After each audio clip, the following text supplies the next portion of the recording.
intelligent and beautiful woman. Yes, my boy. Her name was Irene Adler. But I never knew Holmes refer to her by any other name than the woman. She sounds mighty intriguing. How did you happen to meet up with her? Well, I'll tell you the story from the beginning.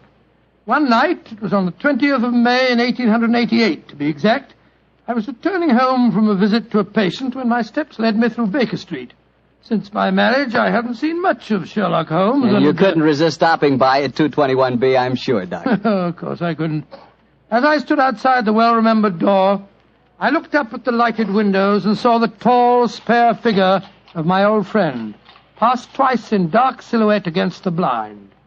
He was pacing the room swiftly, eagerly, with his head sunk on his chest and his hands clasped behind him. To me, who knew every mood of his and habit of his attitude and manner told their own story. He was hot on the scent of some new problem. I rang the bell, and a few moments later, found myself standing before him. You look in splendid shape. Yes, Holmes, I'm feeling very well, thanks. And in practice again, I see. You didn't tell me that you'd gone back into harness. Oh, and how did you know? Elementary, my dear chap. If a gentleman walks into my rooms, smelling of iodoform, with a black mark of nitrate of silver on his right forefinger, and a bulge on the left side of his hat, to show where he's secreted his stethoscope, I should be dull indeed if I didn't pronounce him to be an active member of the medical profession. Just the same as ever, Holmes. By the way, I'm not interrupting you. Well, you are, old fellow, but it's a most welcome interruption. You're working on a new case? It looks like it.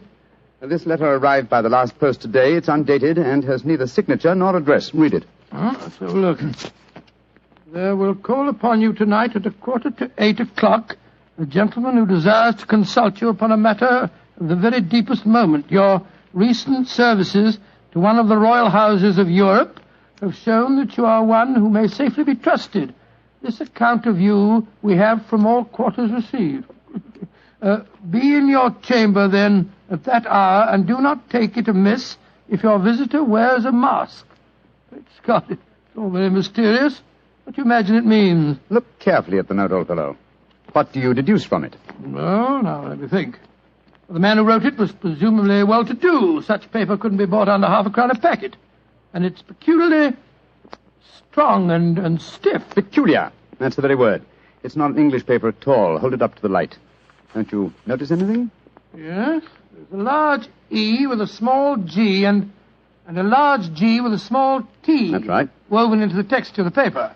What does that suggest you? The name of the maker, no doubt, or perhaps his monogram. Not at all, my dear fellow. The G with the small T stands for Gesellschaft, which is the German for company. And the EG? That stands for Igria.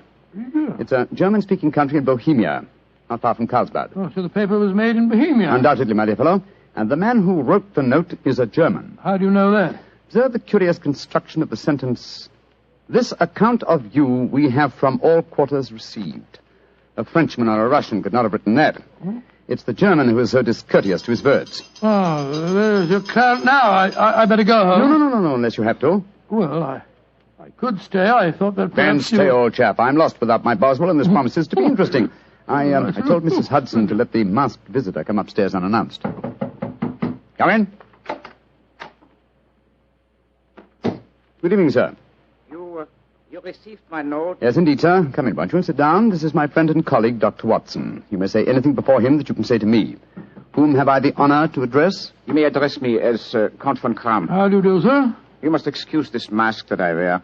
The august person who employs me wishes his agent to be unknown to you, and I may confess at once that the title by which I have just called myself is not exactly my own. I'm well aware of that fact, sir. You see, Mr. Holmes, the matter I am about to discuss implicates the great house of Ormstein, hereditary kings of Bohemia. That has not escaped me either, sir. In fact, if you will state your case, I shall be the better able to advise you. Your Majesty. How did you... Yes. Yes, I am the king. Why should I attempt to conceal it? Why, indeed? I shall remove the mask. There. Mr. Holmes, I have traveled incognito from Prague for the express purpose of consulting you. Then pray consult. Briefly, the facts are these. Some 5 years ago, during a visit to Warsaw, I made the acquaintance of the well-known adventuress Irene Adler. Irene Adler. We know of her, Your Majesty. Look her up in the index for me, will you, Watson? It's right beside you on the desk there. I imagined that the name would not be unfamiliar to Here you. we are. Abrahams, Acton Green, Hatchet Murders. Adler. Splendid, old fellow. Hand me the file, will you? Yeah. Thank you. Irene Adler, born in New Jersey in the United States in 1858. Contralto. Prima donna Imperial Opera of Warsaw. Retired from the operatic stage. Living in London. Quite so.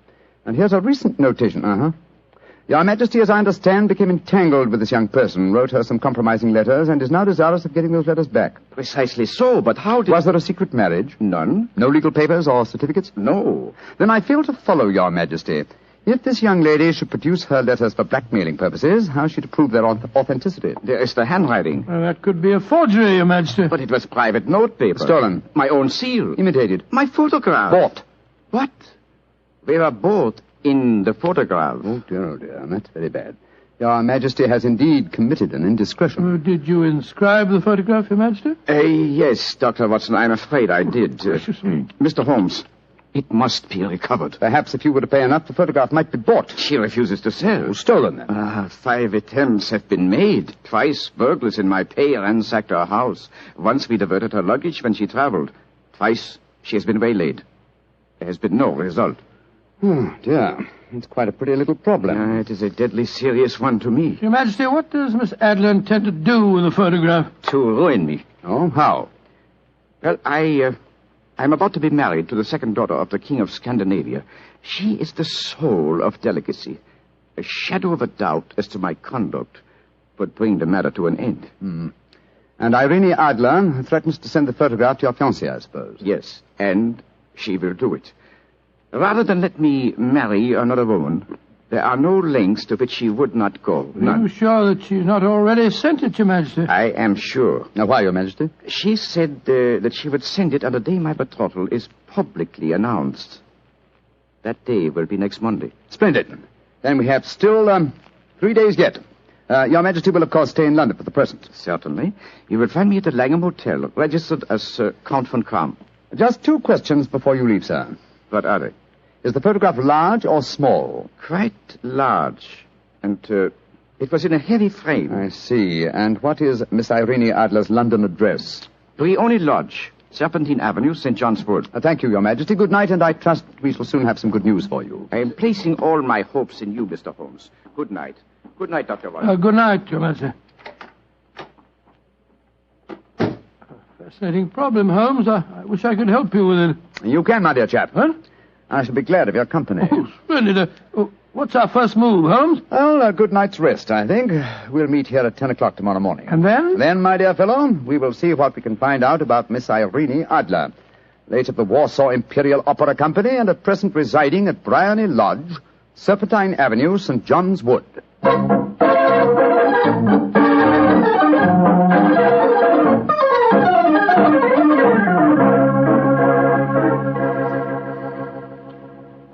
Well, Holmes, a cursory examination of Briony Lodge didn't prove very illuminating. No, a bijou residence that represents the essence of dignified suburbia, but tells us very little about its owner.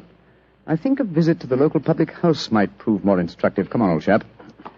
I see the door to the Coach and Horses inviting us from across the road. Well, our disguises shouldn't cause any suspicion, That's Holmes. why I suggested them. In the character of a couple of stable hands, I felt that we might inspire confidence. This is a horsey neighborhood. There's a wonderful sympathy and Freemasonry among the fraternity. There we are. Better let me do most of the talking. Yes, I will indeed. I'm sure that your accent will be more convincing than mine. Let's go in, shall we?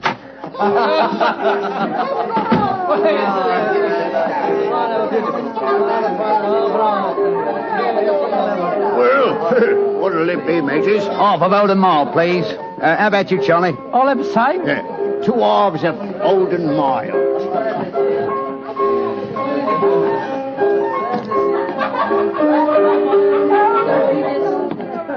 Well, here you are, mateys. That'll be a tenner. Have a drink with us, Governor. Well, don't mind if I do. I'll have a Guinness. You blokes new round here? Yes, that's right. Came over from Clapham. Clapham, eh? Well, here's looking at you. Hunting for jobs? That's right. We was told that Miss Adler, across at Bryony Lodge, needed a new coachman and a groom. Well, it's the first I've heard of it. It might be true. Have you been over there to ask? No, not yet. We thought we'd find out something about the old girl first. She ain't no old girl, matey. She's the prettiest young thing you ever saw under a bonnet, and that's a fact. You know her, Governor? Why, of course I know her. Used to drive her carriage, I did. Before I came to work here. Oh, what's she like? Oh, nice little lady as you'll find, chum. Work hard? No. She lives quiet like. Goes out singing at concerts once in a while. The rest of the time it's money for jam. She goes out for a drive in the park every day at 5 and comes back to dinner at 6:30. The rest of the time's your own. She ain't married, you say? No. But she's got a bloke what comes to see her all the time. He's a barrister. Nice gentleman. Mr. Geoffrey Norton is his name. Good-looking fella. Wouldn't be surprised to see him get spliced. Sounds like a cushy job to me. Come on, Charlie. Let's get over to the house and see what's what. Much obliged to you, chum. Well, good luck, mateys, and thanks for the dinners.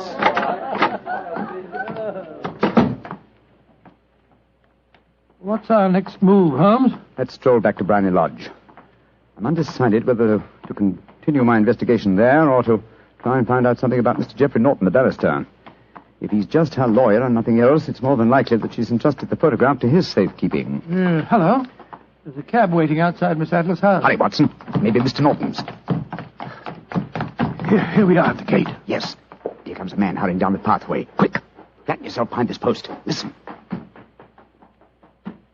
Where to now, Mr. Norton? Drive like the devil. First to Gross and Hankey's in Regent Street, and then to the Church of St. Monica in the Edgware Road. Half a sovereign if you do it in 20 minutes. Right, Char, Mr. Norton. Up in. Fire and signal the cab, Watson. We must follow him. Well, here comes one. Oh, no, it isn't. It's a private carriage. Miss Adler's, no doubt. Here she comes down the pathway. Back behind the post again, Watson. Where to, Miss Adler? The Church of St. Monica's, John. And half a sovereign if you reach it in 20 minutes. The dame's afoot, Watson. Quick. We must get a cab and follow them. Here comes a hansom. Hi, cabby! Here! You blokes got enough money to take a cab? Here's a half sovereign for you, my man. Right, Char. Where to, Governor? The Church of St. Monica in the Edgware Road, and another half sovereign for you if you get us there in 20 minutes.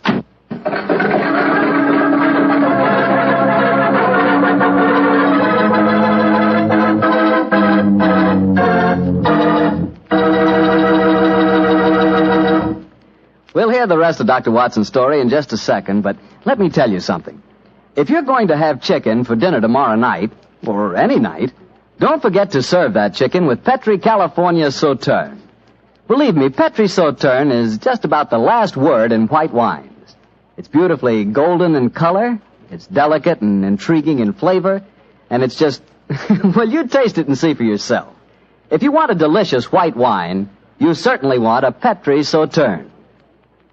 Well, Doctor, once again, you broke off your story at the most exciting point.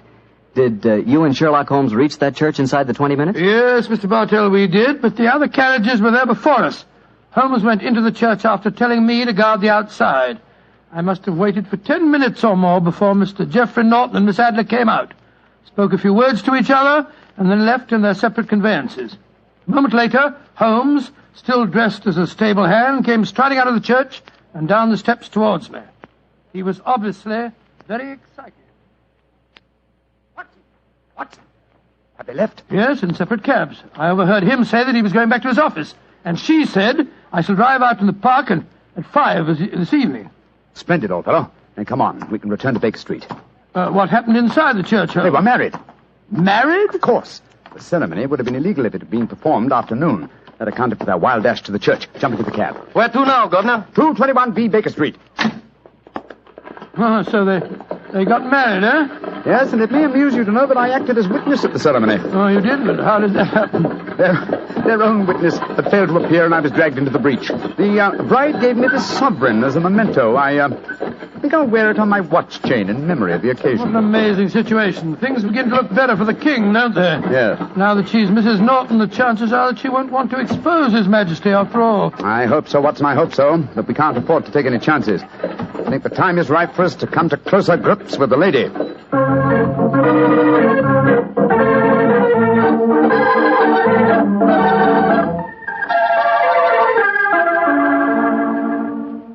Well, Holmes, now that we've eaten, perhaps you'll tell me your plan. With pleasure, my dear fellow. And while I'm so doing, I'll proceed with applying the makeup for my new disguise. Another disguise? What's it to be this time? I think the character and appearance of an amiable and simple-minded nonconformist clergyman would be most suited to my plan for entering Miss Adler's house. Are you going to try and enter, then? I must, dear fellow. Yes, I'm sure the photograph is there.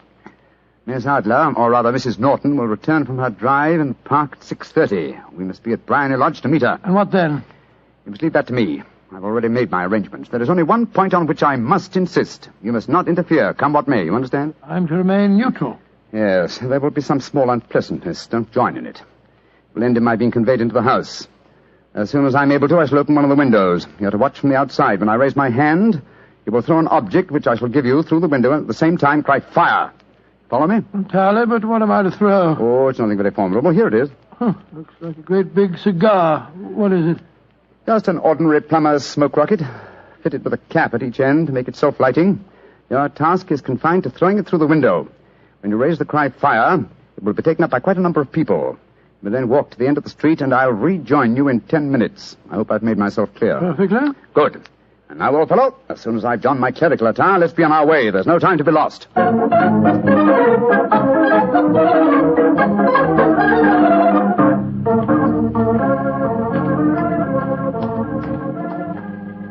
It's nearly 6:30, Holmes.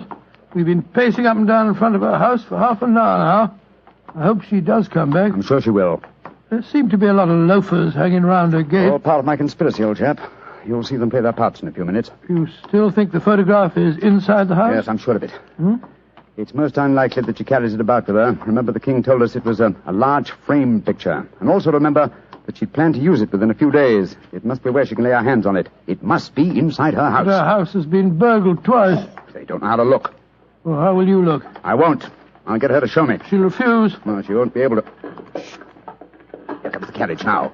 Remember, Watson, carry out my orders to the letter. Yes, you can trust me, Holmes. Blimey, here comes the Duchess of Fiddlewinks.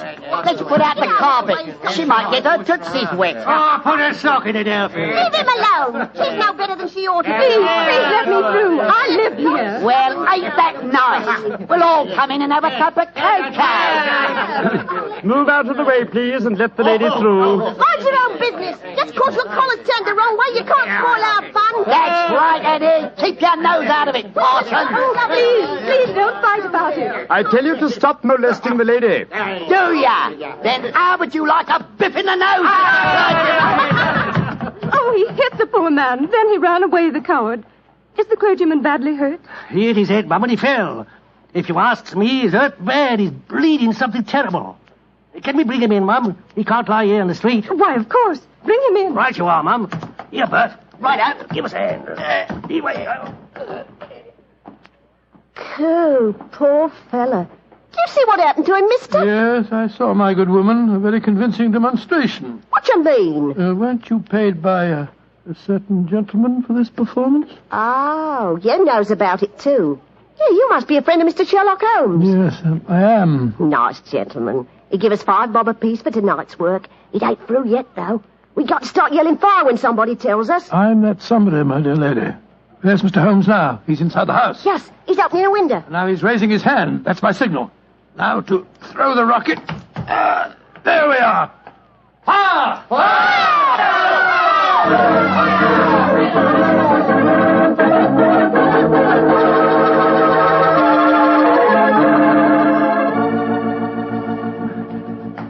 Holmes, there you are.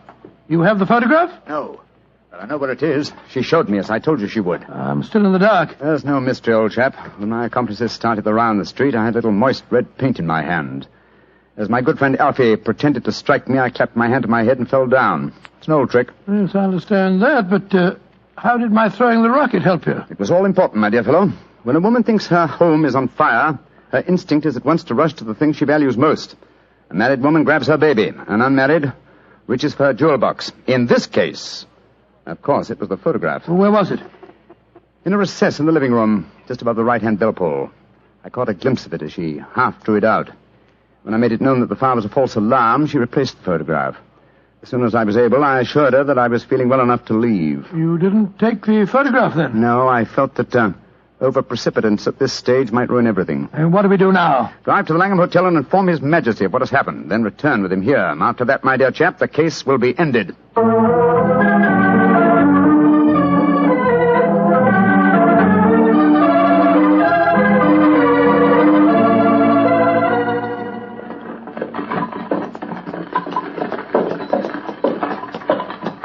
This is Brownlee Lodge now, Your Majesty. I'm all impatience. You're certain this photograph will still be there, Mr. Holmes? I have every reason to believe so, Your Majesty. I must confess, this is going to be something of an ordeal. Then I suggest that you let me do the talking, Your Majesty. I think I know how to handle the lady.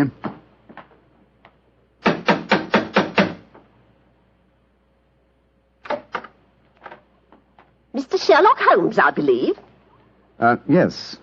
I am Mr. Holmes. How did you know? My mistress told me that you would be likely to call. She has left for the continent with her husband. You mean she's left England? Never to return. Then the papers, the photograph. All is lost, Mr. Holmes. We'll soon see. Follow me. She said you've been looking for something. I hope you find it. This was the bell pull. There's a sliding panel behind it somewhere. Ah, here it is.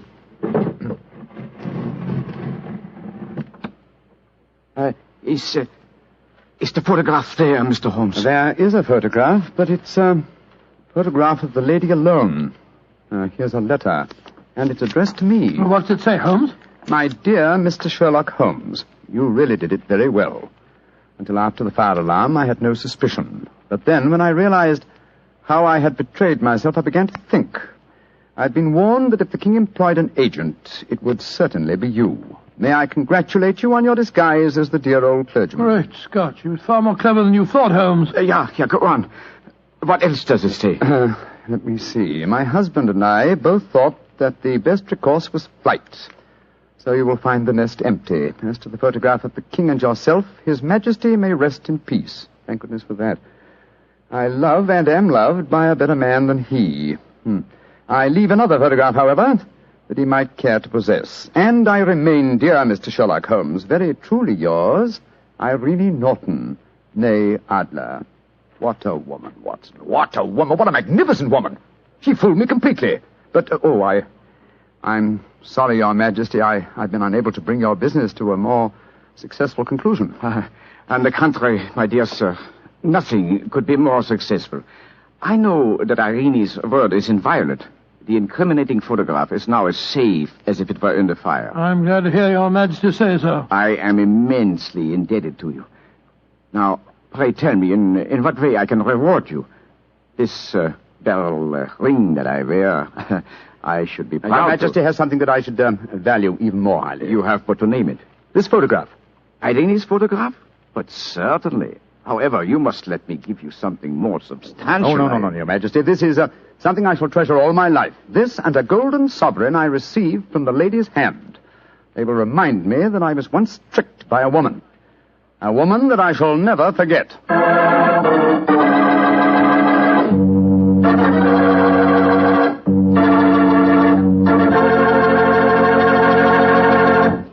What a woman, that Mrs. Adler. Or should I say, Mrs. Norton.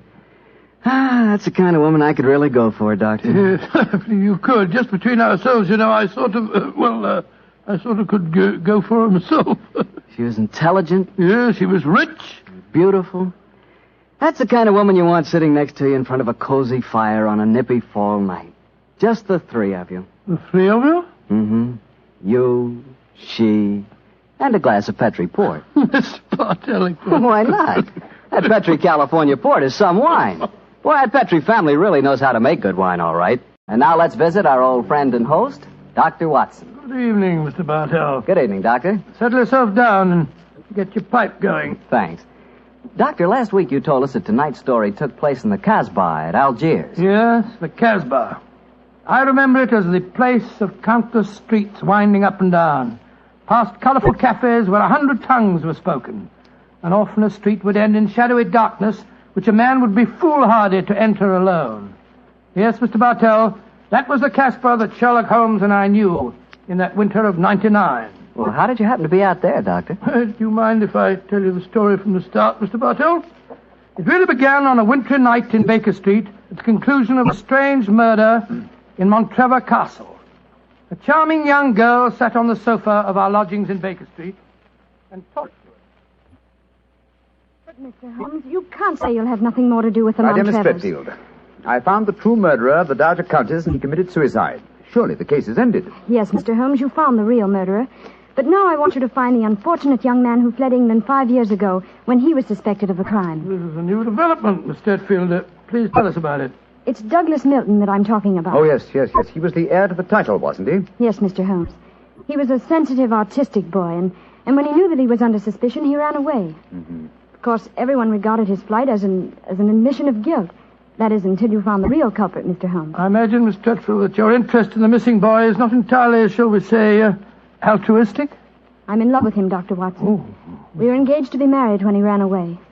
Mr. Holmes, you've got to find him. He must know that his name has been cleared and that he's inherited the title. Miss Stretfield, have you any direct news, any letter from your fiancé since he left 5 years ago? None. Any clues as to his hiding place? Only this. It's a painting I received anonymously a year after he had left. Oh. It was sent from a forwarding address in London. Here it is, Mr. Holmes. Thank you. Small oil painting.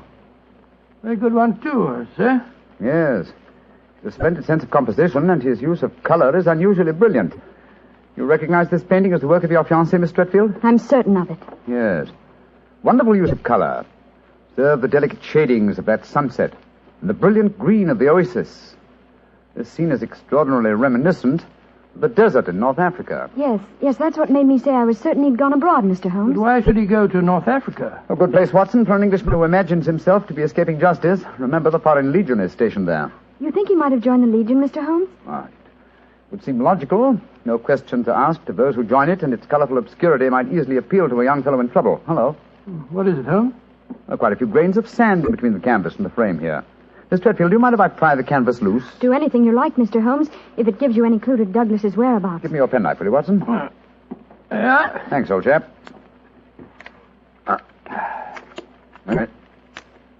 Here we are. Can you see anything? Uh-huh. Look. The word sheriff. An Elafroun. Stamped here. Sheriff is probably the framer's name, and Elafroun is a town some 50 miles from Algiers. That settles it. Miss Stretfield, I accept your case. Watson and I will go to Africa and try to find your fiancé, Douglas Milton.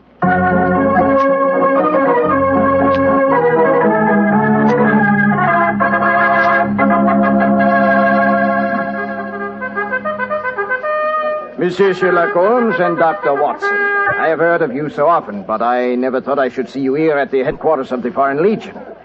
What can I do for you, gentlemen? Well, Colonel Brisson, I'm trying to trace an Englishman who has been missing during the past 4 years. I have reason to believe that he might have joined the Legion. I shall look in my records. Let me see. 4 years ago would be 1895. If Sherlock Holmes is tracking him, then I suppose he was in trouble in his own country. If he was in trouble, he might easily have come to us. We ask no questions. 97, 96, 95. In that year, 3 young Englishmen joined us. One of them died of dysentery 2 years ago in Sidi Raji. One of them deserted 18 months ago, and we have been unable to trace him. The third is my adjutant who brought you into my office just now. And he is, I would say, about 3 inches shorter than Douglas Milton. And men do not shrink in the Foreign Legion, eh, Colonel? They do not, Monsieur Holmes. And the fellow who deserted must be our man. Unless it's the one who died of dysentery. Colonel de Brisson, how would you advise us to set about trying to find a deserter? Monsieur Holmes, there's only one place in Algeria where a man can hide from the Foreign Legion and remain hidden. Oh, and what's that place? The Casbah in Algiers. Then that's our destination, Watson. Be very careful, please, gentlemen. The Casbah is a place where the law is exiled. The police have no jurisdiction there. The only rule is that of strength, violence, and trickery. We shall be very cautious, I assure you. Goodbye, Colonel de Brisson, and thank you for your help.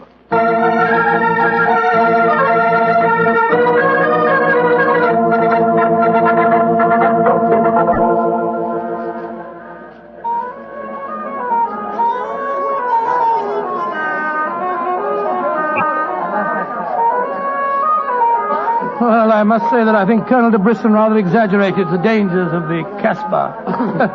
I suppose you're going to tell me this cafe is the headquarters for a dope smuggling ring or white slaving or something.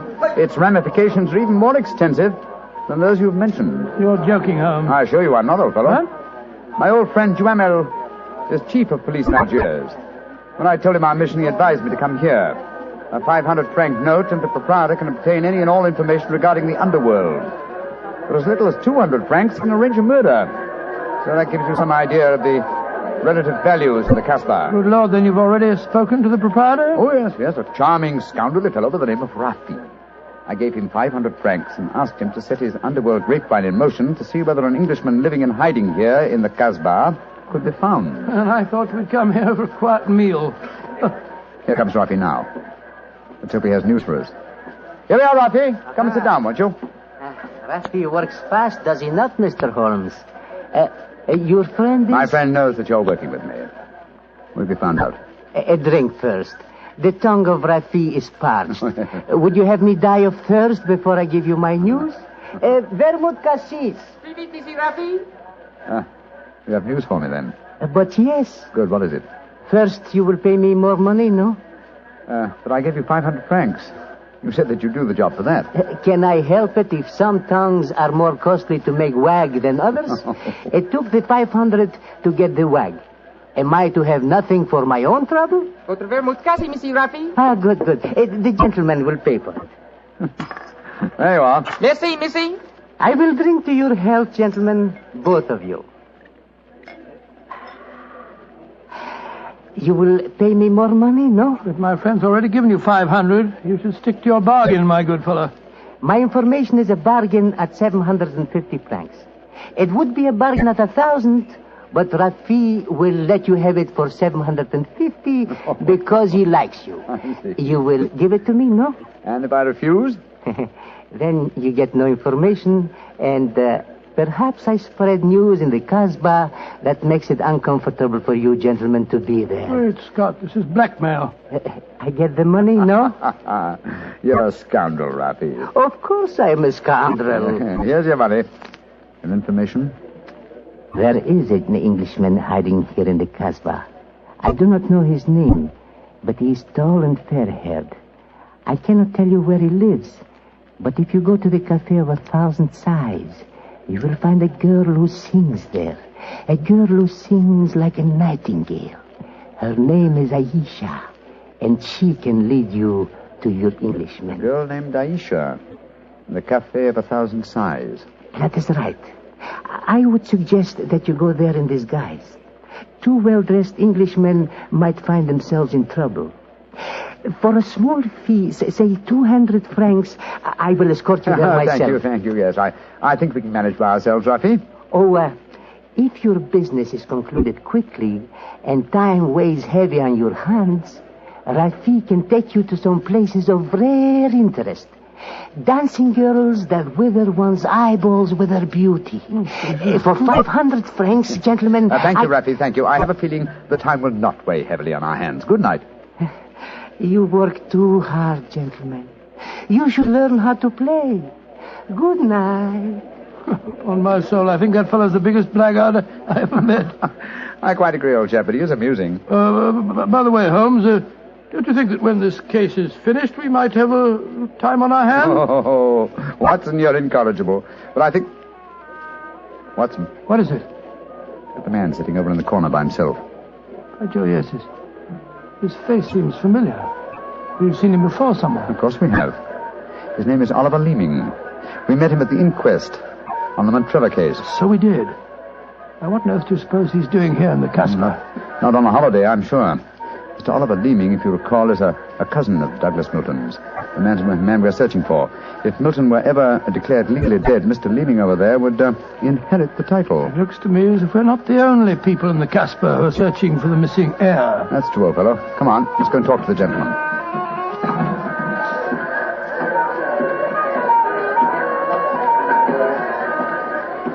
Mr. Oliver Leeming, how very odd to meet you here. Well. Sherlock Holmes and Dr. Watson, won't you sit down? Thank you. World's a small place, isn't it? Or has somebody said that before?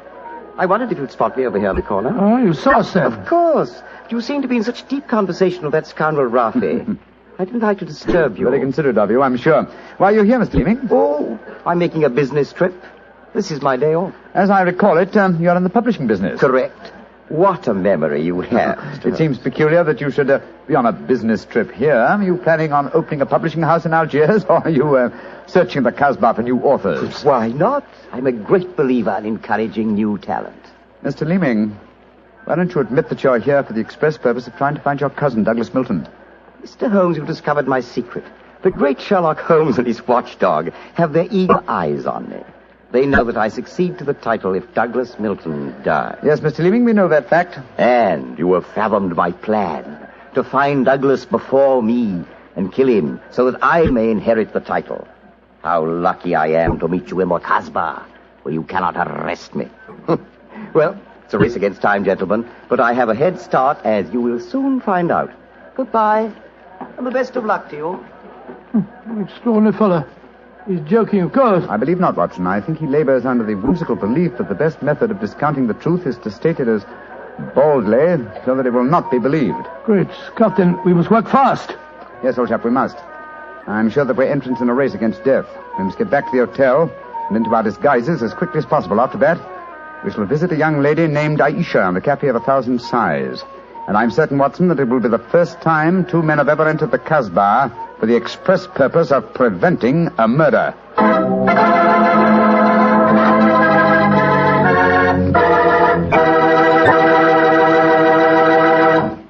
We'll hear the rest of Dr. Watson's story in just about a second, which gives me time to remind you that if you like the flavor of big, plump, juicy Muscat grapes, you'll love the flavor of Petri California Muscatel. What a wine.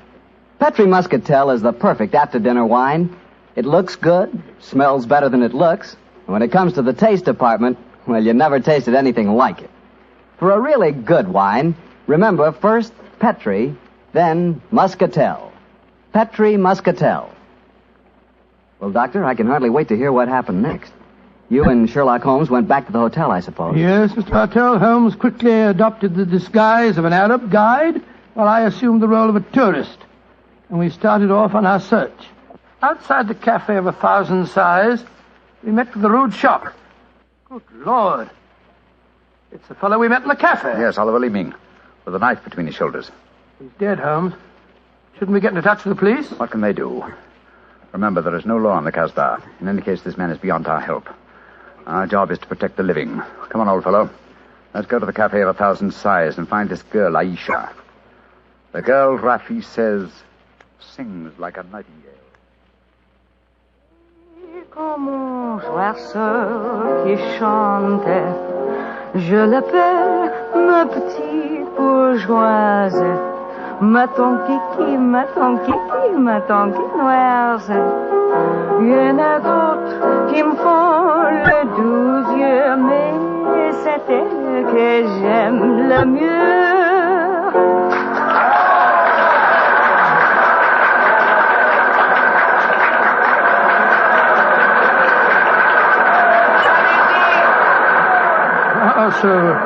So that's the girl, Aisha. She's very beautiful. Don't forget our role of tourist and guide, old chap. Master, would wish to meet this Aisha? Very much indeed. I will see if it can be arranged, Master. Wait here for me, Watson. I'll see what I can do. Right you are, Holmes. Be careful now.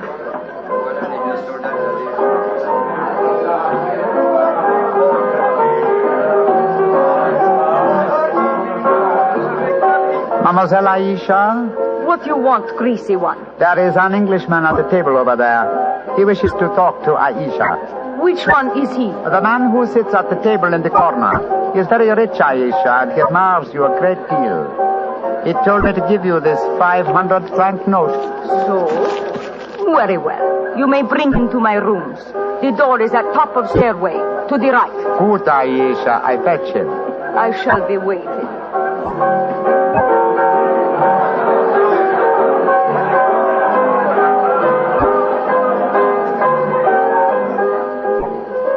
Aisha will see you, Master. Follow me, please. Oh, very well. I hope you know that you're going to handle this, Holmes. Don't worry, Watson. In this case, I think honesty will be the best policy. Well, I'm not so sure. This place is a thieves' kitchen if ever I saw one. You better be careful. First door to the right at the top of the stairs. This is it. Come in. Oh, come and sit over here, Mr. Englishman. Greasy one, you may leave us. Mademoiselle, I may as well tell you at once that I am not an Arab guide. My name is Sherlock Holmes. What do you want with me? Why you trick your way in here? Don't be frightened, mademoiselle. I can explain our mission in a very few words. My friend and I have come in search of an Englishman by the name of Douglas Milton. We have good news for him. What make you think I might know of him? A gentleman by the name of Rafi suggested that you might. What is your good news for this Englishman? That he has been cleared of suspicion of murder, and that he is the rightful Earl of Montrevor. That means when he knows this, he will leave the Casbah and return to his country? Naturally, madame. I do not know this man. I have never heard of him. Here is your 500 francs. Goodbye. Not so fast, Aisha, mon petit chou. I've been listening from behind these curtains. Gentlemen, allow me to introduce myself.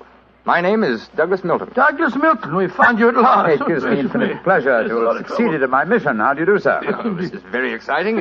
Yes, I think the occasion calls for a drink. What will it be, gentlemen? Well, I think a glass of port would be very nice, sir. Yes, it would be the most appropriate for toasting the new Earl of Montrevor. Splendid, splendid. Aisha, bring glasses and a bottle of port and some creme de menthe for me. You are not going to England. I will never let you leave me. Oh, stop being so melodramatic, Aisha. Please bring 2 bottles and some glasses. Very well. I am sorry. Mr. Holmes, I can't tell you how I appreciate your trouble in coming all this way to find me, but, well, I must tell you at once, there's one problem that makes it difficult for me to leave this country. You see, I deserted from the Foreign Legion. Yes, we know that, my boy. In fact, that's how we first got onto your trail. I shouldn't let that fact worry you, Mr. Milton. I'm certain the British consul in Algiers can arrange to have any charges dropped against a peer of the realm. Oh, well, I never thought of that. Here are the bottles. You must excuse the glasses, gentlemen. Tumblers are hardly cooked, I suppose, but... Well, they won't spoil the flavor, I'm sure. 2 glasses of port and creme de menthe for me. Only 3 glasses, Aisha? Bring a glass for yourself. I do not wish to drink. And I insist that you do. Bring a glass, Aisha. Why should I drink if you are leaving? Mr. Milton, do you know Oliver Leeming? Of course, he's my cousin. Yes, he came here half an hour ago and threatened me. Did you also know that he's lying dead in the street? Murdered?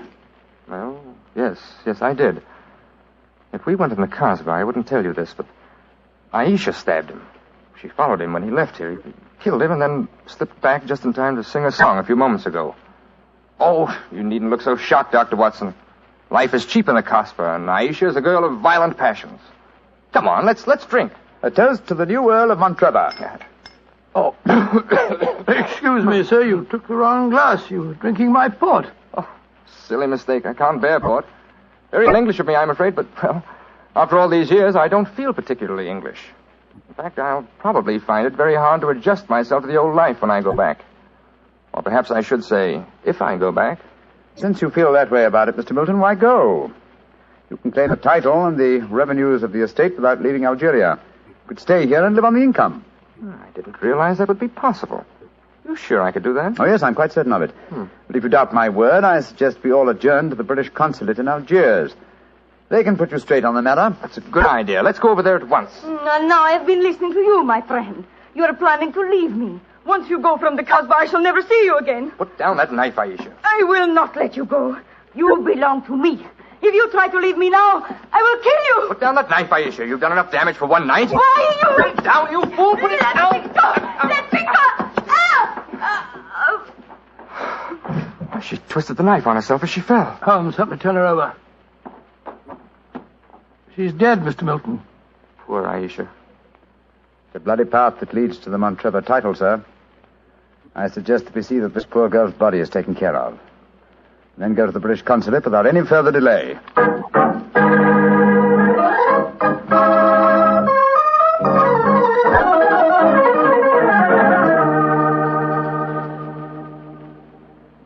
Now that we're at the consulate, Mr. Milton, I suggest that you swear on oath that you are Douglas Milton, heir to the Montrevor estate. This gentleman is a commissioner of oaths, then we can go in and see the consul. Very well. Now, raise the right hand, please, and repeat after me. I hereby solemnly swear that I am Douglas Milton, The missing heir to the Montrevoix estate. I hereby swear that I am Douglas Milton, missing heir to the Montrevoix estate. Thank you, sir. And now, if you'll sign the statement here, these gentlemen can witness it. There you are. Thank you, sir. And now, if you gentlemen will sign. Yes, certainly. Thank you, gentlemen. The document is now legal. Splendid. Now let's go over and see the consul. Not yet, my friend. Watson, this man is not Douglas Milton. What the devil are you talking about? There is no law in the Casbah, sir, so you cannot be punished for the 2 murders you committed there. But now that your avarice has tempted you here to Algiers, where you've been foolish enough to sign a false statement, I think we can at least settle you very nicely for desertion, false impersonation, forgery, and perjury. Holmes, what do you mean? The story should be obvious, old fellow. Oliver Leeming did track down the deserter. Recognition was uncertain after so many years, but at least it gave this gentleman the idea of impersonating the real Douglas Milton, a friend of his. You have a lively imagination, Mr. Holmes. The real Douglas Milton died of dysentery 2 years ago in Sidi El Raj.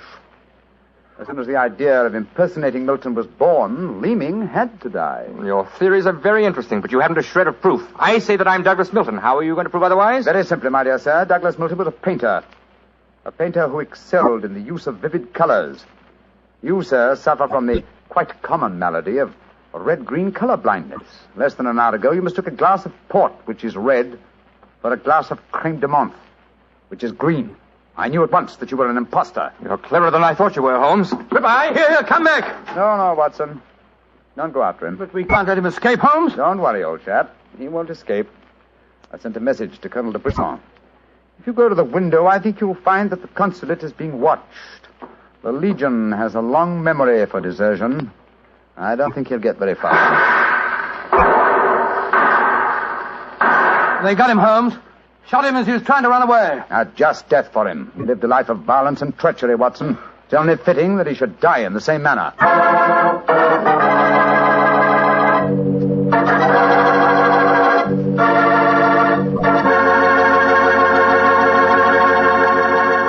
Doctor, that was a swell story, but you know something? I wish you hadn't disillusioned me about the Casbah. Disillusioned you? What do you mean? Well, before I heard your story, whenever somebody mentioned the Casbah, I'd always visualize a very glamorous, romantic sort of place full of beautiful women. Every one of them a ringer for Hedy Lamarr. No. Yep. And I could just see myself, handsome, dashing, going up to one of those beautiful girls and whispering in my fine French accent, "Darling, you are sensational. You are lovely. Gorgeous. Tell me. Have you ever tried Petri wine? It's wonderful."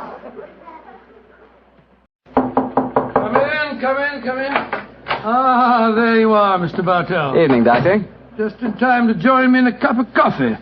Draw up your chair, young fellow, my lad. Thank you. Ah, that's it. Well, Doctor, you told us last week that tonight's new Sherlock Holmes adventure takes us to the south of France. That's right, Mr. Bartell. The south of France in the year 1900. A beautiful playground bordered by the bluest of blue seas and populated with an extraordinary cross-section of cosmopolitan Europe. Rich man, poor man, beggar man, thief. All of them attracted by that Riviera paradise.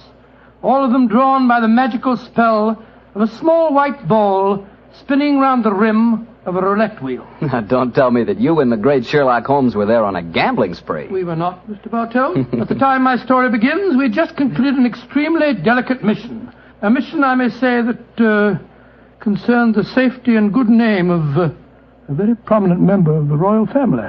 Say, Doctor, you don't mean... One story at a time, Mr. Bartell. In any event, my boy, I'm afraid that's a case about which my lips are sealed for all time. But to return to tonight's adventure, one June evening, I persuaded Holmes to accompany me to the gambling casino at Fréjus, not far from Cannes, where we were staying. It wasn't quite as fashionable as the casino at Monte Carlo, but as I intended to do a little more gambling myself, it seemed an establishment more suited to my means.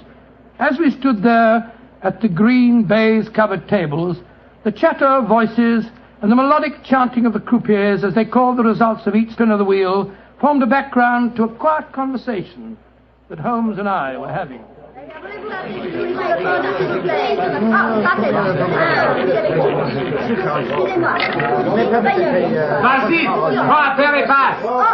Lost again, Watson? Oh, confounded. That number 10 must come up soon. Oh, why not cut your losses, old fellow, and come for a stroll with me on the waterfront? Well, just let me make a couple more bets, Holmes. I have a feeling that 10 is bound to come up in a minute.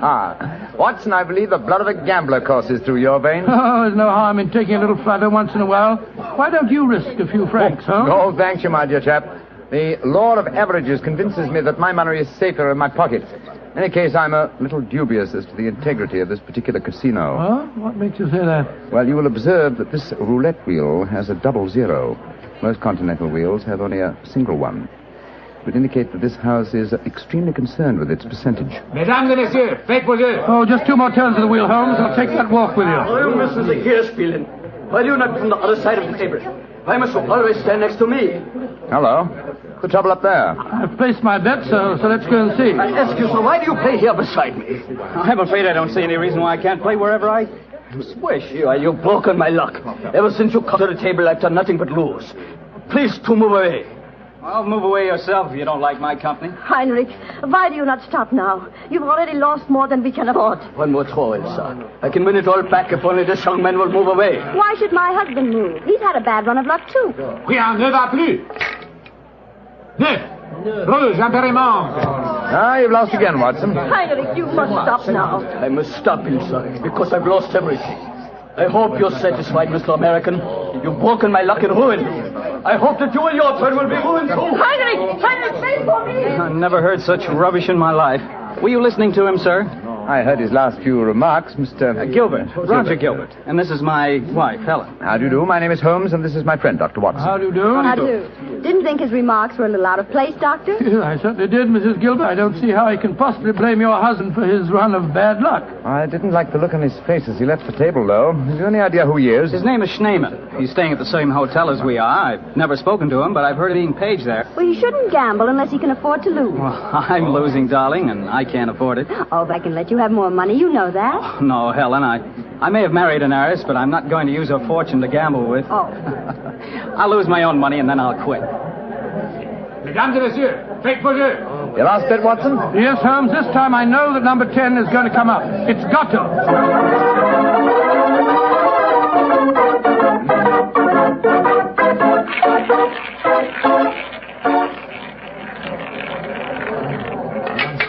Numéro 10. One, 10 at last. I've lost again, darn it.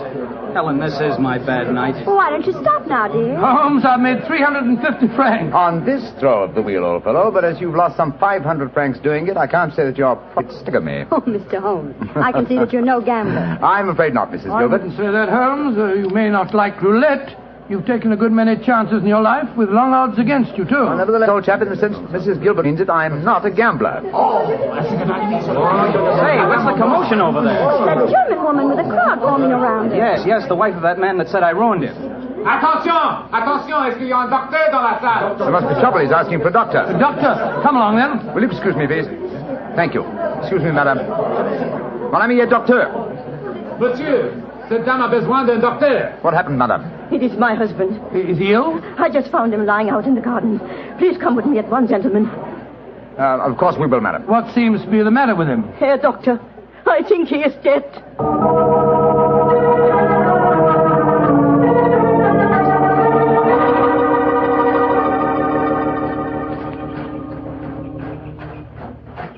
He's lying by that tree, Doctor.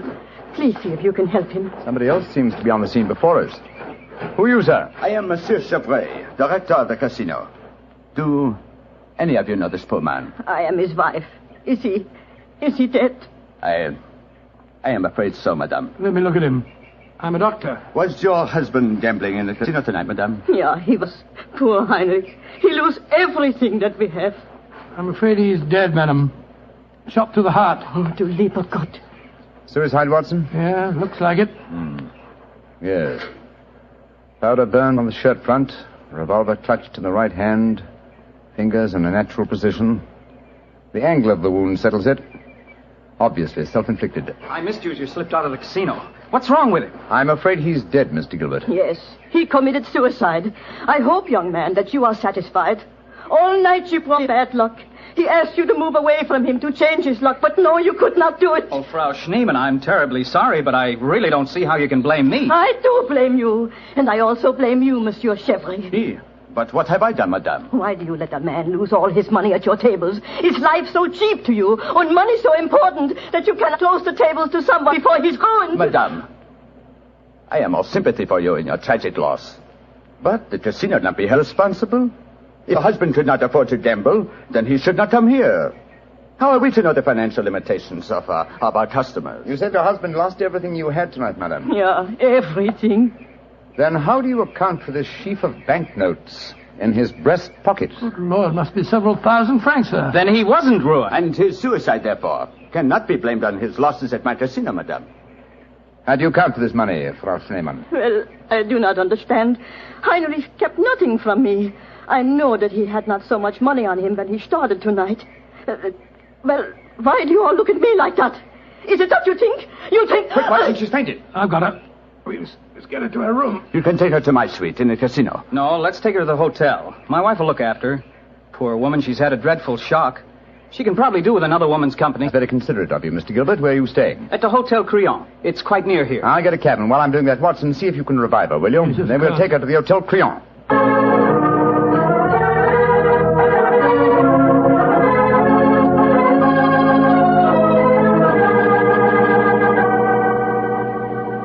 Very kind of you, Mrs. Gilbert, to let us bring the poor lady into your suite. Well, it's the least I can do, in spite of what she said about Roger bringing her husband bad luck. I'm sure she'll need your help when she wakes up, Helen. Yes, I think you'll find that she'll sleep for some hours. I gave her a strong sedative. Well, we were just about to have a drink, gentlemen. Do you care to join us?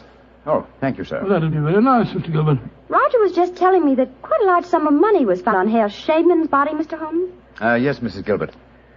Several thousand francs. It's very puzzling, Holmes. Why should a man commit suicide with so much money on him? I think the answer is obvious. He didn't. What on earth do you mean? Well, the money was placed there after he had shot himself. The banknotes were in his breast pocket, if you remember. Not a usual place to carry money.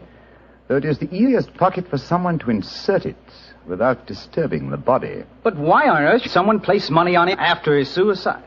To prevent the casino from getting a bad name. I've heard of it being done on several similar occasions. Gives the impression that the unfortunate victim had other motives than gambling losses to account for his suicide. Great Scott, you mean that one of the casino employees found the body lying there and slipped the money in his vest pocket before we arrived on the scene? As you know, my dear Watson, I'm not a gambling man, but I'll lay you 100 to 1. That is what happened. Well, that's a new one. Well, here are your drink, gentlemen. Thank you. Thank you, sir. Thank you. Say, Helen, Mr. Holmes has given me a brainwave. Another one? What is it this time, Roger? Now, I've been losing very heavily tonight. Roger, I've told you, if you need money, I'll be only... But I don't. I've got a scheme for making some. Oh. I'm going to gamble again tonight after dinner. If I lose, here's what I'll do. I'll stain my shirt front with red ink, walk out in the grounds, fire a shot, and lie down as though I'm dead. I'll wait for someone to come along and stuff my pockets full of banknotes. Not a bad idea, Mr. Gilbert. I think it's a darn good one. What do you say, Mr. Holmes? It's a whimsical one at any rate. Who knows? You might even be successful. Roger, you're not really going to do it, are you? Sure. Perhaps I'll get some of my losses back that way. Well, let's drink to it, gentlemen. At least I may have hit upon an idea of making money.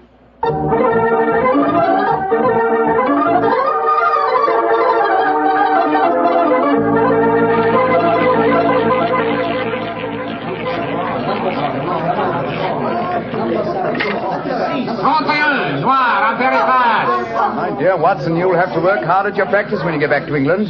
Your infallible system appears to be extremely fallible. And yet the fellow who told me about it said it couldn't miss. It's just a matter of doubling the stakes each time you lose, and then... Oh, my dear fellow, I've been studying your system, but I can tell you a really infallible way of making money at roulette. You can? What is it? Well, own the gambling house and operate the tables yourself. The odds would be all in your favor. Oh, what a brilliant suggestion. Own the gambling house and operate Not gambling for tonight, Watson? It's nearly 11 o'clock. Yeah, I think so. Let's take a stroll round the other table, shall we? By the way, old fellow, the young American, Mr. Gilbert, was losing heavily again tonight. He was? I wonder if he'll try that trick that he threatened. The one with the red ink and the shot in the night. I shouldn't be at all surprised. As a matter of interest, I saw him leave the tables about half an hour ago. Here comes his wife, on the arm of Monsieur Chevry, the director of the casino. Good evening, Mrs. Gilbert. Monsieur? Bonsoir, monsieur. Hello, Mr. Holmes. Dr. Watson.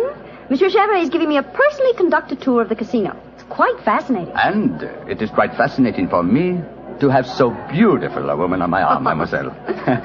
I know that I am the envy of all the men in the room. Oh, stop flattering me so much. I'm not used to it. Mrs. Gilbert, how is, Frau Schneemann? She seems much better. She wakened an hour ago and insisted on going back to her own room. I wanted her to spend the night with us in our suite, but she wouldn't hear of it. I think I should drop in and see her before I go to bed. Oh, you have finished the gambling for tonight, perhaps, Doctor? No, perhaps about it, Monsieur Chevrolet. I've had a bad run at the tables. Oh, I am so sorry. Has anyone seen Roger? You left the tables about half an hour ago, Mrs. Gilbert. After doing as I did and losing quite heavily. So he lost again, did he? I wonder if he'll try that new system he was talking about. We were just discussing that possibility ourselves, Mrs. Gilbert. Mrs. Gilbert! Mrs. Gilbert! Frau Schneemann, you shouldn't have left your hotel. It is too late to worry for me, Herr Doctor. It is for Mrs. Gilbert now that you should worry. What do you mean, madame? Well, I went back just now to where poor Henrik died.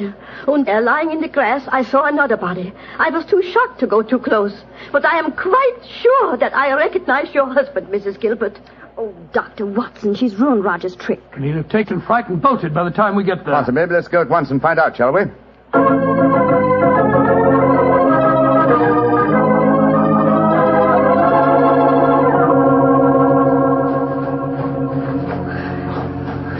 He hasn't gone. He's still lying there. It's a most convincing spectacle. That red ink really does look like blood. Yes. And blood sometimes looks like red ink. Mr. Gilbert. Roger, get up. The joke's spoiled. Roger! Get up! I'm afraid that's impossible, Mrs. Gilbert. He's dead.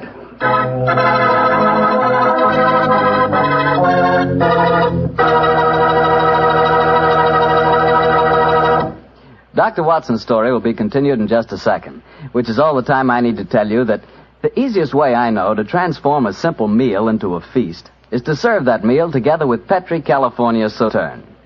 Petri Sauterne is a delicate white wine that's the perfect companion for chicken or turkey. Turkey. Ah, yes. Turkey and Petri Sauterne. That's the heart of any Thanksgiving dinner. Look, why not make this Thanksgiving dinner the best one you ever had? Give it the air of a banquet. Serve it with Petri Sauterne. And when you buy that Sauterne or any wine for your Thanksgiving dinner, whatever you do, look for the letters P-E-T-R-I, because a Petri wine is always a good wine. Well, Doctor, so the young American's joke turned out to be another tragedy. Yes, Mr. Bartell. The poor fellow was lying there dead, with a bullet wound in the heart, and a great splash of blood staining the whiteness of his shirt front. What happened next? Monsieur Chevrolet, director of the casino, took the distraught widow away from the scene, while Holmes and I examined the body closely. Within a few minutes, we were joined by Inspector Ganivet of the French police. As we stood there in the moonlight, the sounds of music we heard from the casino. It was hard to believe that two men had died in that lovely garden since the moon had risen.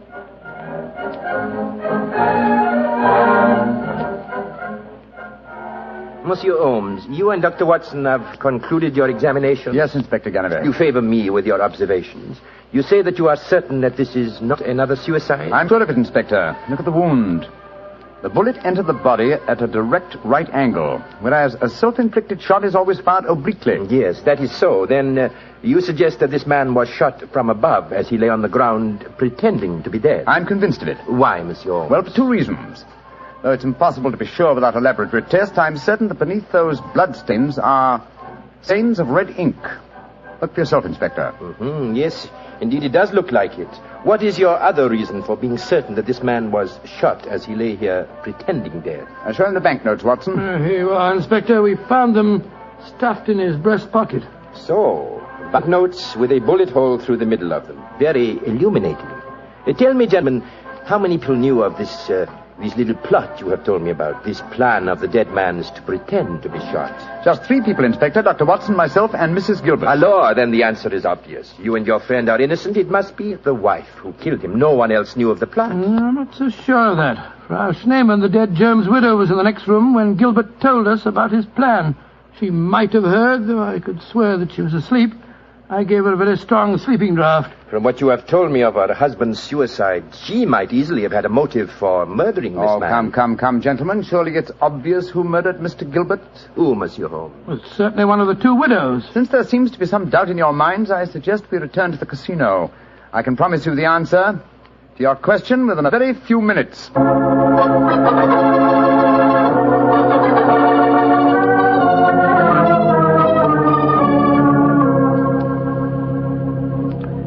Well, Monsieur Chevrolet, now that we're all assembled in your office, I shall sit down quietly and let Inspector Ganivet conduct his examination. No, Monsieur Holmes. No, you have handled the case so far. Please to continue it to the end. Yes, Monsieur Holmes. I should appreciate it. On behalf of the casino. Very well, gentlemen. It won't take me long. Frau Schneemann. Ja, Herr Holmes. What time did you leave your hotel tonight? Well, I do not know what time it was. Well, what made you leave it? Well, I could not sleep. I knew that they had taken poor Heinrich's body away, but I felt that I must walk back there. It was the last place I saw him alive. How close did you come to Mr. Gilbert's body when you saw it lying there? Oh, close enough to see who it was. Then I ran into the casino to tell his wife. I knew what had happened. How did you know? You say you didn't come close to the body. I could tell by every line of the body as it lay there. I could tell because I knew that poor Heinrich's death would not be avenged. Thank you, Frau Schneemann. That will be all. You may go. Monsieur Holmes, she has no alibi. Surely you should stop her. If I'm to conduct this investigation, I must do it in my own way. Pardon, Monsieur Holmes. Please continue. You may go, Frau Schneemann. Mrs. Gilbert? Yes, Mr. Holmes. Where were you prior to our meeting in the casino tonight, just before we discovered your husband's body? After I left the hotel, I walked over here along the seafront. Can anyone verify that statement? I suppose not. I didn't meet anyone that I knew. And what did you do when you arrived at the casino? I played a little chemin de fer. A few months later, Monsieur Chevre came over to the table and asked if he might escort me over the club. 10 minutes after that, we walked into you and Dr. Watson. That is quite true, Monsieur Holmes. I can swear to it. Thank you, Mrs. Gilbert. I'm sorry to distress you with these questions. You may go. I'll wait outside, Mr. Holmes. I must know what happened. Wait for me there, madame. I shall join you in a few minutes and escort you home. Well, another suspect with a poor alibi, eh, Ganivet? I must say, Monsieur Holmes, your methods puzzle me. It seems to me that both those women should be watched. Yes, I agree with the Inspector, Holmes. Please don't worry, Inspector. I've asked two of your plainclothes men to keep an eye on the ladies. And now, Monsieur Chevrolet, I'd like to ask you a few questions. Ask me any questions you wish, Monsieur Holmes. Thank you.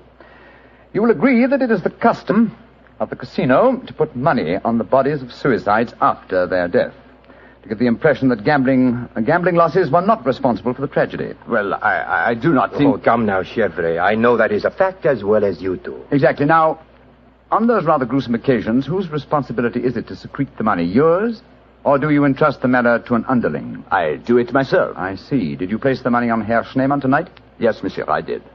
And did you also perform the same service on the body of Mr. Gilbert? No.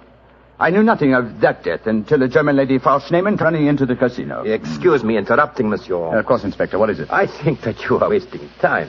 It is obvious that Madame Gilbert committed the crime. She knew of her husband's plot, she had no alibi, and she had the motive. For is not marriage itself the greatest of all motives for murder? Oh, my dear Inspector. How very cynical. Madame Gilbert did not kill her husband. I know it. And what is your opinion, Watson? Well, it's that German woman. She had no alibi either. And remember, she was half mad with grief. Mr. Chevrolet, you say that you know Mrs. Gilbert is not guilty.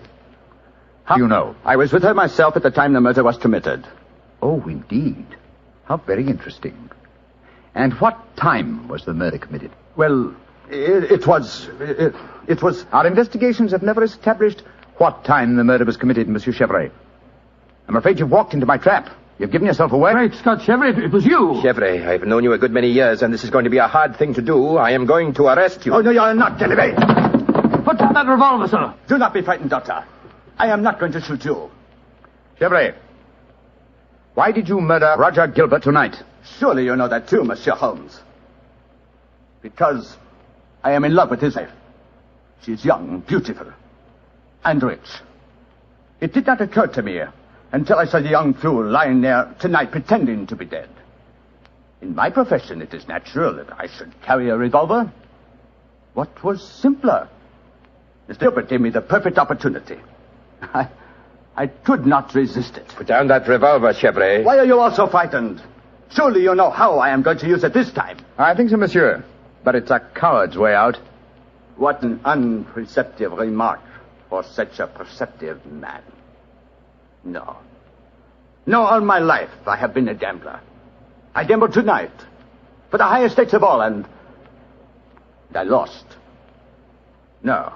No, I'm not afraid to pay for my losses. Au revoir, monsieur.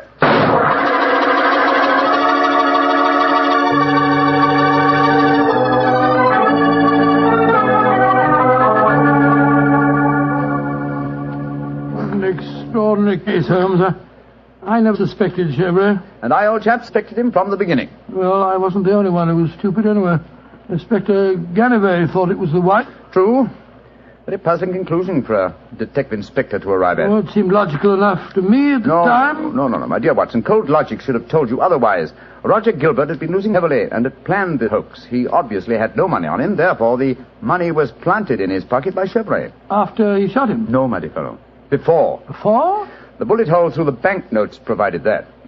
Now, had the money been put there innocently, Gilbert would have, come back to life as soon as the person placing it there had left. He would not have remained lying on the ground for a murderer to find him. And Chevre must have bent over him as he lay there, placed the money in his breast pocket, and then fired. Precisely, Watson. Well, Holmes, I must say you solved it very neatly. You've told Inspector Ganivet that you wanted no credit in the case. Naturally, publicity would be unfavorable. If you remember, no one is supposed to know that we're in the south of France. I'm certain that the inspector learned a few tips about detection tonight. Possibly, old fellow. And I hope that you have learned a few things about gambling. How do you mean, Holmes? Well, you're backing the wrong color. A gambler is usually superstitious, and superstition... Well, I should have told you what color to follow tonight. I still don't understand you, Holmes. I was playing number 10. Exactly. Number 10 is black. You should have followed a red color tonight, old fellow. The color of red ink. Red ink. And blood.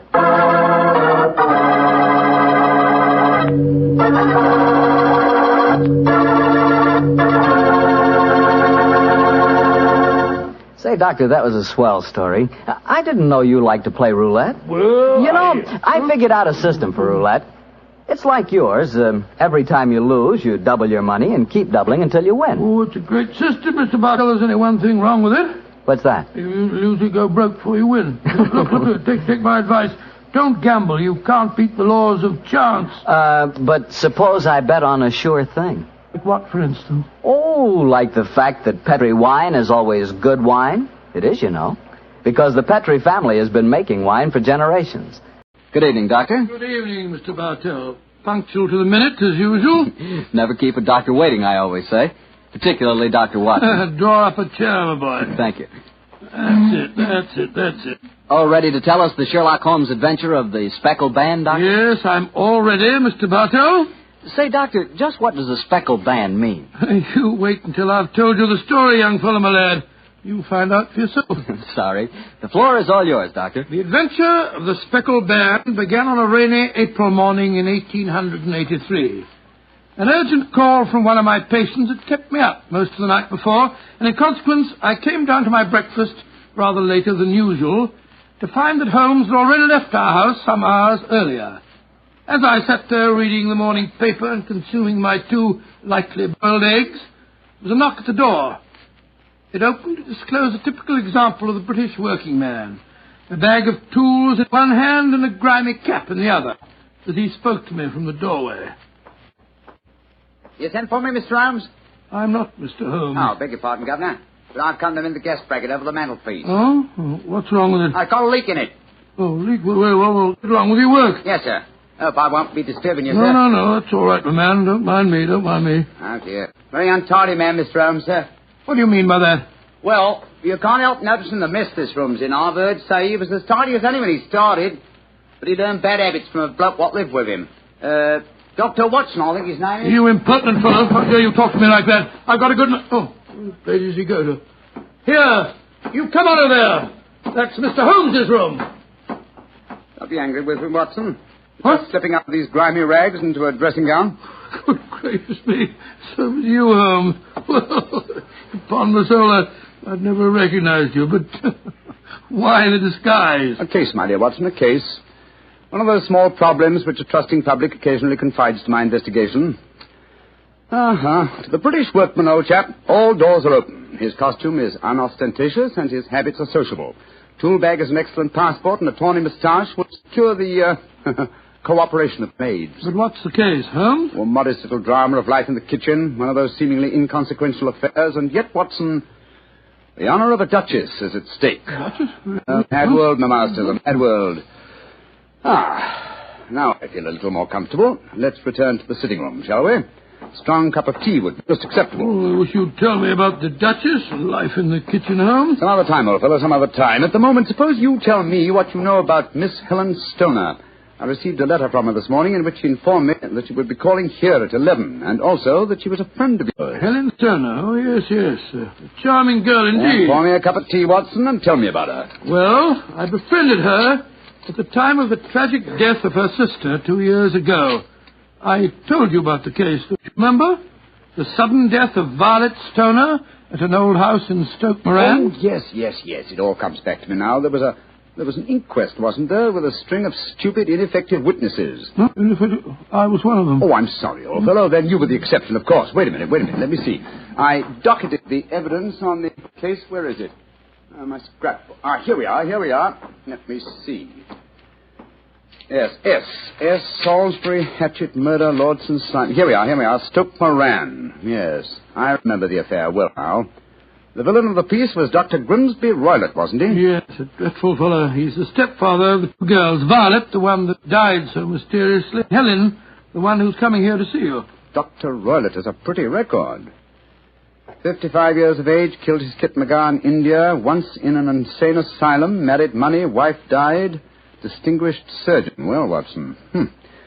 I wonder what the distinguished surgeon has been up to now. Oh, some deviltry affair. Why do you say that? You remember that Miss Violet Stoner's death followed close upon the announcement of her engagement? Yes. Well, I met Miss Helen Stoner on the streets a few weeks ago. She told me that she'd just become engaged to a young fellow in the army who was leaving for the Far East. She was very upset at the thought of being alone with her stepfather at Stoke Moran. Oh, naturally it was. Dr. Roylott stands to lose a considerable sum of money in the event of his stepdaughter's marriage. Yes, they both had a trust fund which he administered only as long as the girls were unmarried. That fact was brought out at the coroner's inquest 2 years ago. But if Roylott did poison the other stepdaughter, and I'm pretty convinced that he did, it seems unlikely that he'd try it again. 2 sudden deaths in the same household could hardly pass the coroner. Oh, no, my dear Watson.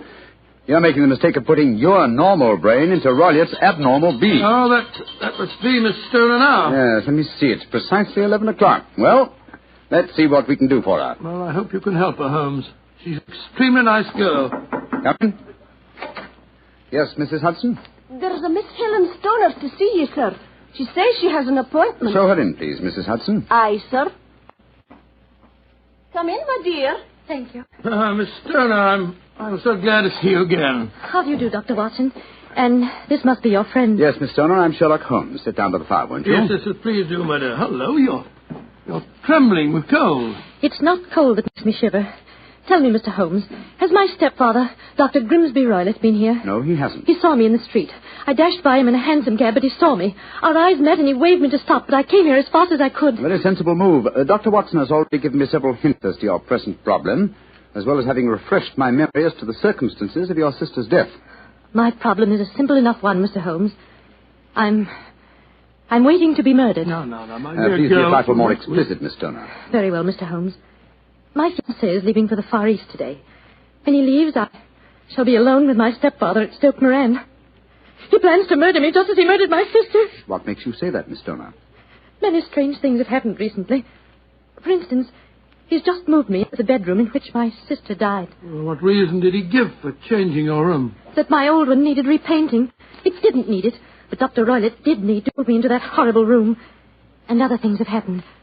I've heard the music again. Music? What music? My sister first heard it a few days before she died. I heard it myself on that dreadful night she breathed her last. Oh, Mr. Holmes, I'm terrified. Don't worry, my dear. Please don't worry anymore. You have friends to help you now. Do you mind if I ask you a few questions? No, of course not. Now, it's music. Does it seem to come from inside the house or outside? Well, it's hard to say. It sounds so faint. What's it like? A sort of soft droning sound. Like a flute or a pipe? Yes, it reminds me of native music I heard during my childhood in India. India, eh? There's one other thing that puzzles me, Mr. Holmes. Oh, what's that? My sister's dying words. As she lay in my arms, she gasped out 2 words. Oh, what were they? Banned and speckled.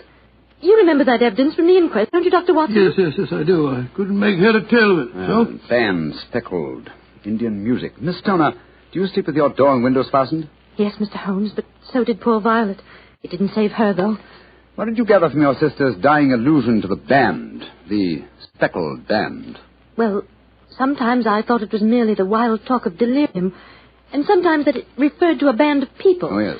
I remember that there were some gypsies encamped quite near us at the time of Violet's death. Gypsies, eh? Yes, and it occurred to me that the spotted, gaily coloured kerchiefs, which so many of them wear over their heads, might have suggested the unusual adjective which my sister used. Miss Turner, how long is it since you heard this strange music that you've told us about? I heard it last night. And your fiancé leaves today, you say? Yes, Mr. Holmes. Well, Miss Turner, I shall do everything I can to help you. If we were to come to Stoke Moran today, would it be possible to see over your rooms without the knowledge of your stepfather? I think so. He told me this morning that he intended to take a late train home tonight. Ah, that's splendid. Watson, out with the timetable, old fellow, and look up the trains to Stoke Moran. Right, you are, Holmes. That's my stepfather. I know it is. Oh, yes. Yes, there he is on the doorstep. Oh, Mr. Holmes, he's followed me. Oh, what shall I do if he finds me here? Don't worry, Miss Turner. Please don't worry. There's a private exit through that room there. Watson, show her the way, will you? Come along with me, my dear young lady. And you will come down today, Mr. Holmes? Certainly, my dear Miss Turner. I'll telegraph you the time of our arrival. Goodbye and courage, my dear. Goodbye, Mr. Holmes, and thank you. Come along, Miss Turner, quickly. Come in. Yes, Mrs. Hudson? It's a gentleman, sir. I told him you wouldn't see anyone without an appointment, but he... Out of the way, woman! Now push me like that. I'm sorry, Mr. Holmes. That's all right, Mrs. Hudson. You can leave us. What kind of gentleman does he call himself, pushing an old lady? So you're Sherlock Holmes. You have the advantage of me, sir. Your name is, My name, sir, is Roylott.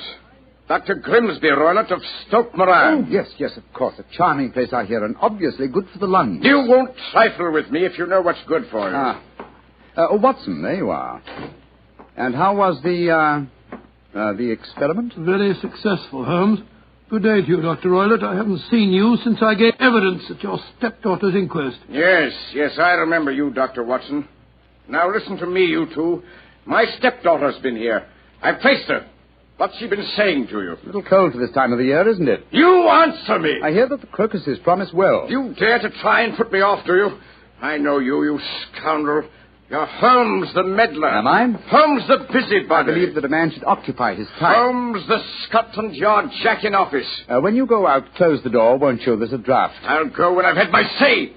Keep your nose out of my affairs, you hear? Oh, yes, my hearing is excellent, thank you, and your diction and delivery most forceful. But time flies, my dear doctor, time flies, and life has its duties as well as its pleasures. Goodbye. Insolent rascal. Here, see this poker? Oh, the fire doesn't need poking, thank you, Doctor. But I should be obliged if you'd put some more coal on for me. You laugh at me. You don't know my strength. Look. There. Your poker's bent double. And that's what I'll do to both of you. If you don't keep out of my affairs. I had a presentiment that he'd slam the door. Phew. He's an ugly customer, eh, Holmes? Literally as well as figuratively. Watson, I'd be much obliged if you'd get your revolver. It may prove to be an excellent argument with a gentleman who twists iron pokers into knots. The fellow's amazingly strong. Just look at it. I don't want to appear flamboyant, but, there we are. Great Scott, Holmes. You straightened the poker out again. Yes, but it's utterly useless in its former shape. And now Watson, the timetable will catch the next fast train to Stoke Moran.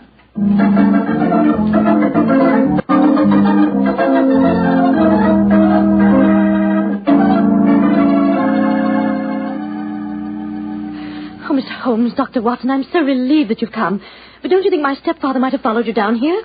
Let's take that chance, Miss Stoner. A few hours' delay might mean the difference between our life and death. It was imperative that we examine this bedroom of yours before Dr. Roylott returns. Anyway, my dear, you mustn't worry any more. We're here in your house, and we're going to take good care of you, no matter what harm befalls you. Thank you, Dr. Watson. So this is the room in which your sister died, is it? It's much as I pictured it. And Dr. Roylett's room adjoins this one, you say, Miss Turner? Yes, Doctor, on that side. The room which adjoins it on the other side is my regular bedroom. The one that's being so conveniently painted, eh? Yes. Well, let's examine this room. No trapdoors or sliding panels, I suppose. It sounds solid enough, Holmes. Yes, I think it is. Hello, what's this? Are you aware that this bed is clamped to the floor, Miss Stoner? Why, no, Mr. Holmes, I didn't know that. What an extraordinary thing. Was the bed in your other room anchored also? No, I don't think it was. Very illuminating. And this bell pull hanging against the wall above your bed. Oh, that, it doesn't work. It doesn't work, but if you want to ring. There's another one on the other wall over there. Now, why this one? Well, I don't know. My stepfather made a number of changes after we came here. Yes, quite a burst of activity, apparently. And it took some strange shapes. Why are you standing on the bed, Holmes? I'm curious, my dear fellow. Aha. It may interest you to know that this bell rope is fastened to a brass hook. There's no wire attachment. It's a dummy. A dummy? But why? There's a small screen above it. It's a ventilator, I suppose. Yes, Mr. Holmes. Yes. A ventilator leading into your stepfather's room. Curious.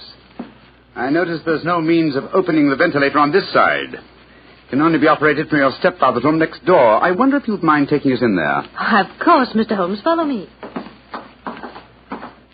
What do you make of it, Holmes? There's devil's work afoot, old chap. Here we are, Mr. Holmes. It's much the same as the other room. A bit bigger, perhaps. That large safe against the wall seems to be an unusual piece of bedroom furniture. What is it, Miss Stoner? My stepfather's business papers. Oh, yes. You've seen inside it, then? Only once, some years ago. I remember that it was full of documents. What's this saucer of milk doing on top of it? Does Dr. Roylott keep a cat? No, but he does have a cheetah and a baboon as pets. He brought them with him from India. Well, Holmes, cheetah is just a big cat. True, but I doubt if a saucer of milk would go very far in satisfying the appetite of a cheetah. Well, I think I've seen enough. This matter is too serious for hesitation. Your life may depend upon your following my instructions, Miss Homer. I'll do anything you say, Mr. Holmes, anything. Is that village inn I see through the trees from this window? Yes, the Queen's Arms. Your bedroom windows would be visible from there. Yes, Mr. Holmes. Very well, then. Watson and I will go there now and obtain accommodations. When your stepfather returns, you must confine yourself to your room on the pretense of a headache. You follow me? Perfectly. When Dr. Roylott returns for the night, you must open your bedroom window and put your lamp on the sill as a signal to us at the inn. Then withdraw quietly to your usual bedroom, the one that's being painted. I'm sure that you could manage there for one night. Of course. But what will you do? When we get your signal, Dr. Watson and I will come here and spend the night in your dead sister's room. We are going to solve this mystery of the dummy bell rope and the unusual ventilator and the strange music in the night.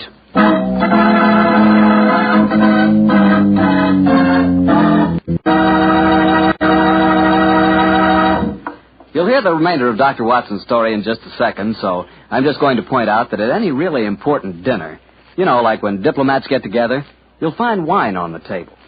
Because for years it's been a known fact that good wine makes good food taste better. Prove that to yourself tomorrow night by having your dinner together with a glass of Petri wine. If you prefer a red wine for any meat or meat dish, try a Petri California Burgundy. That rich, hearty red Petri Burgundy is really out of this world. Now, if you'd rather have a subtle, intriguing white wine, let's say to go with chicken or fish, then try Petri California Sauterne. But Sauterne or Burgundy, to make sure it's good, make sure it's Petri, won't you?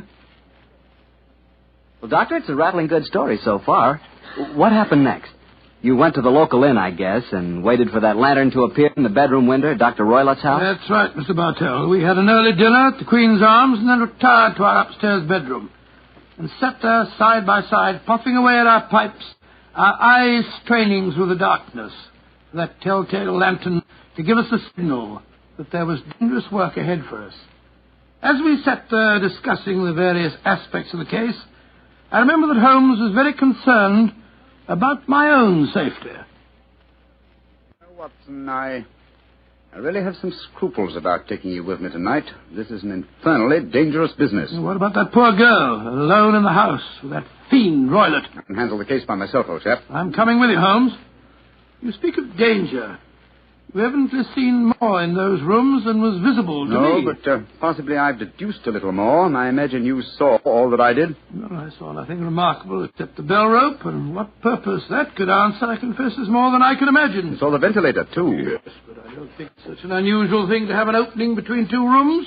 It's so small that a mouse could hardly pass through it. True, but at least you will admit there was a curious sequence of coincidences. A ventilator is constructed. A bell cord is hung from it. A lady sleeps in a bed directly below the ventilator, a bed that is anchored to the floor. The lady dies. Well, I begin to see what you're driving at, Holmes. Look. There's the lantern in Miss Toner's window. It's our signal, all right. Come on, Watson. Our night's vigil begins.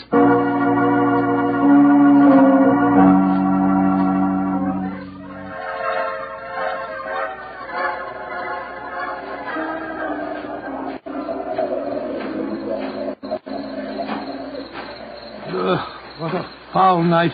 Foul night for foul business, Watson. Come on, through these laurel bushes. It's only another 50 yards to the house. Yes, the lantern's still burning away in the bedroom window. Yes, all the other lights are out. Including the one in Dr. Roylett's room. He must have gone to sleep. To bed, possibly, Watson, but not, I think, to sleep. Great heavens, Holmes. Look at that frightful creature leaping about in the moonlight.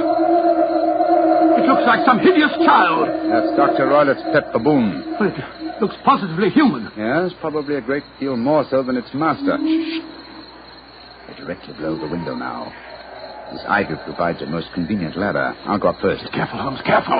Wait a minute. I hope the thing's strong enough to hold us both. We look pretty stupid on our backs in the mud. Get your hand with you, Holmes. I can't quite get my leg up over this window ledge. Oh, thanks, old boy. Oh, say, phew. Now to close the window shutters.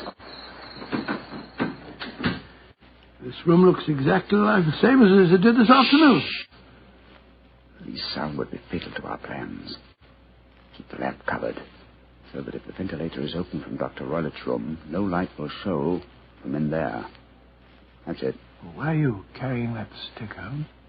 Prepared for a visitor that I expect before the night is over. A visitor who will herald his entrance with faint music from an Indian pipe. You mean the music is a signal? Exactly, old fellow. The signal to an accomplice who can enter a room with locked doors. An accomplice who kills and leaves no trace. You mean that... Shh, no more talking, Watson. I'll sit on the edge of the bed here. You sit on that chair. Have your revolver ready in case you should need it. Right you are. Have the lantern ready, too. When I shout now, turn the light full on the top of the bell rope. You understand? Yes, perfectly. Good. Now we must wait. Perhaps for some time. But don't go to sleep, Watson. Don't go to sleep. Your very life may depend on it.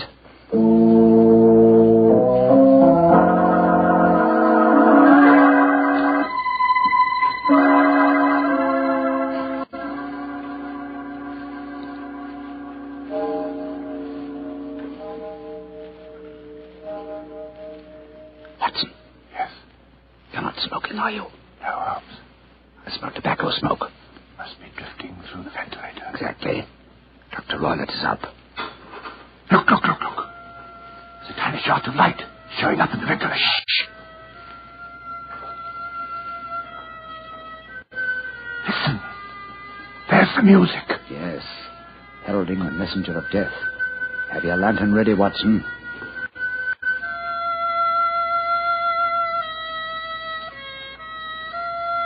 Now, Watson, now! Great heavens, it's a snake slithing down the bell rope. You can't kill it with that stick, Holmes. Out of the way. Let me get a shot at it. I'm going to drive it back the way it came. Get out. There it goes. Back through the ventilator. Oh. What a fiendish plan.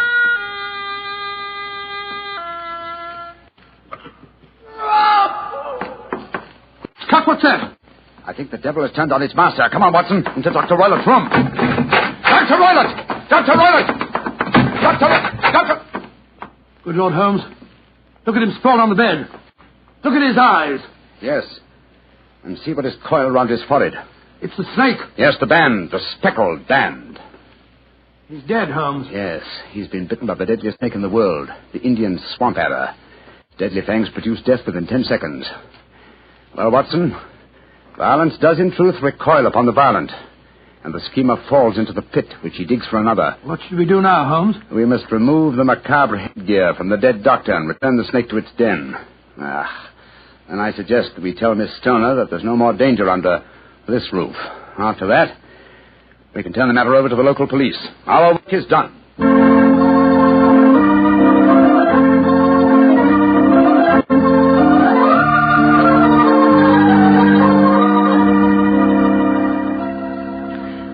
Holmes, Dr. Watson, I can't tell you how grateful I am that you brought me back into Baker Street. Stoner, it would have been inhuman to leave you in that house of horror and death. We have a spare bedroom, and Mrs. Hudson is a motherly and understanding woman, and I can assure you that Dr. Watson and I will be delighted to have you stay with us here until you've decided on your future plans. Yes, of course we will, my dear. As a matter of fact, it would be rather refreshing to have a touch of youth about the place. You're both so kind. Mr. Holmes, I think it's wonderful how you foiled my stepfather's devilish plans. Yes, wasn't it a remarkable example of logical deduction? No, it wasn't, old fellow. At first, your mention of the gypsies, Miss Stoner, and the use of the word band put me on an entirely wrong scent. However, when we examined the fatal room, I drew the obvious conclusion. You mean the dummy bell rope, the ventilator, and the immovable bed? Yes, old fellow. It instantly gave rise to the suspicion that the rope was there as a bridge for something coming through the ventilator and traveling to the bed. I once thought of a snake. When I saw the saucer of milk on top of the safe, my suspicions crystallized into certainty. Oh, it was a fiendish plot. Yes, and an extremely clever one, too. Exactly. My stepfather must have trained the snake to return to him when he played the music. Yes, he put it through the ventilator with the certainty that it would crawl down the rope and land on the bed. It might or might not bite the occupant. Perhaps she might escape every night for a week, but sooner or later she must fall a victim. Thank heaven I came to you, Mr. Holmes. Amen to that, Miss Stoner. Holmes, if you hadn't lashed at the snake with your stick, I bet it wouldn't turn back on its master. True, old chap. In that way, I am no doubt indirectly responsible for Dr. Grimsby Rowlett's death. But I can't say it's a fact that's likely to be too heavily on my conscience.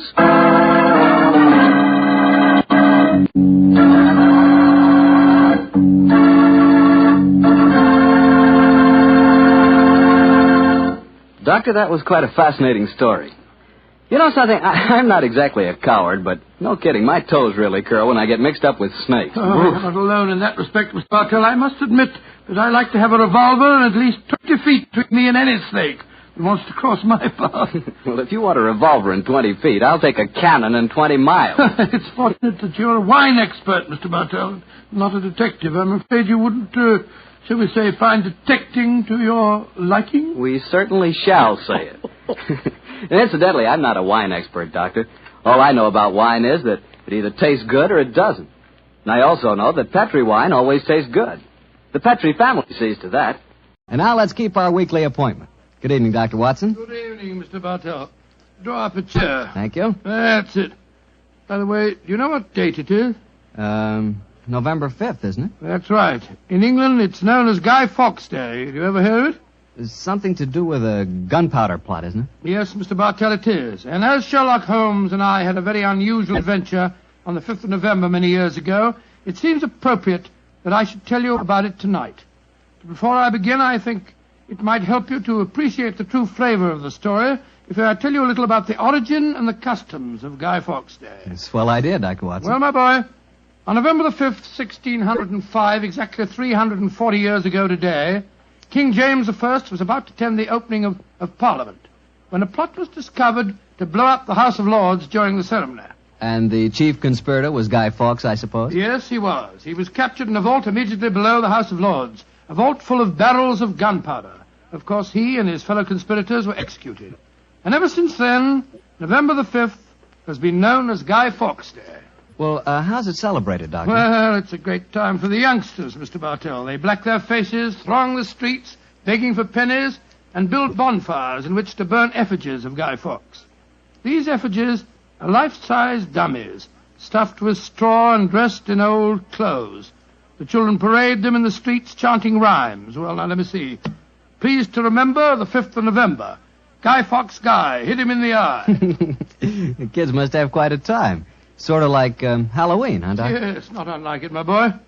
Well, now that I've told you something about the customs of Guy Fawkes Day, I'll get on with my story.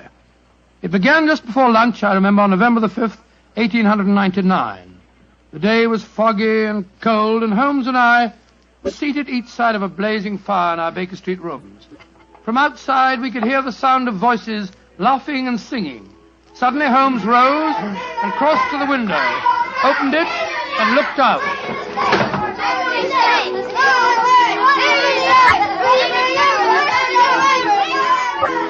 Then he turned to me and spoke.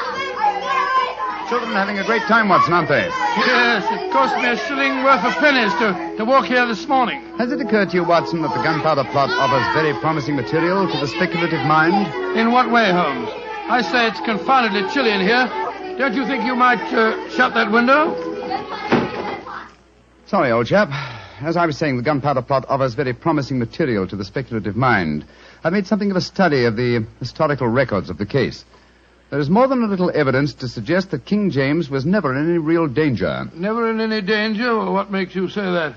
Knowledge of the proposed dastardly scheme came to light early. But James Stuart, King of England, the possessor of a shrewd and diabolical mind, used the spectacular discovery of the plot to try and bolster his waning popularity, as well as to justify increased religious persecutions. Well, that's the first I've heard of it, Holmes. I dare say, old fellow, but it's true just the same. I'm afraid James Stuart, King of England, was an unscrupulous tyrant. Come in. Oh, yes, Mrs. Hudson? There is a gentleman to see you, Mr. Holmes. He said it was very important. He asked me to give you his card. Oh, thank you, Mrs. Hudson. Oh, ask him to come up, please, will you? Aye, sir. Who is it, Holmes? A gentleman with a remarkably fine sense of timing. Read his card for yourself. Let's have a look. Mr. James Stuart. Great Scott, that's an extraordinary coincidence that he should arrive just as we're talking about James Stuart, King of England. Come in. Mr. James Stuart. How do you do, Mr. Stuart? My name is Sherlock Holmes, and this is my colleague, Dr. Watson. How do you do, sir? How do you do? Mr. Holmes, you've got to help me. I'm walking about in mortal fear of my life. You've got to help me. Mr. Stuart, I suggest that you sit down. I'll do anything in my power to help you, but you must compose yourself first and tell me quietly what it is that's frightening you. How can I compose myself when I may be dead within a few hours? No, Mr. Stuart. I'm a doctor. I really think if I were to give you a sedative that you'd find... How can you talk of sedatives when My heart. Doctor... My heart. All right. Now, here, let me help you into the sofa. There you are now. Imagine That's brandy it. would be in order, Watson. Yes, Holmes, and I'll give him some digitalis. A fellow with a bad heart like this shouldn't allow himself to get so excited. Here you are, Mr. Stuart. Drink this. No. That's it. And now this, Mr. Stuart. What is it? It's digitalis. Very well. There now. Feel better, sir? Yes, Mr. Holmes. Yes, I do. You're right. I shouldn't get so excited. My heart can't stand it, you know. Watson, is he well enough to talk, do you think? Yes, if he doesn't excite himself again. I'll be careful, Doctor. I'll take it quietly. Mr. Holmes, when you saw my card just now, did it strike any responsive chord? Naturally, sir. Who could fail to be intrigued when a James Stuart calls to see one on Guy Fawkes Day? It isn't just coincidence that my name is James Stuart. I've got royal blood in my veins. People know of it. And that's another reason they're out to kill me. They're jealous of my heritage. Every instinct I have is a royal one. Now, you gentlemen know that falconry is a king's sport. And my greatest hobby is the breeding and the training of falcons. Mr. Stuart, please, Mr. Stuart. Owing to the state of your health, I suggest that you be as economical as possible in your explanation. In fact, I think it might be better if I were to question you. Very well, Mr. Holmes. Now, you say that your life is in danger. What evidence do you have to substantiate that claim? My cousin, Guy Falconby, has threatened it. You see, Mr. Holmes, he and I are the only heirs to a wealthy uncle. His fortune will go to the surviving heir. If I were dead, Guy would inherit everything. Seems to me, Mr. Stuart, that you should have applied to Scotland Yard for protection. I did, Dr. Watson. Only a few days ago I saw a certain Inspector Lestrade, I think his name was, and he laughed at my fears. Oh, Lestrade. And he laughed, did he? Well, then in that case, there may be something in your story, sir. You say that your cousin has threatened to kill you. Has he indicated the method he intends to employ? He has, and it's a devilish plot. Guy has a bitter, twisted sense of humor, gentlemen, even when he's planning as dastardly a thing as a murder. I am James Stuart. He is Guy Falconby, which is near enough to Guy Fawkes. Today is the 5th of November, and he's planning to blow me up. Oh, come, sir. You can't expect us to believe that. But it's true.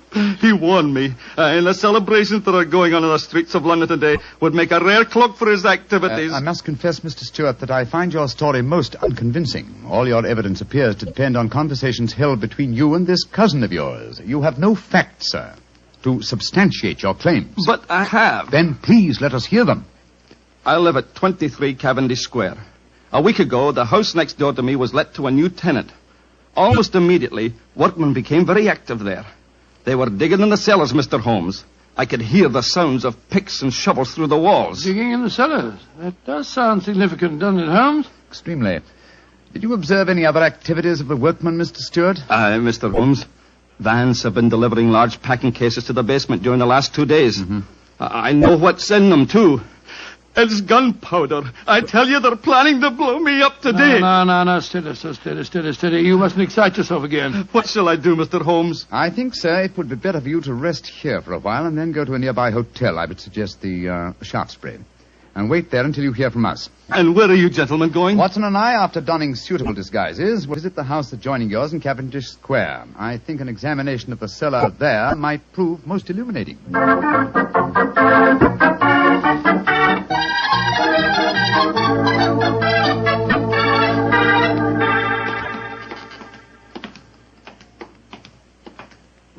This must be the house, all right, Holmes.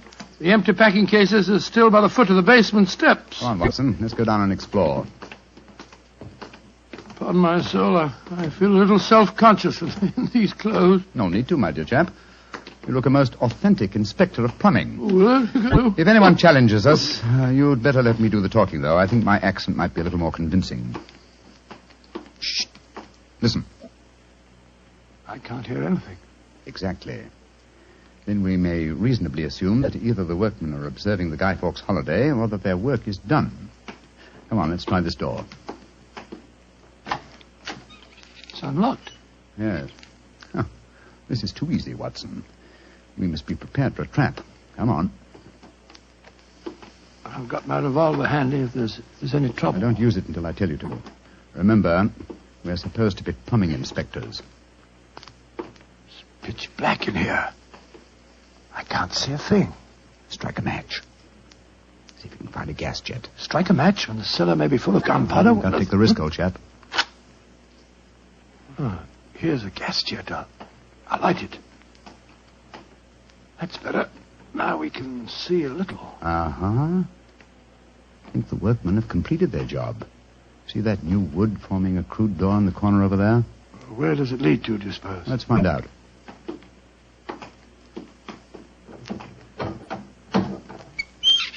Oh, also unlocked. And here's a miner's lantern, waiting conveniently for us on this ledge. Oh, this is ridiculously easy. Now I'm sure it's a trap. I like the lantern. Great Scott, it's a tunnel. Yes, it's a tunnel leading into Mr. Stewart's house next door. Let's explore it.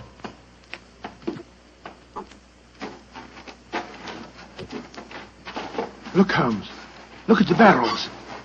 I bet they're full of gunpowder. Undoubtedly. We'll observe the fuses as well. Yes, the complete equipment for another gunpowder plot. I can't believe my eyes. What a fantastic plan, but how could the murderer be certain that Stewart would be killed in the explosion? I think that's easily answered, Watson. Remember Mr. Stewart's bad heart? In his present state of apprehension, an exploding firecracker would be enough to kill him. I suppose so. Hello? What's this lying on the floor? Curious. It's a funny strip of silk with a little ring on the end. Let me see it, Watson. Aha. This seems to be familiar. By Jove! I believe it's a Jess. A Jess? What on earth's that? The last piece of evidence necessary to confirm the conclusion... Come out of there! And keep your hands above your heads! I've got a revolver! Right, you are, Governor. We ain't doing no harm. Now, remember, Watson, I'll do the talking.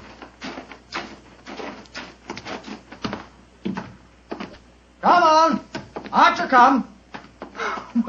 Well, you're a comical-looking pair. What are you doing in there? Me and my mate got a message to come over here and see to the plumbing, mister. Plumbers, eh? Do you have any identification? Yes, sir. Here's my badge. We're inspectors for the London County Council. Oh, that's all right, my man. I saw the basement door open and I thought burglars might be here. You're the owner of this house, sir? Yes, but my agent let it recently to some tenants who've been behaving rather queerly, I'm told. So I came round here to see what was happening. If you're the owner, sir, perhaps you can give me some facts for me records. Not to fill me records, you know. What do you want to know? Well, your name, please, sir. Falconby. Guy Falconby. Look here. Alfie, hold your nose. What did he say? Nothing, sir, nothing. He's got bad hiccups. Had him for months now. Can't stop him. Alfie, here, give me a pencil, will you? Thank you, Alf. Now, sir, your name is Guy Falconby. What's the name of the tenant this house is let to? There are 3 of them. Oh, do you know their names, sir? Got to have them for me records, you see. Yes, the names are Winter, Rokewood, and Keynes. Oh, yes. Winter, Rokewood, and Keynes. That's right, sir. Sounds as if they might be a firm of solicitors, don't they, sir? Well, perhaps they are. I haven't met them. Just one more question, sir, and then I needn't bother you no more. Well, what is it? My religion or my grandmother's maiden name? No, sir. No, nothing like that. I just wondered who lived in the house next door on that side. We've had a complaint from there, too. Their pipes is bunged up. My cousin lives there. His name's James Stewart. Mr. James Stewart, eh? Not much obliged, sir. Me and my mate will be going next door, then. Come on, Alfie. I'm not surprised his pipes are bunged up, as you so graphically put it. He's a great one for practical jokes about the house. As a matter of fact, he's planning one of them tonight. Well, that's no concern of yours. By the way, my man, what's your name? Nivitt, sir. Tom Nivitt. Come on, Alfie. We got work to do.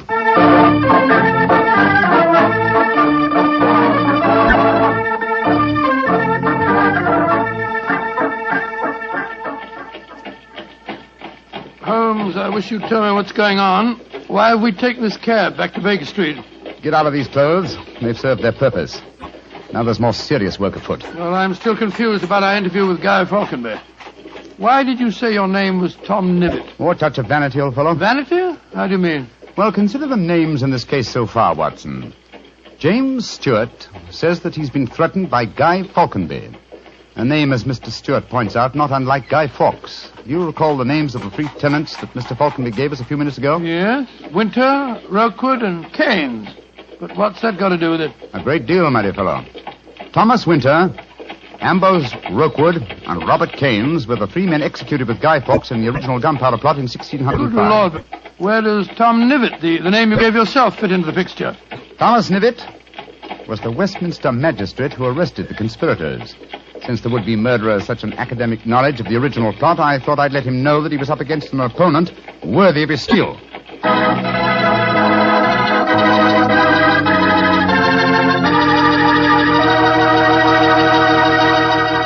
We'll hear the rest of Dr. Watson's story in just a few seconds. Just about time for me to remind you that if you want a wine that's sure to please the ladies, you can't miss with Petri California Muscatel. That's because Petri Muscatel is a golden wine with one of the most luscious flavors you ever tasted. Did you ever taste a big, plump muscat grape that's ripened in the sun? If you have, then you know what to expect when you taste Petri Muscatel. It's a wonderful wine. Perfect after dinner and swell when company comes. Just remember that, won't you? Petri Muscatel. Well, Doctor, you and Mr. Holmes were certainly having yourselves quite a Guy Fawkes day. What happened when you got back to Baker Street? We quickly changed out of our disguises and back into our ordinary clothes. I was still pretty much in the dark, as usual. And I kept questioning Holmes as to our next move. He was in a state of suppressed excitement. And it was obvious as he spoke to me that he was anxious to be off. What's the dawdle? There's so much work ahead of us. What do you mean, don't dawdle? I'm not dawdling. I'm dressing as fast as I can. What's our next move, anyway? Well, we must split our forces. Let's get hold of my band of street urchins, the Baker Street Irregulars. I'm going to surround Mr. Stewart's house in Cavendish Square, and they'll be invaluable for that purpose. Well, what do you want me to do? Go to the Shaftesbury Hotel and collect Mr. Stewart, then return with him to his house and wait me there. I shall join you as soon as I've rounded up the irregulars, but I must warn you. Don't leave Mr. Stewart for a moment. Don't let him out of your sight until you see me again. Of course I won't, Holmes, but, I must say, the idea of all that gunpowder in the cellar doesn't make me feel any too happy. Have faith in me, old chap. Have faith in me. You know, I wouldn't expose you to any danger if I could avoid it. And I assure you that I shall join you and Mr. Stewart very shortly. You have your revolver? Yes, of course. Good. And, give Mr. Stewart this revolver, will you? Tell him that I insist that he carries it. I fear that his own has probably been tampered with. Right you are, Holmes. I'll see that he has it. This is a strange business, I must say. That Guy Falconby seemed such a decent sort of fellow. Yes, he appeared to be a most amiable fellow, didn't he? This is indeed an unusual case, Watson. We're up against one of the most sinister and twisted antagonists that we've ever met. Well, old chap, I'm leaving now. I'll join you soon. And don't forget, stay close to Mr. Stewart. Stay very close to him.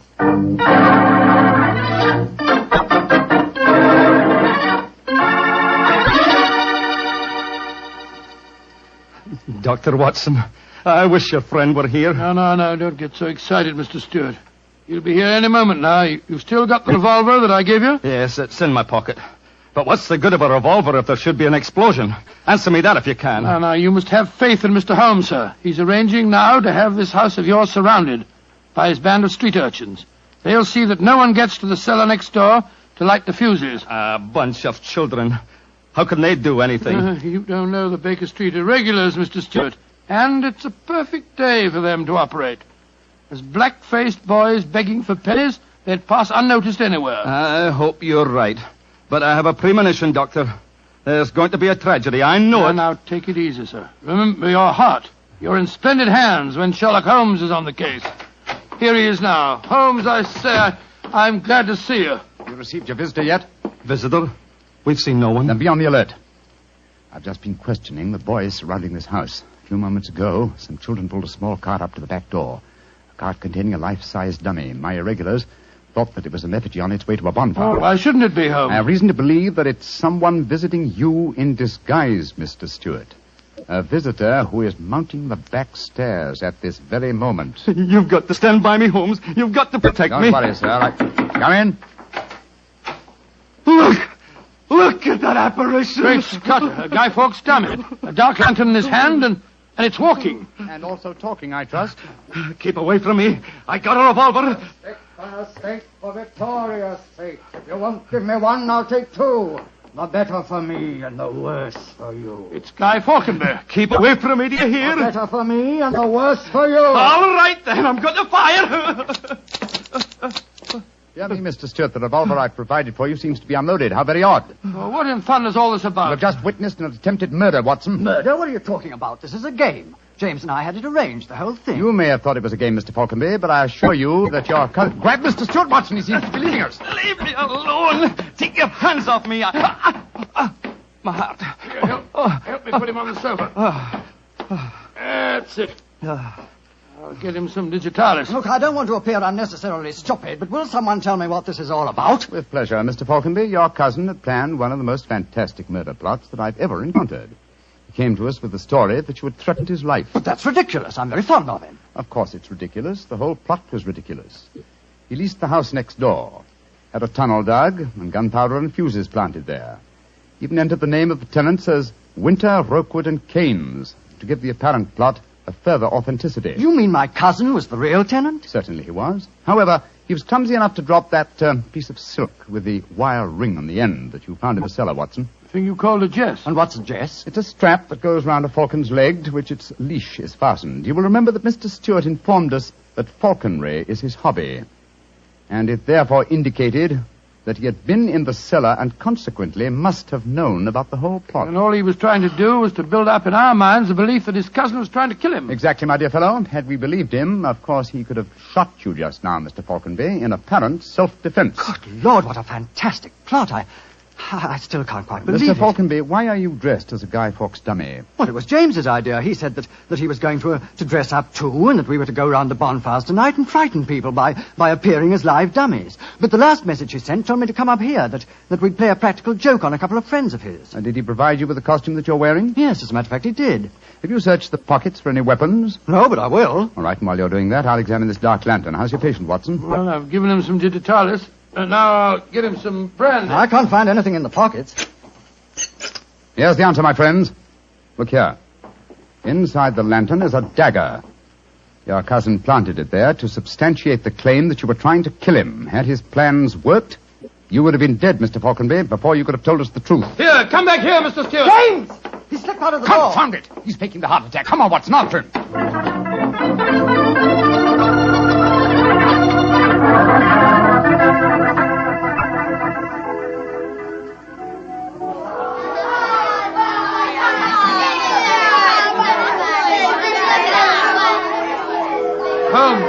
Holmes, where are you? Out of of the way, please. Blimey. Here comes the Lord Mayor of London, chums. Excuse me, please. I'm trying to find a friend of mine. Most important. Holmes, where are you? Here I am, Watson. I hear you calling me. Out of the way, please. I'm coming, Holmes. Why don't you send the post card? You got away from me in the crowd. I'm afraid Mr. Stewart got away from us. Well, we'll never find him in this mark. Not Twelfth, he's a dangerous man. There's no knowing what he may do. Where are the irregulars? There's Wiggins. Wiggins? Hello, Mr. Holmes. Wiggins. Dr. Watson. Did you see a man run out of that house a few minutes ago? No, Governor. Perhaps Charlie did. Hey, Charlie, come over here a minute. It's Mr. Holmes. All right. I bet Charlie didn't see anything, though. He's got some savvy girl with him. Hello, Mr. Holmes and Dr. Watson. Hello, Charlie. Hello, Charlie. Did you see a man run through this crowd a few minutes ago? A tallish man with a grey moustache? Yes, I did. A man came running out of the house over there. That's the house. Where'd he go? He ran down toward where the shops are. And he stole our dummy, he did. The one we are going to burn in the bonfire. I tried to stop him, but he got away. Holmes, look up there on the roof. There's a figure. By Jove, I believe it's James Stewart. That's the man. He's the one that stole our dummy. He's standing up on the roof. He's going to jump. If he does, he's going to land in the bonfire. There he goes. He is jumping. Right into the middle of the fire. It's awful. He'll be burned to death. Don't worry, Wiggins. There wasn't a man who fell into the bonfire. What do you mean? From the gyrations that the figure performed as it fell, my dear Watson, I'm convinced that Mr. Stewart threw the stolen dummy to try and put us off the track. Then Stewart's still up there. He is, Watson. Come along, old boy. It's up on the rooftops for us. Up on the rooftops.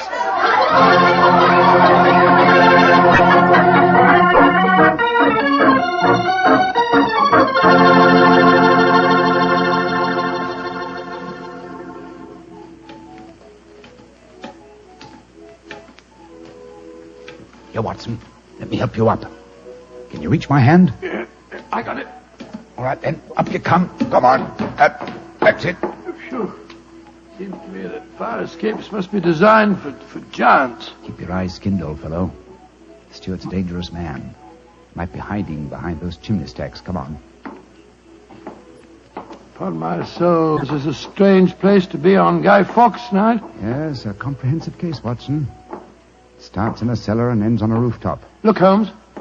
By the parapet there. The crumpled body of Mr. Stewart. Looks to me as if it... Yeah. He's dead, Holmes. Well, it's not surprising. The effort of carrying the dummy up here and throwing it, combined with his own state of excitement, were too much for him. Well, quite frankly, I can't say that I'm sorry. No, he planned a murder. If it hadn't been for you, he would have succeeded. An extraordinary case, Holmes.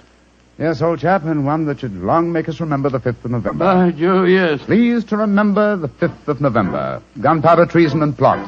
I see no reason why gunpowder treason should ever be forgot.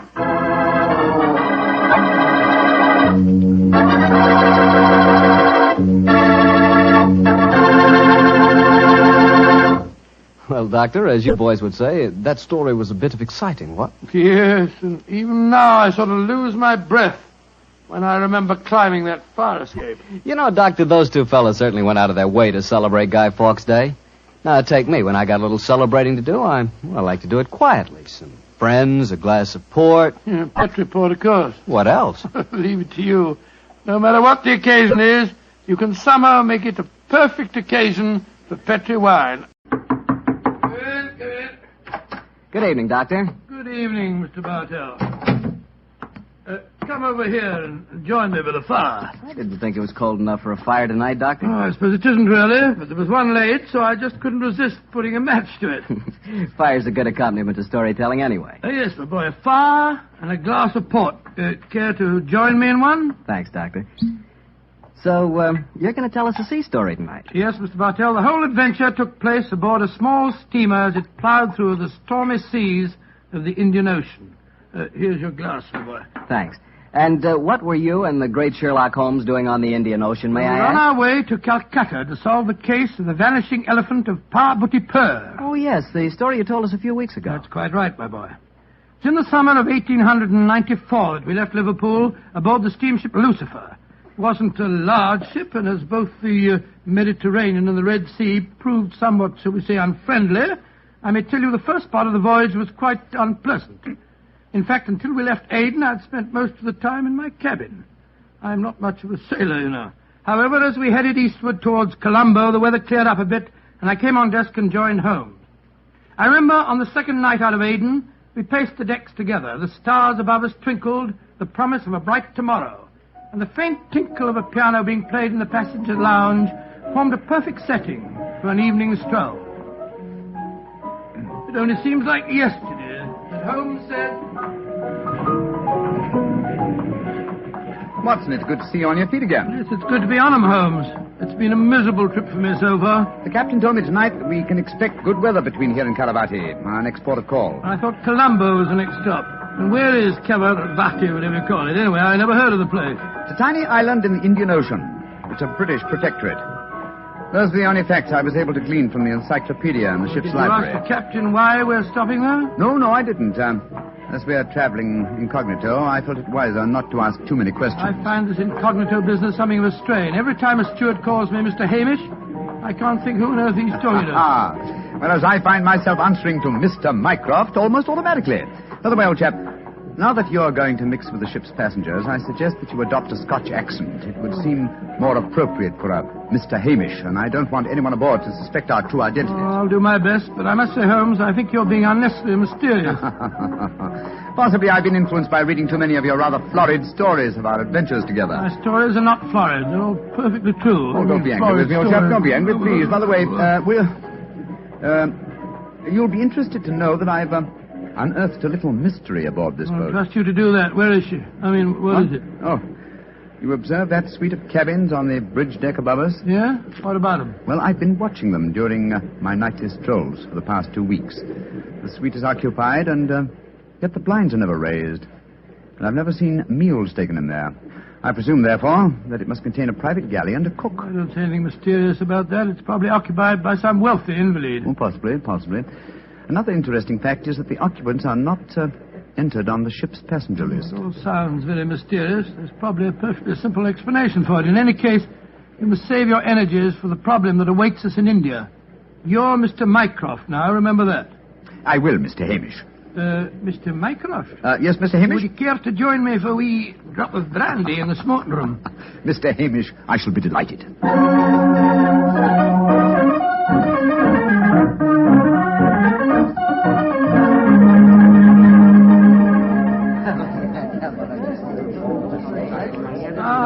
This is excellent brandy. Excellent. Watson, you notice that rather garrulous gentleman over there in the corner? You mean the one at the table with the oriental-looking fella? Yes, the talkative man is the ship's doctor, but I haven't seen the other gentleman before on this voyage. I wonder if he's an occupant of the mysterious suite on the bridge deck. Let's go over and talk to him, shall we? And remember the accent, Mr. Hamish. And so, Verda, when we landed at Colombo, I decided to take Mrs. Abbott for a moonlight rickshaw drive through the cinnamon gardens. Did you gentlemen want to see me? If you'll excuse us, Dr. Harris, my friend Mr. Hamish and I were having a little argument, and we thought that perhaps you might be able to settle it for us. An argument? Oh, I love a good argument. Sit down, gentlemen. This is Mr. Verda. How do you do, gentlemen? Good evening, sir. My name is Hamish, and this is my friend, Mr. Mycroft. I'm so happy to meet you, gentlemen. Now, how do you know, Mr. Verda? Now, gentlemen, tell me what you're arguing about. Well, I'll Doctor, have a good argument. You see, it wasn't exactly an argument. My friend Mr. Hamish insists that the Suez Canal was built by a Dutchman in 1870. I'm convinced that it was built by de Lesseps, a Frenchman, in 1869. We thought you'd know. You flatter me. I'm only a ship's doctor, not an historian. Ask Verdi. He probably knows. Can you settle the question for us, sir? I can, Mr. Mycroft. You're almost correct. The canal was opened in 1869. Though its construction began 10 years previously. De Lesseps, a French engineer, was in charge of the operation. There is a statue of him in Port Said Harbor, built to commemorate his skill and enterprise. Much obliged to you, Mr. Vera. Hamish, I think that I win my bet. Mycroft, I'm afraid you do, if you're sure of your facts, Mr. Vera.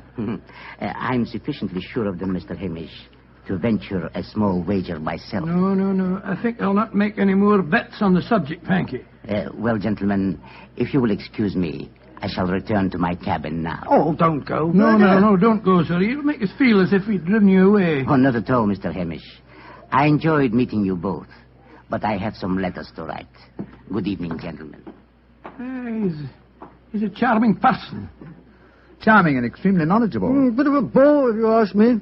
You two fellas enjoyed your trip? I'm just beginning to. It takes a little time to get my sea legs, you know. Dr. Harris, how long have you been on this ship? 4 years. This is my 23rd trip east on the Lucifer. Why? Well, there's something that puzzles me on board this ship. I'm sure that you would explain it to me. And what is it? Well, the suite of cabins on the bridge deck. Who occupies them? Wouldn't you like to know? I don't know we would, and that's why my friend asked you. Well, I'll tell you. Though it's supposed to be a secret. But there'll be no harm in telling you now, for we're dropping anchor off the island of Cavarati in the morning. In that suite of rooms is the Rani of Cavarati herself. She has her own staff of servants and everything.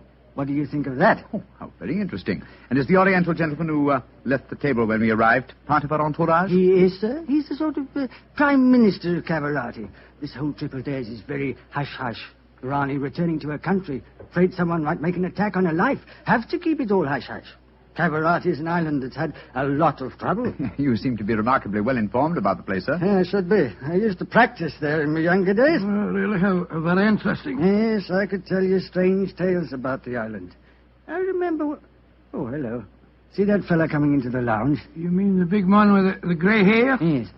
That's Sir Christopher Wyatt. Owns all the tea plantations on Cavarati. He's a dull fella, but I'll call him over. Wyatt, come over and join us.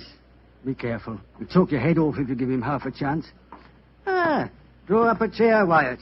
We were just talking about Cavarati. It seems to me that would be a good subject to keep away from. At least till after tomorrow, Harris. What do you mean? You know perfectly well what I mean. I should have thought that after your own experience on Cavarati, you would have learned a little discretion. You're talking like a schoolmaster, Wyatt. Why don't you just sit down, have a drink, and be friendly? Thank you. I prefer my own company. Pompous ass. You and Sir Christopher don't seem on the best of terms, Doctor. I know too much about him. He's afraid of me. That's what he is. Look at this girl coming into the room. Great Scott, she's good looking. Judging by our Oriental costume, she must be a member of the Rani's retinue. She's coming to our table. Yes, my dear. What is it? Which of you gentlemen is Mr. Mycroft, please? I am. My mistress sends her compliments and asks that you will call on her in her suite. And who is your mistress, may I ask? Her Highness, the Rani of Cavarati. Oh, I shall be delighted. Please tell the Rani that I shall pay my respects without delay. We will join her in a few minutes. Very well, Mr. Mycroft.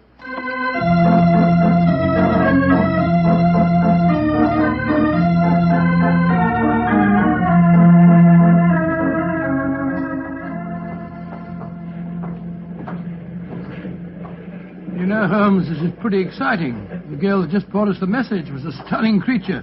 Imagine what the Rani herself must be like. Oh, what an incurable romanticist you are, Watson. I suppose you picture the Rani clad in oriental splendor, reclining like an odalisque on silken cushions. No, there's no need to make fun of me, old fellow. Here we are at the cabin. Ah, it is you, gentlemen. Follow me, please.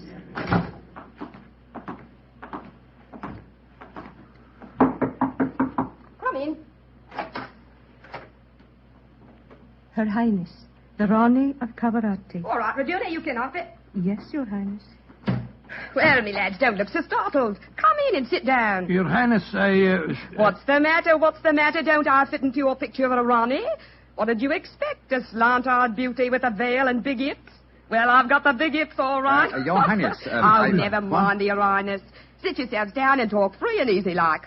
I may as well begin by telling you that I know who you both are. Mr. Sherlock Holmes and Dr. Watson. Do me. I've seen you in the good old days in London, you know. May I ask if our visit is purely a social one, or are you in need of professional advice? Oh, a little of both, Mr. Holmes, a little of both. And we'll start off with being social. Fruma. Mem Sahib. Champagne. Botachi, Mem Sahib. If you'll pardon my asking you, madam, but I've never seen you before, have I? Oh, that's a question I'm always having to answer. Yes, you probably have, Dr. Watson. You see, I was in the chorus at Daly's Theatre in London for quite a few years, until the Raja of Cavarati decided I'd look better on his island than I did in front of the footlights. Your husband, the Raja, is dead, isn't he? Yes, he was killed playing polo. Champagne, Mem Sahib. Polo. Champagne for the sector. Acha. He doesn't speak English, so I'll get along with telling you my troubles. Mr. Holmes, somebody's trying to kill me. Kill you? It's good. May I ask what reason you have for saying that, madam? You may, Mr. Holmes. Before I left England, I had threatening letters warning me that if I ever went back to Cavarati, I'd never get to the island alive. I got another letter in Port Said that said the same thing. You kept these letters, I trust? No, I didn't. I tore them up. I never did pay attention to letters that weren't signed. Well, that's a great pity, madam. Those letters might have been invaluable. Well, it's too late to think about that now, Dr. Watson. Here's what's on my mind. I land at Cavarati in the morning, and if anyone's up to a bit of no good, tonight's their last chance. You destroyed the threatening letters, madam, thereby indicating that you did not believe in the threats, and yet you now appear to feel that you are in danger. I wonder what made you change your mind. The Ace of Spades. Yes? I don't understand you, madam. In the last 2 days, every time I tell my fortune, I get the Ace of Spades. Now, you know what that means. Death. Oh, come now, madam. If you'll pardon my saying so, that's a very childish superstition. Well, the cards have never lied to me yet. Oh, you can laugh at it if you like, but I know. Well, do you mind if I ask you a few questions? Anything you like, Mr. Holmes. Fire away. How long is it since you were in Cavarati? About 18 months. We were in England when my husband died, and I couldn't face the idea of going back to that island alone. 3 months ago, Verder... Oh, he's the chief minister of Cavarati. Yes, madam. We met him for a moment in the lounge. Oh, well, Verder came over to England to persuade me it was my duty as the Ronnie to go back. I see. As far as you know, have you any enemies among the passengers on board the ship? Oh, that's an odd one to answer, Mr. Holmes. But I can tell you right here in my suite there's someone who doesn't like me. That girl Raduna, the one that brought you my message. She was in love with the Roger herself. I know she hates me, even though she did stay with me in England after my husband died. How about Ferder, your minister? Oh, he's all right. My husband thought the world of him, and he's been wonderful to me. He came from Cavarati recently, you say, to persuade you to return there. That's right, Mr. Holmes. Well, Brumer seems to be all right after drinking that champagne, so it'll be safe for us to have some now. Champagne au bloc quedon? Botace même side. Oh, I've been burning with curiosity to know why you gave him a glass of champagne a few minutes ago, and yet we didn't have any. Well, surely that's obvious, Watson.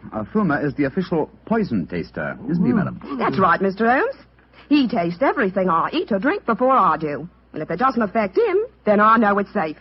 Berta brought him over to England when he came to fetch me. On the island of Cavarati, poisoning's quite an hobby, you know. There were 2 people in the smoking room tonight who seemed to know quite a lot about your island. The ship's doctor, a rather garrulous gentleman by the name of Harris, and Sir Christopher Wyatt, who owns tea plantations on the island. Do you know either of them, madam? I should say I do, both of them. Dr. Harris isn't any good. He was on the island for a bit, but he got into some kind of trouble, and my husband had him thrown out. And how about Sir Christopher Wyatt? Oh, Chris is all right. I saw quite a bit of him in London after my husband's death. As a matter of fact, well, if I weren't going back to Cavarati, I don't think he'd be on the boat at all. He hasn't been there for over 5 years, ever since he had a row with my husband over the wages he paid the native labor. It seemed to me that several people aboard this boat have a personal interest in the island of Cavarati. Interests that might be influenced by your death. Yes, just what I was going to say, madam. I think we should keep an eye on you. Oh, that's just what I was hoping you'd say, Doctor. You see, I'm giving a bit of a supper party tonight. All the people we've been talking about have been invited. And I thought if you two were to be here, perhaps you'd be on the lookout for any funny business. How about it? Well, of course we'll come, won't we, Holmes? I think it might be a good idea, though I would suggest that we retain our incognitos as Mr. Hamish and Mr. Mycroft. Well, whatever you say, Mr. Holmes. And now, let's have that champagne.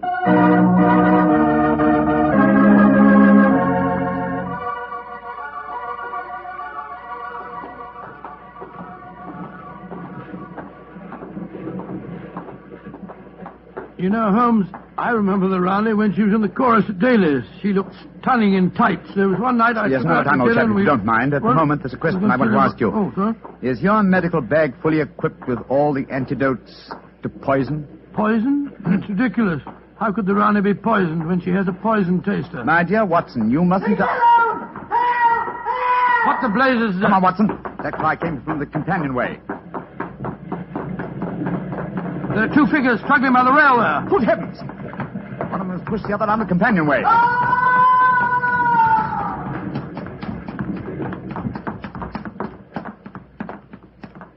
Good Lord. His skull smashed in. I'm afraid that he... What's happened? Sir Christopher Wyatt. What are you doing here? I was taking a stroll. I heard a yell from this direction and came here as fast as I could. Great Scott, this fellow's bleeding badly. We must get the ship's doctor at once. That's hardly necessary, I fear, Sir Christopher. What do you mean? In the first place, this man is dead. In the second place, He is the ship's doctor.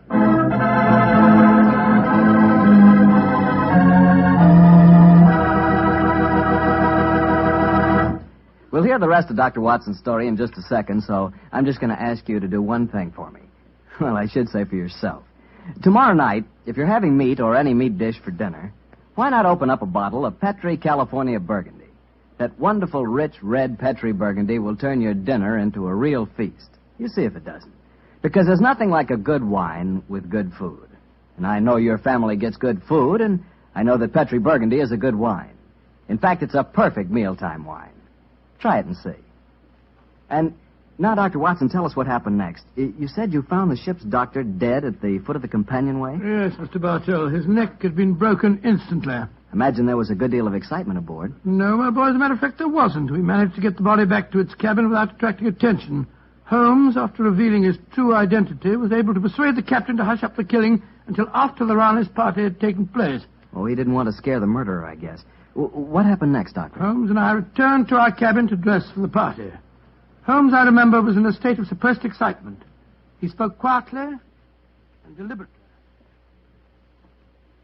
Watson, surely it's obvious why the doctor was murdered? Oh, it isn't obvious to me. It's elementary, my dear fellow. If you are planning a subtle murder by poison, how wise to remove the one man who might save the victim's life, a doctor. Oh, you keep harping on poisoning. It seems to me to be the last way a murderer would try to dispose of the Rani. Everything she touches is first tested by the poison tester. Exactly. That's why I call it a subtle murder attempt. Didn't you notice the physical attributes of Frumer, the poison tester? Which in particular, Well, Holmes? his unusually glossy hair, his remarkably clear complexion, his plump figure. Look here. Just tell me one thing, will you? What's that? I presume that in your medical bag you have a supply of magnesia. Naturally. Do you also have hydrated ferric oxide? Yes, I do. Splendid. Let's be off to the party. Oh, funny things to take to a party, I must say. That's true, my dear fellow, but I'm afraid that this party may not prove as convivial as the Rani thinks.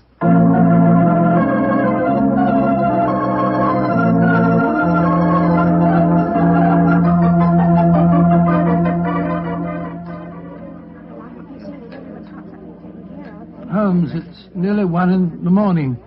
Everything seems to be going splendidly. It seems to be, Watson, but keep your eyes on the Rani. Yes, I have been. The poison testers tested everything that passed her lips.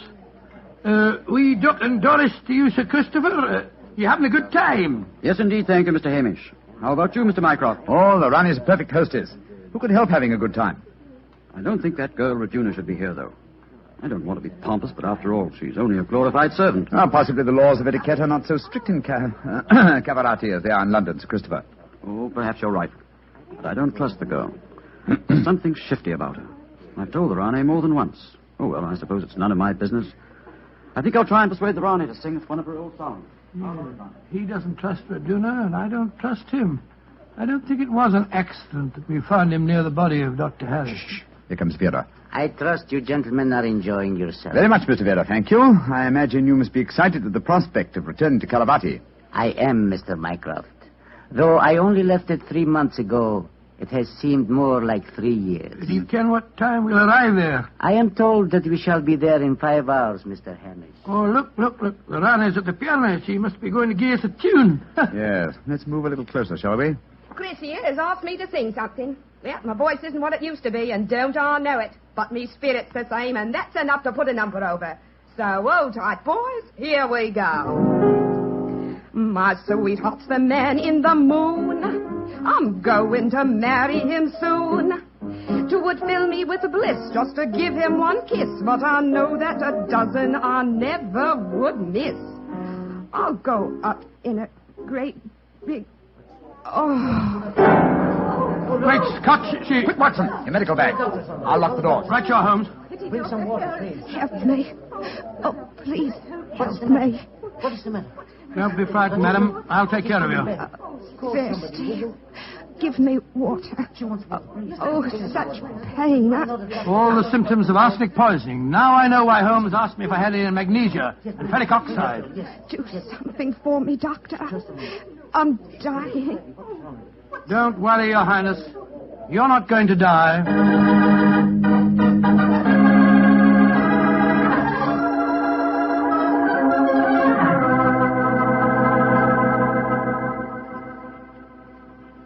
She's going to live, Holmes. Ah, gracious me, I'm tired.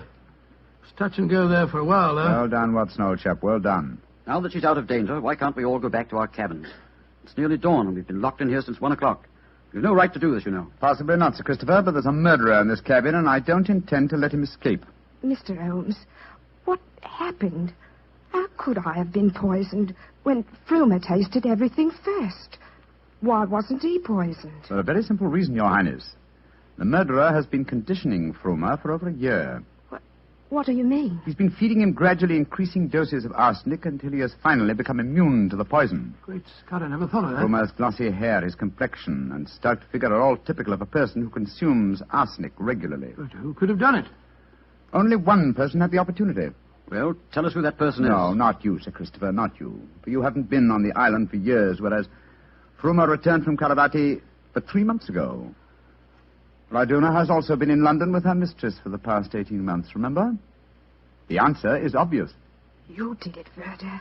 You brought the taster over when you came to fetch me. You'd prepared him for the year beforehand. Of course I did. No white runner will ever rule over Cavarati. And you murdered Dr. Harris. Equally true. Mr. Holmes, give me the key to the door, please. Oh, no. What? Do not come near me. Please throw it on the floor. Do not hesitate.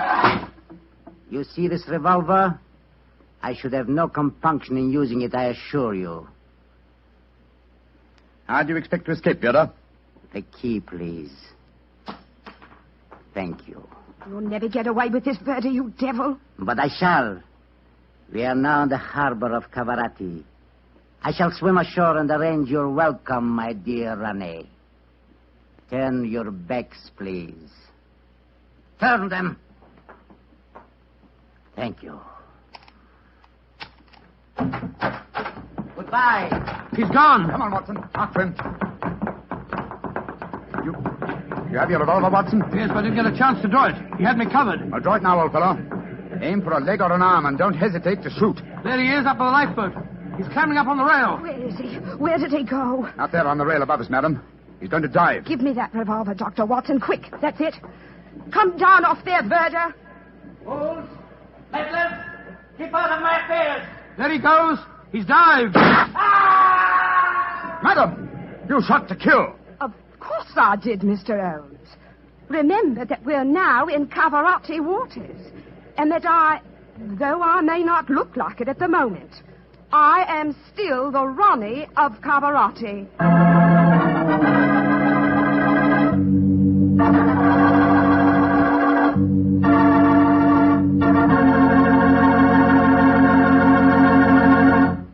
Say, that was a swell story, Doctor. It had a lot of color and quite a bit of action. Color and a bit of action. Well, I'm glad you liked it, my boy. Oh, I did. Say, that's not a bad idea. I mean, having someone taste everything before you eat it. Oh, it's a very old idea, very old. Very common, too, years ago. You know the kind of job I'd like? No, what's that? I'd like to be the official taster for the Petrie family. Boy, just think of all the Petrie wine I'd get to taste. Petrie to the right of me, Petrie to the left of me. What a life. What wine? Yeah, I wouldn't mind having that job myself. You said it. The Petrie family, really knows how to make good wine. Well, here's the patio of Dr. Watson's Northern California bungalow, but where's the doctor? Here I am, Mr. Bartell. Out in the garden. Okay, I'll be right there.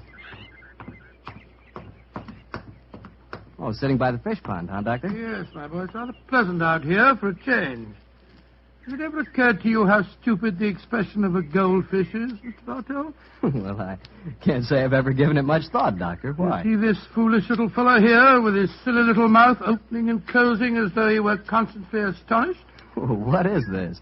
I thought you were a fish lover. Yes, I am. But as I was brooding over tonight's story, that goldfish seemed to be making faces at me as though it was trying to remind me of how my face must have looked on a certain June evening in 1890. It sounds to me as if you're going to tell a story against yourself, Doctor. I am, young fellow, my lad. What happened? One Sunday morning in 1890, I dropped round to visit my friend in Baker Street. Mrs. Hudson told me that he was out, but suggested that I wait in our old rooms for his return, and promised me a pot of strong tea and some buttered scones as an inducement. As I walked into the sitting room, I was astonished to see Holmes standing there, a bag in one hand and a coat in the other. My dear chap, how are you? I'm fine, Holmes. I'm surprised to see you, though. Mrs. Hudson told me that you were out. I have been, Watson, on a case. I just returned by my private entrance for some necessary apparatus. Oh, could I come with you? My wife's away, you know, but my practice is quite slack at the moment. Not even my trusty old friend Watson can accompany me on this case. It's a ticklish business. The fate of 2 nations hangs in the balance. I must work alone. Sorry to leave you like this, old fellow. Goodbye. Oh, wait a minute. Mrs. Hudson's making me some tea and some buttered scones. Can't you wait and share them with me? Good old Watson. You're the one fixed point in a changing age. Empires are tottering, and you talk of tea and buttered scones. Oh, I'm sorry I must be off. Oh, goodbye, old fellow. Oh, don't look so sad, old fellow. When the time is ripe, I'll tell you all about the case, and you can write it up in your memoirs. Goodbye, old boy. Buttered scones. I haven't got any appetite for them now.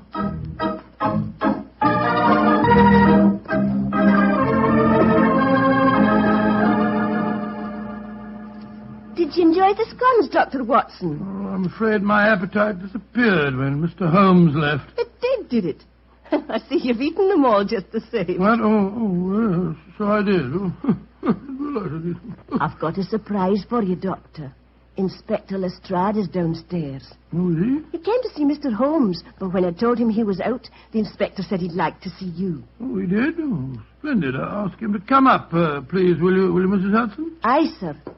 Will you come up, please, Inspector? Thank you, Mrs. Hudson. Can I butter you up a few more scones? No, thank you. I really couldn't eat them. I'll just go and make some more the same. You'll eat them if I fix them, Doctor. No, really, thank you. There you are, Lestrade. Hello, Dr. Watson. Here's a pretty kettle of fish and no mistake. Huh? What's the trouble? Well, I want Mr. Holmes' help on a most important case. Where's he gone? Well, he's out on a very, secret matter. You know where he is, Doctor? Well, naturally I know where he is, Lestrade. My old friend never keeps me in the dark, but I'm not at liberty to tell you. Perhaps I could help you a bit. After all, I'm not exactly unfamiliar with my friend's methods. That's true, but just the same... Oh, well, Doctor, 2 heads are always better than one, even if one is a sheep's head, as my old mother used to say. Are you suggesting that I'm a sheep's head? No, I'm not suggesting anything, Doctor. I'm just telling you what my old mother used to say. I'm really not very interested in what your old mother used to say. And now, Lestrade, your problem, please. Well, it's simple enough, Doctor. A German diplomat, Graf Otto von Heldenstein is his name, is in England on a very secret mission. Graf Otto von Heldenstein? Huh.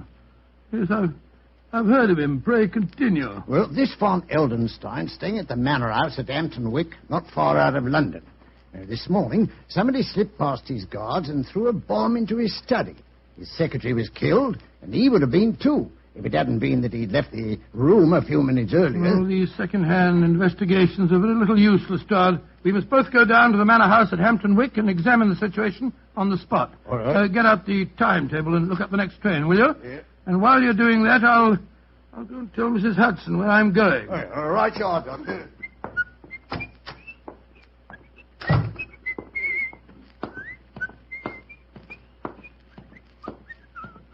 Here are the scones, Doctor. I was just bringing them up to you. Scones? Well, who can think of scones when an empire's tottering? Are you sure you're feeling quite well, Doctor? Of course I am. Now, listen to me, Mrs. Hudson. If Mr. Holmes should return, please tell him that I've gone to Hampton Wick with Inspector Lestrade to investigate the von Heldenstein business. The von Heldenstein business. Aye, Doctor, I'll tell him that. Mr. Holmes didn't tell you where he was going, did he? No, Doctor, he didn't. Oh, I see. All right. Well, thank you, Mrs. Hudson. Thank Are you sure you don't want the scones, Doctor? I might as well take him along. I dare say Lestrade could eat him. Aye, you're the one, Doctor.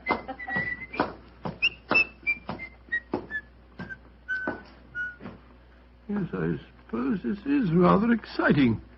Just the same, I wish I knew what Holmes was doing at this moment.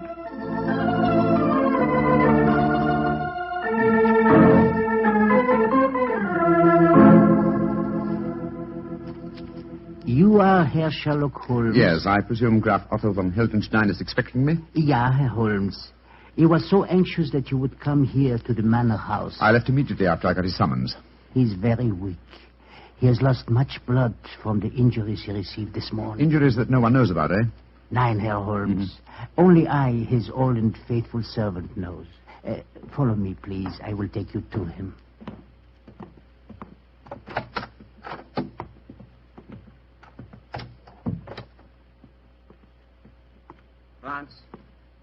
Franz, is that you, Franz? Ja, Herr Graf.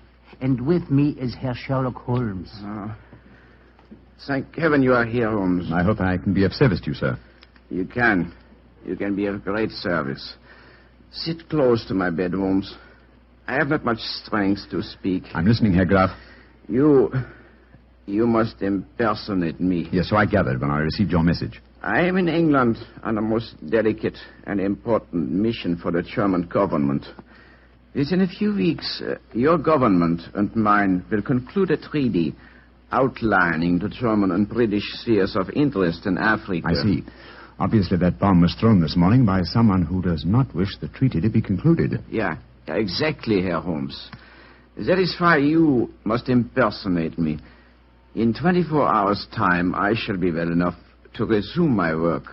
In the meanwhile, you can keep the secret of my injuries and also have the opportunity of finding the assassin. I'm quite prepared to undertake the impersonation, sir, but how can I possibly hope to deceive the members of your personal staff? With the exception of Franz here and poor Fräulein Ullmeyer, who was killed in the explosion that injured me, my staff is new.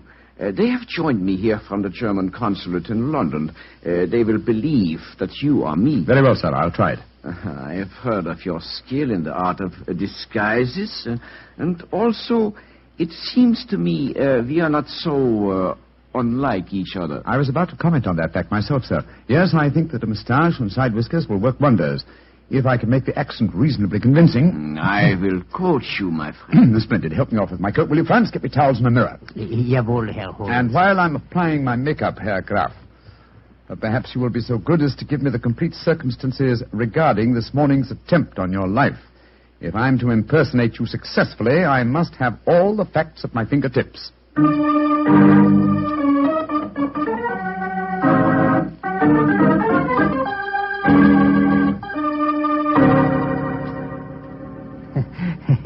Wunderbar. It is amazing, Herr Holmes. Even I can hardly tell you from my master. Yes, I think it's the wig that puts the finishing touch to my disguise. How did it look to you, Herr Graf? Colossal. I feel as if I were looking into a mirror. And my accent, you find it reasonably convincing? Oh, yeah. Extremely so. Try it once again, Herr Holmes. Ja, Herr Graf.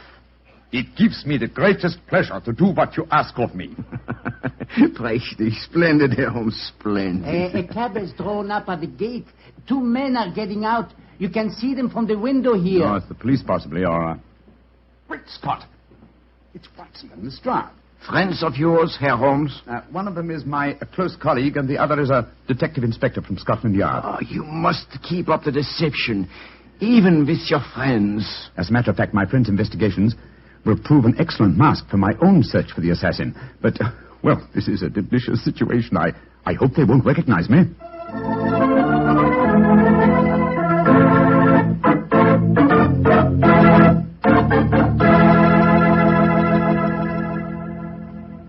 I am Graf Otto von Hildenstein, gentlemen. You wish to see me? How do you do, sir? My name is Watson, Dr. Watson, and this is Inspector Lestrade of Scotland Yard. How do you do, sir? Inspector, Dr. Watson, may I ask if I have the great distinction of addressing the Dr. Watson, friend of Sherlock Holmes? Oh, I'm very flattered that you know me, Herr Graf. But who does not know the great Dr. Watson? In my country, many people think that you are the real brains of the combination. Tell me, Herr Doctor, is that true? Well, I wouldn't exactly say that, sir. Of course, you have both come here to investigate what occurred this morning. Yes, we have, sir.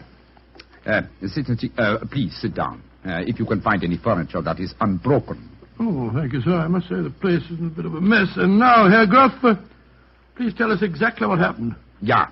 I will tell you everything, Herr Doctor. This morning I was working in here with my secretary, poor Fräulein Ullmeyer. I had occasion to go upstairs to my room to get some necessary papers. As I came down the staircase, And to return here, I heard a scream from Fräulein Ullmeier. A moment later, there was a most frightful explosion. The concussion stunned me. When I came to, my poor secretary was dead. What people were inside the house at the time of the explosion? The servants were all at the church. The only people here was my secretary who was killed. My servant, Franz. I can vouch for him because he was upstairs when I went for my documents. There were 3 other people in the house, however. Madame Lisa Varona, my hostess, and the owner of this house. A young Englishman from the Home Office. His name is Hilary Adams, and the 3rd person in the house was a member of the German embassy, Colonel Schweiger. Oh, then it's just a matter of cross-questioning the 3 of them as to their alibis at the time of the explosion. I'll take them one at a time, Lestrade. Ring for that servant fellow. What was his name? Franz. Franz, that's the name. This is a rare privilege to watch a master detective at work. Yes, Herr Graf. I shouldn't be surprised if my methods teach you quite a bit about the art of detection.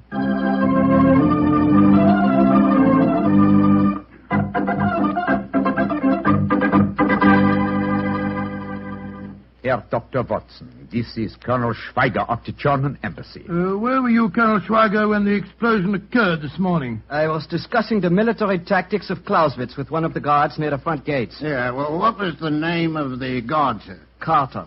Mr. Arthur Carter. Yeah, I'll check on that. Thank you, Colonel Schweiger. Please ask Madame Lisa Verona to come in with her. Questions, nothing but questions. Leave me alone. I'm sorry, madam. All I want to know is where were you when the explosion occurred this morning? Where was I? In my boudoir, listening to that stupid babblings of the young Englishman, Hilary Adams. Herr Graf, when I offered you my house, I did not know that I would have to put up with the love-making of your staff. Everywhere he followed. No. Please don't get so excited, Madame Verona. Questions. Stupid young English puppy is making calf eyes at me. My beautiful house blown to pieces, and all you do it. Mr. Adams, where were you when the explosion occurred? In Madame Verona's suite. You swear to that? Of course I do. You may ask her. I've already done so, sir. Thank you, Mr. Adams. Thank you. That's all. You may go.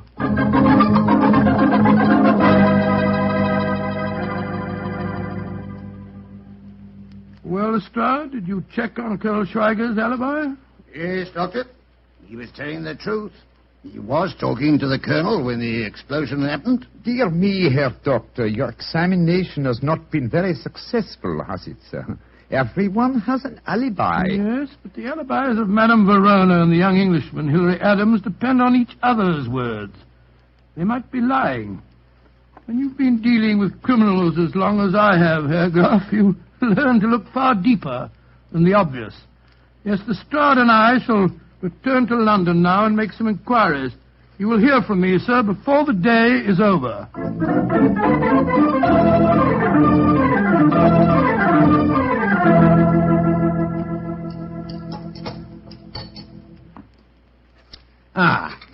Yes. Well, I'm much obliged to you, Doctor, for a very nice meal. Although we've been talking in circles. Not entirely. Anyway, I have come to one important decision. Oh, and what's that, Doctor? Madame Verona is addicted to the use of drugs. The pupils of her eyes were contracted to pinpoints. It's an invariable indication of drug addiction. Lestrade, you go to Scotland Yard and see what you can find out about her, and I'll go back to my house. You can meet me there later.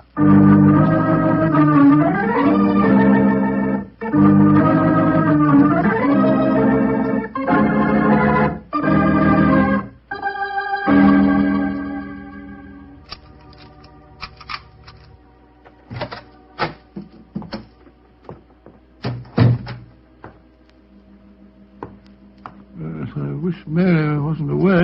It's the cook's night out, confounded. I can't see a thing. I'll strike a match. That's better. Hello? Who's that in the drawing room? Who is it? Watson! I thought you'd never come. Holmes, where on earth do you spring from? Never mind that, old chap. I've come to warn you. Keep out of the von Heldenstein business if you value your life. Well, how did you know that I was working on the case? I haven't time to tell you now, but I implore you. Keep out of it. There are dangerous forces at work. Forces that would snuff out your life without a thought. Please believe me, old chap. And do as I... Quick, Watson! Under the dining room!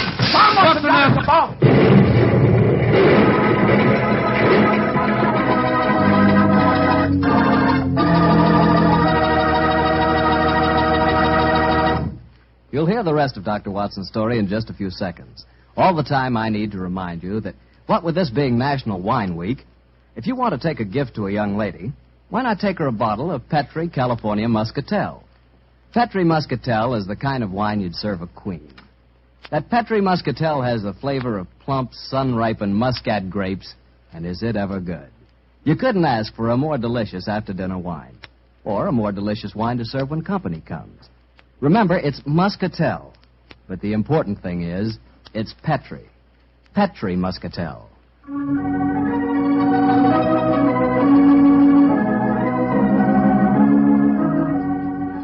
And now back to Dr. Watson and tonight's adventure, the Manor House case. Well, that was a fine place to break off your story, Doctor, I must say. Virgil, I thought I'd keep you in as much suspense as possible. Well, what happened next? Were you and Holmes injured when that bomb exploded? No, my boy. The concussion of the explosion knocked me out for a few minutes. When I came to, Holmes had disappeared. And I can imagine where he'd gone. Go on, Doctor. Soon after that, Lestrade arrived on the scene, and after a quick and fruitless examination of the premises, we decided to return once more to the Manor House. And so, an hour later, I was telling my story to the man I still thought to be the Graf Otto von Heldenstein. But this is dreadful, Herr Doctor. The bomb might easily have killed you. Oh, I was ready for it, sir. Quick thinking and presence of mind are my stock in trade, you know. When I heard the crash, I flung myself under the dining room table. I'm most distressed that you yourself should be exposed to such danger. Not at all, Herr Graf. As a matter of fact, I exposed myself deliberately to the attack. It's an old army trick, you know, what we call drawing the enemy's fire. Calm now, Doctor. You don't mean to tell us that you expected to have that bomb chucked through the window at you? Of course I did, Lestrade. The assassin knew that I was working on the case. He followed me to London and fell into my trap, just as I intended him to, by showing his hand. Well, I don't see what he's got you, Doctor. I myself must admit I cannot see that you are any nearer to finding the murderer. On the contrary, sir, the case is nearly solved. Well, I don't see how you figured that one out, Doctor. Elementary, my dear Lestrade, elementary. One of the three people under suspicion followed me to my house tonight. The second bomb was thrown at approximately 7 o'clock. Now, it's only a question of finding which one of the three cannot account for his movements at that time. Then we shall know the murderer. You want to cross-examine them again, Doctor? Yes, Lestrade. Bring them in, please. One at a time.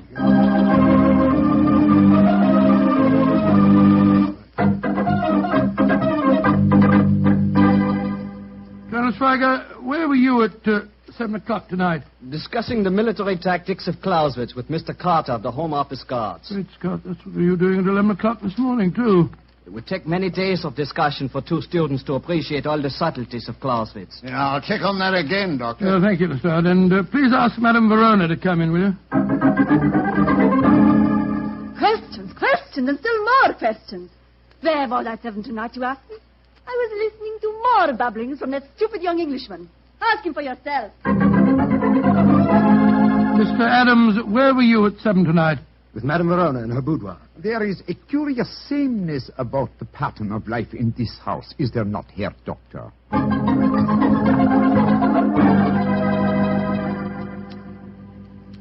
Well, I checked on Colonel Schweiger's statement. It was true. He was talking to Carter at 7 o'clock, all right. Well, could the other two account for themselves, Doctor? Oh, once again, they alibied for each other, but this time I begin to doubt them. Oh, why do you say that, Herr Doctor? Oh, I would accept Madame Verona's alibi for young Adams. Obviously, she loathes the boy and wouldn't perjure herself for him. On the other hand, he worships her, and I'm certain that he wouldn't have any scruples about lying to provide an alibi for her. Well, you got a point there, Doctor. Yes, I regard her with great suspicion. Yeah, come in. Yes, Mr. Adams? Dr. Watson, I've been worrying about Madame Verona. I was afraid you wouldn't believe my alibi for her. Indeed? I have another, an unbiased witness who can testify that Madame Verona was in this house at 7 tonight. Come in, Franz. Jawohl, gnädiger Herr. Franz, did you see Madame Verona at 7 tonight? Yeah. I take up 2 glasses of sherry to her. It was a few minutes before 7. Thank you, Franz. Thank you, Mr. Adams. I appreciate your concern. You may go. Seems to me we're still traveling in circles, Doctor. On the contrary, my dear Lestrade, the case is solved. Indeed. You astonish me, Herr Doctor. Who is the guilty party? You'll know in a minute, sir. Lestrade, bring the 3 suspects in here, please. Right, sir. When they are assembled, I will give you the solution to the mystery.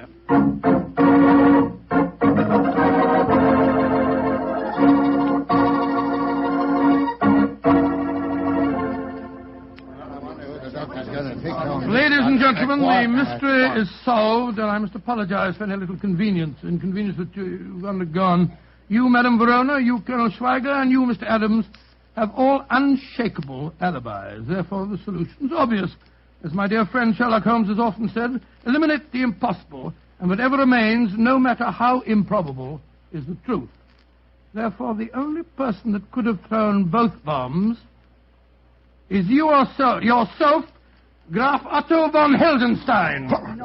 Oh, George, I believe you're right, Doctor. What have you got to say for yourself, sir? That I too, Herr Doctor, have an unshakable alibi. Oh, what is it? I was with you, Herr Doctor, when the second bomb was thrown. What on earth are you talking about? I was alone, sir. Oh, come now, old fellow, that's not true. Holmes. What?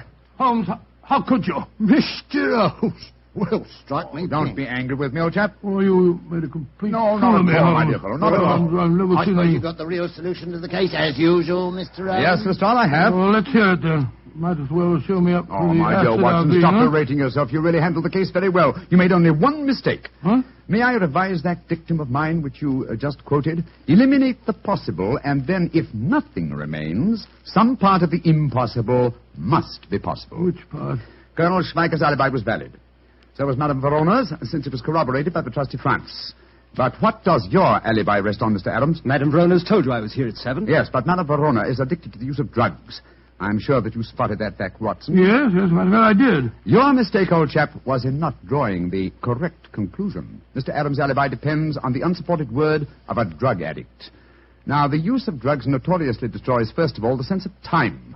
Any trick such as the resetting of clocks could be worked on her without her noticing. Her word on a time alibi is completely valueless. Then Adams is the man... Fools! Meddlers! Why don't you... No.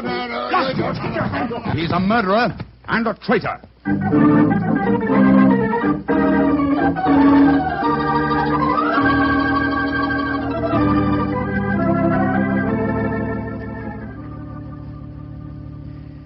Well, now that we're back in Baker Street, Watson, I may as well tell you that I had my suspicions of Adams from the first. You did? Why? Well, my brother Mycroft had told me that he was suspected of being a traitor at heart. He's been under observation for some years. He was purposely given this assignment as a definite test of his integrity. Well, I understand it all now, Holmes. It's the same. I did make an ass of myself in front of Lestrade, too. Don't worry about it, old chap. Please don't worry.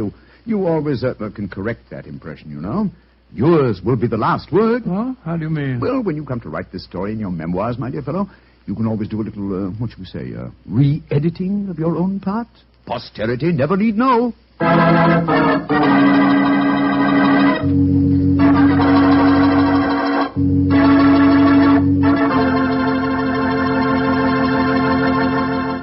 Doctor, that was really a swell story. Oh, I'm glad you liked it. Sort of made me out of a bit of a fool, though. Oh, nothing of the kind, Doctor. I agree with Holmes. You did a splendid job. Oh, you really think I did? After all, you did line up his suspects for him, didn't you? Well, come to think of it, yes, of course I did. And you did make the point that Madame Verona was a drug addict. Yes, by Jove, so I did. And you did say that Mr. Adams' alibi could be a lie. By Jove, you're right. I did solve that case for Holmes after all. Mr. Bartell, did anyone ever tell you that you're really a very smart young man?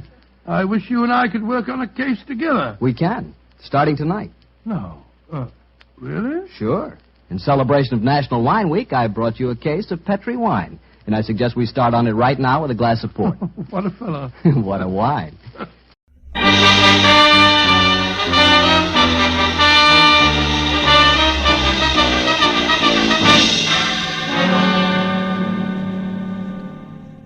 The longer I sat in my office with my feet up on the desk and thought about it, the more convinced I became. Paul Niles was unquestionably the handsomest man I'd ever seen. He had a face that belonged on a Greek god, only his features were better, more finely chiseled. They looked as though they'd been molded out of alabaster from a blueprint by some inspired genius. And the classic side view he presented made the great profile show up like a bowl full of shredded wheat. In fact, the guy was much too good to be true in more ways than one, which had been my original impression of Niles when I'd first met him, just 2 hours ago at the corner of Sunset and Cahuenga, and at his insistence had driven him around the quieter streets of Hollywood in my car while he tried to hire me. He was scared stiff, but that was all he would admit to, and as he talked, I wondered what it would be like to have a face like that. Must become quite a problem. Women cluttering up your life. Marlowe, you're not listening to me. Unless you help me, I'm going to be killed. Soon. Tomorrow. Tonight. Maybe in the next 10 minutes. I must have protection. From what? Who's after you? A girl. Her name is Nora Kirby. She's threatened my life, and now she's here in town. She actually intends to go through with it. I found out where she's staying. I went there to talk to her, but she was out. Why is killing you so important to her? Well, I don't even know for sure. It's something ridiculous. Nora Kirby obviously doesn't think so. Let's have it, Niles. Why? I can't tell you that. I see. Also, I suppose you don't want to take this to the police where it belongs, and you can't give me the reason for that either. Yes. I came to you because I need private help, and I'm willing to pay well for it. Now, you don't have to concern yourself with the reasons. Simply see that Nora doesn't get to me. Now, here, as a starter, here's $200 for just that. Keep it. I only accept money from the people I work for. You mean you won't help me? I just want to know where I'm going before I start. Now, wait. You can get off here. Don't you understand? My life's in danger. I'm scared. Not enough to loosen your tongue any. Here, this is as far as I go. But tell me one thing first, just for laughs. What business are you in? Why, I'm a composer. I write music. The way you said it, it's either a front or a hobby. How do you get your dough? I have friends, wealthy ones, who have faith in me. That's more than I can say for Marlowe. So long, Mr. Niles. Go on.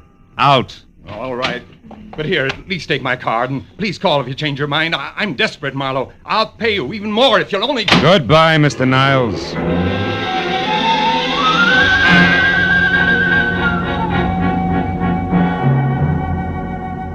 That was the way I'd left it 2 hours ago at 8. And I'd spent the time in between trying to referee a tug-of-war in progress with the feeling I had that I'd been stuffy on one end and my undernourished bank account on the other, and was slowly but surely getting no place. So when the break came, I grabbed at it. Hello, Marlowe speaking. Marlowe, this is Paul Niles again. Oh? I've thought it over. I'll tell you everything if that's the only way, because I've got to have help before it's too late. That's better. Where are you? In my studio, 3893 Avenida del Sol. 3893. That's off Coldwater Canyon, isn't it? Yes. Now get over here right away, will you?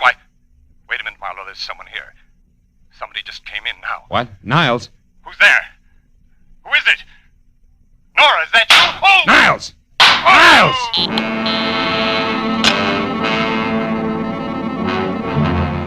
When Niles' phone went dead, I hung up, ran to my car, and was headed for Coldwater Canyon before I stopped to think of what I'd heard on the telephone could very easily have been bait for a patsy routine. Because I had nothing more to go on now than before except Niles' promise to tell all, and that I'd got no further than gunshots. But I was already well on one easy way to find out, so I corkscrewed my way over the mountains to Avenida del Sol and followed it to number 3893, which was a straight-up driveway edged narrowly into the hill face that ended on a gravel shelf just big enough for the redwood and glass studio, a generous helping of imported jungle for landscaping in a circular parking space. As my headlights slashed across the tangle of overhanging trees in the center, they trapped the figure of a woman running. She stopped, crouched, and looked back into the glare like a cat does, then darted for the darkness again. But I caught her at the corner of the house. Just a minute, baby, not so fast on the curves. Let me go. Let me go. Not until we've been properly introduced and had a chance to talk a lot of things over, Nora. Nora. Yeah, Nora Kirby, girl with murder on her mind. Oh, no, you got the wrong person. My name's not Nora, it's Lynn. I don't know anyone like that. Lynn what? Lynn Horton. Lynn Horton. Mm-hmm.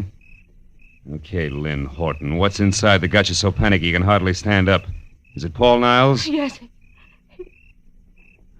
I gotta get away from here. And it actually happened, huh? He was shot. Is he dead? I don't know. I think so. But how did you know about it? Who are you? Name's Marlowe. Come on, Lynn Horton. Let's take another look. No, I couldn't bear it. Can't see him through the window. It means you must have been inside. Inside? No, I wasn't. Now look, baby, you're too jittery to try to lie. Let's have the key. Come on, give. Oh. It's better. All right. After you. Go on inside. Now, where is it? Yeah. Oh, Paul. Come on, Lynn. Come over here away from me. I can't believe it. I can't. What's your connection with him? I was just a friend. I tried to help him with his music. Mm-hmm. The price on the merchandise you're wearing, you must be one of those mentioned. What do you mean? But you got dough and it shows. We'll skip that. Assuming you didn't kill him, you must have had some reason for showing up here tonight. What was it? Well, I only wanted to... Did you hear that? Someone's outside. Yeah, get the light. Yeah. There. On the terrace. Something moved down there. I'm going out to see who it is. And listen, there's no such thing as welcome visitor just now, baby. So you stay here, understand? And don't budge. out the door, down the stone steps toward where we'd seen the movement, and along the wall to the far end of the terrace. But there was no sound. Nothing moved. Whoever had made the noise had gotten away clean. So I headed back for the house, and that's when I heard it. I started after her with my shin against the first rock garden. Stop me cold! Ooh! Instead, I listened to her drive away. Called myself a few unpleasant names and concluded that Lynn Horton, or whatever her real name was, had been quite as scared as she acted. After I limped inside, turned on the light, and reached for the phone, I stopped at the word Nora above a pretty girl's picture on a newspaper clipping sticking out of Paul Niles' pocket. It carried a New York dateline and said that Nora Kirby, convicted of manslaughter in a traffic accident, had been released after serving 3 years.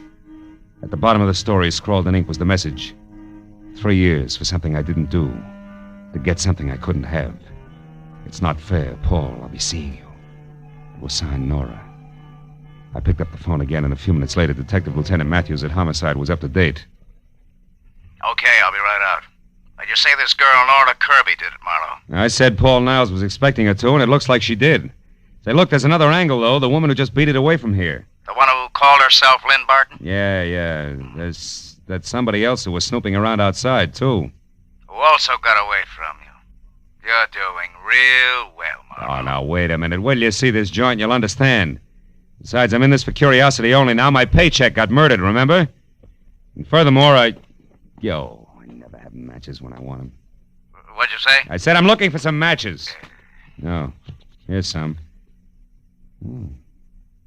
These are the strangest matches I've ever seen. Well, what about them? They got a velvet cover on them. So what? A velvet book of matches? Hey, Matthews, did you ever hear the name Negrotto? Negrotto? Yeah.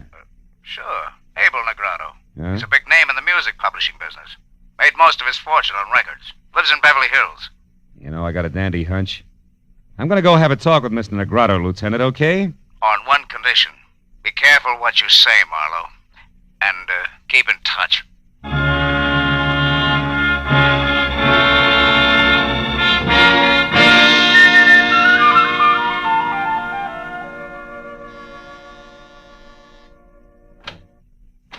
Good evening. You aren't Mr. Negrotto, are you? No, I'm not. I'm Garrett Horton. Mr. Negrotto is busy. Horton? Yes. Something wrong with that? No, it's a more common name than I suspected, that's all. Will you tell Mr. Negrotto I'd like to see him for a few minutes on an urgent matter named Marlowe? Perhaps you didn't understand me. Mr. Negrotto and I are in the middle of a business conference. We can't be disturbed. No, you can't be disturbed. Well, No. look, Mr. Horton, a man was murdered tonight, and one trail leads from the corpse straight to this front door. Either Negrotto talks to me here now or later at police headquarters. You decide. Well, if that's where you feel, come in. You're an officer? Not exactly. I'm a private detective. I see. Well, follow me.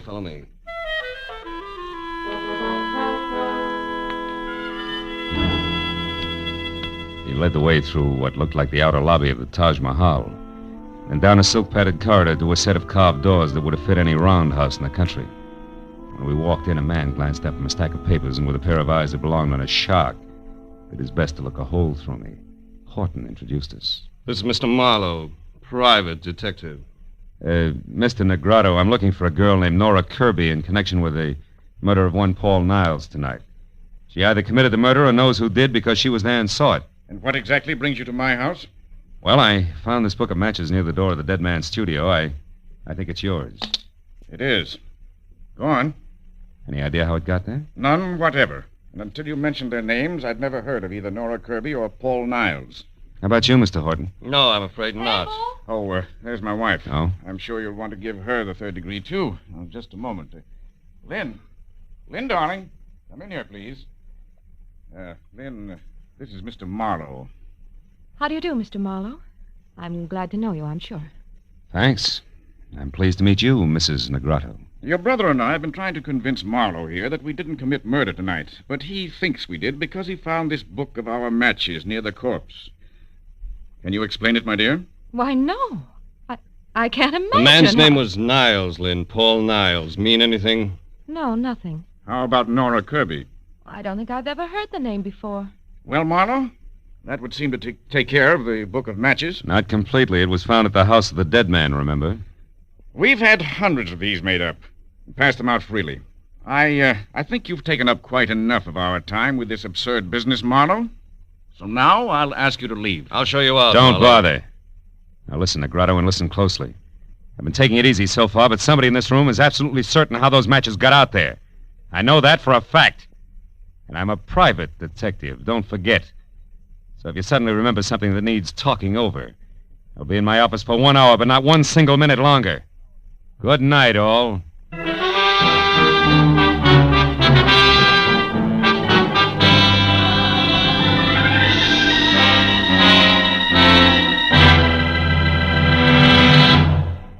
In just a moment, the second act of Philip Marlowe. But first, every Sunday afternoon, CBS brings you 2 outstanding programs of music. Gems from the great composers, played by the Symphonette, and the sweet, memorable songs of the outstanding modern composers and semi-classicists, sung by the Choraliers. Each program is designed especially for fine Sunday afternoon listening. Hear both the Symphonette and Choraliers this Sunday afternoon on most of these same CBS stations. Now, with our star, Gerald Moore, we return to the second act of Philip Marlowe and tonight's story, The Lady Killer.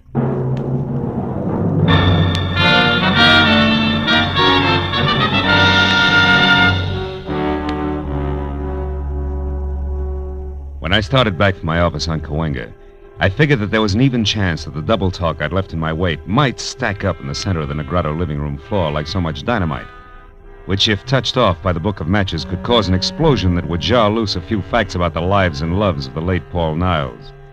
Facts that would make finding Nora Kirby and clearly understanding her motives something less than impossible.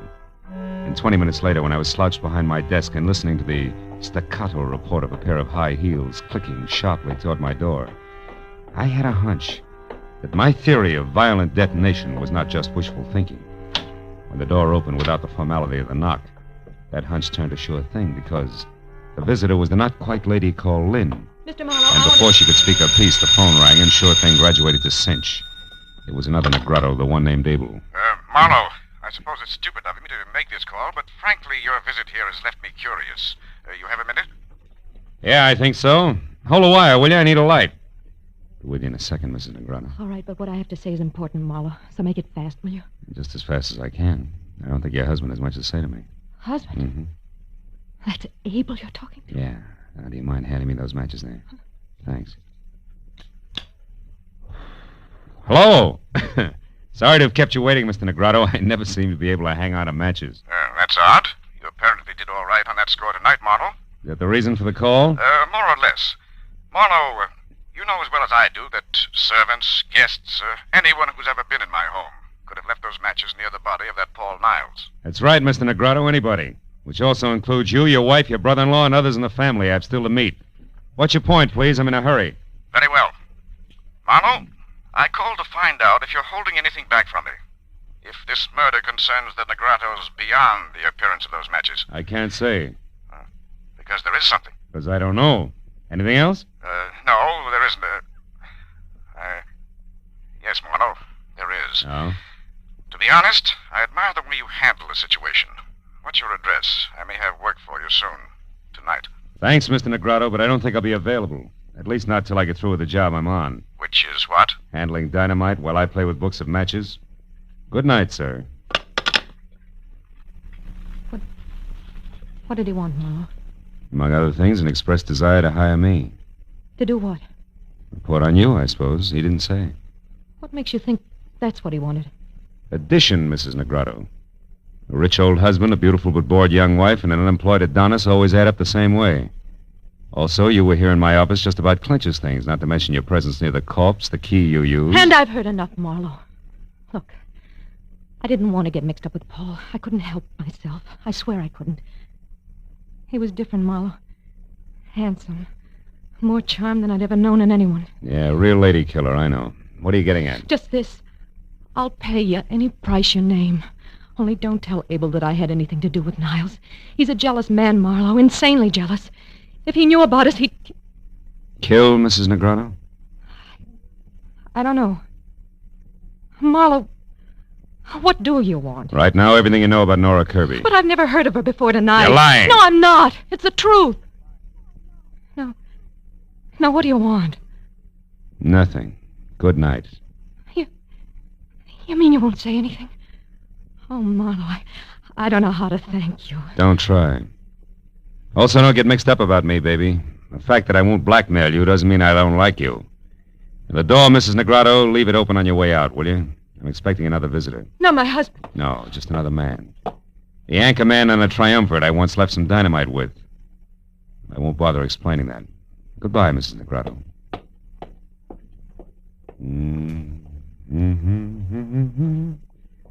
You great, big, beautiful town. Oh. Come on in, Mr. Horton. I've been waiting for you. Why, Mr. Marlowe? Something I said or didn't say at the house? Not exactly.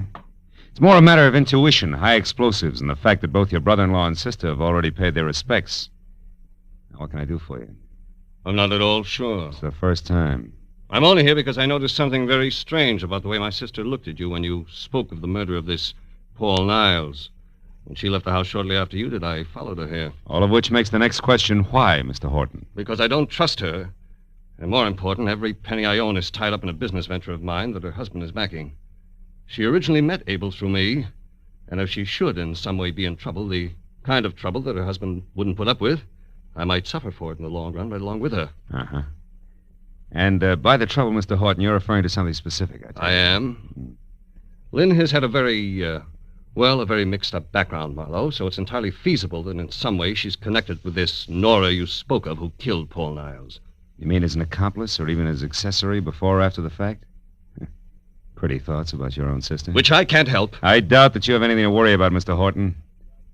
However, I will say this, that if Nora Kirby hadn't gotten to Paul Niles, sooner or later you would have had plenty to worry about. You mean that... I mean that now is a great time for you to go home and sit on your investment. All is well, Mr. Horton, for the time being.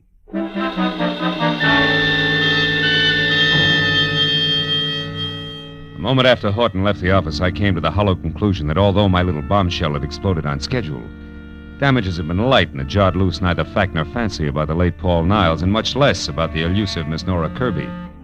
So my next move had to be a second trip to Avenida del Sol and a report to Detective Lieutenant Matthews, which is what I was about to do when it came from someplace outside, long and loud. I ran the length of the corridor outside my door, then belted down the single flight of stairs to the street, where in the half-light of a distant lamppost, I saw the shadowed figure of a girl slip behind my car, then dart toward a storefront nearby. I started after her and stopped at a noise behind me, which was a mistake!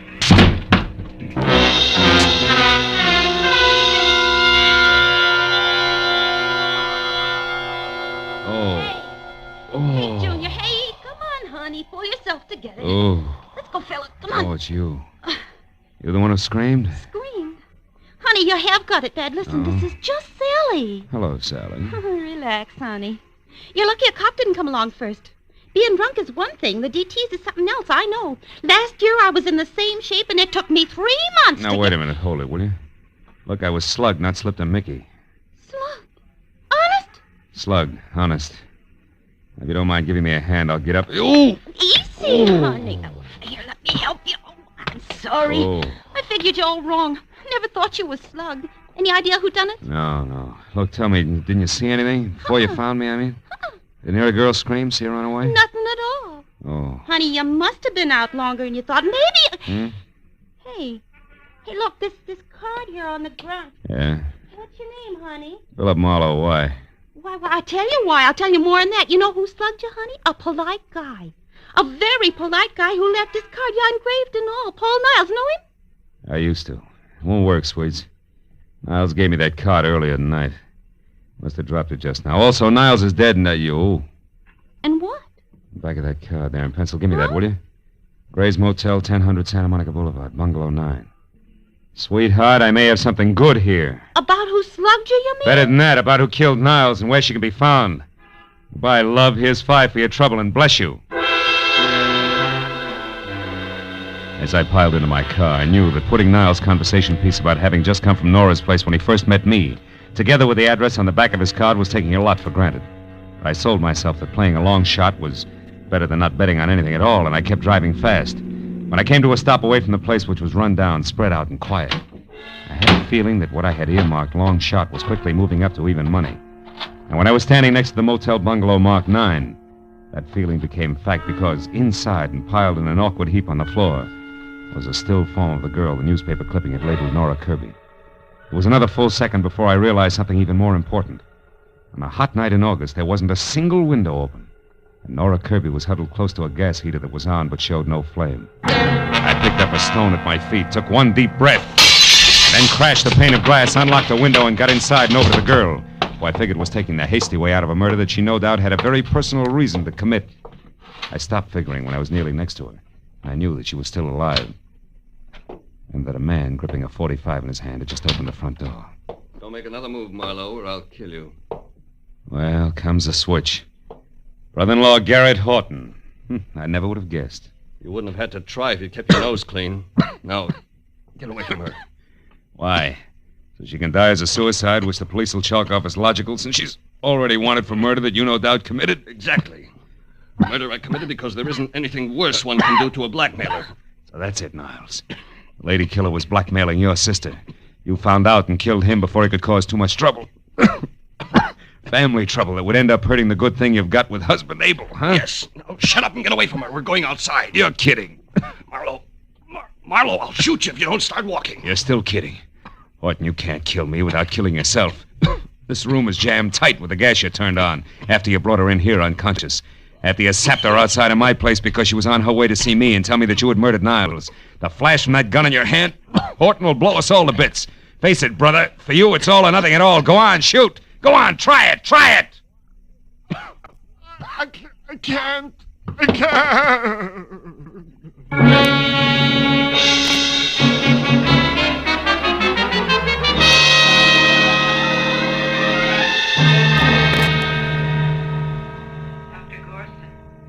Dr. Gorson, please report to Ward You 21. can see Miss Kirby now, Mr. Marlowe. She's going to be all right, but hold her down to a few minutes, will you? All right, Doctor, just a few minutes. Hello, Nora.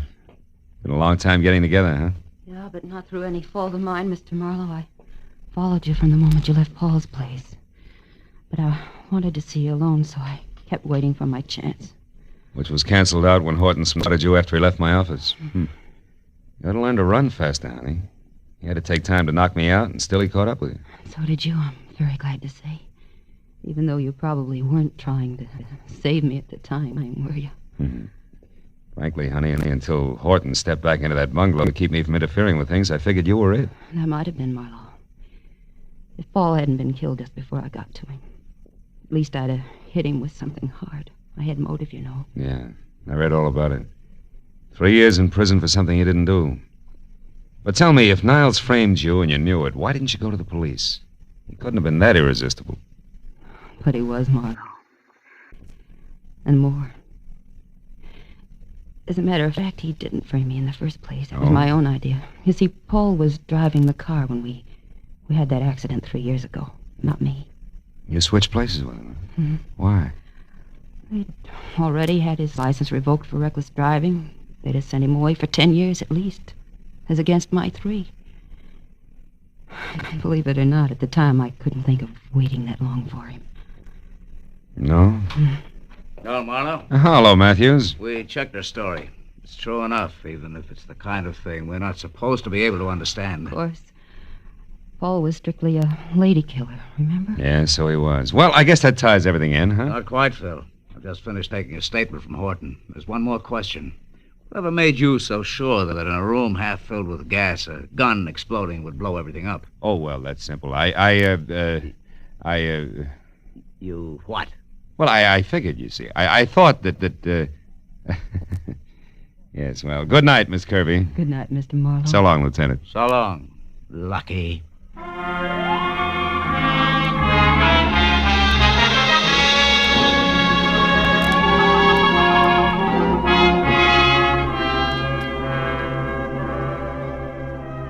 By the time I got back to the quiet of my apartment on Franklin, it was a little better than 2 in the a.m. As I sank into an easy chair without bothering to turn on the lights, I realized that for the moment I was tired. Tired of people. Their troubles, their petty little jealousies. Lady killer. What makes one man a lady killer and another... Oh, well. I lit a last cigarette, and I thought about the mountain of trouble a classic Grecian profile had built for Paul Niles. I stopped thinking when the flare of the match in my hand showed in a mirror opposite me. The mirror that also reflected the face of the guy holding the match. He was a long way from being an Adonis. In fact, he was slightly on the mud fence side. And at the moment, glad of it.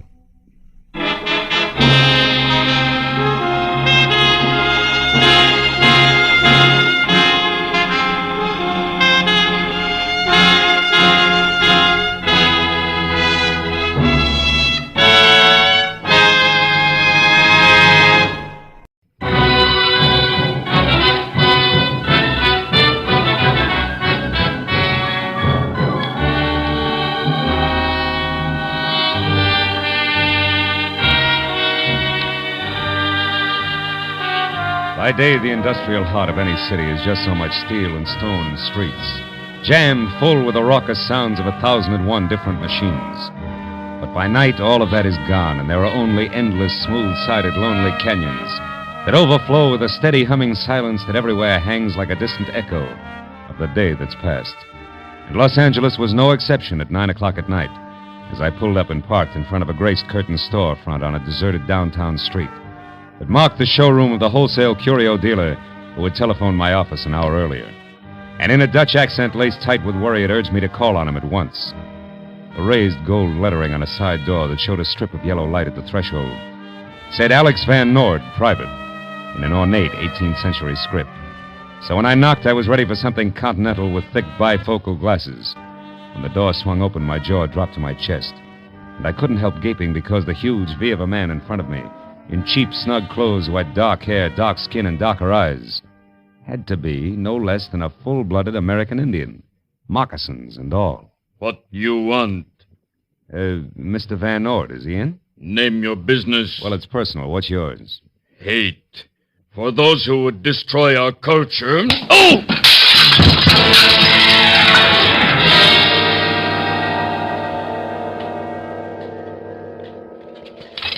Oh. Mr. Marlowe. Mr. Marlowe, let me help you up, sir. I'm Van Noord. Are you all right? Oh, sure, I'm fine. Hey, that Injun, he certainly can hit hard, Oh, huh? yes, I know. He also struck me down. Oh? I tell you, Mr. Marlowe, it's terrible. Yeah, it's also a little confusing, Mr. Van Noord. Hey, exactly why did you call me in the first place? Oh, well, it began this morning when I received a shipment of Indian curios from my buyer in Santa Fe, New Mexico. Oh? Well, everything in the crate was in order, except one extra piece of pottery, a bowl. Bowl? Indian bowl? Yes. Oh. It appeared no place on the invoice. Oh, I didn't pay much attention to it till I noticed that the 2-inch wide band of inscriptions near the top were not like any others I'd ever seen. Inscriptions, huh? Yeah. No, you mean those Indian signs, broken arrow, deer wigwam kind of stuff? Yeah, so my curiosity was aroused, and I called my representative in Santa Fe. Uh-huh. However, he knew nothing of the bowl either, so finally, I put it in my display window there and forgot about it. Until about noon, when a frail, sandy-haired man stepped in. You know his name? No. Only that he said he was an archaeologist and that he wanted to buy the bowl. He refused to sell it, huh? Why? For 2 reasons, Mr. Marlowe.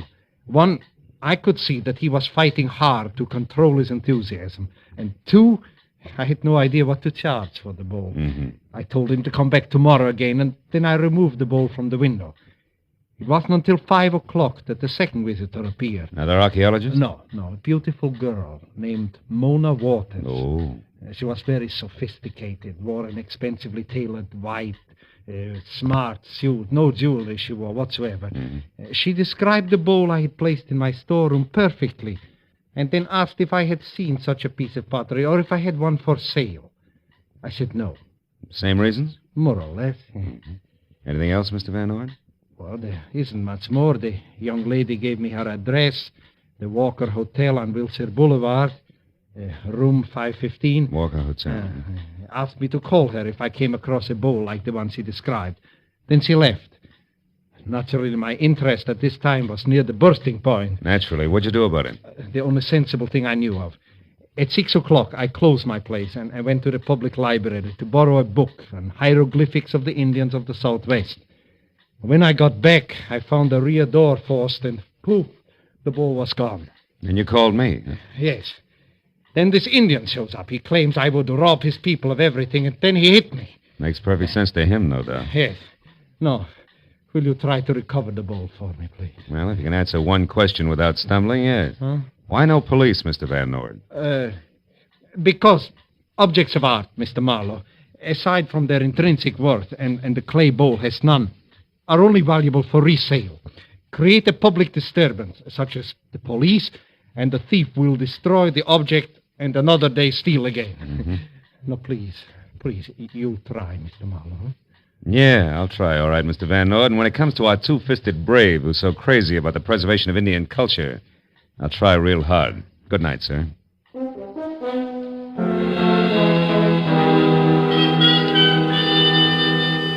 Van Nord's enthusiasm and the $100 he pressed into my hand before I left were encouraging, and I drove straight to the Walker Hotel on Wilshire Boulevard, where a moment after I entered the plush lobby, encouragement came once more. Because gliding from a travel agency booth toward a cocktail lounge was what my client had described as beautiful girl, expensively tailored, smart white suit, no jewelry whatsoever.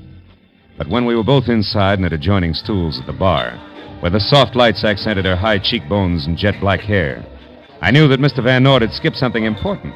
Because in spite of a full mouth, neatly rouged, eyebrows penciled come hither, and a coiffure shingled vintage 1949, Mona Waters could also be full-blooded American Indian, which is what I was working on when she turned, blew a smoke signal in my face, and spoke with an accent that was about as Apache as Vassar. Don't let me make you lose your place, but do you mind telling me why you're staring? I collect the reasons for a hobby. You know, like some people save stamps. Uh-huh. And others pottery. Who are you? A ceramics fiend named Smith. Now, Mona, let's talk about you, huh? Why?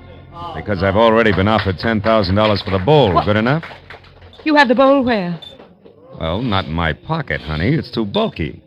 I've got it tucked safely away outside in my car. Oh? Yeah, you know, you didn't hide it very well after you stole it from Van Nord. You've been in my room. Could be. Now, do we talk business, yes or no? Yes. What do you want to know? Well, for one thing, what's the bowl to you? Everything. It's mine. All mine, via primogeniture. Which is Apache for what? Listen, Mr. Smith. I'm an Indian, all right, and an Apache at that. But I was born in a duplex, not a teepee. I drink martinis, not firewater, and I've got a Mills College diploma and an IQ that'll probably make yours look sick, so let's clear the air in a hurry. Yeah, well, that's clear enough, yeah. Now, smart boy. My late Uncle George Waters, also known as Chief Laughing Waters, giggle if you want to, owned the bowl you want $10,000 for. So? So a long time ago he willed it to my father. However, my father died a year ago, leaving only me as heir apparent. Hence that bowl is mine, all mine, via primogeniture, which brings us right back to where we were. Except you haven't mentioned why the bowl means so much to you. And I won't. No, will you pay the $10,000, huh? I didn't say that. And I won't say anything more until I see that bowl. Now, I've got to make a couple of calls. Should take about 20 minutes. After that, I'll be in my room. Please call before you come up. And if you don't have the bowl, don't come up. Okay, baby, fair enough. So long.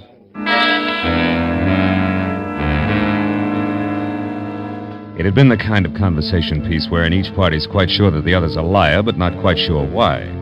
So a moment after I was on the sidewalk and out of Mona's sight, I darted for the side of the hotel in the rear entrance, where I made my way to a self-service freight elevator that got me to the 5th floor, just as the Apache with gloss closed the door to a room at the far end of the carpeted hallway. I was about halfway there when it came. The door to 515 wasn't locked, and when I threw it open, I found about what I'd expected. Mona slumped in a corner of the room, pride hurt only, and opposite her a wide-open window, which I figured led to a fire escape, until I was standing next to it and saw that there was nothing but sheer wall that plunged 5 stories to the sidewalk below. And on a line with the hotel's 4th floor, a rooftop, that at best was a good 15 feet away. When I closed the window and turned back to the room, Mona was already on her feet. That sly jerk. He waited till I had the door closed behind me, and then he swung. Oh, brother, when we meet again. Oh, Mona, who? Did he get the bowl? Get the bowl? I thought you had that, Smith. I was kidding, and you know it. Now, once more, who was it? His name, Mona? Jimmy Brown Bear. Jimmy which? Brown Bear. Smitty, a lot of Indians have Indian names. It's a custom. Try not to fall apart every time you hear one. I will if you'll stop being persecuted. I think Indians are all good Americans. Now tell me about the big brown bear. Okay. All right. He's absolutely sold the bowl's a priceless tribal heirloom the white man's trying to steal. He's plain nuts. Who else would try a jump like that from a fifth-story window? Yeah, quite a hop. If he actually made it. What do you mean if? Nobody fell. No, maybe nobody jumped either. Maybe you make up heap big story, baby. Hide bowl here in closet, then fall on floor. Tell Wild Tail or Screwball Apache. That'd be smart. Yeah, heap. But also smart if you take Long Nose out of Injun Girl's affairs before it get blown off. Stand still, Buster. Oh, Tomahawk, caliber 38. How unfriendly. Unaffected. Now, Smith, what's your real name? Sammy Blue Ox. My father calls me... Junior. Let me clear up a very important point. That Indian bowl, in some strange way, is the answer to the location of enough lost Spanish gold to keep you, me, and everyone we ever met off the bread line from here on out. Okay, I'm intrigued, but the point you were going to clear up. Just this. I've got a dandy idea where I can find both the bowl and Jimmy Brown Bear right now. That's something I want to do all by my lonesome. Now back into that closet and keep quiet. Well, you head where? On the warpath, via bus. I'm a hot-blooded Apache, remember? So long, baby.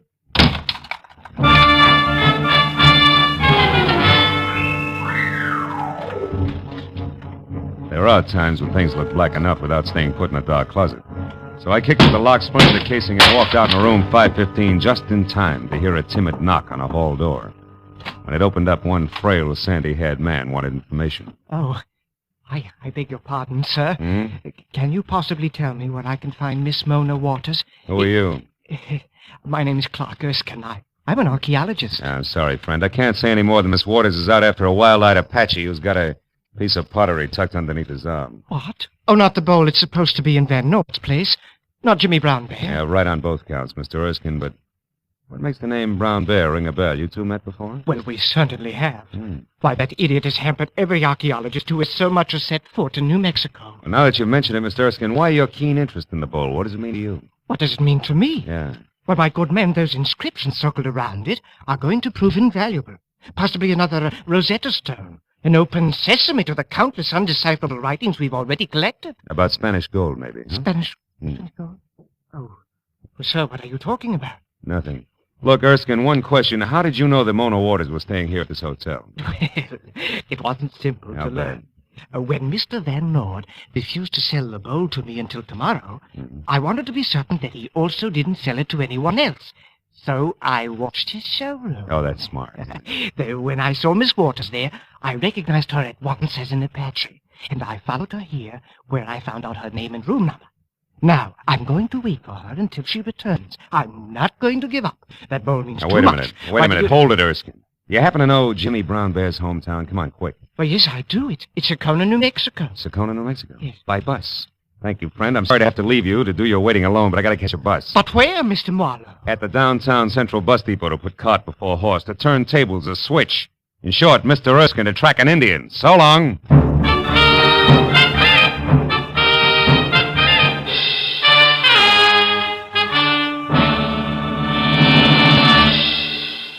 In just a moment, the second act of Philip Marlowe. But first, you meet many an old friend from the wide field of music every Sunday afternoon when the Choraleers and the Symphonette are heard on most of these same CBS stations. This Sunday, the fine voices of the Choraleers will recall such old favorites as I've Been Working on the Railroad, The Best Things in Life Are Free, and Janine, I Dream of Lilac Time. The Symphonette will bring you the overture from the Bohemian Girl, a Strauss composition, and a stirring march, among others. Be sure to hear the Symphonette and the Choraleers to find your old friends and favorites every Sunday. Now, with our star, Gerald Moore, we return to the second act of Philip Marlowe and tonight's story, The Indian Giver.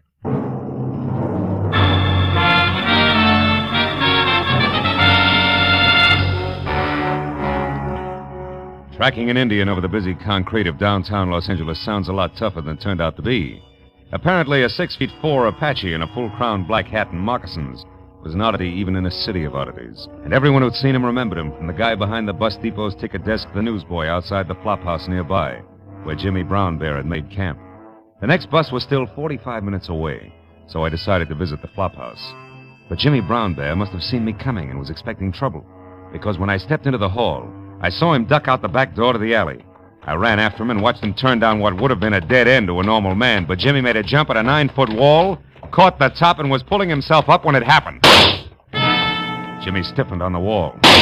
When the second shot came, he dropped rigidly like a poisoned fly and lay very still. I started over to him, but stopped at the excited voice of a cabbie running toward me from the open end of the alley. Hey, mister. Hey, what happened? I heard a couple of shots here and I...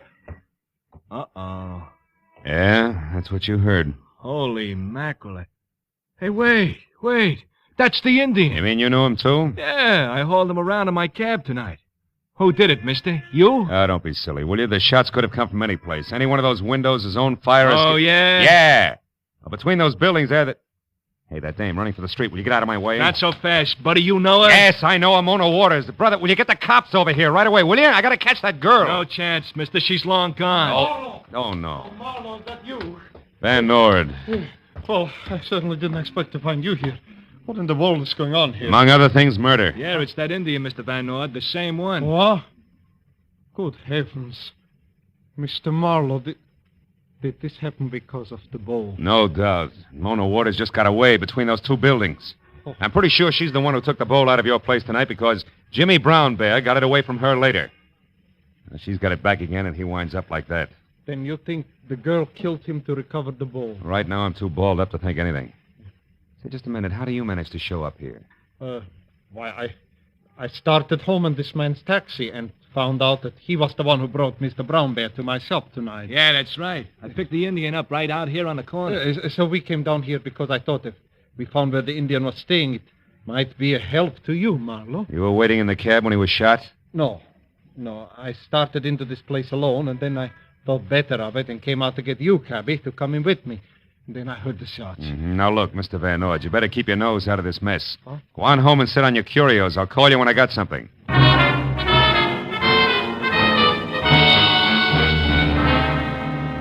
Assuming that my client's story was true and that he did have the cabbie to back him up, I got in my car and headed back to the Walker House. I parked at the side of the hotel and started for that convenient rear door again when I saw the commotion of half a dozen excited passers-by bending over a man stretched out on the sidewalk. Hey, how do you like that? It's enough to make a fatalist out of you, ain't it? Absolutely. What happened? Why, that poor guy there is walking along minding his own business and practically gets his back broke by a hunk of pottery some jerk must have heaved out of one of them windows up there. Pottery? You mean a bowl, maybe? A bowl? I don't know. It broke all the smithereens. It was plenty heavy, though. It was about... Hey, look. Here's a chunk of it. Let me see that. Oh, sure. Brown clay with symbols carved on it. Indian symbols.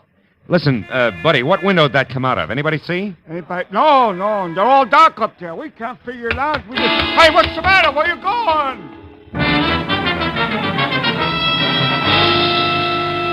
There was no doubt about it. The broken piece of pottery I'd clenched in my hand must have come from the Indian bowl. I ran inside, rode the elevator up to the 5th floor again, and beat it down the hall to 515. Sprawled out on the floor inside was Clark Erskine, the archaeologist, making a valiant but wobbly effort to get back on his feet. I dropped the chunk of bowl in my pocket and gave him a hand. Come on, fella. Up you go. Come on. What is it? All right, take it easy. Now sit over here and tell me what happened to you. Where am I? Who are you? Marlowe. Remember, you're in room 515 of the Walker House. When I left, you were waiting for Mona Waters, but I came back to find you spread out on the floor, as flat as that puddle of ink there on the desk blotter. Now, you take it. How come all this? Oh, yes, I remember now. I was struck. Yeah. But, Marlowe, the lights are out. And they're better left that way unless you want the room full of irate citizens. Who struck you? I have no idea. I was sitting at the desk there writing Miss Waters a note because I had decided not to wait any longer when I was hit from behind. That explains the spilled ink. What about the open window? It was closed when I left. Open window? Where? Why, that's strange. Strange? It's screwy. Nuts. What do you mean? Mr. Marlowe, just what is your position in this business? I'm a private detective working for Mr. Van Nord, and I'll tell you something else. Whoever slugged you opened that window and sailed the precious Indian bowl right out into thin air, 5 stories high. Oh. Smashed down there on the sidewalk. Oh, the bowl is gone? Destroyed? Mm-hmm. Oh, no. Oh, yes. Why, that's hideous. The markings on that bowl were priceless. Why, Marlowe, great Scott, why was it destroyed? That's what I mean. See, it's screwy. Oh, wait a minute, I'll get it. Hello? Miss Mona Waters, please. It's urgent. Interstate Airlines calling. She's out. I'll take the message. Oh, thank heavens. We want to rectify a perfectly ghastly mistake. We're afraid the relief operator may have given Miss Waters 2:12 a.m. instead of 1:12 a.m. as the departure time of her plane tonight. But, baby, it's 12:30 now. If she leaves at 1:12... I know. We're just sick about it. Can she make it? I hope not. But I'll do my best to deliver your message in person. You're a dear girl for calling. Goodbye. What was it, Marlowe? Something important? Not archaeologically. I'll see you later. Oh, wait. Isn't there anything we can do about the bowl? Oh, sure. Get a bottle of glue and a dustpan and hop to it. So long, Erskine. I'm off to the field of the Thunderbirds.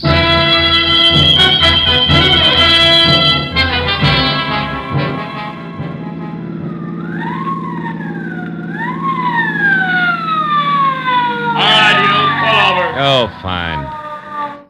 Now, look, officer, Never I was mind, just... Never mind. Well, Mac, you're batting 1,000.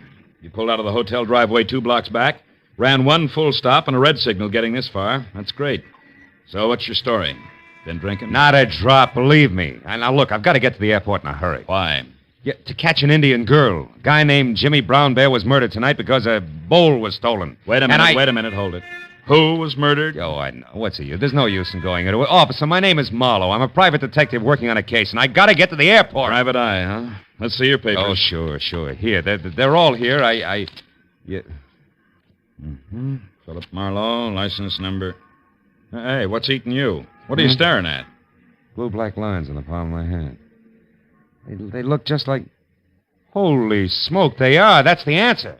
I got to get back to that hotel. It's a matter of life and death. Now, just Please, give me a ticket. Give me 3 tickets. Only let me get back to the Walker house right now, will you? Life depends on it. You better be right, Marlowe. Wait till I stop the traffic, then make a U-turn. Now, go ahead.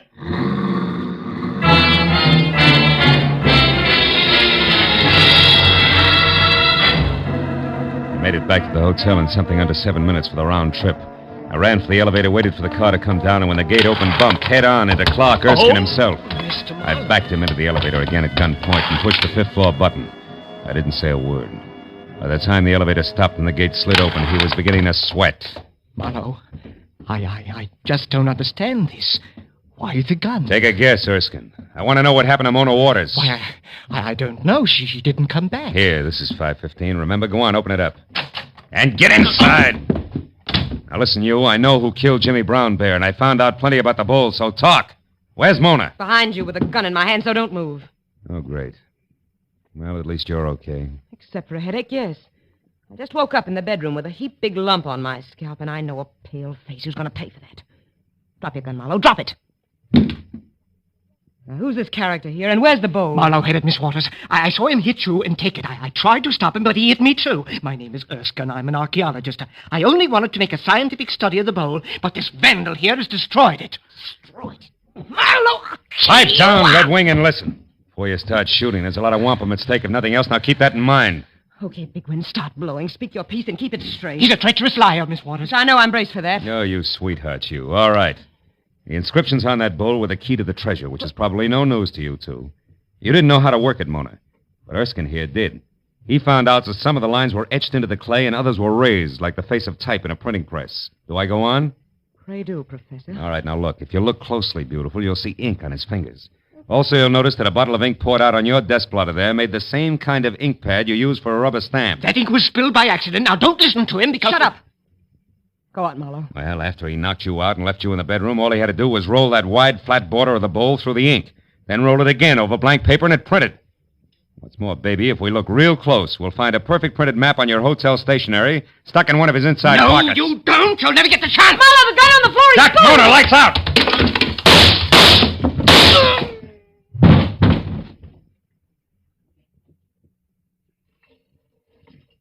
Marlowe?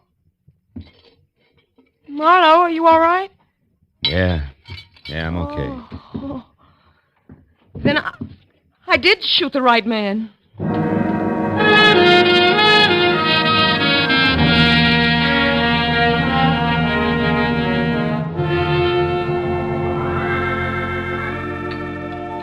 Cream and sugar, Miss Waters? Thanks. Well, that's about the story, Mr. Van Ord.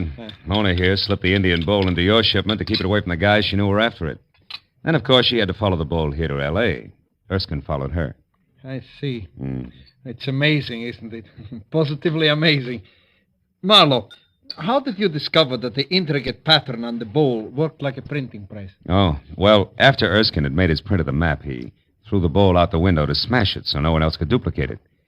I got hold of a chunk of it and clenched it in my hand. I found out later, when I passed that cop my credentials, that the chunk of pottery had left separate, distinct lines of ink on my palm. Terribly clever. Isn't he, Mr. Van Noo? Oh, take it easy, baby. Indeed, he is clever, Miss Waters. But what of poor Jimmy Brown Bear? Well, Erskine followed me from the hotel to Jimmy's place and shot him, so I'd never have a chance to talk to him. He was a ruthless little guy, Clark Erskine.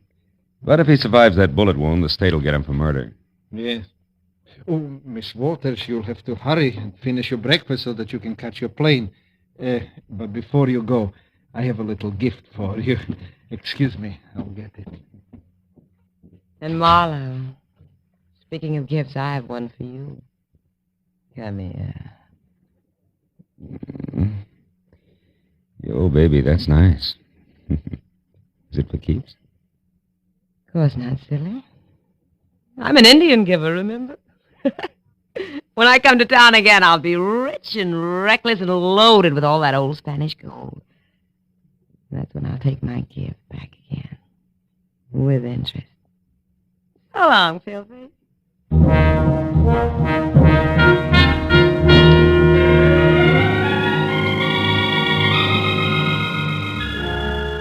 Well, when I finally got home, completely fagged out at 10 o'clock in the morning, I took one look at my favorite chair, the big, deep, soft one, and then sank down into it good and hard. Ow! Ooh, something that felt like a broken beer bottle stabbed me. I reached for it, and it turned out to be the jagged chunk of the Indian bowl I dropped in my pocket earlier. For the first time, I really looked at the hieroglyphics on it. There were 3 Indian figures. The first was breaking sticks into uneven lengths. The second was holding a small fish, and the third was running away with all the wampum. It took me a long time, but I finally got it, I think. The Indian picture message could only be translated one way. It had to mean, never give a sucker an even break. And right then and there, I thought about Mona and what she'd said. That's when I'll take my gift back again. With interest. So long, Paleface. So long, baby.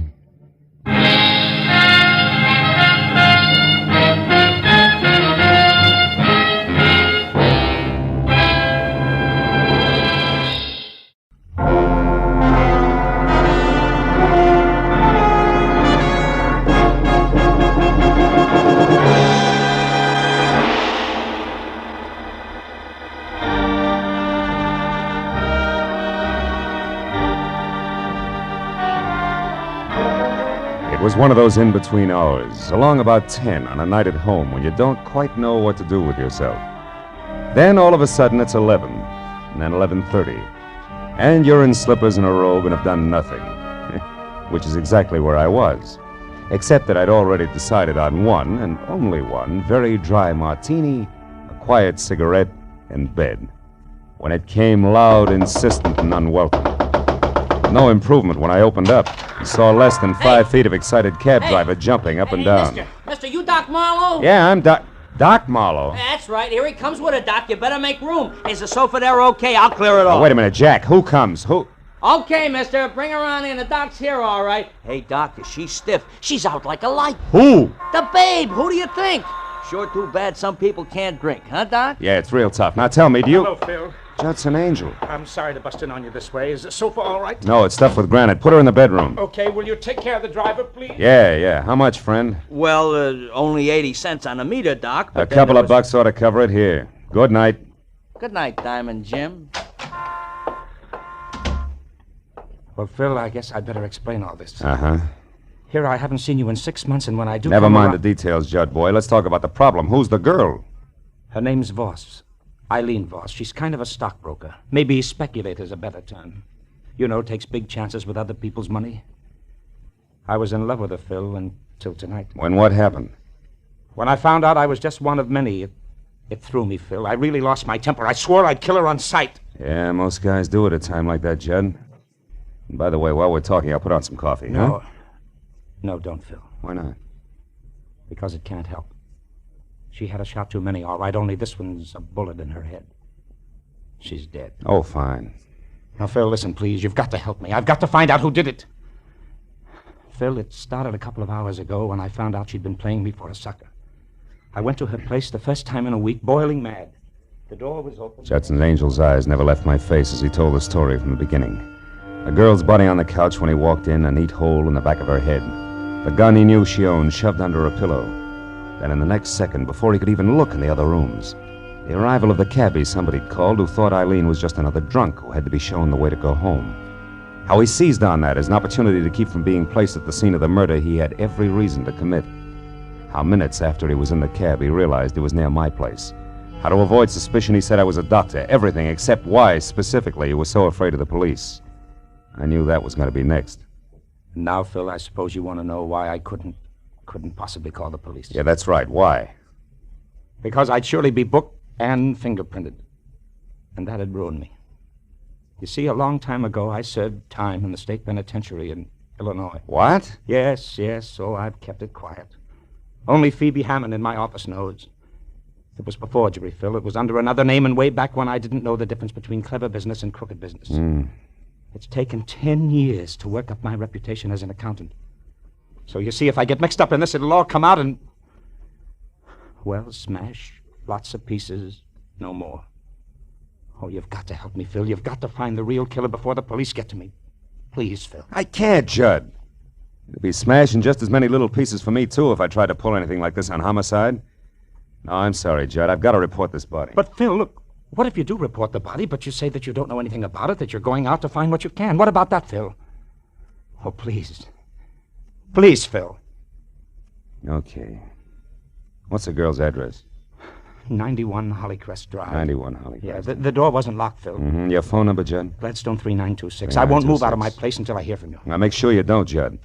Because if I can't find the real killer, I've got to tell what I know about you. You understand that, don't you?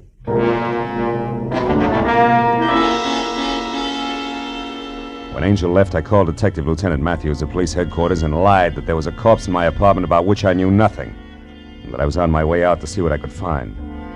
Then I hung up fast, not feeling very good. 20 minutes later, when I was in the plush living room at 91 Hollycrest Drive, I had zero to go on.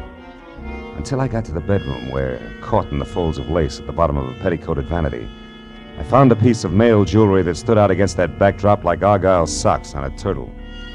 It was a gold tie clasp ornamented with the figure of a lion, a little more majestic than most. I dropped it into my pocket and then moved out into a long hall that led to the kitchen. I was about to start toward it when he spoke. Don't move, buddy. Like the voice, he was thick and soft, especially in the middle where he was girdled in double-breasted gray flannel. So I couldn't tell whether he was plus or minus a tie clasp. Also, he had no hair, and a pair of deep dimples that danced when he talked. The gun in his hand didn't. Okay, turn around. Let's go back to the living room, buddy. I want to ask you a few questions.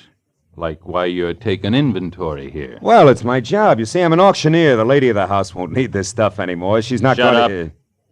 Now stop where you are, and don't turn around. Okay, where's the girl? Come on, where is she? Out. And only if you'll tell me why you want to know will I tell you where. You see, that way I come out even. Maybe. Well, Eileen Voss owes me money, buddy, and I want it now before she's flat broke. Now where is she? On her way to the morgue. Like you don't know. What do you mean by that? I didn't kill her? Honest, Injun? Listen, you. Get this straight. I came into this place just now for one reason only. To check on the Voss girl and make sure she wasn't on her way out of town, bag and baggage in hand, and my 50 grand. Now, don't forget that. I'll try not to. And don't move. Hello. No, she's not here. Judy? Yeah, it's me, honey. No, she's out. Yeah. Well, I'll tell you about it later at the club. Yeah. Right, Judy. So long. Now, where were we, buddy? In the middle of a big fat lie, your reason for being here. Oh, yeah. That's where we were. And you know, that's a good old place to leave it. Oh, buddy.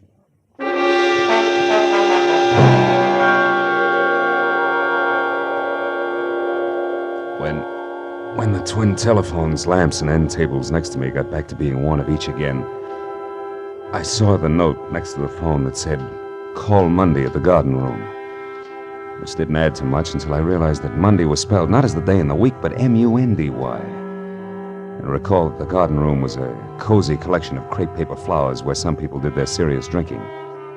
That plus Dancing Dimples telling a girl named Judy, who had called for Eileen in the first place, that he'd meet her at the club was a little better than the 0+ tie clasp I'd been working with. And a half hour later, that little became a lot, and things started to dovetail because a placard under glass in front of the garden room bragged about the Glamourpuss pianist featured inside, whose name was first Judy, second Monday, not his day in the week. I blessed my good luck, exchanged smiles only with a head-check girl in the lobby, and found a table for one inside, not more than a half a dozen octaves away from Miss Monday's left hand. I'd ordered a drink and had a cigarette going before she paid any attention to me. I'll play anything you want. It's a rule of the house. Just name it, or hum it, or whistle. But don't croon. That's also a rule of the house. What'll it be? How about the number you always play for that fat friend of yours? You know, the one with the deep dimples? Burlesque? Sure. It's kind of corny. Remember it? Yeah. You a friend of his? Not exactly. I didn't think so. He'd crown you if he heard you say Dimples. He's sensitive. You're new here, aren't you? I've been in once or twice. Mutual friend of ours used to speak well of you. Eileen Voss. What made her change her mind? She was murdered tonight. Any idea who did it? I said I heard you.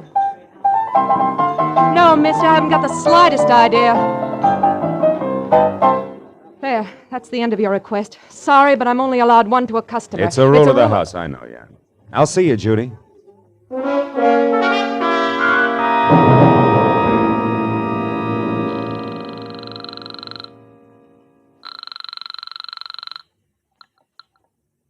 Hello? This is Marlowe, Angel. Oh, Phil. Where are you? What have you found out? In that order, I'm in a phone booth at a club called the Garden Room. What I found out so far won't impress Detective Lieutenant Matthews of the Homicide Squad at all when next we meet. But nothing in the apartment? No lead of any kind? I'm not sure, Judd. I ran into a round man with a sleek gun who piled me up and left before very much was said. But, Phil, the garden room, the girl there's a friend of Eileen's. Talk to her. Yeah, I already did, Judd. Got me the round man's name and no more. It was Burlesque. You mean anything? Burlesque? Yeah. Fat guy with dimples and no hair? That's right. He claimed Eileen had $50,000 that belonged to him. Yeah, that must be him then, Phil. Oh? Yes, he's a gray marketeer, comes from San Francisco. I've never seen him, but the girl in my office, Phoebe Hammond, can help us. Mm-hmm. She once did some auditing work for Burlesque when she found out how crooked he was. She told me about him. I'll call her and have her meet you there, Phil. All right, but look, I'll be at a corner table facing the door, and tell her to hurry, will you? I'll call you back later. Goodbye.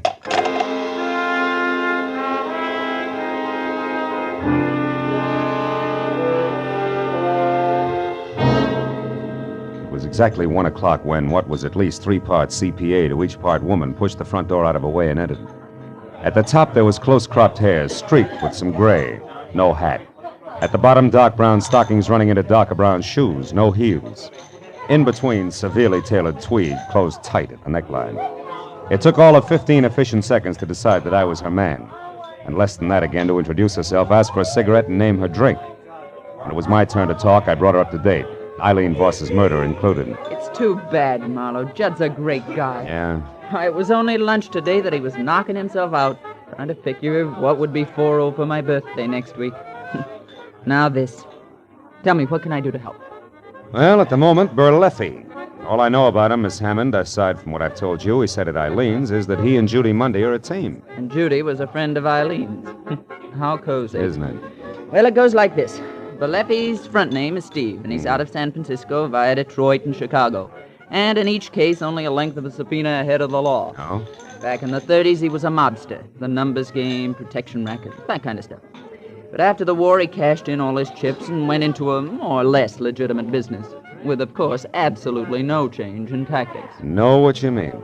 Now, look, can you tell me where he lives? No, but I'll bet my bottom dollar that the kitten on the keys here can. Only be careful. Burlesque has a reputation for shooting first and talking later.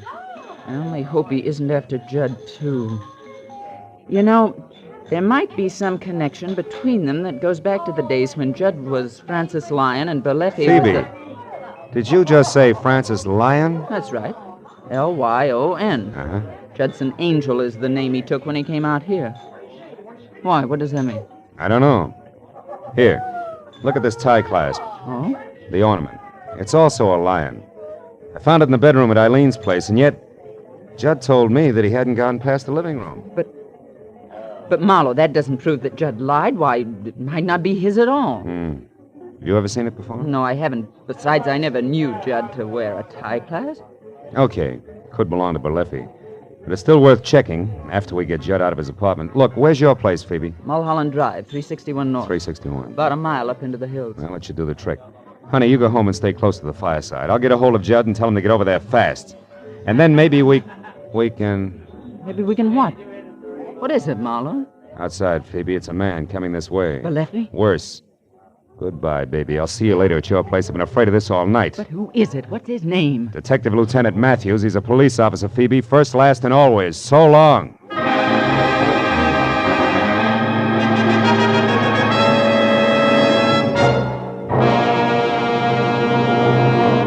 In just a moment, the second act of Philip Marlowe. But first, music you like best of all, whether it's classical favorites or popular old ballads, is the music you hear when you tune in Sunday afternoon to the Symphonette and the Choral Ears.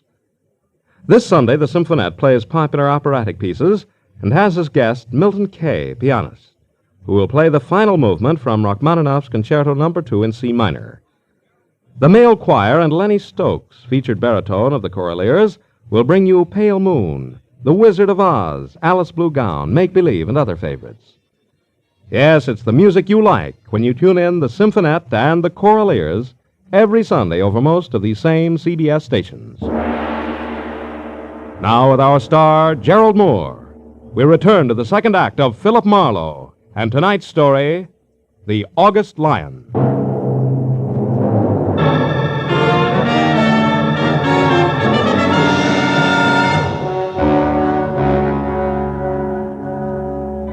When I left Phoebe Hammond at the table and moved toward the bar, my first impulse was run, do not walk. This is a different kind of an emergency. But a quick glance into the mirror behind me tagged that as suicide and pushed try nonchalance into its place, because I could see that Detective Lieutenant Matthews had already spotted me. When he was closer, I could also see that nonchalance would go over like punching him in the nose on the steps of City Hall. All right, Phil, that little game is over. Now let's have it straight and fast. Who are you working for? And don't bother with the pitch on professional ethics, or we'll try this all over again down in headquarters. His name, what is it, Phil? Judson Angel, he's a friend. Yeah. Who is what to the corpse? He was in love with her, but he didn't kill her. Oh. Now look, Matthews, I've never held out on you before, have I? Which means you want to start now, huh? What are you getting at, Phil? My client's in a jam, Lieutenant. He didn't kill the girl, but unless I can find out who did, he's an eyebrow deep in a mess that doesn't even concern him. Which has what to do with you playing bashful tipster on the phone with the body being in your bedroom and Marlowe starring like a one-man police force? Will you listen? Come on, Phil. I've been an hour and a half just finding you. Now level. Why is this Judson Angel in a jam if he didn't do it? Okay, we'll try it honest-like. He once did time in another state, under another name, way back when he had less sense.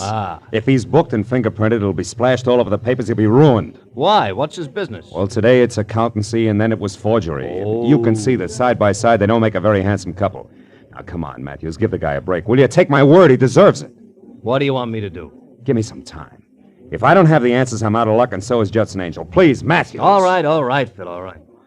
60 minutes. And if I don't hear from you by 10 after 2, we start all over again down in headquarters, your client included. I'll be waiting for your call, Phil. Good night.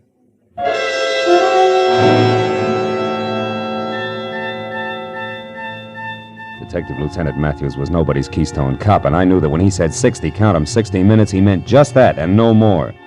So I found a nice and public phone booth at a gas station across the street, and while I kept one eye out for Berleffi and Associates, I dialed Judson Angel's number. But in the next second, when I was through to him, I knew that I could forget about Berleffi on my end. Phil, I'm in trouble here. Outside a man and woman. They're coming up the walk now. He's fat and gray flannel? Yes. She just pulled up in a cab, but he's been out there 20 minutes watching the place. Berleffi, listen, Judd, get out the back way. Get over to Phoebe's place. He's out the door now, Phil. He's kicking it in. Phil, get up here. 21 South Orange Lane. Judd, do as I say, will you? Get out. Get to Phoebe's place on Mulholland Drive. I'll see you there. Hurry. All right, Marlowe. All right. Marlowe, he's in! Judd! Put that phone down, Angel, or I'll kill you. Now!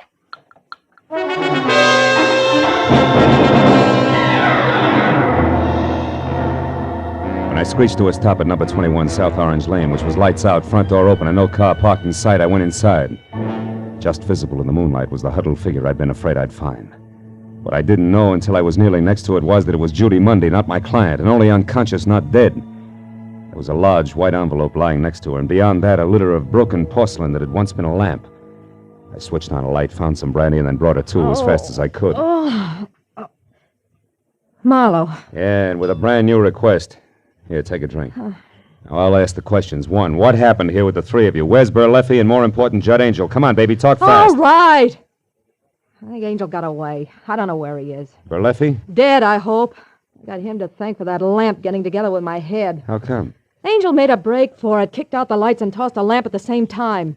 Hero Burleffi used me for a shield, then took off after him. Your connection with both Burleffi and Eileen Voss, what was it? I forget. Come on, Judy, baby, talk. You're not going to get another chance this side of the witness box. Witness box? What for? Your girlfriend's murder, trial by jury, an old Yankee tradition, you Wait remember? a minute, Marlowe. I didn't have anything to do with Eileen getting killed. They can't tie that onto me. They can try. Now, what'll it be? It'll be what you want. That's better. I only got chummy with Eileen in the last month, Marlowe, because Burleffi told me to. He was my boyfriend. Hooray for love. Go on. What was in it for Burleffi? He wanted to know where Eileen got her tips on the market. That way he could skip paying her any commission. Figures. What went wrong? Nothing. Only instead of finding out how well she knew who, I discovered she was going broke, period. The rest of it, you, Eileen being dead, that muscle woman you talked to in the bar, all Wait a the minute, music... wait a minute. What about that girl in the bar? You two get together? Not for very long. After you left her table, she went outside, so I followed. Why? Because the cow jumped over the moon. What do you think? I was still working for Burleffi, remember? I thought it would help if he knew where she fit in. What'd it get you? A slap in the face. It said she was raised on barbells. And this envelope here that fell out of her pocket. Oh? Don't get excited about it. It's only one of those horoscope charts. What do? Collect them as a hobby? When there are notes on the back, yeah. However, friend Burleffi was unimpressed. Yeah, look yourself. It's double talk. Cost plus 10%. 90 days will yield the same. Yeah, it's strictly a CPA's margin notes. Doesn't mean that you owe.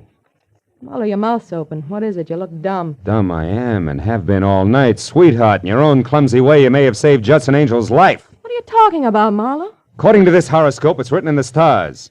Maybe I'll make a good cop happy. Goodbye, sweets.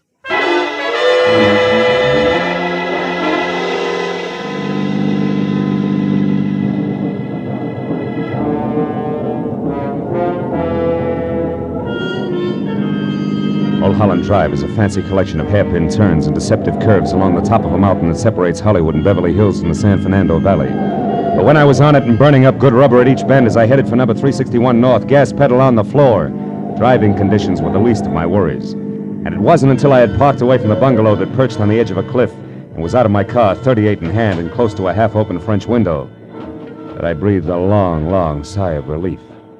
Because then I could clearly see that Judson Angel was still alive. I swallowed the sigh fast when I could also see Angel's face. It said there was nothing permanent about his good health, because on the other side of the room, and only visible to me via a corner mirror, was the reason why. Holding on tight to a short, ugly revolver was the one the horoscope had said could be Eileen Voss's killer, the CPA known as Phoebe Hammond. While she talked, I moved around to where I'd be able to take aim in one straight line. About everything. I didn't want to kill Eileen in the first place. It was an accident. I don't believe you. Doesn't matter now. You see, I'd invested some money with her, Judd. Money that wasn't mine. When I found out she was going broke, I went up to see her and demanded it back. She laughed at me. I got mad. I hit her. She took out a gun and said she'd call the police if I didn't leave. I grabbed it away from her. Then I shot her. Then you were there when I came in? Yes. And when I saw you and that cab driver she'd called earlier take the body, I didn't know what to do. Until later, when I met with Marlowe on your behalf and learned all about Burleffi and the tie clasp he'd found. The tie clasp with the lion on it that you'd recognize as mine if Marlowe ever got the chance to show it to you. But he won't, Judd. I can't let him. Phoebe, you're crazy. You're crazy. You'll never get away with this. Oh, yes, I will, Judd. It'll be Burleffi they'll blame. He entered your room with a gun in his hand. I know. I saw him and that girl. Also, Judd, I'm the reason you got away from him. I rammed into his car when he started after you. It's too bad, Judd. Worse than that, Phoebe, it's a crying shame. Marlowe! Lights! The lights, duck, Phil. She can see your silhouette. I can follow her footsteps. We're even. Phil, the terrace. She's trying to get away. There she is outside. She tripped Phil. The rail!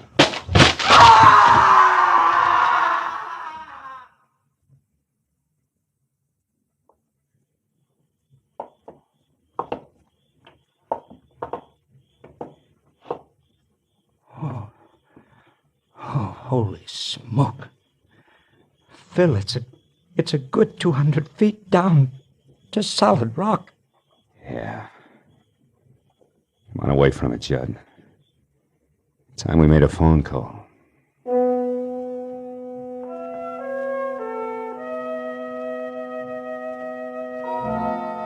It was 4 o'clock in the morning.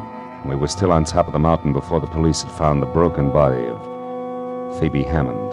And Berleffi had been picked up and in lieu of anything better booked for breaking and entering Eileen Voss's place. When the parade of law, press, and just curious who always show up at the scene of a murder had finally left, it made it just me and Judd and a cop named Matthews. Well, let me see if I got this straight for the records, Phil. First, you thought it was a tough called Berleffi. And second, you were afraid you'd been a sucker and it was really your client. And finally, you figured it had to be a woman who all the way looked like she was no more than along for the ride. What? You mean you really believe I could have done it, Phil? Well, yeah, it looked that way for a while, Judd. You know, you said you hadn't been past the living room up at Eileen's, and yet I found a tie clasp in the bedroom there ornamented with a lion. And then I found out your real name was also Lion. It almost added. Yeah, but since you didn't have a chance to find out whether or not Berleffi was missing a tie clasp, you still considered that was only circumstantial evidence, am I right? Right, yeah. Till I ran into the switch, which was an envelope that had belonged to Phoebe Hammond. There was a horoscope chart inside. Which meant what? Well, it only meant that she went in for that stuff, no more, until I remembered her mentioning that her birthday was next week, which is early August. And that, no doubt, puts her under the sign of the zodiac run by one Leo the Lion. Yes. Yes, and the mannish, tight-necked suit she always wore could have meant a shirt and tie underneath, minus clasp. Exactly, gentlemen. That's it. Now, me, Lieutenant, What? Look, when you get back down to headquarters and, you start the paperwork. Yeah. Do you have to mention a guy named Judson Angel? A guy named what? Judson Angel. Nothing. I was just thinking out loud. Yeah, that's a bad practice, Phil, It's kind of like only telling a policeman half of what you know can get you in trouble. Unless you're lucky. Oh, give you a lift, Mr. Mister. You already have. Thanks, Lieutenant. And Phil, Good night, Judd.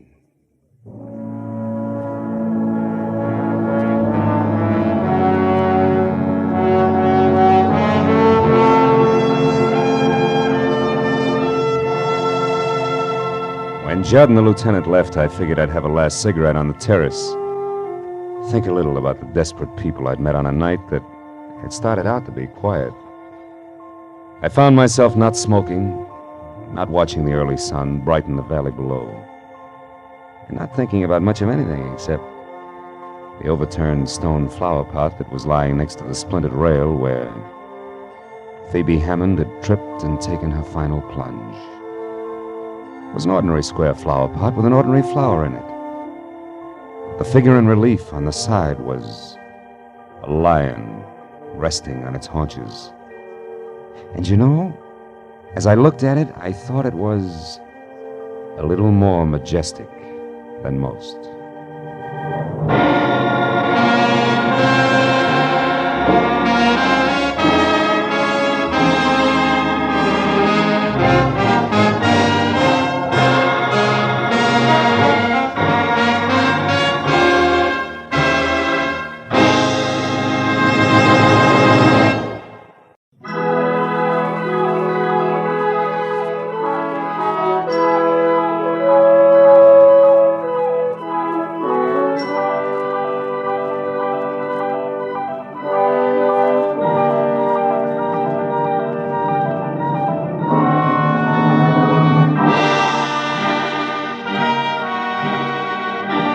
was a rare morning, clear and clean.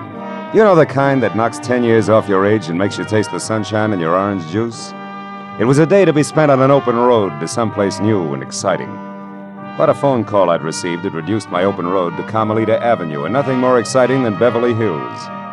The house I stopped at was one of those you entered through a tunnel of dank, overhanging foliage on a flagstone path grown green with damp moss.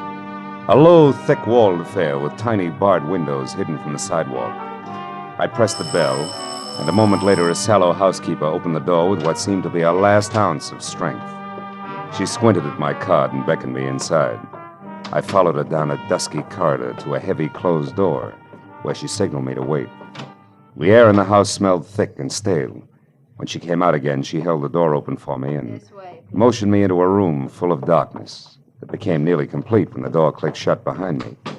All I could see was the vague form of a man in smoked glasses propped up on a bed across the room. There's a chair beside you, Marlowe, if you care to sit. Oh, thanks.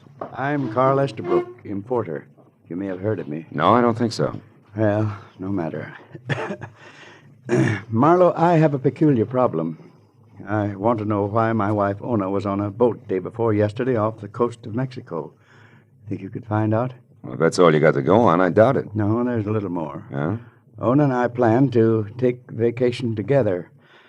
But when I was confined with this illness, we decided she should go on alone. Oh, then your illness is the reason for the midsummer blackout, huh? Yes. If I expose my eyes to light at any time in the next few weeks, the doctors promised me plenty of pain and virtual blindness. Oh.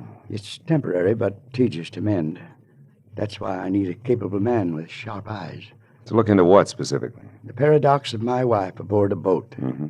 She has a phobia about them. The mere thought of being on a boat makes her panicky. She drove to Ensenada, Mexico earlier this week, but believe me, her plans did not include boat rides. Well, tell me, how'd you find out she was on one? She right?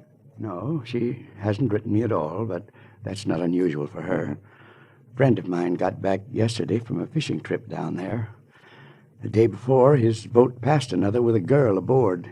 He got a good look at her and was so sure that it was Ona that he hailed her. The girl turned and ran inside. It bothered him to the extent that when he got home here, he called me to find out if Ona was in Ensenada. Is that all? That's all. He didn't get the name of the boat. Look, you want me to go all the way down there just to find out if the girl he saw was Mrs. Estabrook? Right. What is your fee, Marlowe? $50 a day plus expenses. That's the minimum if I take the job. I don't think I will. When business gets so bad I have to do divorce work, I'll quit and write my memoirs. No, I'm sorry, but that's the way it is. No. Sit down, Marlowe. Ona and I have had our share of difficulties, true. She's quite a few years younger than I and used to be a dancer. But generally speaking, we're happy. Specifically what? I'm worried about her. Here. There's money in this envelope and a recent photograph of my wife. And there's more of both if the need arises. Incidentally, what kind of a day is it outside? Gorgeous. Well, then you can drive. It's only 250 miles. Yeah. By the way, how has the importing business been lately, legitimately speaking?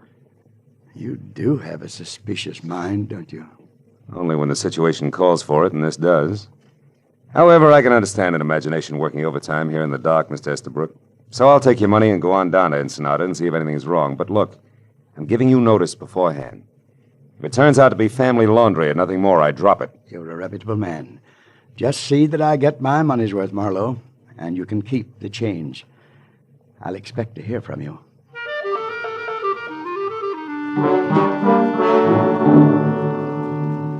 When my eyes adjusted to the dazzling glare outside, I looked in the envelope and picture of an impish, dark-haired woman and 5 $100 bills. For the first time, I realized what Estabrook had meant by keep the change. But it didn't help my attitude even a little. By 2 o'clock, I was on the road south. A late lunch in La Jolla with an old friend, a routine baggage inspection at the border, and then 70 twisting miles of lonely road brought me to Ensenada, just as the Mexican sun dropped into the sea. I drove past the piers and canneries at the edge of town, and then along the curving shore to the only hotel elegant enough to meet the demands of the woman I figured Ona Estabrook to be. After I'd gotten a room and cleaned up, I went to the desk and asked for her. She was registered, had number 74, and at the moment, was out on the patio. All of which sounded ridiculously normal. And I thought again of an imagination at work in a dark room back in L.A. I thanked the clerk in crippled Spanish and turned in time to catch the end of a long, cold stare from a pair of frog-like eyes that bulged out of an otherwise handsome head on a man in a gray gabardine suit. I didn't think my language had been that bad. But when Popeye followed me out onto the patio, I wasn't too sure. There was no mistaking Ona Estabrook. She sat alone at a table in the far corner, a tall, minted gin drink in front of her. So I put on my best tourist-type smile and walked over. Well, Ona Estabrook, this is a pleasure. Enjoying your visit? Why, yes, very much, but I don't think I... Know me? Oh, of course, you wouldn't remember. My name's Marlowe, Philip Marlowe. No, I'm sorry, Mr. Marlowe, but I... You were a dancer, weren't you? Before your marriage, I mean? Well, yes, I was a dancer, but you'll have to excuse me now. I'm expecting a friend. I hope you don't mind. Oh, well, just one thing then, Mrs. Estabrook. Would you mind telling me why you were out on a boat day before yesterday? A boat? Mm-hmm. Why do you ask that? Because you hate boats. You have a phobia about them. And yet you were seen aboard one just 2 days ago. How come? Well, how clumsy of me. I've spilled the drink all over my skirt. Excuse me. I'll have to change. That maneuver was as subtle as a bulldozer at work. When she spilled her drink, it was done desperately, and fear sent her running for the exit. I turned to follow her as she left the lighted patio and headed down a dark arcade. But a gray gabardine suit and a pair of Popeyes slid out of a chair and beat me to it. I waited until their footsteps faded, which said they turned a corner. Then I started after them. It was strictly follow the leader, but I didn't realize how many were playing the game until a knife point stung at the skin at the soft part of the back, about kidney high. Stop, senor, and don't cry out. Don't even say ouch. I turned and saw a mottled red face, ugly on a squat, long-armed body. The ivory-handled knife in his hand could have clipped my spine in one easy thrust. You got a car here, senor? Come on, I speak English good. You got a car? Yeah, I got a car. What's it to you? I am Haiba, the crab. It's lots to me. What's Let's your pitch, Buster? Come on, tell me. Martinez says for me to keep a sharp eye on things, to be sure something is not wrong. It looks to me like something is wrong with you, senor. Who's Martinez? You going to play possum, senor? This one is your car, huh? All right. Yeah. Okay. I take first your one. Now, please to get in. You gonna drive? Believe it or not, you're making a big mistake, Krabby.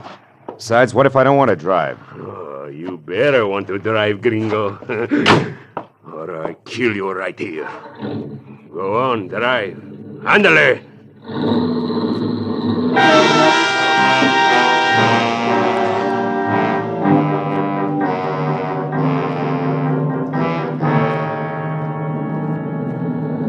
See, stop here. And now we get out. It's nice and quiet here on the beach, no? Walk over there to that old adobe wall. We're gonna have a talk there. It's gonna be dull, Buster. We've got nothing in common. Please, senor, don't make it hard on me. I don't know why you gotta come and mix everything up again when time is running out. Why did you come? I needed new huaraches. Look, senor. You think I'm ugly?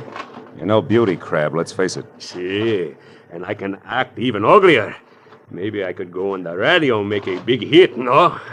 Or maybe I make the big hit on your face. Oh! Don't try something, senor, or I kill you with your own gun. Now, the truth. You spoke to the senora about the boat. Why? I forget. Oh! Who are you, senor? Private detective named Marlowe. Oh, a private detective. Who are you working for? Dolph Bentley? I never heard of Dolph Bentley. Who's he? You're lying. The senora knows him. I heard her say Dolph Bentley won't make it tonight. Yeah, he's lucky. See, I tell you something else. He better not make it. Martinez is going to do business with one man only tonight. Now, you want to say something? No? Then I'll say it. You take what's going to be left of your face, better, Senor Bentley, until I get out of Ensenada and don't come back. Understand?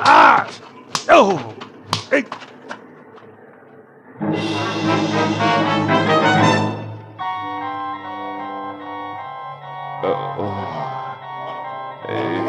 Wait a minute. Come on, wake up. Wait a minute, stop. Crab.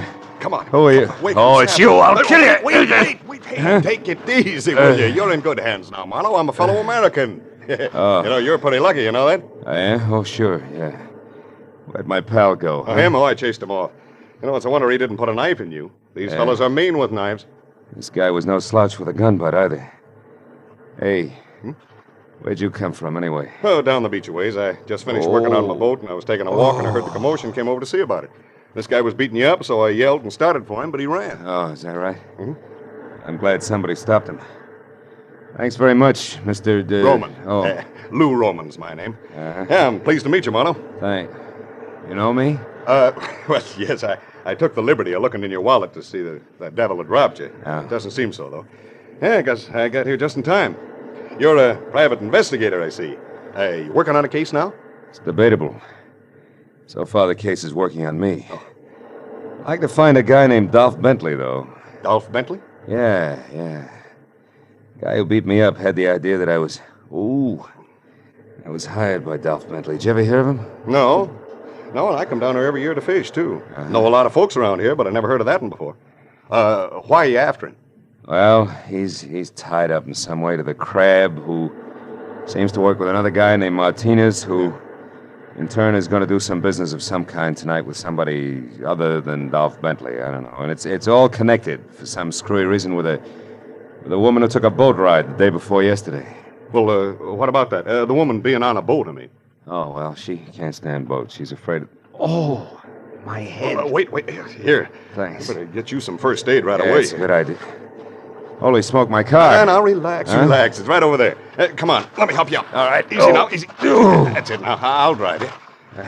Where are you staying? At the hotel, huh? Yeah. Thanks, good. Roman. I'm still dizzy. Easy, I got you. I got to get back there. I got to find that girl, because she's up to her hairdo in a very nasty mess. Listen, Marlowe. If I can help in any way, let me know, will you? You know, us Americans have to stick together in a place like this, right? That's it. Come on, let's go. Easy now.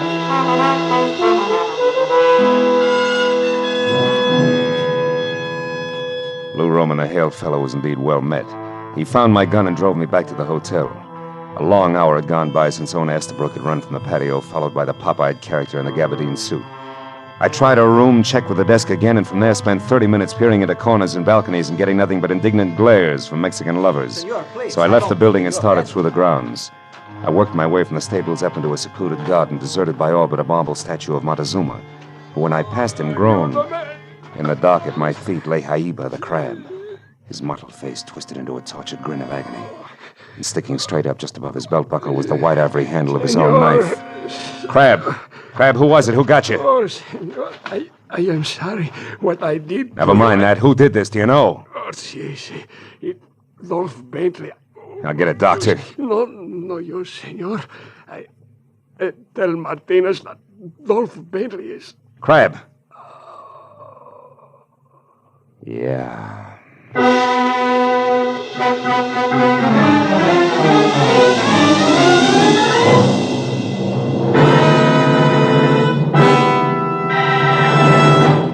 In just a moment, the second act of Philip Marlowe. But first, when you're 65, if you have worked in business or industry, call any office of the Social Security Administration for information about your old age and survivor's insurance.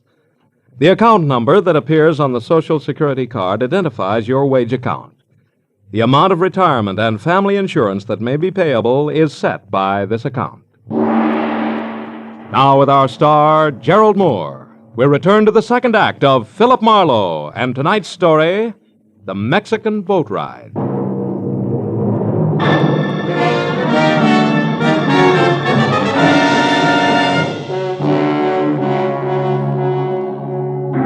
Even as the life trickled out of the ugly little man called Haiba, and his face, which had been knotted tight in pain, went slowly limp and he was still, I knew that I'd have to get next to Dolph Bentley before the importance of Ona Estabrook aboard a fishing boat off Ensenada would make any sense.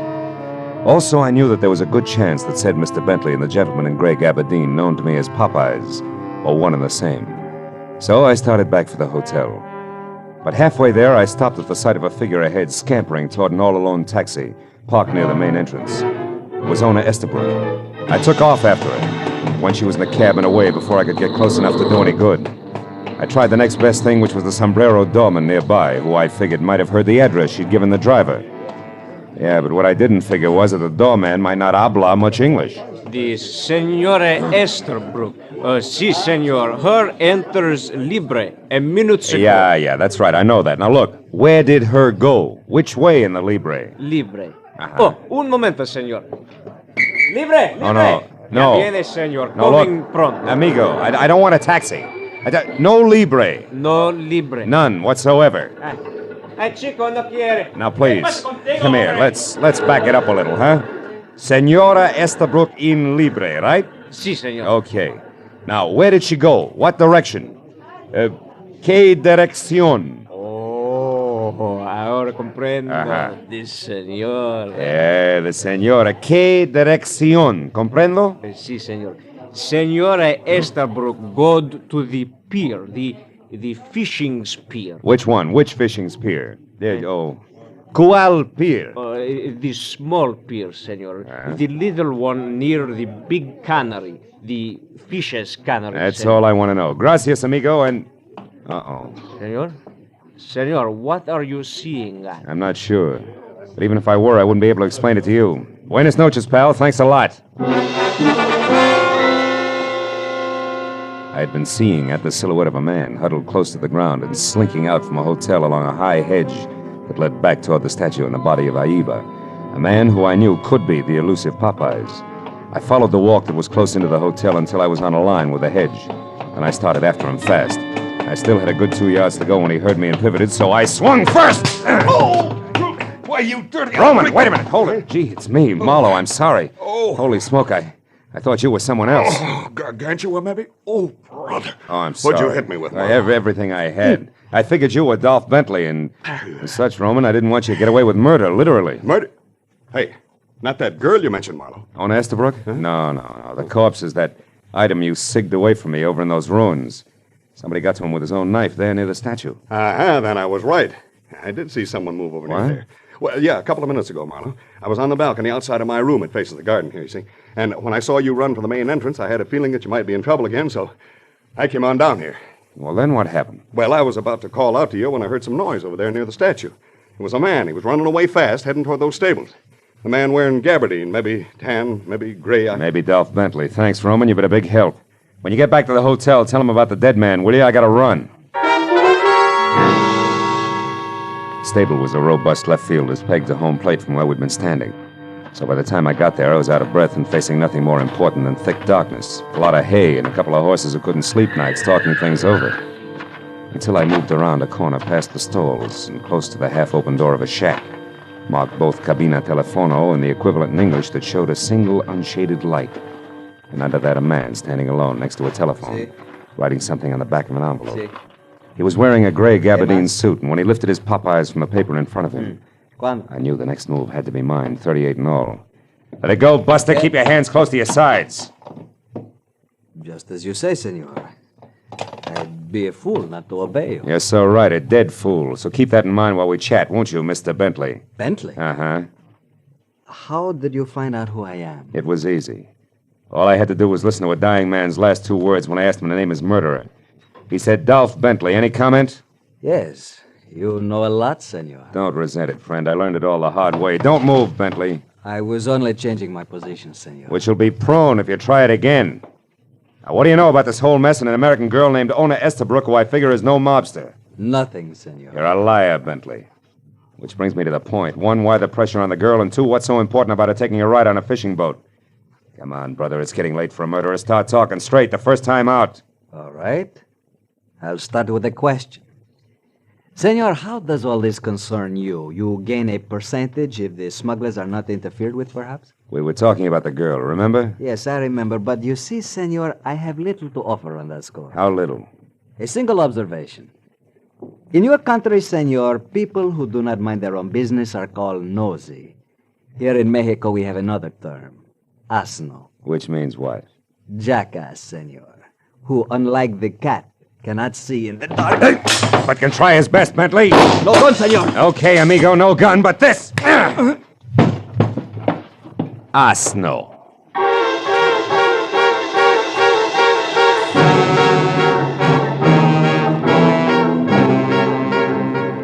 Bentley met the floor and went out cold, I sagged to one knee.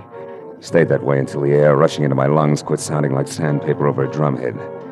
And I got back to my feet and turned on a bracket lamp on the other side of the room. I opened Bentley's jacket, slipped his .32 automatic out of its shoulder holster, emptied the clip, and stopped dead at the shimmer of light dancing on polished silver that I hadn't expected. It was a badge. Below his shoulder holster and pinned to his vest. Republic of Mexico, Department of Customs, Captain. I made a dive for the envelope near the telephone. On the back there was writing in thick pencil, which I finally figured to mean fishing pier near Cannery, 2 a.m. Inside, nothing.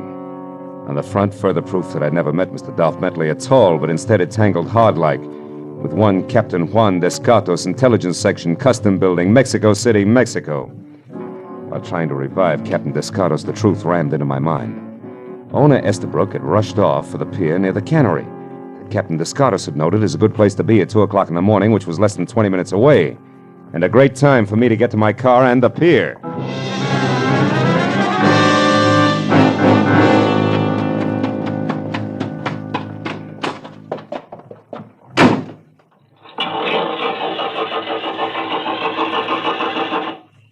It won't work, senor. You're a bright boy, thanks. Welcome. Do you like the job on the car, senor?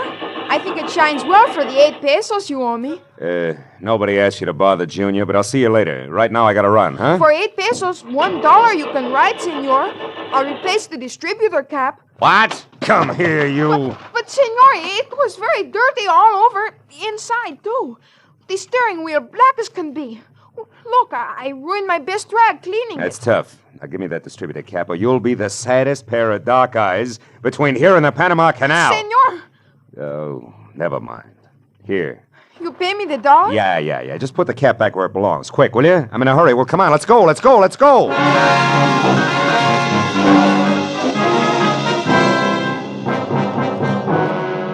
precious 60 seconds ticked off before I was out of the parking lot and driving fast toward the fishing pier near the Cannery, where I knew I was finally going to get next to Dolph Bentley and, if I made it in time, prevent another murder. When I screeched to a stop away from the pier, piled out of my car and ran the length of the oil-soaked planking to where a single boat was making ready to cast off, I saw one of the 2 persons aboard the small ketch was owner Estabrook. The other was Lou Roman, hearty American fisherman. When I stepped aboard, our hunch hit me right between the eyes. I pulled my gun and pointed it an inch above his waist. What are you doing here, Marlowe? I might ask you the same question, Roman, or do I call you Bentley from here on out? Marlowe, you know, now he can't kill me. Now I don't have to be afraid of him anymore. Oh, Marlowe, thank goodness you got here in time. Yeah, hooray. The Marines have landed in the form of a private eye. Cut it out, Bentley, and don't move. Oh, no, what do you mean about being afraid? What's your connection with this fisherman here? Well, it was an accident, Marlowe. A mix-up in our baggage. Lou Roman and I both happened to stop for customs inspection at the border at the same time, and our suitcases were switched. I didn't notice it at the time, but when I got to the hotel, I discovered the mistake and went to Roman's room to correct it. But instead, you found Bentley here posing as Roman, right? Yes. He killed him, Marlowe. He told me he did. That's a dirty lie. Roman's all right. He's in Chicago. No, he's not. He's dead. You killed him. Someplace between here and Tijuana, Marlowe. He said I'd get the same treatment if I opened my mouth. Then he's the one who forced you to go out on that boat yesterday. Go on, Stay back, listen, Bentley. Yes. So that people wouldn't be suspicious, he made me appear at the hotel, in the patio there, and at the restaurant. Well, why didn't you run? Well, I couldn't. He wasn't around. Another man was. A horrible man with large eyes that never left me. Yeah. So why don't you drop it, Marlowe? No sale, Bentley. You see, I know that the horrible man with the large eyes can't be one of your henchmen. His badge says so. What? Badge? He's an officer, Marlowe? Yeah, Captain Owner. Give up, Bentley? You had better. There are too many men ready to take you. Descartos. Where'd you come from? Oh, I have been here quite a while. But your story was so interesting, I just couldn't interrupt.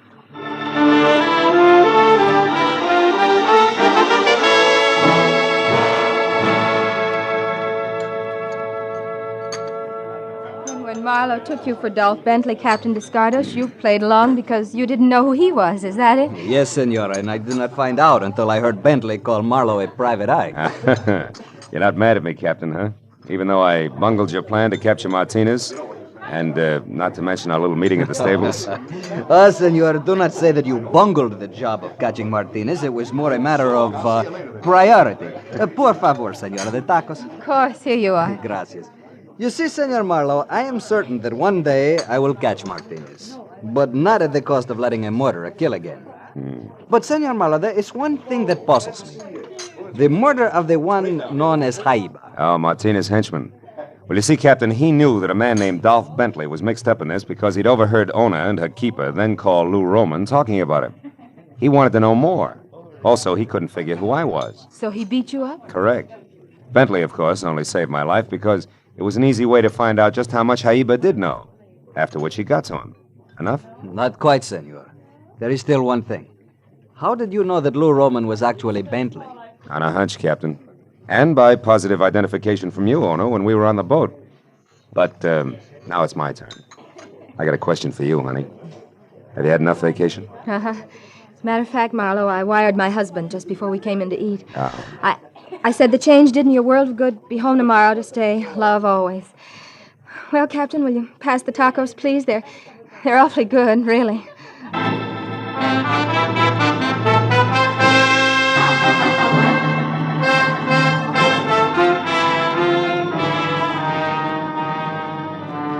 It was late the next afternoon, and Ona Estabrook was already gone when I checked out of the hotel. Said goodbye to Captain Dos Gatos. Adios, amigo. And headed north for the border, where 2 hours later I stopped for customs inspection of my baggage. It was dark, and I was only 50 miles from Los Angeles before I realized exactly what that inspection had meant. Because it was then, for the first time, that I noticed the little cowhide suitcase on the seat next to me, which should have been mine, was tagged differently. The name and address of a man who lived in Long Beach, California. When I got there, I kept driving. I knew I could ship it to him and ask for mine in exchange when I got home. Oh, yes. I'd had just about enough for a while.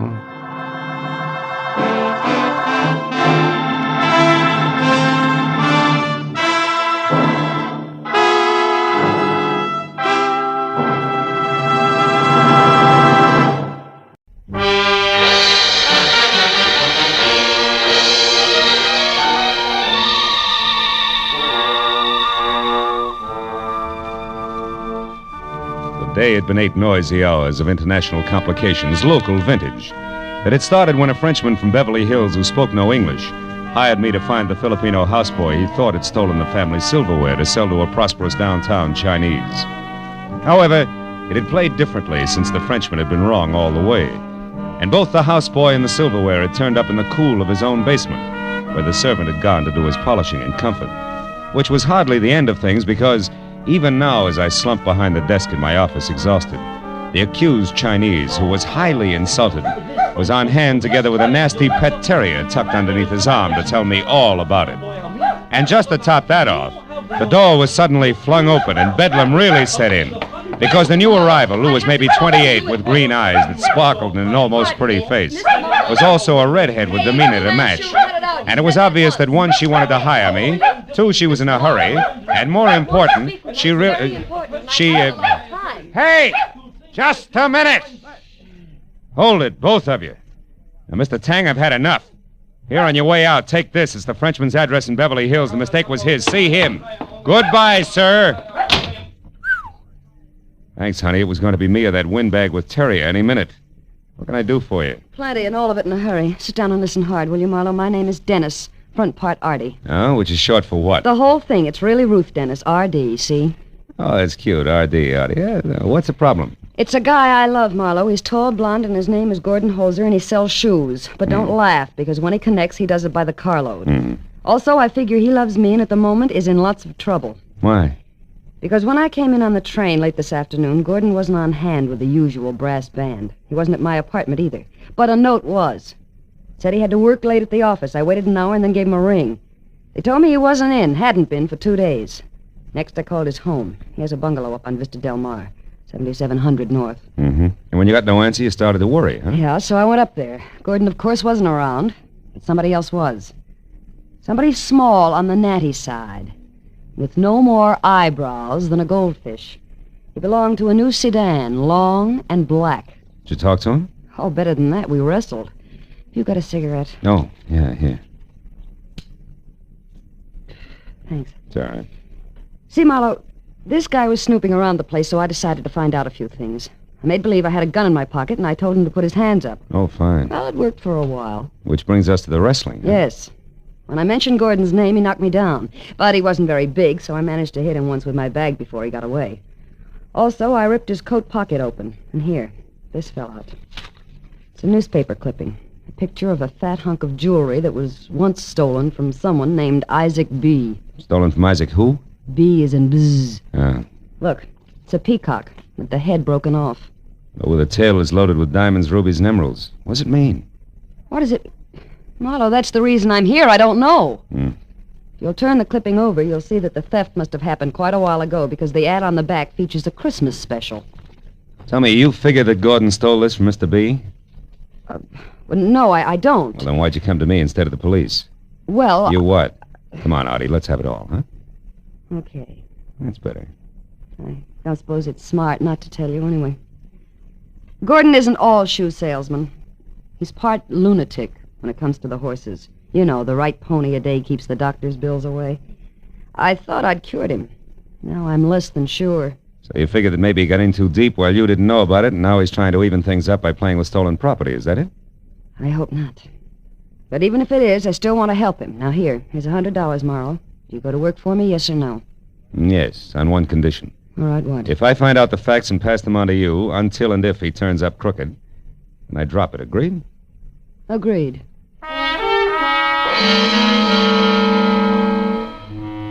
The lady left, and in that hour that followed, I was on my own in the files of the Hollywood Times. I learned that Isaac B. was a 70-year-old eccentric with curly hair, a bulbous nose, no chin, $1 million, and a mansion on West Adams Boulevard. He had a Napoleonic complex and was a great philanthropist, as long as the grant in question would perpetuate the name of Isaac B. About the Headless Peacock, I learned little except that it had never been recovered and that the gems in the tail were of an unusual cut and would be hard to peddle. So it was 8:30 when I finally dropped the oversized bronze knocker monogrammed IB, after which a man about 40 with a sallow complexion and a voice as delicate as spun glass opened the door, halfway. Yes, sir? I'd like to see Mr. Isaac B., please. Name's Marlowe. And your business? Personal. I'm a private detective. And you? Me, why, I'm Everett Ransom. I'm Mr. B's biographer, but also, Mr. Marlowe, I act as his aide. Now, if it's about money for some cause, you'll have to follow the usual channels and write to Mr. B. You can stop right there, Boswell. I'm not after money, just information. About what? A piece of jewelry that was stolen from Mr. B., a headless peacock. The peacock? You know of its whereabouts? I didn't say that.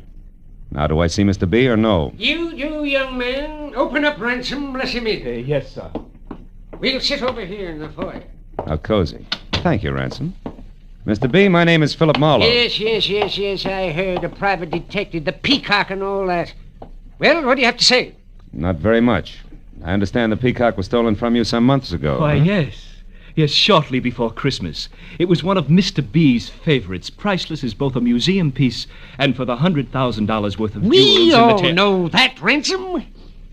Yes, sir. Shall I go now, sir? No. That bust of me for the Young People's Club. I want you to take it with you before you leave tonight.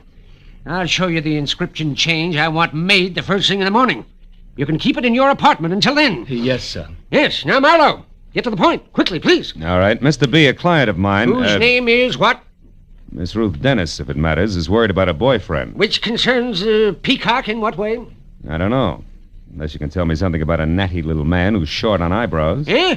When last seen, he was carrying a newspaper picture of the bird. Mean anything? No. Is that all you know about the theft, Miss Marlowe? Just about. That and the name Gordon Holzer and a bungalow on Vista Del Mar near Franklin. Holzer, bungalow. What are you talking about, Marlowe? Shots in the dark, Mr. B. Oh, shots. When they miss a mile. Good night, sir. Outside in my car, as I started away from the curb, I glanced into the rearview mirror and saw the reflection of a sedan that was also just beginning to move. A sedan that was both very long and very black. I kept to the quiet streets and stayed under 30 until I'd gone about 2 miles, and then, at the next intersection, a busy one, I made my move, which was a sudden spurt into thick traffic via a wide left turn that produced screeching tires and frank opinions. You stupid jerk! I swung around the block once, made it back onto the quiet street just in time to catch sight of the sedan going by fast. I followed it, and 20 minutes later, when it braked to a stop in Beverly Hills in front of a hat shop marked Lester's, I did the same. I piled out of my car and walked quickly toward what I thought would be the natty man without eyebrows. But when the door of the sedan opened, it was a woman, blonde and beautiful, who ran to the door of the shop, unlocked it, and hurried inside to where a telephone was ringing. There was an alley beside the building, and I ran back to where I could see inside. There were 5 telephones side by side in a phony front cabinet that spelled bookie. And on the wall above a publicity picture of a natty man without eyebrows, sitting in the middle of a bunch of zany hats. No, Mr. Holzer. Beautiful blonde was talking on one of the telephones. And when I moved closer, I was happy to hear her address the party at the other end of the line as none other than Gordon Holzer. Uh-huh. He's on his way up there now. Well, where are you? Oh, returning home. That's fine. Key still in the mailbox? Good. Of course, Mr. Holzer, you decided to pay that $15,000 for sure this time, haven't you? You know, Mr. Lester wouldn't want you to disappoint him. I moved out of the alley quietly and went back. Entered the shop through the front door, which was still open.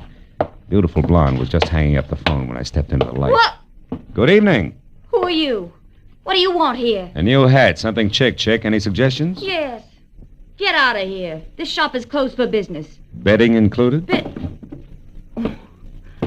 Why, sir, there must be some mistake. This is a hat shop. With 5 hidden telephones and a boss man who collects pictures of headless peacocks for a hobby? Sorry, baby, I don't buy it. Not even as a conversation piece. So shall we start all over again, huh, baby? Well, yes. Why don't we? And with this to keep us from changing the subject. A heavy service 45, honey. Looks a little bulky in that dainty hand, don't you think? It'll look worse when it explodes in your face. Now, who are you? By name, Philip Marlowe. By occupation? A private detective.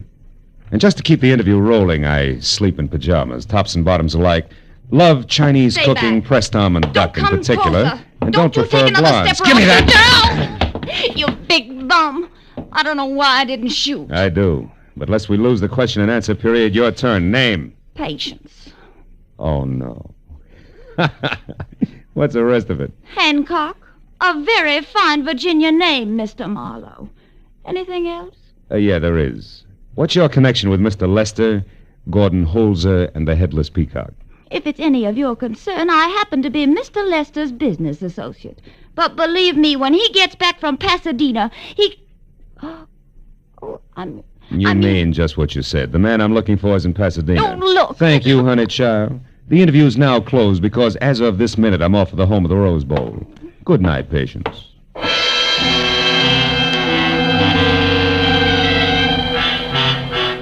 I was going to Pasadena like Patience Hancock was going to join the Campfire Girls.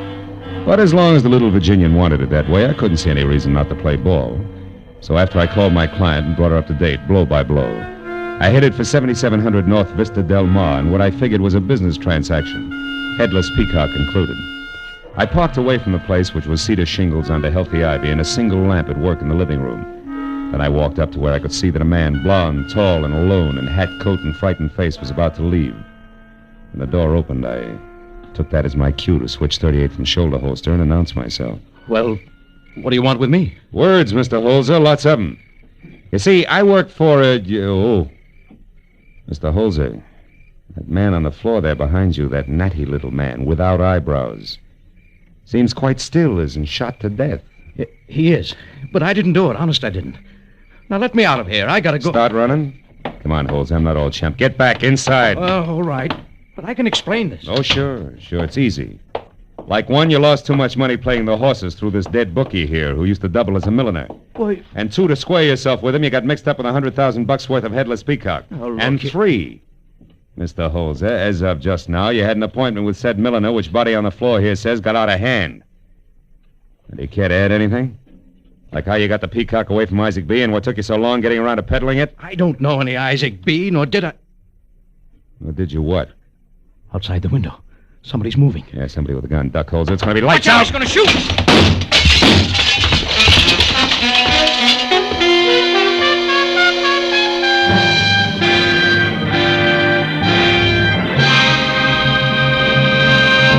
In just a moment, the second act of Philip Marlowe. But first, Sunday afternoon, a perfect time for music.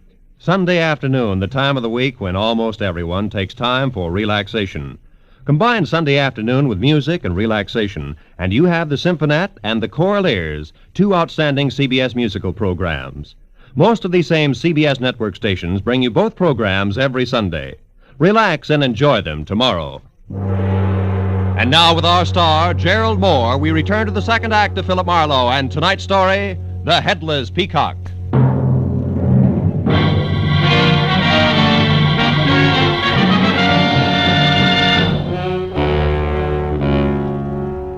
It had come 1, 2, 3. A corpse on the floor, shots through the window, and Gordon Holzer out the back door while bullets made lights out. And Marlowe on the floor, the smart move. It made this the time to call the law, so in case the character with the gun was still hanging around outside, I left the lights off, fumbled my way to the phone, and dialed 116 in the dark. A minute later, I had Detective Lieutenant Matthews on the wire. So you got a corpse, huh, Marlowe?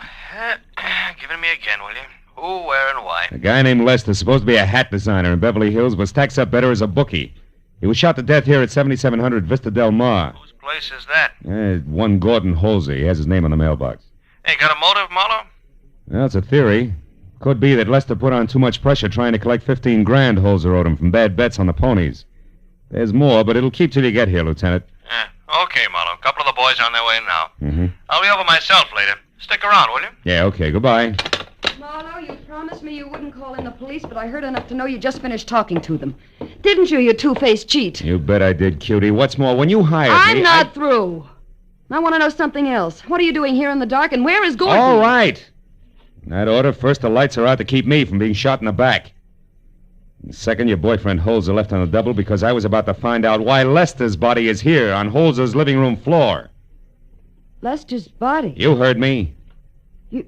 You mean that little man is in here, dead? Very much so. And don't burn yourself out on that shock surprise routine. Marlowe, I swear Okay, turn on a light and show me. Where is this corpse, if any? Baby, don't forget the last time lights were on in here, the room felt like the receiving end of a shooting gallery. I didn't see any firing line when I came in. Yeah, that's a point. But there are two ways of looking at it. Will you turn on a light, or will I? Okay. We'll play it your way. Yeah, take a good look. Oh, Marlowe, it's him, all right. Same little man. Artie, you knew I was coming over here. You knew the setup, and I was close to winning an argument with Holzer when somebody broke it up by shooting through that window, straight enough not to hit anything, even though Holzer was a perfect target. Add it up for yourself, baby. Oh, it wasn't me, Marlowe. Please believe me. You do, don't you? Let's look in this bag of yours first, Give Artie. me that. In a minute. Well, that's one thing in your favor, no gun. Could have dropped it in the shrubbery on your way to the door, of course. Here's what I really want anyway. My keys? What do you want them for? I'll tell you later. Well, that's the boys in blue, and just in time. Yeah, you louse. In time for what? To hold on to you as a material witness. But... I've got work to do, and I want to get it done without you screaming at me all the way. Oh, I wish I'd never hired you. I wish I'd never heard of you. And another thing, if you're playing me for a patsy, kid, that's only the beginning. You'll need a deep well full of wishes before it's over, so come on, behave yourself. I told the two prowl car cops no more than I'd already told Lieutenant Matthews, except that Artie should be held because she was Holzer's girl. That plus the small lie that I'd cleared with the lieutenant to leave as soon as help showed, and I was out the door, into my own car, and pointed toward Artie's place, which was on Tamarind. I figured there was a good chance Holzer would head there first, and if I moved fast, I might catch up with him before the police did. Artie's place was dark, which could mean anything under the circumstances, so I dug in my pocket for the keys I'd taken from a purse and started for a door when footsteps behind me changed my mind. Oh, Marlowe. Mr. Marlowe, say this is a stroke of good luck finding you here. That depends. How'd you manage it, Mr. Ransom? Why, Mr. B has had me trying to locate you since about an hour after your interview this evening. I checked everywhere and finally looked up your client's name in the phone book, got this address, and, well, here you are. Yes, I know. Why have you been after me? What's all the excitement? And make it fast, I'm in a hurry. Yes. You see, your call this evening intrigued Mr. B and me very much, and after you left, we naturally began discussing the theft of the Peacock again. Naturally. Look, Ransom, get to some point, will you? I got things to do. Well, certainly, Mr. Marlowe. Well, sir, the point is that in going over in our minds the days preceding the theft, we both recall a man named Holzer or Holter or something very close to that. Mm-hmm. He came to the house one day claiming to represent a certain philanthropy. He was a fake, of course, and we never saw him again, but it was less than a week later that we discovered the Peacock was gone. Stolen. What'd this man look like, you remember? Well, I most assuredly do. He was bald, about 50, and fat. No, it couldn't possibly be the same man. Oh, you found Mr. Holzer then? Once, briefly, yeah. There's no resemblance. Oh, I see. Well, I don't know how I'm going to break the news to Mr. B. He's upset all over again.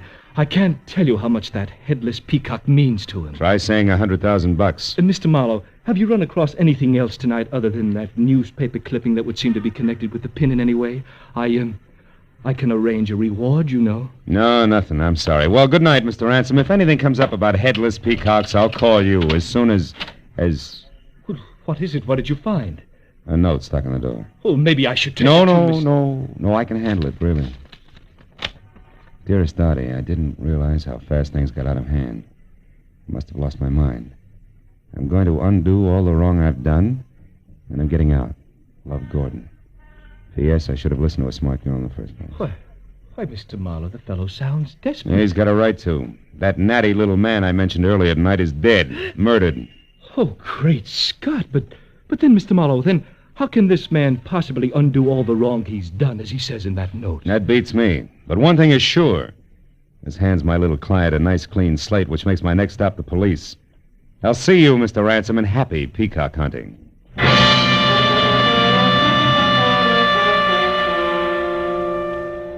got in my car and drove back the way I'd come to Gordon Holmes' house on Vista Del Mar. The prowl car was gone, but Lieutenant Matthews' sedan was angled in against the curb, the red spotlight still on. I parked and went in.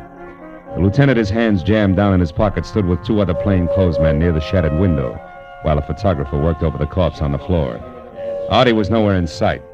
Matthews spotted me as soon as I walked in and bore down on me with all the frivolity of a heavy cruiser. Marlowe, I thought I asked you to stick around. Yeah, you did, but I got an idea that wouldn't keep. Yeah? Did it prove anything? Not for sure. Where's the girl? Which one? You mean there's more? Oh, yeah.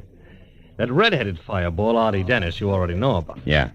The other one is a Southern belle named Patience Hancock. Oh, yeah. Yeah, belonged to Lester. Yeah. Caught her snooping around outside, trying to find out what had happened to him, and when we gave her the word, she blew her top. Mm-hmm. I got both of them locked up. Good. Say, did you get any facts out of Patience? Yeah, plenty. No? Oh, your bookie theory was right, Marlowe. Thank you. Yeah. All we got to do now is find Holzer, wrap this up. Yeah, I'm not sure it's as simple as that, Lieutenant, listen, but it's the Mark. next step anyway.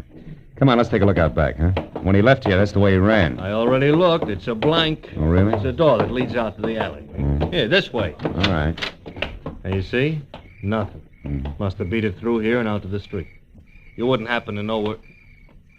Now, what's the matter, Marlowe? What are you staring at? Oh, that window there in the house right across the alley. Yeah. See the one with the lights on and the shade drawn? Oh, yeah. Some old geezer sitting in there. So what about it? The silhouette of his head on the shade, Matthews. Yeah? I won't forget that profile as long as I live. Corduroy hair and a light bulb nose. That is Isaac B. in that room, or... Holy smoke, wait a minute. Hey, what are you doing? Put the gun away! What's the idea? You crazy? You shot down on the ground. Yeah, and the old guy in there didn't bat an eye. Didn't even turn his head at the sound. That gives me a big idea, and we're going to check something fast. Come on!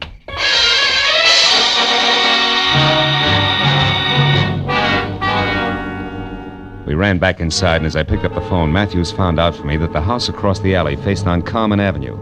Then I dialed Isaac B.'s home number, and when I finally got a sleepy hello, I asked him a question. The answer he gave boosted the odds on my hunch into the sure thing class. When I hung up, Matthews unhappily agreed to play along, and with one of the plainclothesmen went around to Carmen Avenue to cover the front of the house across the alley.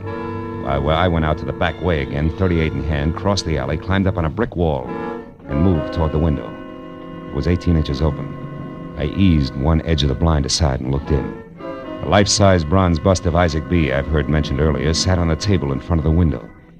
And beyond that was Gordon Holzer, backed against a wall and staring in stiff fear at a pistol clenched in the hand of the biographer, Everett Ransom. Don't shoot. I made a mistake, I admit it. You certainly did, Mr. Holzer. A much greater one than you realize. But I want to return this now.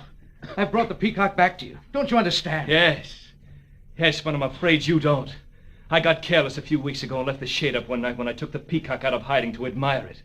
And you watched the whole thing from your dark bedroom window, which is directly across the alley, didn't you? Yes, I knew it must be valuable. When I got in a jam yesterday, I broke in here and stole it. But I'm sorry, and that's why I brought it back. And now... Don't move. Don't move, Mr. Holzer. You see, two facts must never be revealed. One, that I stole the Headless Peacock from Isaac B. a year ago. And two, a little matter of murder. You killed Lester? Yes, I killed Lester. I waited for you to come home, and when that Lester showed up and went into your house, I mistook him for you. He was a very nosy little man. I had to kill him. You shot through my window so I could get away from Marlowe, because you couldn't afford to let me talk to him. In fact, you can't let me talk to anybody. Ever. That's right, Mr. Holzer. Luckily, I found out you'd be coming here to my place to return the Peacock, because I was with Marlowe when he found your note to that girl. He knows a lot about this, Marlowe does. But by the time I'm through, neither he nor anyone else will be able to figure out what really happened. I'll go away. No, Mr. Holzer, it's too late. This way, I'll have to restore that gorgeous thing to Mr. B. But I'll be something of a hero for catching the thief and the murderer. I'm sorry, Mr. Holzer, but after all, you did bring this on yourself. You're quite a moralist, aren't you, Ransom? Marlowe! How did you... Marlowe, get him! Get back, Holzer! Get out of the way! Drop it, Ransom! Turn loose of the gun! No use, Ransom! Come on! Drop it! Nice going, Holzer. He's out. And I've got his gun, Marlowe. Yeah. Here it is. I'm going to stand real still. Talk real quietly from now on out. Good enough, Marlowe? Not quite, but it'll help. From what I've seen of Artie Dennis, brother, you're going to be a lifer anyway, but not with the state. Hey, it's cold out here. Come on, give me a hand.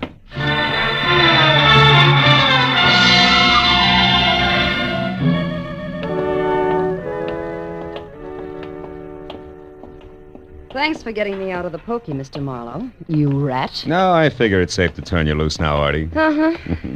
Gordon's going to have to stay in here a while, I guess. That's right. But that won't be so bad. At least he'll be where no horses or women can bother him, till I can get to him again. Won't be for long. He's got a lot in his favor, you know. I hope so. I still don't understand how it all worked out. I was in jail, remember? How did you pay ransom? Well, I saw the profile of Isaac B. on a window blind. Didn't move even when I fired a shot. That convinced me that it was a bust of the old boy. So I called him up at his home, and he told me that Ransom had a house on Carmen Avenue, which put it right across the alley from Holzer's.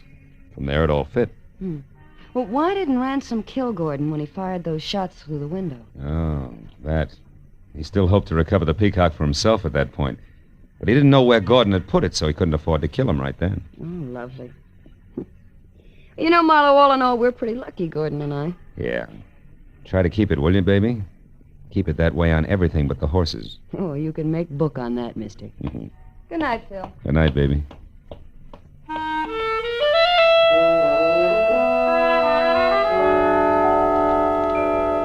I watched her as she walked away. She looked up at the barred windows where a very willing guy was learning a lesson he needed badly. Tossed him an okay with the fingers of one hand. You know, it made me feel good because I was sure she meant it. Was the kind of a kid who could make it stick. Then I drove home, and all the way I thought about the crazy assortment of people that had become involved because of the ponies and a headless peacock. I was still thinking about it over a glass of milk in my kitchen when I glanced at the newspaper on the table, opened to the sports page. Oh, it was like magic. My eye was drawn to a box in the corner and down the morning line for tomorrow's races until it stopped at the name Lucky Peacock. Oh, it was perfect. A hunch that couldn't miss. Lucky Peacock was a cinch to win by a head. Or maybe he'd lose by a head. Or maybe he'd... Yeah, well, it's no use, Marlowe. Tomorrow you go to the races.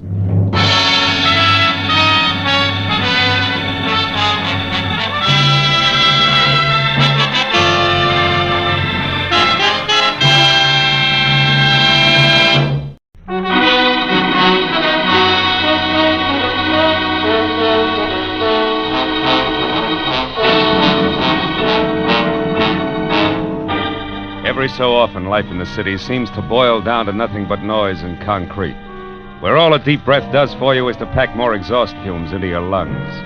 And the nearest thing to nature is a mangy sparrow pecking survival out of a dirty alley.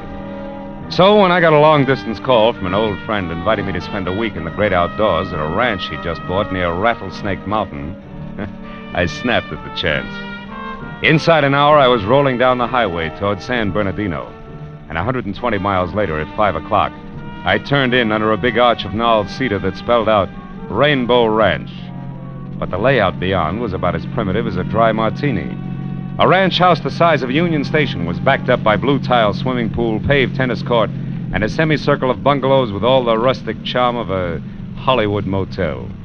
I drove on in slowly as a broad-brimmed hat, red gabardine shirt, Hickok belt, and hand-tooled boots bounced out the door and ran toward me.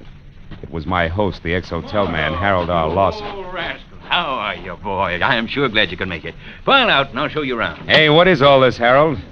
From your phone call, I expected a shack with oil lamps, a wood stove, and at least a few head of cattle. Well, you mean I didn't tell you? Why, this is a guest ranch, Phil. Guest ranch. The best in the West. Oh, brother. Oh, and incidentally, don't call me Harold. No, huh? Bad atmosphere for the dudes. The name's Buck now. Buck Lawson. Buck? Oh, no. Oh, I got a real spread here, Phil. Real spread. 14 big cabins, string of 30 horses, stables down there. Yeah. Hello, Buck. Beautiful day, isn't it? Howdy, folks. Sure is. Mr. and Mrs. Doberman. He's a big van and storage man in L.A. Oh. As I was saying, thunder!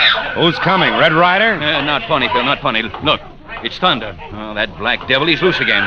That horse will kick the fence down if those fools don't hold him. Hey, that's some animal. He's a beauty. Yes, and a renegade. A skittish, temperamental bronco with anybody but Virgil Sawyer. Yeah? Oh, they got a rope on him now. That'll hold him, huh? Not for long. Sawyer's the only hand I've got who can get close to that stallion. And he's leaving tomorrow. Blast it. How come? Well, frankly, that's what I wanted to talk to you about, Yeah, Phil. wait a minute. I came up here for a rest, not a job. I know. You'll get it, Phil. You'll get it. But since you're here, I figure you could sort of keep your eyes open for me. Lawson, it's a dirty trick. No, Phil, please.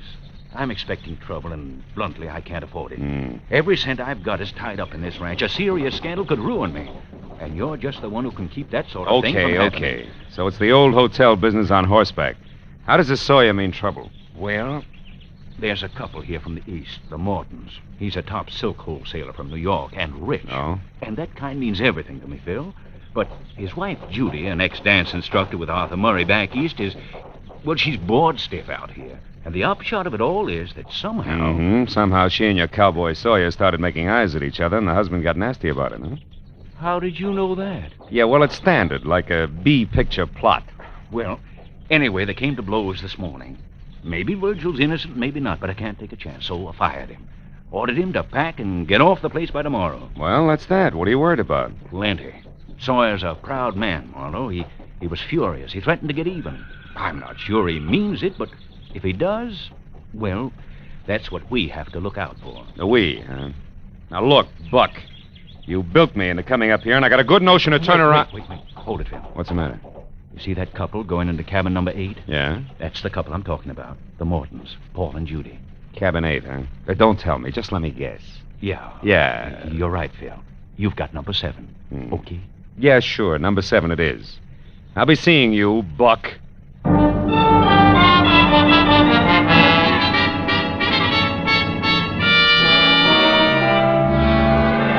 I walked up to number 7 and waited for the boy to show up with my bag. Then I started to unpack, but stopped when I heard a riot next door. At that point, sprawling Rainbow Ranch was just a horizontal tenement. Nothing more. Well, let me point out a few... Now what are you doing? Shutting the window. Isn't it bad enough to make a fool of yourself in private? You have to make a public scene as well? Voices rattled on for a few minutes, then dwindled off into a long and golden silence that said maybe a peace treaty had been signed. But then a door slammed to number 8, so I peeked out. It was Morton. And from the look on his face, I knew the peace treaty was nothing but an armed truce. I followed him to the big lodge and into the bar, and when he sat down, I took the stool next to him. Well, what'll it be, gentlemen? Scotch and water, no ice. The same, with ice. Well, Mr. Morton, I guess that brands us as dudes, huh? Bourbon's the only drink out west. I wouldn't know, I'm sure. Oh, it's a fact. Hey, that's a handsome ring you got there. And the initials are the same as mine. Those stones are emeralds, aren't they? That's right. Yeah. There's supposed to be 4 of them. One's missing, I see. Is that an emerald, too? It was.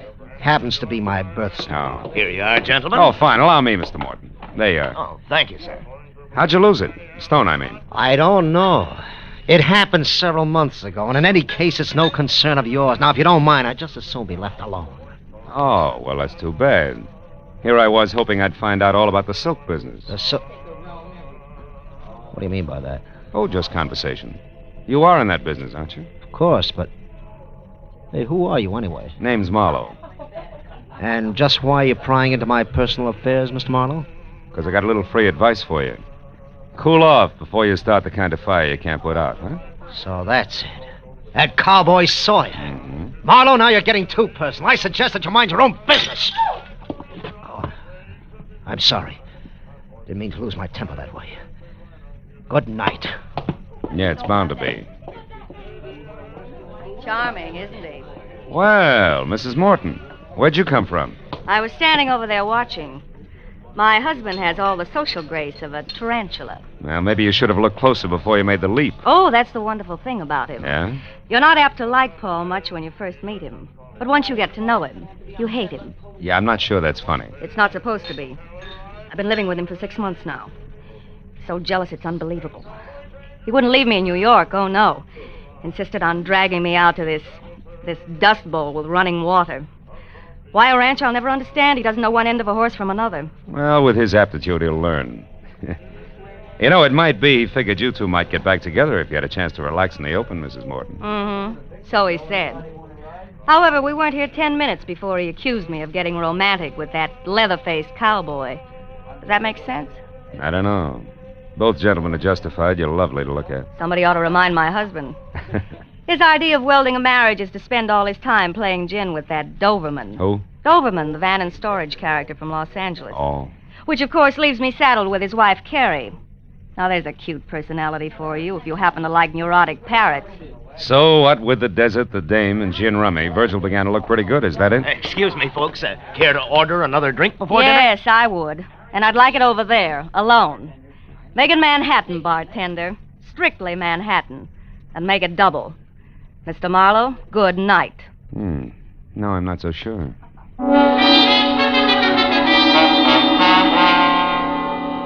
It was almost dark when I left the bar and headed down to the bunkhouse where the working personnel of Rainbow Ranch called home. The casual clutter of rumpled cots, scattered pulp fiction, and dusty booths gave it the only sign of authenticity I'd seen in the entire place. But aside from that, it was empty.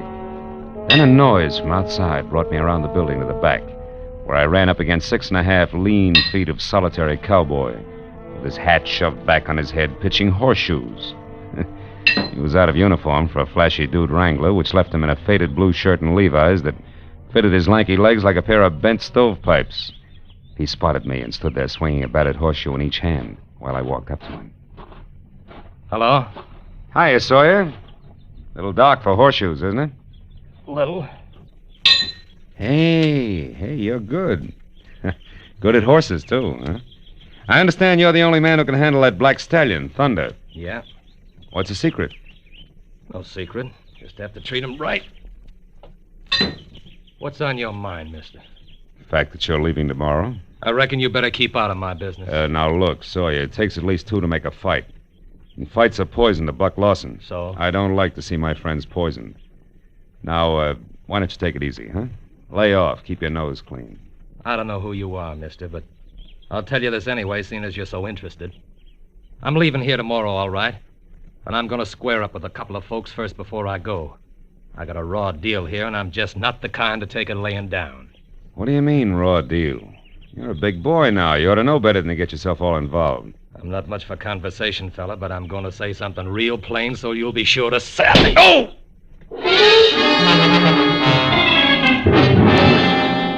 By the time I got myself untangled and back on my feet, the strong, silent fugitive from the old Chisholm Trail was gone. However, my original theory that it takes 2 to make a fight was still valid. So I decided to find Paul Morton and spend the rest of the evening close to him. His cabin was dark, but I remembered the running gin game he had with the big van and storage man. So I went down the line to the Doberman cabin and knocked. It was Carrie, the perennial dude, who galloped up to open the door. Howdy, stranger. Come on in and set a spell. Our latch is always stringing out. Well, I sure do thank you, ma'am. My name's Marlowe. Orville, this is Mr. Marlowe. Howdy, Marlowe. Howdy. Hope you'll excuse the looks of the place. Our box of extra clothes just arrived from town. Carrie's been unpacking it. Sit down there, Mr. Marlowe. They're mostly old things. Just throw them on the floor. Oh, thanks. But really, I can't stay. I'm looking for Paul Morton. I thought I might find him here. Morton, say, there's a nice chap. Met him day before yesterday for the first time. And won $90 off him in gin already. Haven't seen him tonight, though. Orville was out looking for him himself just a few minutes ago. weren't you, dear? Why, yes, as a matter of fact, I was. You didn't locate him, huh? No, I didn't. You know, he seemed to be all upset this afternoon. Couldn't keep his mind on the game. I thought I'd have a little chat with him to calm him down some. Orville's a whiz at that, Mr. Marlowe. Oh, it's not me, Carrie. It's this country. I don't see how a man can keep trouble in his mind on a place like this ranch, Marlowe. Yeah, it can happen, believe me. Poppycock, why, son, there's something about this open land round here that cleans out a man's head and his heart, too. You sound like a travelogue. I mean it. A few more days of this and Mort will forget there ever was such a thing as a cash register. Yes, sir. Give this untamed countryside a chance and it'll cure anything. Yes, well... Marlowe, come here, quick! What was that? Wasn't the call of the wild, Mrs. Doberman. Lawson, what's the matter? Bill, come on, down to the stable, hurry! Something terrible's happened!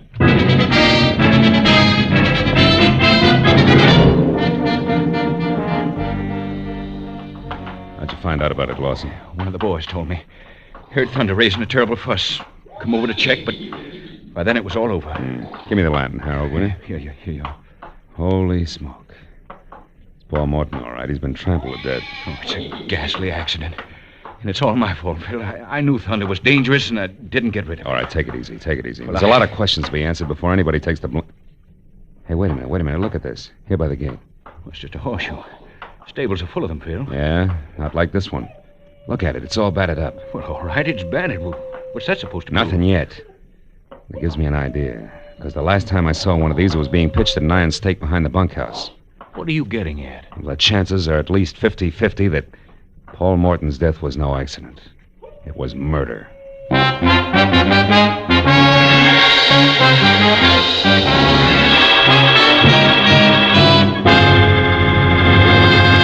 In just a moment, the second act of Philip Marlowe. But first, perfect musical settings for a Sunday before the 4th will be yours tomorrow afternoon.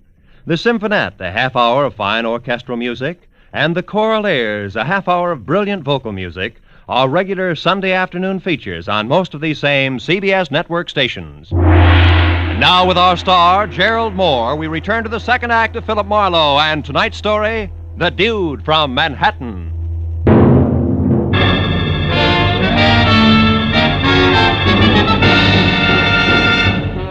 When I labeled Paul Morton's death something worse than an accident, Lawson's mouth fell open and the muscles in his face jerked as his eyes moved slowly from me out to the now quiet black stallion in the corral, who somehow or other seemed to sense the death at our feet. Then, as the trembling man's lips silently formed the word murder, he gestured for me to help him carry Morton's body out of the stable. After that, he looked at the dead man's broken face once more, said he was going to call the sheriff's office, and hurried away. A minute later, Judy Morton stepped into the small circle of light that surrounded what only a short time ago had been her husband. But except for a thin line of perspiration above her lips, she was no different than when I'd seen her last. I just passed Buck on my way down here. Told me my husband was dead. Did he tell you anything else, Judy? About how Paul died, I mean? No. It was a stallion, wasn't it? An accident? I doubt it. Why, Marlowe? For one thing, this horseshoe, too close to the body. But this is a stable. And this a horseshoe that's been used exclusively for pitching at a stake in the ground. Here, look at it. And remember, Cowboy Virgil's favorite sport is horseshoes. Besides, what reason would your husband have for coming down here at this hour in the first place?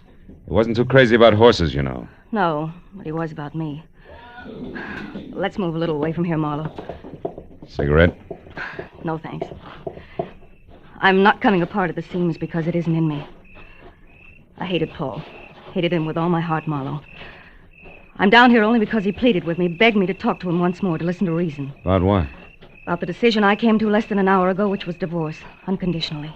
I thought you said you came out here to try to patch things up. I did. I also said that we weren't doing a very good job of it.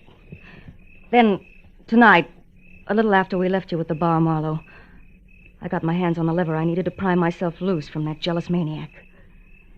It was the knowledge, Marlowe, that my late husband was crooked. Silk business? Yes. While he was drinking his dinner, I went to one of his suitcases for an aspirin. Found what instead? At least 36 samples of the best silks made without any importer's or manufacturer's name. And underneath that, $200,000 in cash. I know enough about the silk business to fill in the blanks, Marlowe. All of which comes under the heading black market, huh? Yes. I added what I had found to the fact that this Dude ranch he had insisted on was close to Los Angeles. Close enough for him to run off and conduct his purchasing while I thought he was communing with nature or playing gin with that Mr. Doberman. Then I had him. Mm-hmm. You also had a divorce, no strings attached, right? Exactly. Blackmail to get rid of your own husband. Pretty, isn't it? Yeah. Well, at least with this accident, or whatever it is, it's no longer necessary. No. Now, Judy, only two things are necessary. One, the location of Virgil Sawyer, and the other, you in your own cabin where I can ask you some questions later. Why do you want to ask me questions? Well, I might be making a big mistake, baby. But it might be that Virgil and you are out for the $200,000. You know, honey, that man in the saddle might like money, too. I'll see you. When I started back for the bunkhouse, the only place I knew of that might give me a lead on the strong, silent horseshoe pitcher, I realized that tagging Paul Morton's death a murder was one thing, proving it was going to be quite another. And when I was there and the place was empty without even signs of a hasty departure, I was sure of it. But not by intuition, as was the gentleman standing in the open doorway watching my every move. Orville Doverman, champion of the wide-open spaces, didn't believe that a clean-cut cowboy could be guilty of anything more unrefined than spitting on a pot-bellied stove. Marlowe, I think you're crazy. Buck told me about your finding that horseshoe next to Morton's body and the conclusion you jumped to from there. You're being very hasty, boy, and that's dangerous, and that's the reason I'm here. I don't believe in necktie parties. Necktie a man's got a right to a fair trial. Hey, hold it! Nobody said anything about lynching your hero. Huh? I want to find Sawyer, so that if I'm right, we can save the state the time and trouble of a manhunt. But since you brought it up, Vigilante, don't scramble for conclusions too quickly yourself. I happen to have a little more to go on than the relative position of a horseshoe. Not that idle gossip that's going around. The same. At the moment, it figures two ways. Virgil's unhappy enough with the status quo to liquidate the city slicker. Or Virgil and the squaw light out after a clean start the hard way. Choose one. Nonsense, Marlowe. In either case, and especially the stupid suggestion that the girl and Virgil Sawyer are in cahoots. That I can't believe. Well, sentimental reasons I can't either. Besides, Judy Morton found out enough about her husband within the last hour to make murder for freedom's sake very unnecessary. She learned he was a crook, Mr. D, if you can stand the disillusionment. Oh, now, Marlowe. Yes, and shady dealings in silk. Judy didn't go into details about it, but I gather she found out enough to make him sit up and take notice. And that brings us right back to Virgil, boots, saddle, and all. Yeah, it does, sort of. And we'll argue the fine points later. But right now, Mr. Doverman, if you want to make sure that everybody gets a square deal, get close to Judy's cabin and stay there. Sentry duty, your object. All right. And if I'm wrong about the cowboy, you've done nothing worse than waste your time. Goodbye.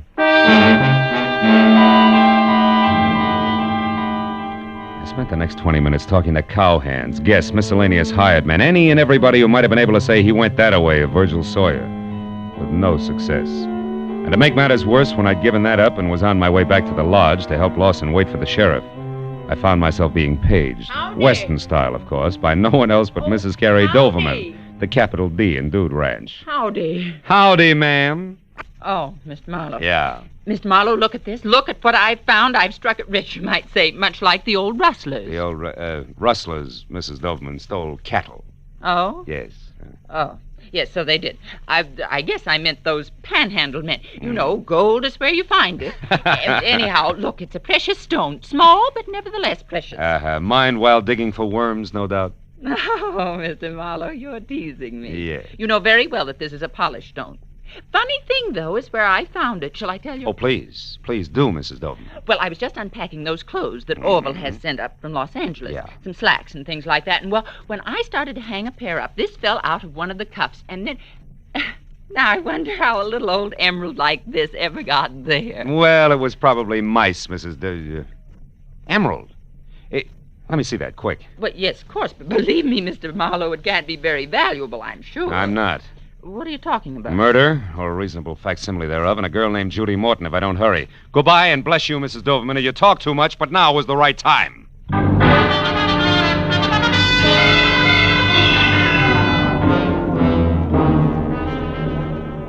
As I ran for Judy's cabin, I didn't know any more about the whys and wherefores of Paul Morton's death than I had before I made small talk with Mrs. Doverman. But I did know that unless Lady named Luck and I were on the same team, the Rainbow Ranch was due for a second corpse. And when I was close enough to the rough oak door, numbered 8, and Orville Doverman, whom I'd asked to stand guard, was nowhere in sight, the full impact of that responsibility sank into where the wingtips on the butterflies in my stomachs were scratching at my hip pocket, until I moved in still closer, and there in the light of a single lamp that was halo enough for me, I saw the girl from Manhattan, nervously lighting one cigarette from the end of another, but more important, very much alive. I didn't bother knocking. Marlowe, what are you doing here? What am I doing here? Honey, I'm uncrossing fingers and toes alike. You know, they've been that way since I realized that I opened my mouth too wide, too soon, which put you right smack on what used to be known as the spot. Oh, so that's the way it happened. Yeah, that's the way it... Now, look, Judy, baby, you can't know what I mean yet. It's Doverman, honey, the gin player with all the moving vans. He's the one your husband was buying that black market silk from. I didn't know that until a few minutes ago, which was after I told him where you could be found and that you knew an awful lot. Oh, which, Mr. Marlowe, he thanks you and warns you not to move. See what I mean, Phil?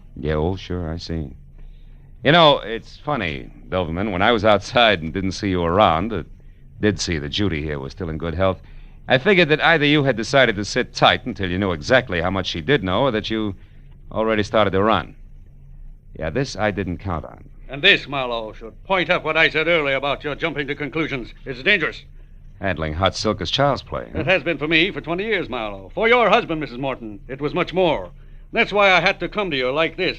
That's why I had to know if his stupidity went so far that even you knew of me. You shouldn't have bothered Mr. Doberman. I didn't. No, but you see, Marlowe did. That leaves me even. Correction, Doverman. Paul Morton's dead. You're out in front. I didn't kill Morton, Marlowe, and neither did Virgil Sawyer. I saw it all, my friend. So I can tell you that the man who killed Paul Morton was Paul Morton himself. Suicide? Are you out of your mind? No, not suicide, Mrs. Morton. Merely a plan for murder that backfired.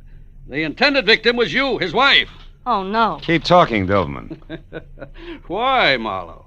I'd rather keep you guessing. I wouldn't. Duck, baby! Oh! My shoulder! Now the man said keep talking. I can't. I'm hit. You'll be again if you don't. Sawyer, no. Stay out of this, Marlowe. Come on, Doverman. I'm not going to ask you again. Oh, no. I'm not even going to let you fall until you tell the rest. Okay. I'll tell you. I overheard Morton ask him. Some go to your place first, Sawyer, pick up one of your horseshoes, and then he went to the stables near the Black Stallion's stall. The horseshoe in his hand. Oh, no, Sawyer, my shoulder. Come on, Doverman. You're not finished yet. I figured that he was going to... To knock his wife out, leave Sawyer's horseshoe where it will be found, then half make it look like an accident that would fool nobody, huh?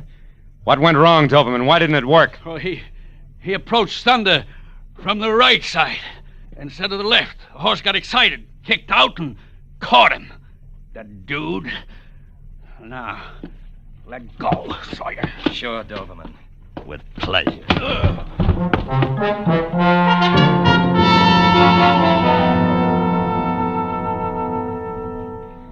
It was a slow but steady 2 hours of first aid and questions and answers mixed with a San Bernardino deputy sheriff who couldn't quite get over it before Orville Doverman was on his way to a hospital that featured barred windows. Mrs. Doverman, a complete innocent, was on her way back to Los Angeles. And Buck Lawson, Judy, and I were in the bunkhouse, watching Virgil Sawyer watch a pot full of water boil for coffee, ranch style. Well, you know, you can't ever tell, Marlowe. This whole thing might have just the right effect. How? Put the ranch on the map, I mean. After all, it was a genuine 100% cowboy who saved the day for us. Mm-hmm. Oh, no, that's not right, Buck. Huh? It was Marlowe here. I only followed him. Coffee's ready, folks. Oh, that's good, for me. good. Let's go. What did make you go up there, Mr. Marlowe? Oh, a little precious stone, Virgil. An emerald that once fell out of Paul Morton's initial ring. But, Marlowe, that happened a long time ago, 3-4 months. It was just after Paul had returned to New York from Los Angeles. Yeah, and negotiations with Doverman. You see, honey, it was Mrs. Doverman, really, who found the missing emerald tonight and a pair of slacks that Orville had sent up here. Then that was proof that Paul must have been with Doberman in Los Angeles before. Yet they claim to have met for the first time here at the ranch. Yeah, that's what they claimed. That plus what you told me, Judy, made the man with the moving vans it. And, hey, Virgil, that coffee's hot. But it's good. Well, anyway, since I told Doverman where you were and that you knew your husband had been dealing in black market silks, he took his cue accordingly. Yes, and fortunately, yours. Well, that makes it 2 people who tried to kill me tonight. My husband and his partner. Seldom is heard a discouraging word. Oh, fine. And the skies are not cloudy all day. Good night, gentlemen.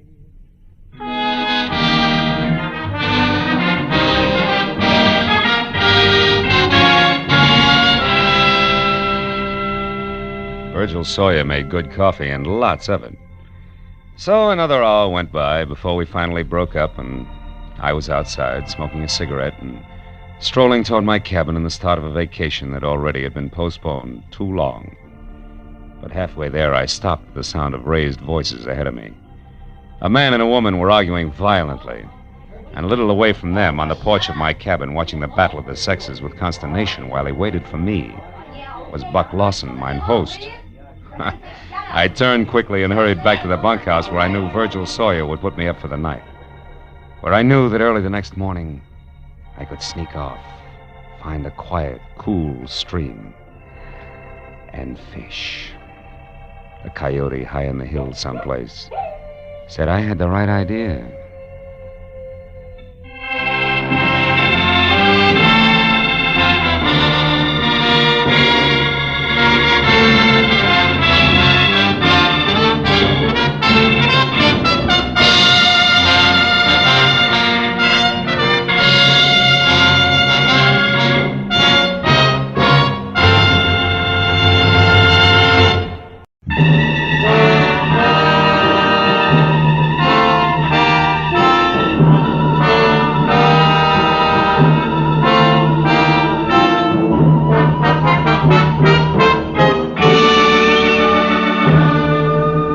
Along about dusk, Hollywood Boulevard is some desolate place between the end of work and the start of play, and about as boisterous as taps.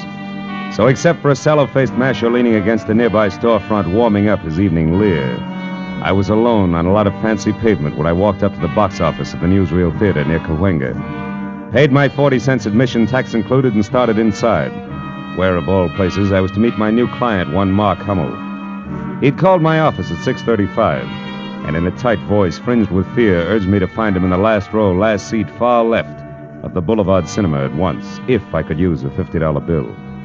It was exactly 6:45 when I crossed the length of lobby to aisle 4 and entered the theater proper, which was almost empty. It was 2 minutes after that before I could see well enough to tell that the man all alone in the aforementioned seat, who wore white French cuffs protruding out of gray flannel, a pleated frown, and not paying any attention to the bathing beauties on the screen who were water skiing through Florida's Cypress Gardens, had to be my client. I eased in and sat down next to him. I could see he was watching me out of the corner of his eye. Marlowe? Yeah. My plane leaves for New York in half an hour. Watch it, honey. You ought to see that I'm on it and in good health. Who wants it otherwise? Barney Kovac, an ex-soldier of fortune who thinks with his fists. He works as straw boss in a garage where they park cars. He's threatened to kill me with his bare hands. Why? What'd you do? Nothing. It was perfectly legitimate. Mm-hmm. He had a chance to get out of Hippo Link's place. Get out of whose place? Hippo Link. Oh. Kovac had a chance to buy a location of his own. But you got there first. Look, Mr. Hummel, why don't we continue this in the lounge? It's quieter out there. Yes, what if you think? Yeah, come on.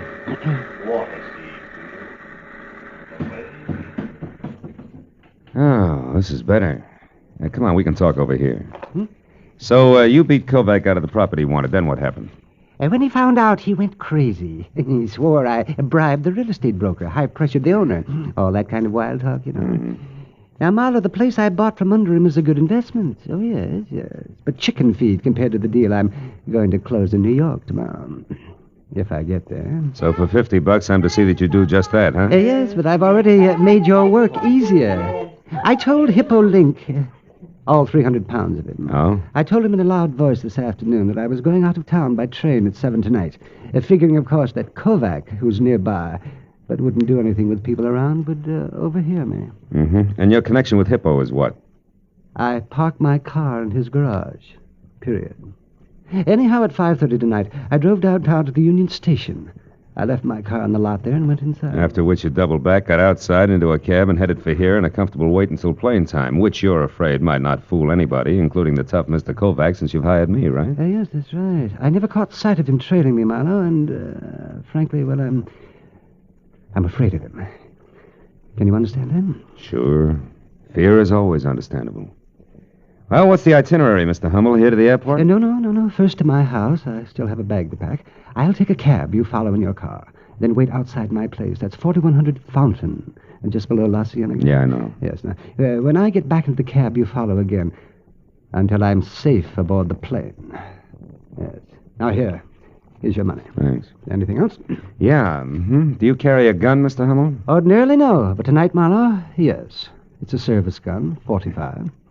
And believe me, if I have to use it, I will. Now, let's get out of here. Quickly.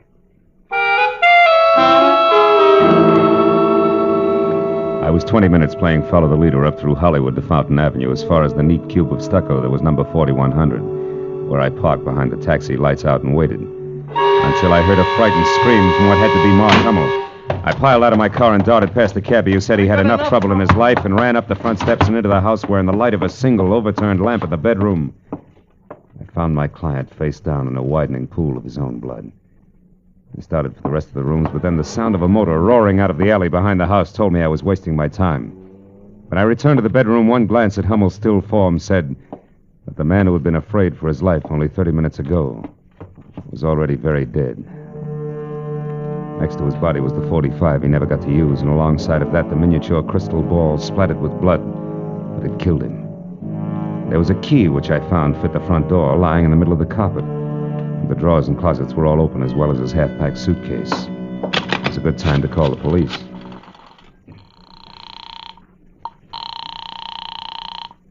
Homicide, Detective Lieutenant Matthews speaking. Marlowe, Lieutenant. I'm at 4100 Fountain and standing next to a man named Mark Hummel who used to be a client. He's dead, Matthews, murdered. Any idea who did it, Phil? Well, I got an idea it might be a lot of muscle called Barney Kovac, who works in a garage on Santa Monica Boulevard. You sure it wasn't a robbery killing? No. Well, you know, we've had a lot of second-story jobs there, about every 3 weeks in that neighborhood. I'm not sure of anything yet, but you see, I was Uh-oh, company, Lieutenant. I'll catch up to you later. Mark, I beg your pardon. Is Mr. Hummel in? Yes and no. Did he expect you? Well, no, he didn't. Who are you? Philip Marlowe. Well, is Mark in or not? Yes, he's in. You'll find him in here, if you insist. Oh, thank you. I'm sorry I bit your head off, but what I have to... Oh, no. He's dead? Shot with that? No, that's his own gun. He was beaten to death with that glass ball there. Oh. And that key is his, too. It fits the front door. I already tried it, and then I put it back when I found it, since the police appreciate neatness on the scene. But that doesn't make sense. Mark always carried his keys in a leather case. Oh? It should be right there in his right pocket. Yeah, you're right. House key with a bunch of others, and, yeah, this one matches the one on the floor. How'd you know about this? Oh, I'm an old friend of Mark's, Marlowe. You'd have to be. What were you in such a hurry to tell him?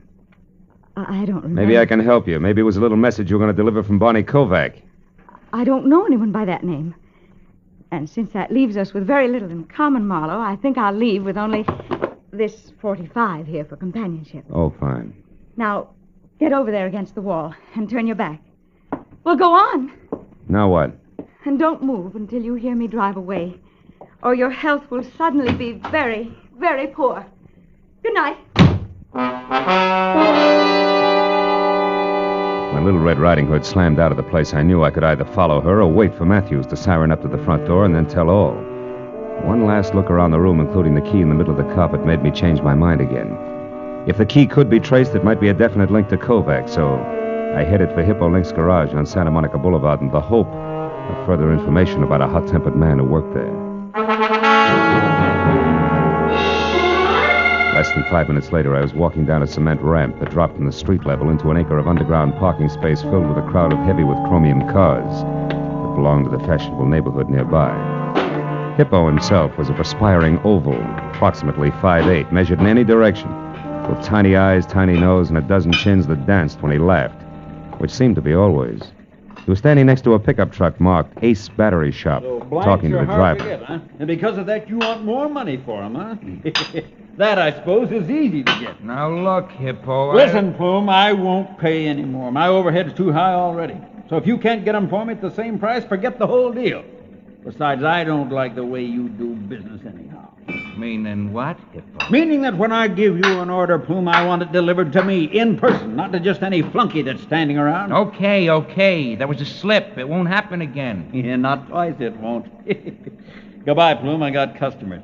Can I help you, mister? Maybe. I'm looking for Barney Kovac. Is he around? No. Why? What do you want him for? Maybe murder.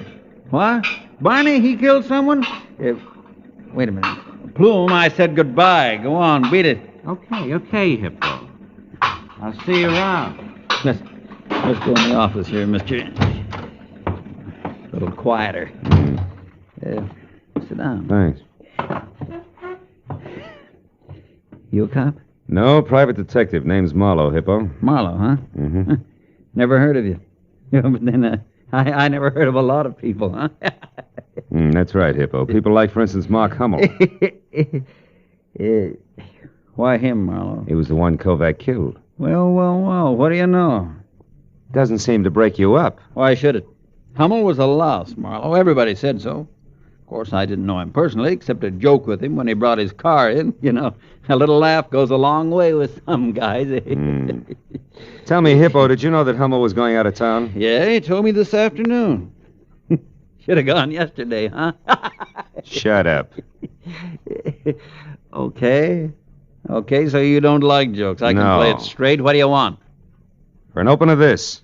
If a tall blonde with brown eyes and a pretty face who knows how to handle a .45 as well as conversation walked in here, would you know her? Am I? Could be Rhonda Beaumont, Barney's girl. She lives in a plush apartment over at 38 Sweetser Drive, just above the Strip. How does she figure? Probably great in a Catalina swimsuit, but in this deal I'm not sure. She might have put me on the right track by setting me straight about a key to Hummel's apartment that I found next to his body. It wasn't his. A key? Yeah, the design on it near the top, the round part, was like a fancy figure 8. Mean anything to you? Not being a locksmith, no. Anything else? Yeah. Where can I find Barney Kovac? How would I know? He quit at 5 today, just like he does every day. And I quit at 9, Marlowe, which happens to be right now. So, goodbye, mister. Just like that? Yeah, just like that. You see, if I work late, Marlowe, I gotta pay myself overtime. That hurts, because I can't afford it. See what I mean, boy?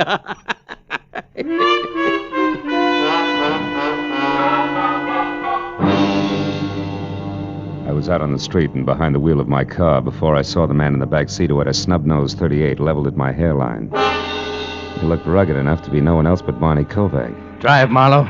Straight to the corner of Melrose and Orange Drive. I live over a store there, and it's quiet, so we can talk without being disturbed. Go on, drive.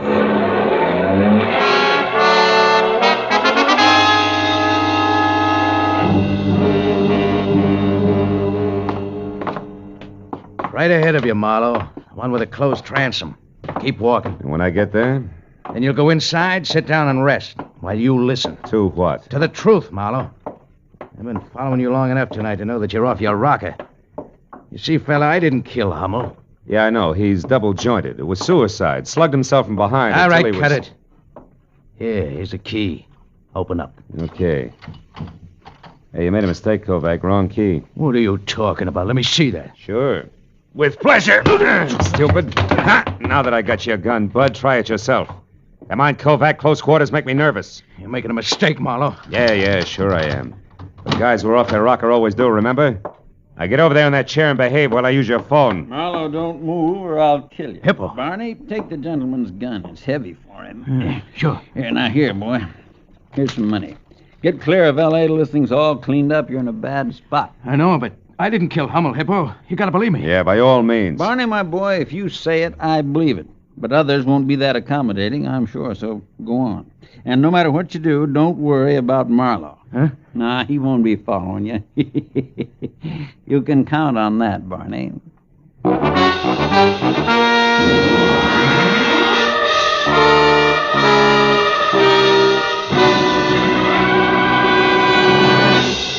In just a moment, the second act of Philip Marlowe. But first, programs on a summer Sunday afternoon come to you at home, in your cars, on the beaches, and 101 other places where you are at ease. And for your leisure time listening, what is better than music? Every Sunday afternoon, CBS brings you 2 outstanding programs of music. Gems from the great composers played by the Symphonette, and the sweet, memorable songs of the outstanding modern composers and semi-classicists sung by the Choraleers. Each program is designed especially for fine, summer Sunday afternoon listening. Hear both the Symphonette and the Choraleers tomorrow afternoon on most of these same CBS network stations. Now, with our star, Gerald Moore, we return to the second act of Philip Marlowe and tonight's story, The Key Man.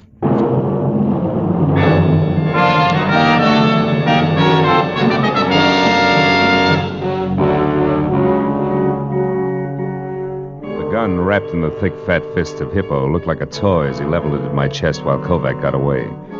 And the fat boy kicked the door shut, leaned his ponderous 300 pounds against it, and smiled. The smile faded gradually and finally died, but the muzzle of the gun in his hand didn't so much as twitch until the battered alarm clock on the dresser had clanked off a monotonous 15 minutes. At that point, Hippo Link leaved his face up into another smile, waddled across the room, and laid the gun down on the table in front of me. Okay, Marlowe. You behaved yourself real nice. Barney's got all the head start he'll need, so you can leave now. You know something, Link? You're not only fat between the sleeves, you're overweight between the ears, too. Helping a suspect escape doesn't sit well at headquarters. Now, just a minute, boy. You're kind of jumping to conclusions, aren't you? You were putting the muscle on a friend of mine, and I helped him out. That's all that happened so far, so you look a little silly running me in on that. But if you still want to try, boy, the gun's right there on the table. Okay, Hippo, you win for now. But don't think I buy that silly 1, 2, 3 story of yours. May not be Peck's bad boy, but I don't see you as Sir Galahad either. Well, how do you put the story together, then? I don't know that that's any of your business, and even if I thought it were, I wouldn't tell you. But I'll let you in on this much. I don't know for sure that Kovac is guilty, but then I don't know for sure where you or Kovac's girl Rhonda Beaumont fit either. I wouldn't know. You said you knew her. So? You seem to think a good deal of that kid, Kovac. So? So couldn't it be possible she paid you to come up here and see that her boyfriend got away? Like you said, Marlowe, I don't know that it's any of your business. How much cash does it take for you to stick your neck out as far as you have, huh? Or could it be you've got a thing going for Kovac's girl and would be glad to see him out of town? You're kidding, Yeah? boy. Look, why don't you leave it alone? What's it to you now? My client was knocked off right under my nose, remember? Now, you gonna let me out of solitary? Sure. Pick up your pistol and run. And if you need me for any more help, why, be sure and let me know. I left Hippo standing in Kovac's flat, and downstairs I stopped in a phone booth long enough to have the latest developments for what they were worth relayed to Lieutenant Matthews. Then I drove out to where suites are turned straight up into the hills and parked in front of number 38, the Morrow Apartments.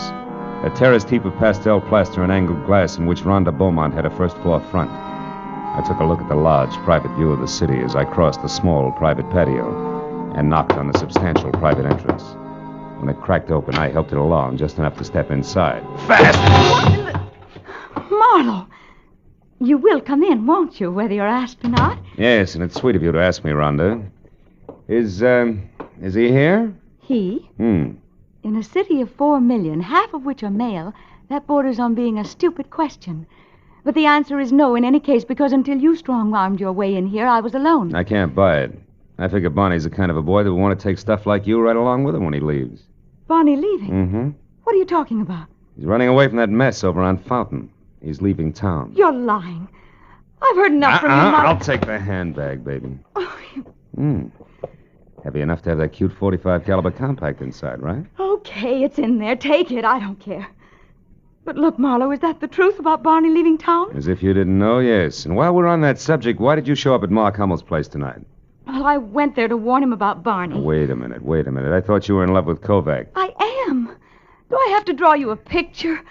Barney Kovac's strong and reckless, but he was trying hard, awfully hard, to get started for himself, and then... Well, I used to go with Mark before I met Barney, and because of that, Mark deliberately beat him out of the best deal he'd ever had, the louse. Just to spite me. Well, Barney was furious, and I knew something terrible would happen if they ever got together, so I went to tell Mark to stay out of his way, that's all. You got there a little too late, is that it? I don't know. Well, at least give me a handkerchief out of my bag, Marlowe, darn it. Yeah, sure. Here, Hey, these keys. Rhonda, this one, the one with the figure 8 design. Where'd you get it? Oh, it's my new door key. Yeah, I know, but where'd you get it? I don't know. Barney had it made for me one day while we were having lunch. Who's the guy who made it? I don't know. Where were you eating that day? A Hungarian place on Fairfax near Santa Monica. Where are you going, Marlowe? Fairfax, near Santa Monica. Here's your bag, Rhonda, and if you got any sense, stay put and try real hard not to shoot anybody. At least until I call. Okay. So long, baby. Bye.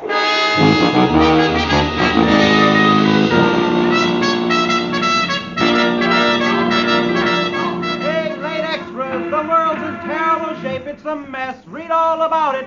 Late extra papers. It's all over now. Paper, mister? No, thanks, kid. Tell me something. Where's a locksmith on this block? Locksmith? No, there ain't none. Oh, come on. Sure there is. A guy who makes keys. It's got to be. Think hard, will you? It's important. Think hard, he says. Look, mister, I know this whole neighborhood like the back of my own hand. No key maker. Uh-huh. Well, how about a guy who sharpens saws, scissors, things like that? No, nothing like that. We got filling stations, bars, a delicatessen, drugstore, shoemaker, dry goods store, 3 restaurants. One's Hungarian, that's on Fairfax. Ace Battery Shop there across the street, a toy store on the corner, a lampshade joint. Shop. Wait a minute, hold it. Battery. Ace Battery. Plume. Plume. Yeah, that's it. Old man Plume owns the joint. Ah. A real sour apple, you know what I mean? This place is a dump, too, but he works hard. He's probably over there right now, working in the back room. Bless you, my boy. Thanks a lot.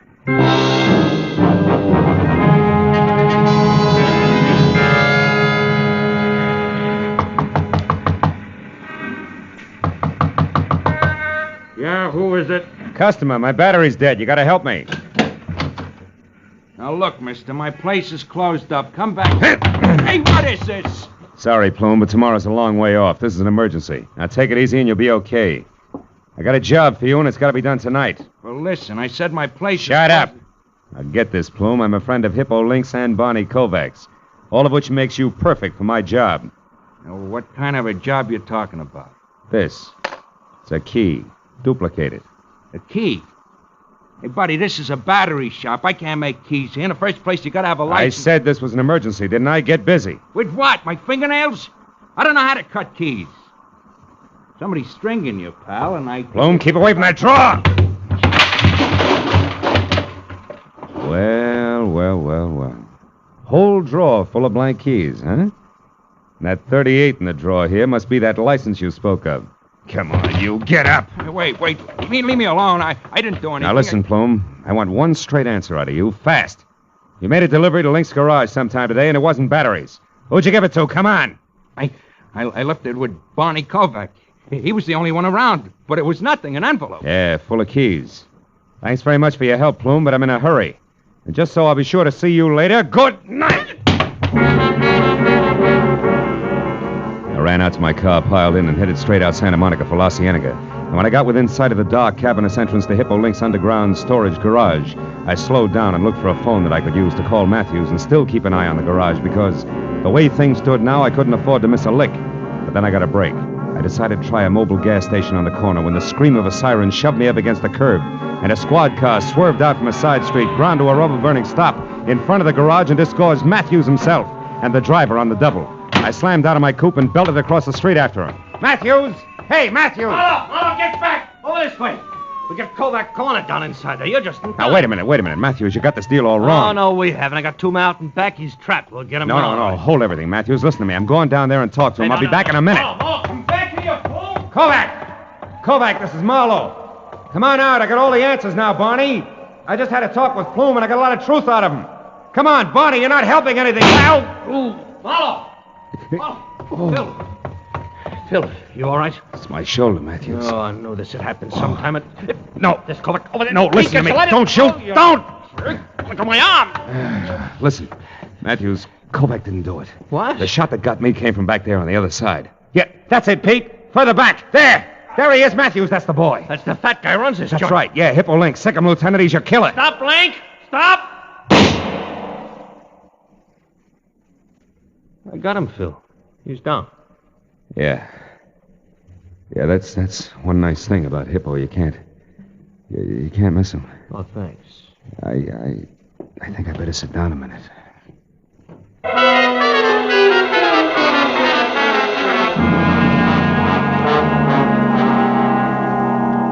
Hello, Marlowe. You feeling better now? Oh, great. You can't beat these hospital beds for comfort, Lieutenant. I'm getting one for my apartment. You can crank it into 30 different positions, you know that? Yeah, I know. The doc says you got off with a flesh wound. Yeah, you're pretty lucky, Phil. And I just stopped by to tell you they saved Hippo Link, so he'll have to be tried. It won't be much, though. He's already admitted everything. Well, what about Plume? Did you get anything on him? He's still so groggy, hardly knew his own name when we picked him up. Yeah, it was quite a racket they had, Matthews. Yeah, smooth. Every rich customer come into Hippo's garage, left his house key with his car keys, was a cinch to be burglarized sooner or later. Yeah, Plume cuts a duplicate key. They find out when the people are away, and that's all they need. Some setup. But sure backfired on him tonight. Hummel went to a lot of trouble to tell Hippo that he was leaving town at 7 just to throw Bonnie off his trail. But Hippo took it as a great opening for his racket. So Hummel came home right in the middle of the burglary, and Hippo had to kill him to get our way. That's it?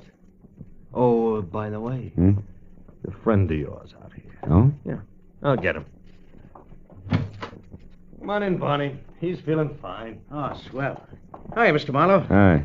I guess Rhonda and I owe you quite a vote of thanks. You owe me nothing but an explanation, Kovac. Why'd you run? Oh, I don't know. After the way I shot my mouth off about Hummel, I figured I was hooked for sure when he turned up dead. Once I started running, I couldn't stop. Kept getting worse. Yeah, it's exactly what Hippo figured. Yeah, that's one I don't get, Marlowe. Why'd he help me in the first place? He had to, brother.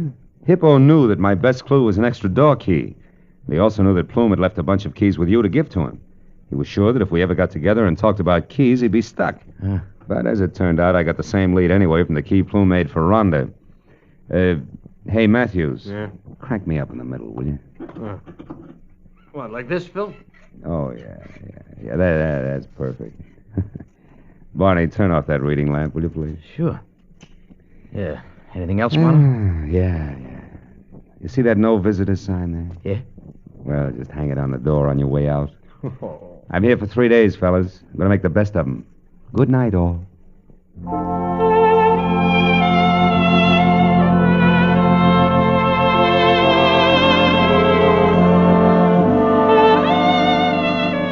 When they left, I nestled down to the solid comfort of clean sheets and quiet darkness. And my eyes were almost closed when it happened. The light snapped on. A pair of efficient hands grabbed me, stabbed an inch of hypodermic needle into my right arm, jammed a cold, hard thermometer under my tongue, and splashed a half a pint of icy alcohol on my back. Oh, it was awful. But when it was over, she looked back from the door and smiled before she went out. A red-headed nurse and very pretty. Only then did I notice the set of keys she'd forgotten on my medicine table. One was thick with a figure-8 design. It was her door key. And for just a moment, I wondered foolishly if I could get a hold of Mr. Plume again some way. For just a few minutes. Cut it out, Marlowe. Go to sleep.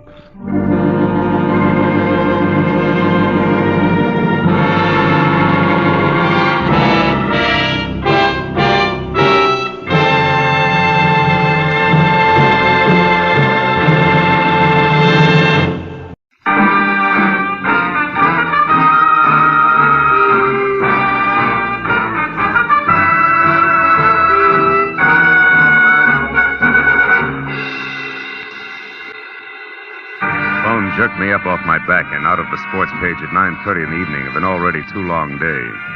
On the other end was a warm, feminine voice, edged with the kind of self-assurance that means money, and lots of it.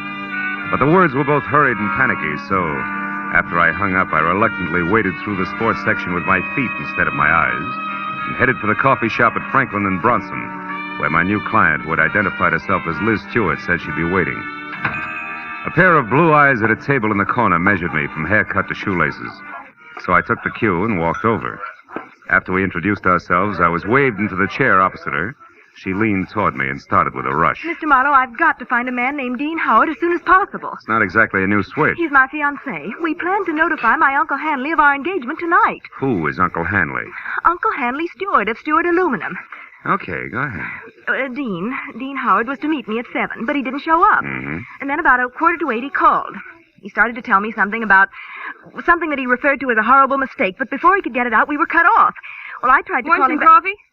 Coffee? No. Okay. I tried to call him back, but there was no answer. So I went to his house, but it was locked and dark. And yet his car was still parked outside. Well, look, Miss Stewart, why don't you save yourself $50, go home and wait for an apologetic phone call, huh? What do you mean? Well, this stacks up as being a case of cold feet or a little celebration that got out of hand. Either way, there's nothing to worry about. I've come to you for help, Marlowe, not a pat on the head. Okay, I'll assume it's my error for the moment. How long have you known this Dean Howard? Well, I met him at a party about 3 months ago. Uncle Hanley and I both liked him tremendously right from the first. I suppose you've considered the possibility of another one? Well, of course, I'm not a child. I can see that. Well, Dean has been deeply troubled for the past week. He wouldn't tell me why, but I'm certain that this business tonight is tied in with it. Something's wrong, and I want you to find out what it is. All right, but I'm no leg man for Cupid, so if it turns out to be nothing more than the guy's heart beating in double time, I drop it. Fair enough? Fair enough.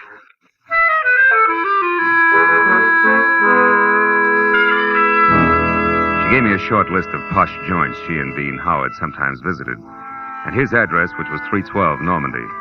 She said I could reach her at home, which was 28 Roxbury Drive in Beverly Hills. Well, $50 is $50, so after she left, I spent a handful of nickels checking the list by phone and drew a complete blank. So I drove out Los Feliz to Normandy and found the number, 312. As I walked up to the door and leaned on the bell, I got the feeling that I was being watched. There was no answer, so I tried the door. It was locked. I threw a look over my shoulder as I walked around the side of the house and caught a glimpse of a face in a window next door, just before the curtain was dropped back into place. The back door of 312 was locked, too, I found out, as did the face next door, which was watching me again from one of the rear windows. There was one answer to that, so I went out in the street and up the steps of the house next door and knocked, good and loud. What do you want? My name's Marlowe, lady. I'm a detective. You may be able to help me. A detective? Mm-hmm. Well, come right in, Mr. Marlowe. It's about time's all I have to say. I'm Agatha Lambrigger. What's he been up to? Who? Well, you're investigating that bachelor next door, aren't you? Yes. Oh, how'd you know? Stands to reason. I've known all along he's a suspicious character. Yeah? Lived there a year now. Comes and goes at all hours. Drives that fancy car out there. Wears fine clothes, but nobody seems to know what he does or where he gets all his money. Well, look, Mrs. And girls. Oh. Well, believe you me, they don't come to clean his house. Never gets cleaned. But they come just the same. Why, only tonight there was one. Some blonde in a white dress. I tell you, I've never Mrs. seen... Lambrigger, did the girl go inside? Well, no. But she tried to. The door was locked. And it's Miss Lambrigger. Oh, how stupid of me. Well, tell me, did you notice Mr. Howard come home tonight? Well, I didn't exactly see him come home. But he was over there all right. And not alone either. Is that so? Another girl? No, it was only some man. Oh. But it still bears out what I've been saying, because I just happened to glance out of my window at this one here across from that one of his, you see. Yeah, sure. Well, a light was on over there, and I could look straight down a hallway. And do you know what? What? Those two grown men were roughhousing like a pair of hoodlums in that hall. Wrestling they were, like ordinary ruffians. I tell you, I never saw the like. I got a good look at him, and I'd certainly know him if I saw him again. Well, how'd the fight come out? Fight? Yeah. What's... Oh, the fight. Well, I can't say about that. My phone rang. It was Lenore Crowley. She simply talks her ear off you when she gets does. started. So when I finally got back to the window, when I happened to look out again, it was dark over there. So I never did find out what actually happened. But Yes, I well, think thanks that very much for your help. I really must run. Oh, and another thing. The noise and the drinking that's gone on in that house. Why, you wouldn't believe it. Oh, you're leaving? As soon as possible, yeah. But you still haven't told me what he's up to. Well, I'm not at liberty to do that. Oh, that's a shame. Yeah. Well, I'll be here all the time, you know, and I'll certainly keep an eye on that house. Oh, I can't tell you how much I appreciate your going to all this trouble just for me. Bonsoir, Miss Lambrigger.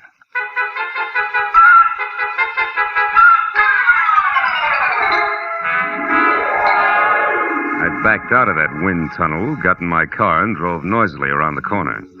Then I cut my lights, turned quietly into an alley behind the house, and stopped. Slipped through Howard's back gate and up the side of the house, found a window that could be persuaded, and went in. Yeah, Howard was a lousy housekeeper, and everything that didn't get brushed off in normal traffic was covered with dust. I found my way to the room opposite Agatha Lambrigger's observation window and ran smack into her first lie. Where she said there was a hallway, there was a solid wall, papered with purple roses and hung with 4 dingy pictures in bronze frames, 2 on each side of a big ugly mirror. There were 2 hallways, but no angle at which either could be seen from her window. Furthermore, there was no sign of a struggle. One hall led to the study, the other to the bedroom, and I checked both. But still, there was no indication of a fight. On my way out, I barked my shin on the nose of a lion carved on the corner of an oversized cedar chest, just as the abrupt sound of someone at the door brought me to a rigid halt. Whoever it was had the patience of an 8-year-old on circus day. So I set myself up as the type who might live in a joint like this and answered. What's the matter with the lights, Howard? Blow a fuse? Or could this be some new economy measure? I like it this way. I don't think I know you. You should, Howard, you should. I called you yesterday about a certain money matter. The name is Leo. Don't go for your gun, Howard. Well, since yours is pointed at my third rib, why should I? Well, like I told you on the phone, my boss is anxious. You're way overdue, Howard. I want that $50,000 the boss loaned you 3 months ago. Have it for me the day after tomorrow. All of it. Without fail. He knows I'm good for my debts. Why all the pressure? Well, maybe he figures your investments aren't so smart. Like maybe you've been blowing too much on that second-rate canary, Carol. Oh, yeah, Carol. I remember. She's your girl. Well, that's none of my business. See you day after tomorrow about the same time. And if you get a headache from worrying about paying off, just think of the one you'll have if you don't pay. It'll be like 10 times this. Oh! Good night. The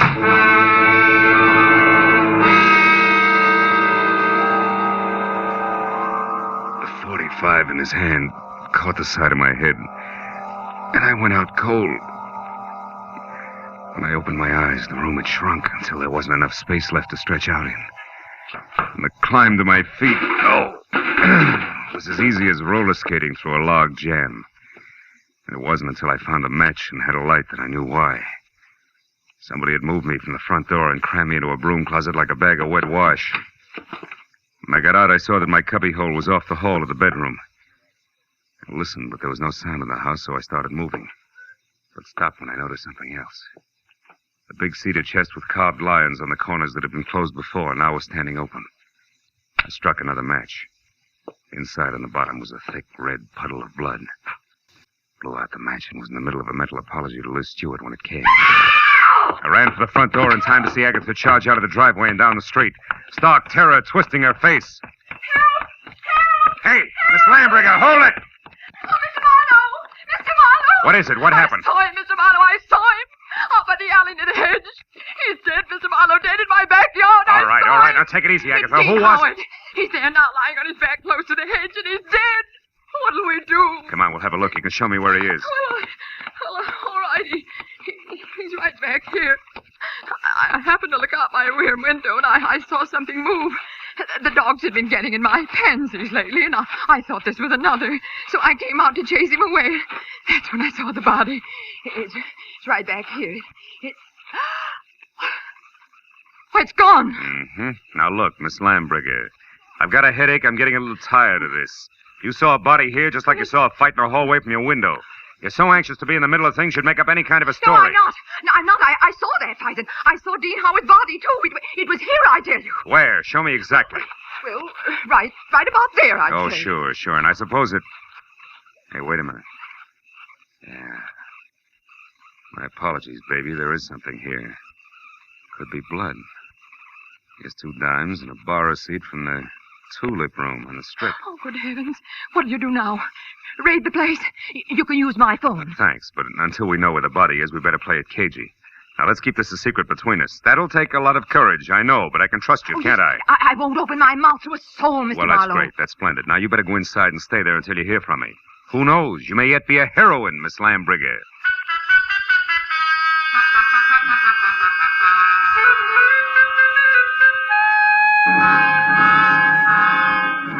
The bar receipt was a long shot. When I was still 2 blocks away from the tulip room, I knew it had paid off because a fluorescent banner, 4x12, draped over the front of the squat square building, extolled the vocal virtues of one Carol Cody. I parked across the street, went in and found a dressing room door and knocked. She distinctly said, "Come in," but when I did, I thought the room was empty, until a small handful of spangled satin costume hopped up from behind a screen in the corner. I made a sight-unseen introduction. It was only a moment later that a tall brunette, filling a white silk blouse and snug, dark slacks, stepped out, tossed a few pounds of glossy black hair away from her face, and gestured me into a chair. Which paper did you say you were from, Marlowe? I didn't, honey. I'm a private detective. I can't use it. Don't give odds on it, baby. Not yet, anyway, huh? Let's talk first. For instance, what's with you and Dean Howard? Dean Howard is a low-crawling thing. That's strange. Had it you loved him? I did until tonight when I found out that he has 2 heads. That's so he can lie and keep a straight face with one while he laughs up his sleeve with the other. Nuts to him. Nuts to Liz Stewart and her money and nuts to you. I hate Dean Howard enough to kill him, and I might just do that. I don't think you will, no, because somebody beat you to it. You mean Howard's dead? Looks that way, yeah. I'm not sure because he won't stay in one place long enough. Well, if you're trying to shock me, you're wasting your time. I'm not sorry. I think we've got company. Keep talking, I'll get him. As you say, my friend, the music business is just as lousy as any other dodge, and I can prove it. Come here. You're a good listener, Bud, so join the party. Who are you? Why are you listening out there? Come on. No. Just a minute. I wasn't listening. I was looking for you, Marlowe. I'm Ward Odom, Mr. Hanley Stewart's assistant. You're doing fine. Don't stop now. Well, ever since I learned that Miss Stewart hired you, Marlowe, I've been trying to talk to you. I followed you here from that place on Normandy because I must know what you found out so far. Why? What business is it of yours? Because, Mr. Marlowe, I doubt very much that you even know of the robbery. Robbery? What robbery? More than $40,000 worth of negotiable securities was stolen from Mr. Stewart's safe this evening. You get all your information at keyholes? And I have reason to believe that the man you're looking for took them. Of course, I don't dare accuse him without proof of his relationship with Liz, Mr. Stewart's niece. If I were wrong, it would cost me my job. Odom, did Liz know about the robbery when she hired me? Why, of course. Oh, brother. Look, see this? Her name is Carol. She's involved right up to her mascara in the whole mess. I'll let her out of your sight till I get back. Me? Why, you cheap shot. Shut up. And as for being cheap, I'll take care of you when I get back.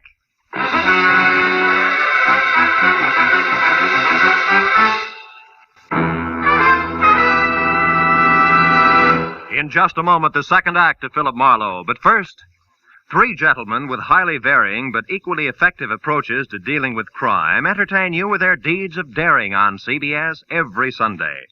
Jethro Dumont, alias the Green Llama, Police Commissioner Bill Grant of Call the Police, and Dashiell Hammett's Sam Spade. These three sterling gentlemen all make their appearances tomorrow on most of these same CBS network stations. And now with our star, Gerald Moore, we return to the second act of Philip Marlowe and tonight's story, The Busy Body.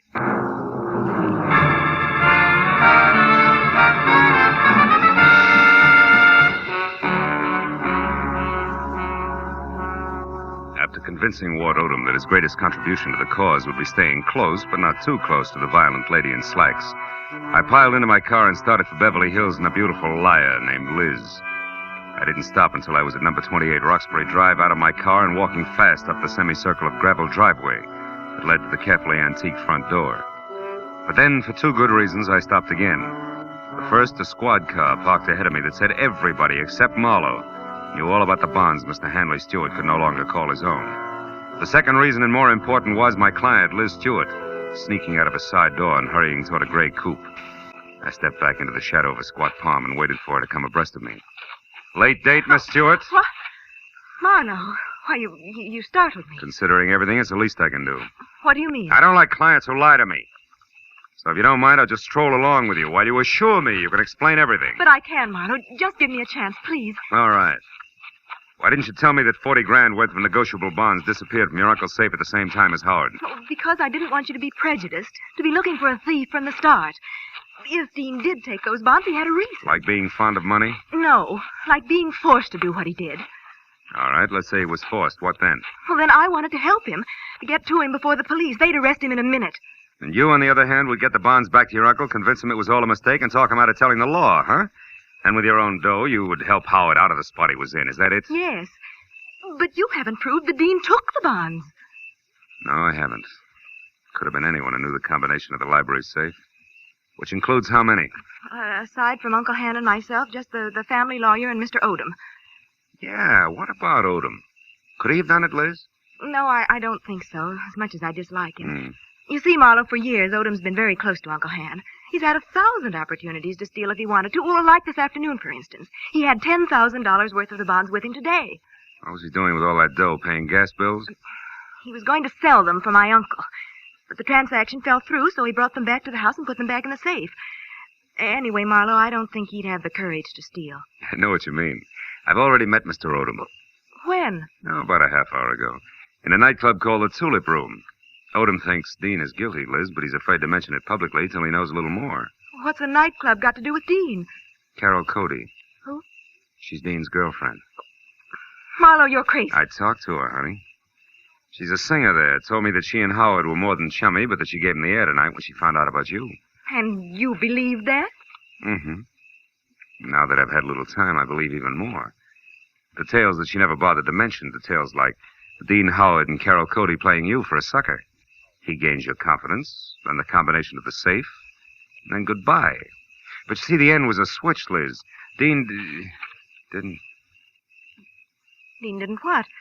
Hmm? What is it, Marlowe? What are you staring at? Back in my car there. It's not gas dripping on the driveway. The color's too red. Liz, stay back. No, Marlowe. I don't want to. I want to... Marlowe! It's Dean. He's dead, Marlowe! Yeah. That, Liz, is the switch I was talking about. I think Dean Howard not only crossed you, but Carol Cody as well. She did it! She killed him! She killed him because she All found out. right. Now listen. Get inside. Tell the police about this. Do you hear me? But first, give me a 5-minute lead. I'll take your car. I want to get to Carol Cody before the law does. Without saying another word, Liz Stewart, her face drawn and streaked with tears, handed me the keys to her car and turned and walked slowly back to the house. I took one long look at the blood-soaked shirt front on the body I had been a step behind all night, then got into Liz's car and pointed it back toward the tulip room.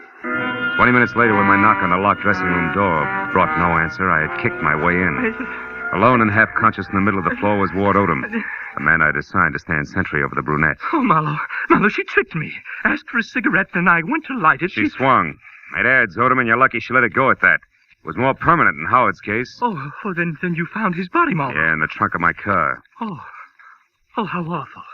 And she did all that, this Carol Cody? Yes and no. She must have had help, Odom, because, first of all, it takes something stronger than the chanteurs to keep shifting a corpse from cedar chest to garden to car, at the rate that Howard was being moved. And second, an old crow named Agatha Lambriger saw a man roughhousing with Howard over at his own place, not a woman. You mean there was a witness to the murder, Marlowe? Well, more or less. And you have no idea who the murderer is? No. And that, Odom, is all the more reason why I want to catch up with Carol Cody. Happen to know where she lives? Well, yes, at the Grayfield Apartment Hotel on North Havenhurst Drive. North Havenhurst. It's a room 118. 118. And I think that it's... Marlowe, wait, my top coat is gone. What? Yes, and she was wearing slacks, remember? Marlowe, maybe she's leaving town disguised as a man. It's a point, Odom. I still think I'll try the apartment hotel first.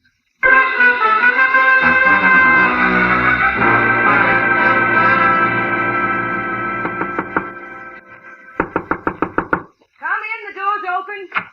The bag's over there, boy. Did you get the Marlowe, what are you doing here? Not doubling for a bellhop, so get over there, sit down, and keep your hands in your lap, because if I have to, I'll shoot. But I don't understand. I'll make it real plain.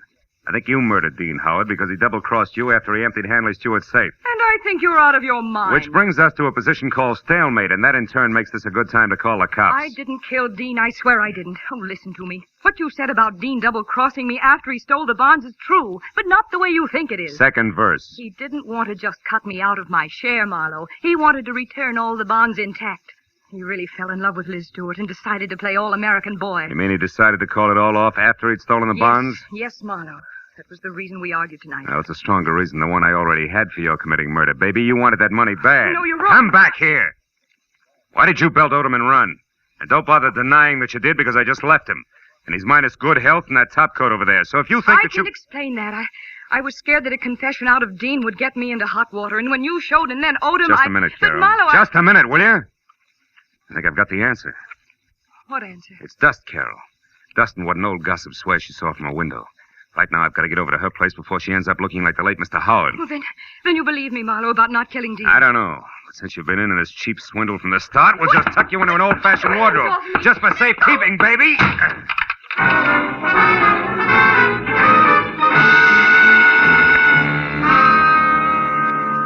Outside in Liz's car, I slammed my foot down hard against the accelerator and didn't ease up until I screeched to a stop, away from 310 North Normandy, where I knew murder was scheduled to happen again. I was next to a pair of half-open French doors through which I could see Agatha Lambriger sitting erect in a straight-back chair. I was happy that I hadn't taken any longer in getting there. I was also happy that the man standing opposite her, gun in hand, the man who had murdered Dean Howard, had his back to me. I got a firm grip on the .38 in my hand. You've been so nosy, Miss Lambriger. And it's too bad that Marlowe had to let me know you've been a witness when I killed Dean Howard. A roughhouse, I think you called it. A roughhouse is what I thought at the time. But when I saw Dean Howard's body out in the alleyway, I knew... You knew I killed him. Everything would have been simple if you hadn't had your nose out a mile. I was going to run over him. and it would have looked like an accident. But I had to move the body after you saw it. Marlowe's car looked good until I could dispose of it. But there's no point telling you all this. You won't be able to gossip about it, Miss Lambriger. I'm sorry. Sorry, but that's the way it has to be. You or me. I vote for you, Odom. Drop your gun before I close the polls for good. Real noisy like. Come on, drop it. No, don't shoot. I dropped it. Okay. I'll move to the middle of the room, hands high. Marlowe, I didn't want to do it, but I had to kill him. Dean Howard was going to return the bonds he took. Marlowe, and that please would have left listen you in to a me. spot, wouldn't it? Because Howard only stole 30 grand out of that safe. You were taking 10 grand to legitimately sell for your boss. I know what And when you went to return them, you saw there'd been a theft. And you decided to make the most of it and let somebody else take the rap for the whole 40 grand. Keep your eye on Mr. Marlowe. He's just Don't trying- worry, a man who shoots another man in the back has no guts. He won't try anything while I'm looking at him. No, Marlowe. I don't have any more guts than it takes to jump behind a woman's skirt. Olivia, choke to death. If you take one more step, now lower your gun and listen. All right, let her go, Odom. Sure, let it go. Just as long as you cooperate, Marlowe. Marlowe, don't be a Shut fool. up! Shut up! Don't shoot! You kill me anyway, shoot! No! Shoot! No, don't shoot! No, don't shoot! Don't shoot!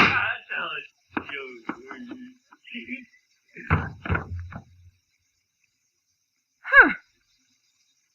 You were right, Marlowe. No guts.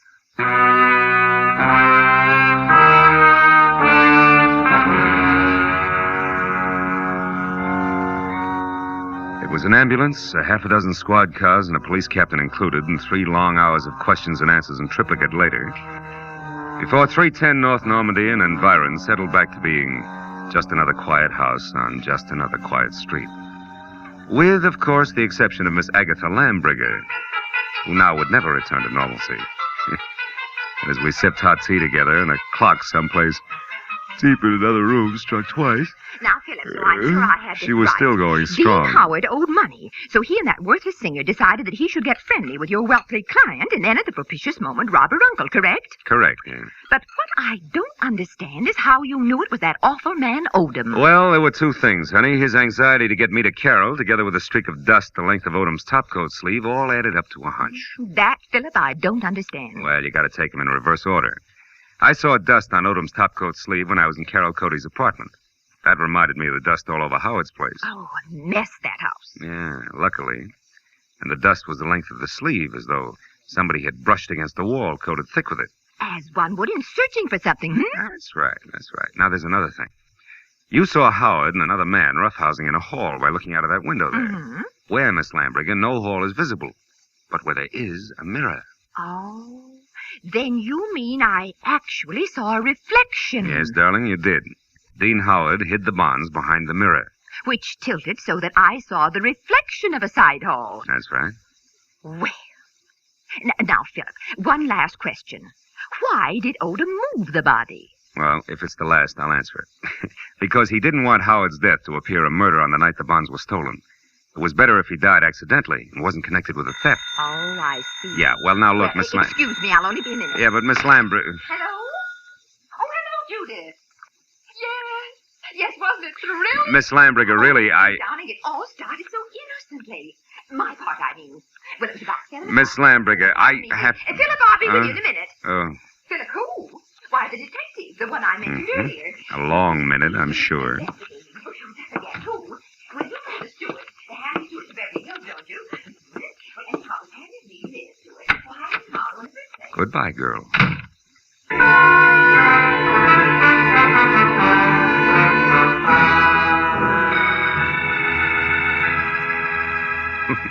When I got outside, the silence was deafening. And then I remembered that I still had a client up on Roxbury Drive who I had to see. And that there were automobiles to be exchanged, and maybe, if I could find them, some right words to say to a girl who had a very rough night. So I started driving that way, slowly. But 10 minutes later, when I was halfway there, I stopped, turned around, and headed back for 310 North Normandy, and my .38 that I'd forgotten after a handful of policemen had finished examining it. It wasn't until I was at Agatha Lambriger's front door again that I realized something more important.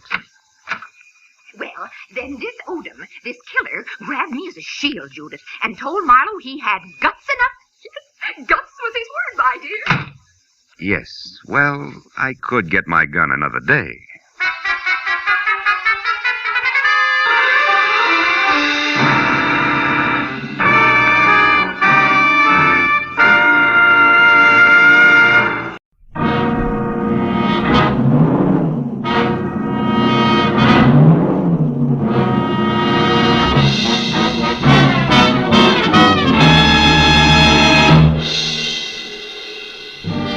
At 5 o'clock of any weekday afternoon, the lobby of the studded building in downtown Los Angeles is a mess of milling office workers.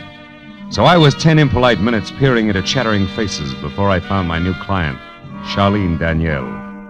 When she'd called me an hour ago, her slight French accent had been coated with worry, as she identified herself as an illustrator for a fashion magazine with offices in the building, and said that she needed help. She was huddled in a shadowed far corner of the lobby like a frightened puppy, going through his first thunderstorm. When I was close to her, she stepped into the light and hurriedly took my arm. I am glad you didn't disappoint me, Mr. Marlowe. Come along, please, quickly. There's a bar just across the lobby where we can talk. All right. Come along, please. It's already late.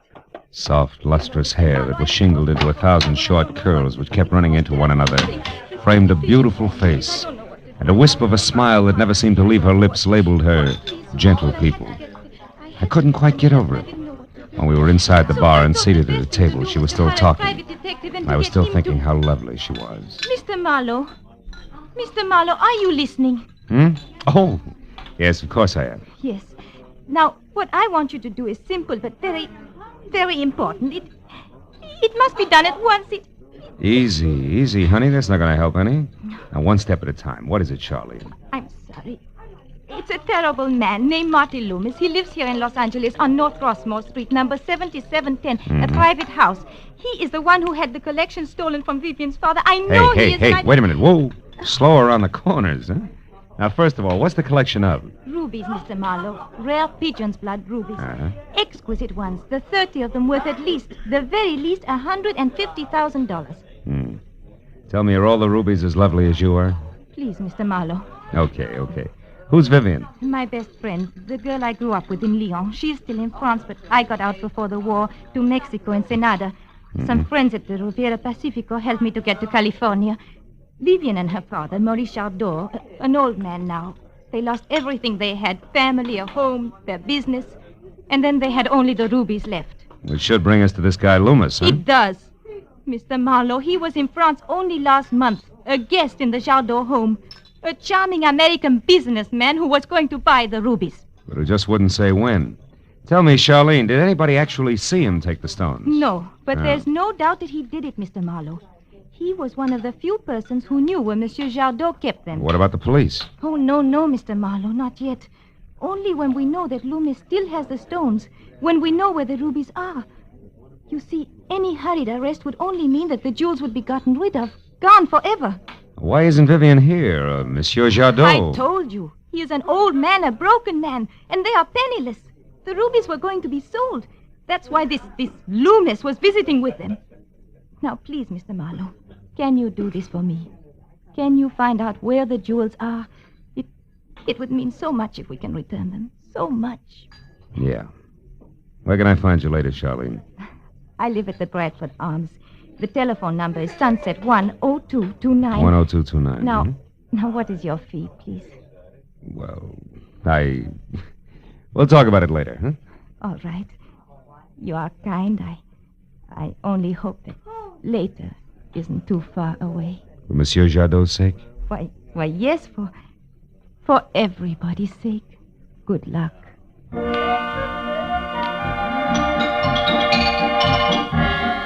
Somehow or another, I managed to stop at all the red lights and go on all the green ones and not hit anyone all the way from downtown L.A., where I'd left Charlene, up into Hollywood and over to Marty Loomis's house at 7710 North Rossmore. Parking a half a block away, I stood looking at the rambling white house, vintage 1915. I was startled into action by a wiry, white-haired old boy in search of a match. After a quick servicing job, I moved up to the door. As I knocked on the massive display of aging oak, I decided that Marlowe should play the role of crooked jeweler to ease the entrance. But when the door finally opened and an ox in Sherney blue serge answered, I wasn't too happy with my choice of roles. A big club would have been better. Yeah? What do you want? Marty Loomis. Is he in? Who's asking questions? The name's Becker. A mutual friend recommended me to him. Does Lefty know about this? He should. Why don't you ask him? Okay. Come on in. Relax while I find out. Thanks. Any place in particular? Yeah. Flat on your back, big mouth. And don't bother going for your gun. I'll do it for you. Nice 38 at that. Now your wallet. Lefty. Thought you were picking up your cue fast, didn't you, Mr. Oh, Marlowe, huh? Private detective. What were you thinking about when you bit, Big Mouth? Something nice and calico? You're warm, Buster. My mistake. Where do we go from here? You, no place. Till I make a phone call. Excuse me. Big jerk. Westwood 9903. Yeah. My number?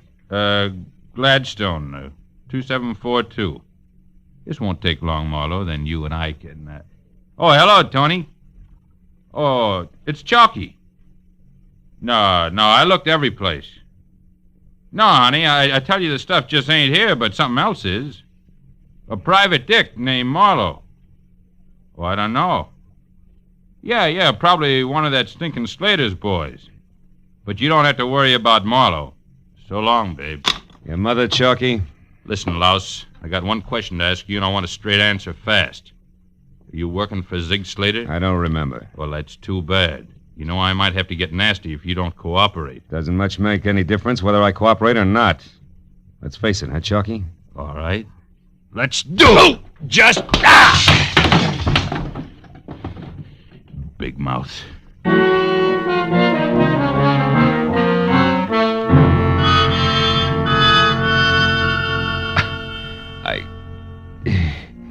By the time I sorted my legs out from those that belonged to the coffee table, Chalky was gone. But in his wake, there were three things that a very fast, superficial search revealed. My gun in the hall outside empty, next to the door my wallet intact, and near the overturned coffee table a pawn ticket from the Ryan Loan Company, corner Hill and 8th. Receipt for one gray topcoat, right sleeve ripped, allowing $7.50. I dropped it in my pocket, then put through a call to one Lieutenant Ibarra at police headquarters. In a few minutes, I knew that Zig Slater was a fence who had done time twice on stolen property charges, and at present could be found in or around a shop on La Cienega Boulevard near Melrose, where he sold, of all things, tropical fish. I hung up and started out of the door for my car. But in less than 50 feet, I knew I wasn't alone. My shadow was the shock of white hair who earlier had stopped me for a match. It was his turn to be surprised when I suddenly wheeled, grabbed at both his lapels, and shook. Well, what are you doing? It's no rumba, Pop. Believe me, I just want to rearrange your marbles. So that when you start talking, it comes out straight. Now, why are you following me? And don't tell me you need me another match. Come on. I'm telling you because I want to warn you. About what? A giant of a man I just saw near your car. In a beat-up blue Surge, maybe? Yeah, that's right. You see, I live across the street, and after you gave me that match, I took my regular evening walk. But when I got back, I saw this man, this giant. He was going to let the air out of your tires, I know, but I stopped him. Yes, sir. I yelled at him real loud, and he ran away. He cursed me first, though. Now, aren't you sorry you shook me like you did? Yeah, I am. I'd let you shake me back, but there isn't time, Pop. Well, no matter, fella. I guess I can figure it all right. I mean, the way you're acting must be a beautiful girl behind this someplace. Always is, right? Right. Just to make sure she stays that way, you'll excuse me, but I gotta see a man about some tropical fish. So long, Pop.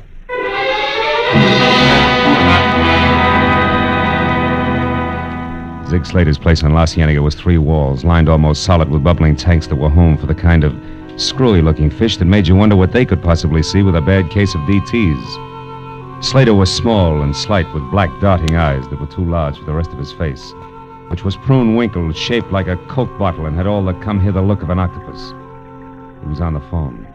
It wasn't until I was close enough to hear the number he was after that I was glad he was having trouble. That was the wrong number. Because it was the same digit arrangement that Chalky had called earlier. And prefixed Westwood as well. No, operator, I did not call 9933. It was Westwood 9903. That's right.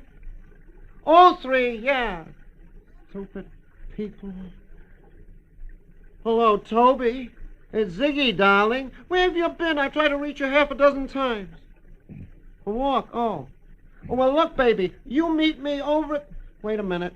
Lost something, mister? Why, yes. As a matter of fact, I have. One of my twin swordtails died. I was just admiring yours here. I'd like to buy one. I'll be right with you. How? Meet me at the Blue Chip in 30 minutes, huh, sweet? Now, don't worry, I'm a little bit late. I got a few things to do first. Right. Goodbye, baby.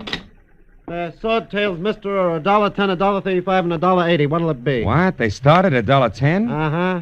At the last place, I only paid 90 cents for a swordtail. Good one, too. Then maybe you'd better go back to the last place, huh? Well, maybe I had. Good night, sir. I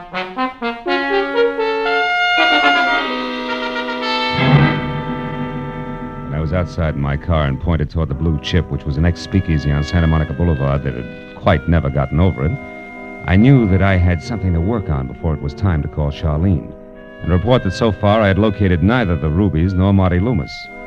With luck, I could have words with Toby at the Blue Chip before Slater arrived. So 20 minutes later, when I was there and seated at an all-alone table for two, drink in front of me, I looked up at the sound of high heels clicking toward me, and the 5.5 feet of blonde who grew out of them in wraparound suede. When I called Toby by name and she pivoted like she was built on a hinge, I was back in business. I don't know you. What do you want? If it's handy, Chalky's telephone number. You're Marlowe, aren't you? Yes, and private detective you ordered bounced around. Now, let's not waste any more of each other's time, Toby. Where's Marty Loomis? Oh, sorry. I never heard of him. Or the Pigeon Blood Rubies? Who are you working for, Marlowe? Don't you remember? I'm one of Slater's boys. You're a liar. Not a double-crosser, Toby. Well, what do you mean by that? And when you're on the phone with Chalky, Brother Ziggy is referred to as the stinking Slater. But when Slater's on with you, it's sugar and spice all the way around. Which means what? That you're not even close to being on the level with one of them. I discount Chalky because his kind you hire, pay, and forget. When the job's done, Marlowe, so behave. He's right outside that back door. It's a little thoughtless of you, isn't it, Toby? The lad's topcoats in hockey might catch cold. That I'd hate to see. I'll bet. Now look, Marlowe, once more. What are you after? 1 Rubies, 2 Marty Loomis. And if I can't help you find either of them? Then I go to Slater. On whose behalf? My client who represents the real owner of the stones. Named what? It escapes me, Toby. Let's just call her a lovely lady from France, huh? From France? Hmm.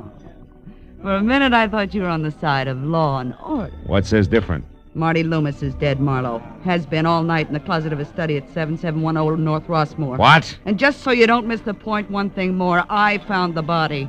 But first, outside, I found something else. Running away, it was a girl, Marlowe. A girl with a French accent.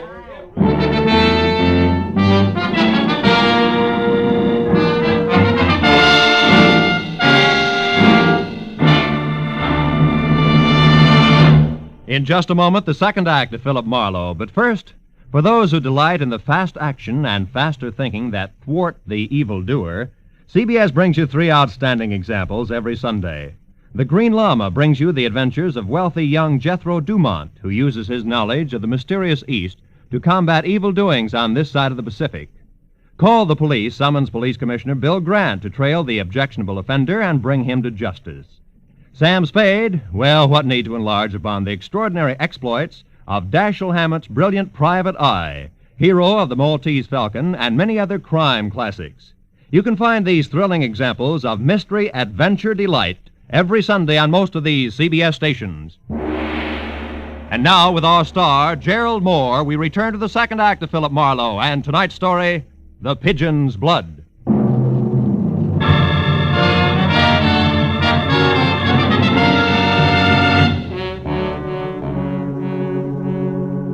When Toby said French accent, it rocked me right back on my heels.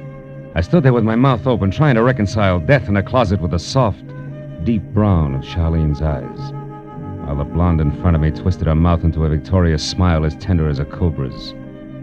I got up and went out the front way, dragging what was left of my pride behind me. I had to know the truth about Charlene, so I called her. She answered on the first ring, and I made my pitch. I said I thought I knew where the rubies were hidden and told her to meet me at 7710 Rossmore. And I drove to Rossmore and waited, and 5 minutes later a cab stopped down the street. And she got out. So I went to meet her. Marlowe, is that you? Yeah. Come on, this way, Charlene. Are they here, Marlowe? In this house, the rubies, I mean. We'll find out, baby. Come on. But you Side said door's open. I said I wasn't sure, and I'm not. About a lot of things. Here, watch the stairs. You should lead to the study. Yes. You still with me? I'm coming. Yeah. This is it. Oh. Okay, Charlene. Now, if I've been lied to, this is the place to check. We'll start with that closet there. The closet? Yes, open it up. Go on, open it. All right. No, I can't. You can't because you already know what's inside, don't you? Well, I'll open it for you. No. Oh, I didn't do it. I didn't. You knew he was there, so he must have been in here before. Yes, I was. I admit it. I tried to see Loomis myself this afternoon. I followed him downtown, but I lost him. When I got back here, I came in and I found him like that. I didn't know what to do. I called you, but then I lied to you because I was afraid. And you're still afraid, so maybe you're still lying. No, this time is the truth, I swear. All of it? You're not holding anything back? No, that's all of it. Oh, Phil, please don't force me. Please, you must. Yeah. What was that? What was what? I thought I heard a door close. I must be jumpy. I guess. May I have a cigarette? Yeah, here. Oh, you dropped something. Why, it's a pawn ticket. Oh. Yeah, it's my brains, can't you tell? The Ryan Loan Company, corner Hill Street and 8th. At Hill and 8th. Don't worry about it, Charlene. It's not mine. Belongs to a guy named Chalky who had to hock his winter wardrobe to keep himself in hamburgers. Forget it. You want that cigarette or not? Not now. Come on, Phil. Let's get out of this room. Come on, please. Phil, there is someone here. A shadow moved on that wall or the back hall. Hey, you're right. Now, listen, you beat it out that side door. Go back to your hotel and wait there. I'll see who this is. I want to stay with you. No, now get out of here. Hurry. Be careful, Shirley. All right, creep, crawl out of the woodwork. Come on. I know you're present because you left your shadow sticking out. Right about here. Ow! Well. Slimy little sword-tail salesman himself. What are you doing here? Well, I tell you, Marlowe, I'm just So you got my name, too, huh? And more. From a short talk with a platinum blonde named Toby. Who are you fencing for, Slater? Her or Loomis? Fencing? You find things out, don't you? Well, I didn't want to do it. I've been going straight since I got paroled, but legitimate business has been lousy. So when Loomis wanted you to arrange a deal, you took him up, huh? Yeah, but right away it got too hot. I had it all set until that blonde started cutting in on Loomis. I don't go for that. Nobody's got a chance in a double cross. For instance, I know what's in the closet, see? And Toby's the one that put him there. She told me. Toby killed him? Did she have the stones? I don't know. I guess so. Because she was trying to make me go through with the deal. But I turned her down. Then I had to sap that gorilla Chalky to get away. It's good, but it won't fit, Slater. Why'd you come back here? To clean up the joint. With my record, all it would take is for my phone number, even my initials to turn up here, and I'm cooked. Where does Toby live? If I tell you, will you give me a break? You'll tell me anyway and fast, or I'll give you a break on the side of your head. Let's have it talk. Okay. 3156 South Ogden Drive, Apartment C. Now, how about it, pal? Will you forget you saw me here? You louse, you're whining because things got tough. But if they hadn't, you'd be getting calluses from counting money. You're a crummy spider, Slater, so stay out of my way. Because next time we meet, I'll step on you. The little man rolled his big head up at me and grinned. I looked at it a minute, then shoved it hard to one side and walked out. The way things stood, I figured the next move, which was mine, had to be first a call to the police to report Loomis's murder, and second a fast pressure play on a faster blonde named Toby. But I was wrong on both counts because I was halfway to my car when I found out the next move wasn't mine at all. Out of the corner of my eye, I caught a shadow easing toward me under the cover of a hedge. It was the white-haired duffer again, and the setup was just like before. So I saw no reason why the same maneuver wouldn't work twice. I slowed down to give him plenty of time. When I was sure he was right behind me, I turned fast and swung at thin air. How many times do you think you can pull that stunt, son? Okay, it was my mistake. Yes, it was. And don't move because my gun goes off. I want to ask you a few things. I don't feel talkative. Who are you? And what's your racket, son? Philip Marlowe, private detective. What's yours? That doesn't happen to be any of your business, son. Let's just say I'm looking for one Vivian Jardot. Happen to know where she is? Vivian Jardot? Sure. Right now she's in France. Lyon, to be specific. Yeah, she's in France right now, like you're in Madagascar. Save yourself trouble, son. Where is she? You know, you wouldn't know the truth if it fell on you. What's your angle, Marlowe? Oh, come on. Let's not be coy. It's the same as yours, a fistful of rubies. Well, now, you don't say. And I suppose that's why Vivian Jardot's been following Loomis around all afternoon. Vivian again. You won't turn loose, will you? Now, listen, son. The Jardot dame is here in town. I happen to know she hopped off a Norwegian freighter. I finally picked her up right here. She was tagging Loomis, and I tagged her. We played Ring Around the Rosie clear downtown. I lost him in a traffic jam, but I picked up Loomis again for a few minutes at the corner of Hill and 8th. The Jardot girl I lost... Wait a minute. Did you say Loomis was at Hill and 8th? Yes, that's right. Why? Because I know a guy who'll give $6 for a gray topcoat on that corner. So what? So whoever said you can't teach an old dog new tricks was nuts, wasn't it? That one's called Slap the Pistol and Bust the Old Geezer. Sorry, Pop, it had to be. I got business that won't keep. So long.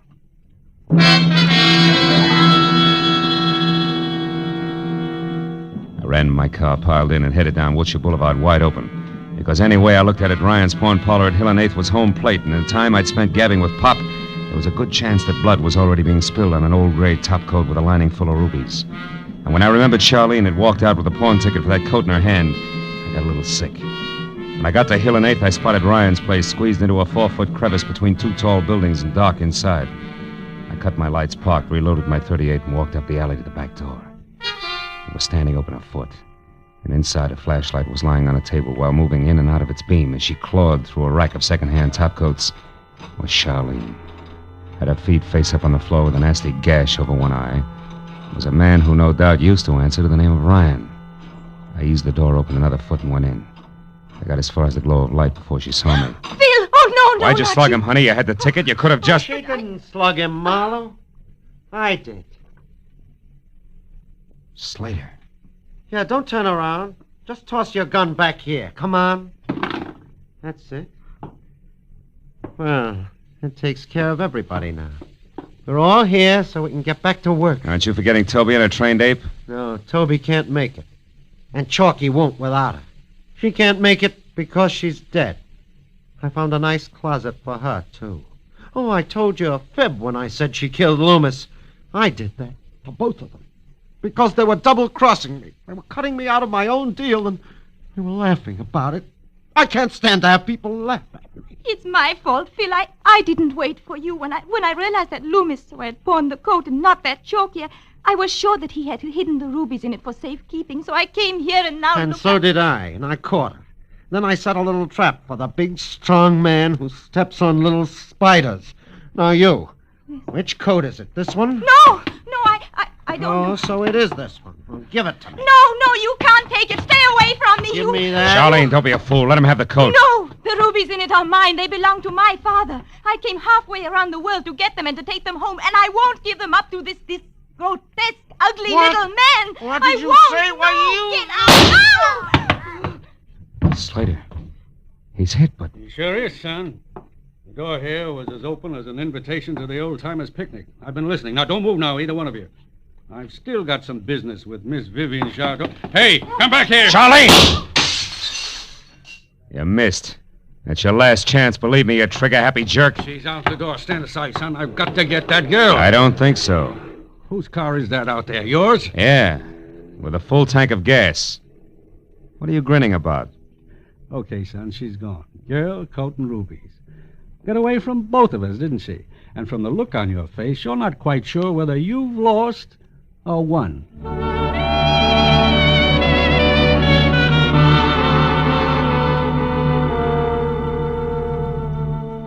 2 hectic hours jammed with phone calls, police reports on Toby and Chalky, and long-winded conversation in general went by before the whole mess of dovetailed motives and overlapping authority was straightened out, to the point where Detective Lieutenant Ibarra decided to get along without us and turned me in, my white-haired pal, who I blushed to discover was one Sam Harris, 20 years an officer with the Immigration Service, loose on the town again. In Sam's car, we threaded through the traffic. Big night, wasn't it, son? Yeah. You know, Sam, you should have told me who you were and saved yourself that swollen jaw. Yeah, that's all right. In a mix-up like this one was, a few loose teeth are better than a loose tongue any day. All I knew was that Vivian Jardot was an alien who jumped ship. I didn't know a thing about those rubies until I was right in the middle of it. She just made up the whole story, huh? About being Charlene Danielle and working here as an illustrator? That's right. What are you going to do about her, Harris? Well, son, as it works out, I'm on her side now. How's that? She wants to get back to France, and it's my job to see that she does. There won't be any trouble. You know, she's a crazy kid to try what she did alone. But she made up her mind to get her rubies back, and she did. Yeah. She's pretty, too. Or did you happen to notice? You're not listening. I was looking at that medal you got there on your keychain. Pistol marksmanship champion, New York service range. You know, Harris, when you shot at Charlene tonight, you... Now, wait a minute, son. It was dark, and that medal is 10 years old. Besides, it's not polite to put a man in a spot where he has to argue with his conscience. My mistake. Well, there's your car, exactly where I said it'd be. Right across from the airline passenger gate. Someone who had to make a plane in a hurry must have borrowed it. Amazing, isn't it? Good night, Marlowe. See you again, Sam. And thanks.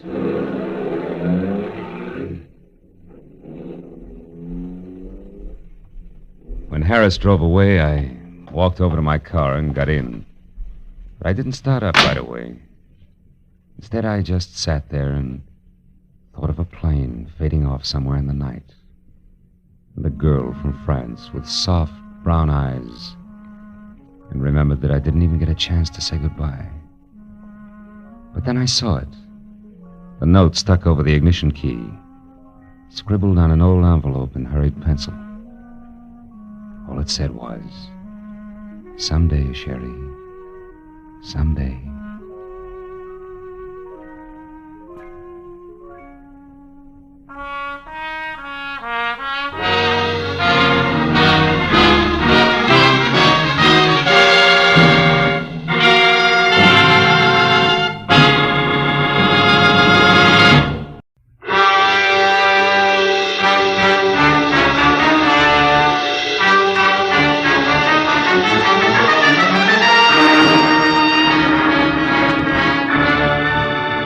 The knock on my office door was soft, almost apologetic. So when I mumbled, "Come in," I was ready for something delicate and about as self-effacing as Uriah Heep. But when the door swung open, I knew exactly how wrong I could be. The gentleman was maybe 40, gray at the temples with shaggy eyebrows and a military mustache, and built like a heavy cruiser with a pair of catcher's mitts for hands. I'm Elliot Flory, Mr. Marlowe. Mr. Ira Bjornson's secretary. Are your services available, sir? That all depends on what you and Mr. Bjornson want me to do, Flory. What's the job? Well, specifically, sir, to catch a thief.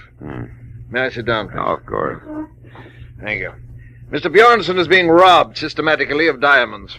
Are they disappearing from a store he owns, or is somebody robbing his wife? No, Mr. Marlowe. You see, sir, Mr. Bjornson owns and operates the Bjornson Mines, the relatively new but important deposit of kimberlite pipe. Kimberlite which? Kimberlite pipe, Mr. Marlowe. Oh. The geological term of the diamantiferous blue ground which yields the minerals. Oh, of course, diamantiferous. Well, last November, sir, the 21st to be precise, you worked for Mr. Craig Norton, a mining engineer who lived here in Los Angeles. He recommended you to my employer. Now, Mr. Marlowe, will you take the job? I don't know. You still haven't said anything about the stealing itself. Is it a Bjornson representative here in Los Angeles who's coming up minus? It's Mr. Bjornson himself who's being robbed, Mr. Marlowe, at the mine proper. Oh, I see. And he wants me to, oh, wait a minute. This diamond mine, wouldn't be in South Africa. No, sir, it wouldn't. It's at Rislo. It's a hamlet 100 miles south of Nogales. South of where? Nogales, Mr. Marlowe, is a city in Arizona, a few hours' drive from Tucson at the Mexican border. Oh, now, look, Mr. Flory, I'm a private detective in the city of Los Angeles who's at home in a barn, a back alley, or sometimes with a blonde. Not in rural Mexico. Is that clear? Oh, yes, sir, perfectly. Also, it's something that Mr. Bjornson anticipated. I refer to your reluctance to make the trip, sir. To Mr. Bjornson in Rislo, Los Angeles is the nearest metropolis where a dependable private detective could be found. To you in Los Angeles, Rislo is a new world. Therefore, Mr. Marlowe, these papers. The first is your plane reservation, De Luxe Passage, leaving tonight for Nogales, where you will be met and chauffeured across the border to Rislo. You know, you tossed that off like it was transferring from a red bus to the E-car downtown. It's less complicated, sir, I'm sure. It is? Now, these other papers, Mr. Marlowe, are both checks, each for $500. One is your fee, and the other for expenses, not including your air travel. Your decision, sir. Oh, well, my decision, Mr. Flory, is that for $500 plus Rislo is plenty cosmopolitan for me. I'll go. You'll go? I'll go.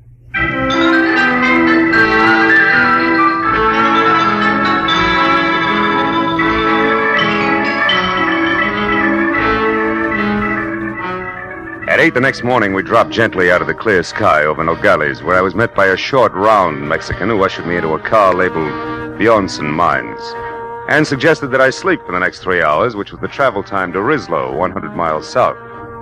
So after 30 minutes of panoramic, dry, sandy hills and occasional cactus, I did. When I woke up again, it was better than noon, hotter than Hades, and we were parked at a filling station in Rislo itself, which could have passed for home if you happened to be a prairie dog. It wasn't until I had my eyes wide open that I realized that the man leaning on the running board inches away and staring at me like my eyebrows were on upside down was not my driver. He was shaggy hair all around an unshaven, unpleasant face that was home to a pair of watered eyes that said he was drinking himself to death. And when he talked, I knew it was on cheap rum. You're the new mining engineer, maybe? Yeah, I didn't know it showed. Since you're an American, that means you gotta be an engineer. Oh. No other Americans come out this way. I'm an American myself, you know, from Philly. Good old Philly. Yeah, it's a great town. What's for sale? Hot transits? No, just being friendly. Name's Calder, M.J. Calder. I'm staying over at the Granada Hotel for a while, first floor rear. Why don't you look me up some night, any night along about 8? I used to be an engineer myself. Might chew fat a while. Yeah, we might do that. Swell. I'll look forward to it. So long, pal.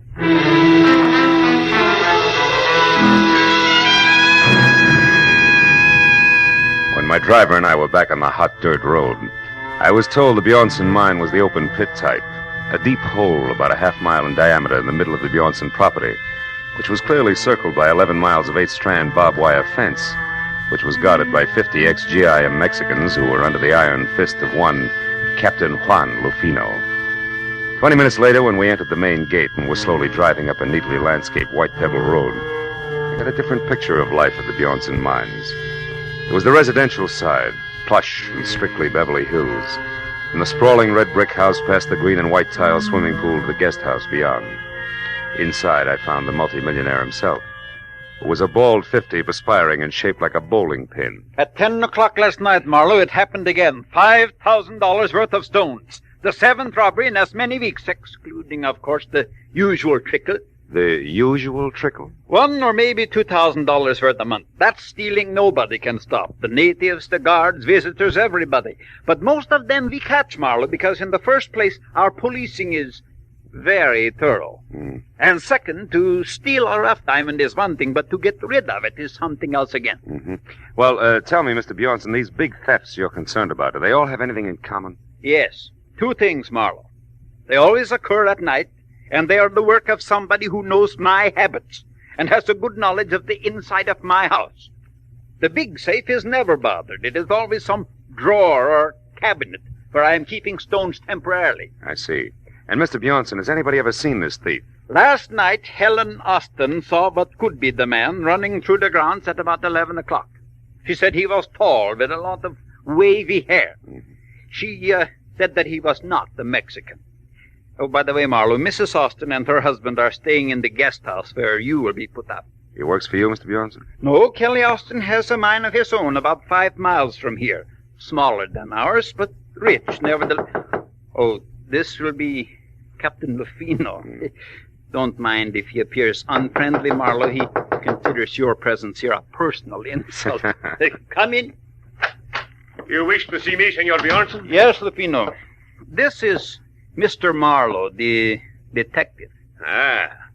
When Senor Flore came back this morning, Senor Marlowe, he spoke very highly of your reputation in Los Angeles.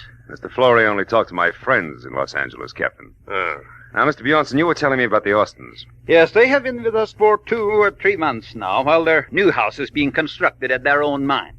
Their last place burned to the ground. I would suggest, Marlowe, that you speak to her as soon as possible. Also, the captain here will tell you of some evidence that he found here on the ground last night. No, Senor. It turned out to be nothing. What kind of nothing, Captain? A fountain pen, yes. It belonged to one of the office workers. Senor Bjornson. Yes?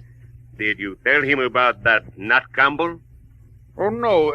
Marlowe, the International Diamond Exchange keeps us advised of the movements of the bigger black marketeers whenever possible.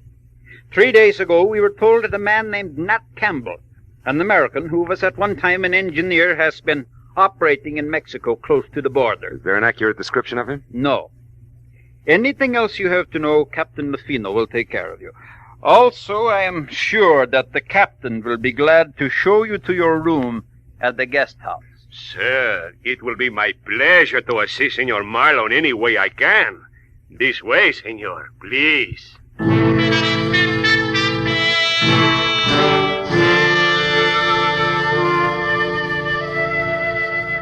Captain Lufino's interpretation of assist was to hand my suitcase to a boy, point a thick thumb in the general direction of the guest house, and disappear. So after thanking him for his trouble, I went to my room, unpacked, changed into a dry shirt, which was damp again in 3 minutes, and then started for the suite on the opposite side of the building, where I'd been told I could find Helen Austin. But when I was halfway to a screen door, I stopped at the sound of a raised voice that I'd heard before. It was Mr. Elliot Flory, who was about to leave and unhappy about the whole thing. When I was close enough to see Mrs. Austin, I could also see why. The lady was blonde, deeply tanned, just a shade off beautiful and almost dressed in a white linen shorts with halter to match. I told you Elliot, last stop night. it. Why You're do you... behaving like a fool. Oh, am I? You just wait a bit, my dear. We'll see who the fool is around here. Oh, yes. Marlowe, what are you doing out there? Calling on Mrs. Austin. Why? Do I need a visa, Flory? No. No, Mr. Marlowe. You don't need a visa. You don't need anything. Well, come in, won't you? Elliot was just leaving. Yes, I have to be running along. I'll see you later, Helen. I can't wait. I'll sit here, Mr. It's Phil, isn't it? Phil Marlowe? Mm-hmm. Nice name. You know, Phil, I don't often get to see a new face around here, so anything I can do for you will be a pleasure. I'm sure the pleasure will be all mine. But aren't you afraid you'll catch cold? Why? Didn't you like it? Ah. I made it myself. I do most of my things, you know. Regional styles are too far behind New York to suit me. My husband, Kelly, says I'm clever. Better than that, Helen. Kelly, what? You're resourceful. You startled me. Darling, this is Philip Marlowe. I know. Ira told me you were with us, Mr. Marlowe. Can I be of some help, possibly? No, not at the moment, Mr. Austin. Right now, I'm only interested in knowing if your wife here can add anything to a description of last night's stranger. Can you, Mrs. Austin? Why, no. If there were anything else outstanding about the man, I certainly would have told Ira. No doubt. But what about the run-of-the-mill things? His dress, the way he walked. Like most men, Marlowe, he wore one pair of pants, one shirt. He had only one head. Also, like most men, he smelled of liquor. Rum, maybe? We all drink rum here. How about joining us in some? After dinner? Long about 8? Thanks, but long about 8, I've got to be back in Rislow to see Mr. Calder. Ever hear of him, Austin? Why, no. Should I have? I don't think so, no. He'd have very little in common with you people. With one exception. Which is what, Phil? Rum, Mrs. Austin. He's crazy about it.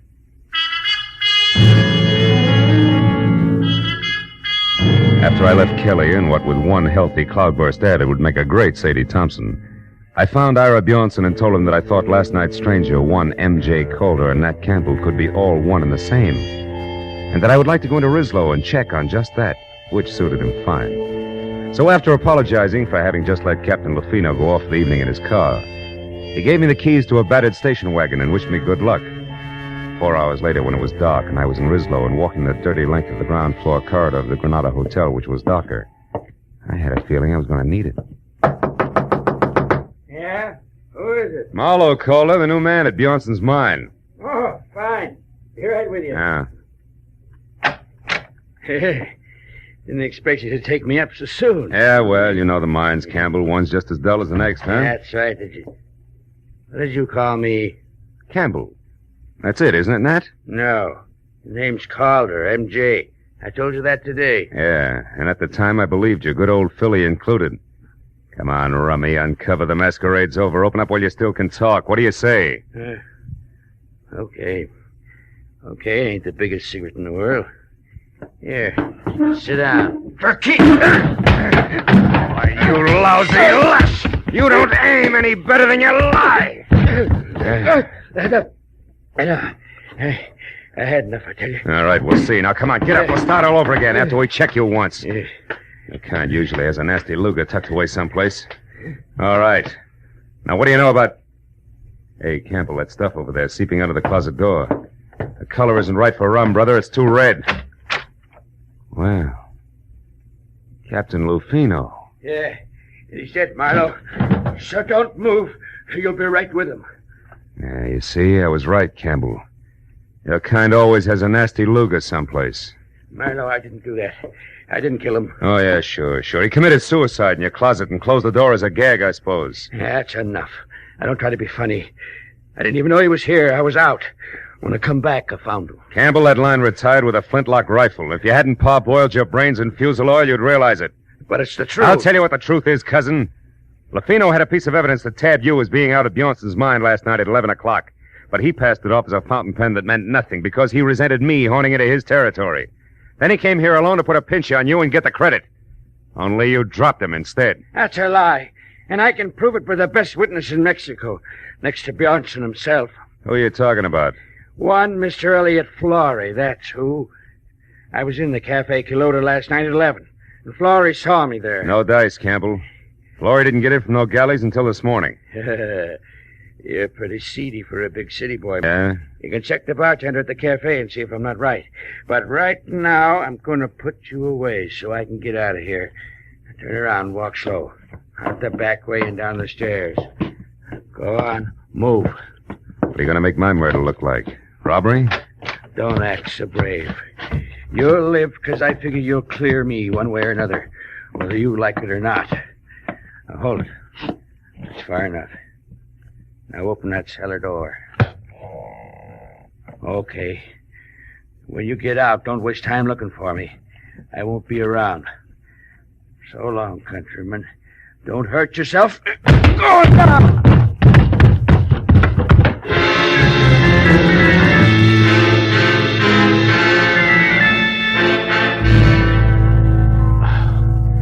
The cellar was as light and wholesome as a Parisian sewer. Even with the help of several generations of termites, it took a half an hour to break out. When I got upstairs again, it was deserted except for the late Captain Lufino. I went through his pockets, but they held nothing more exciting than battered cigarettes and some small change, but under the tight sash around his waist was a small green suede pouch containing 3 minute diamonds in the rough. I began to see what Bjornson meant by the usual trickle. Everybody, including the chief of his own guard, seemed to be in on the act. I dropped the pouch in my pocket and headed for the Quilota Cafe, where 2 American bucks and a nasty snarl at the bartender brought me the fact that Elliot Flory actually had been there last night. Had waited 2 hours for somebody who didn't show up, and then left. That made my next stop the mine. So I bounced the station wagon out of town, back to Bjornson's house, and started in. But a pair of bare shoulders above a snug linen halter intercepted me. Hello. You're back safe, I see. Enjoy all the sights in our filthy, stinking little town? Not much, Mrs. Austin. You should have taken me along as a guide. I could show you lots of interesting things. Like what, for instance? Like the sky and the moon. I like things clean, soft. I like lights and music and people. I like you, Marlowe. Save it.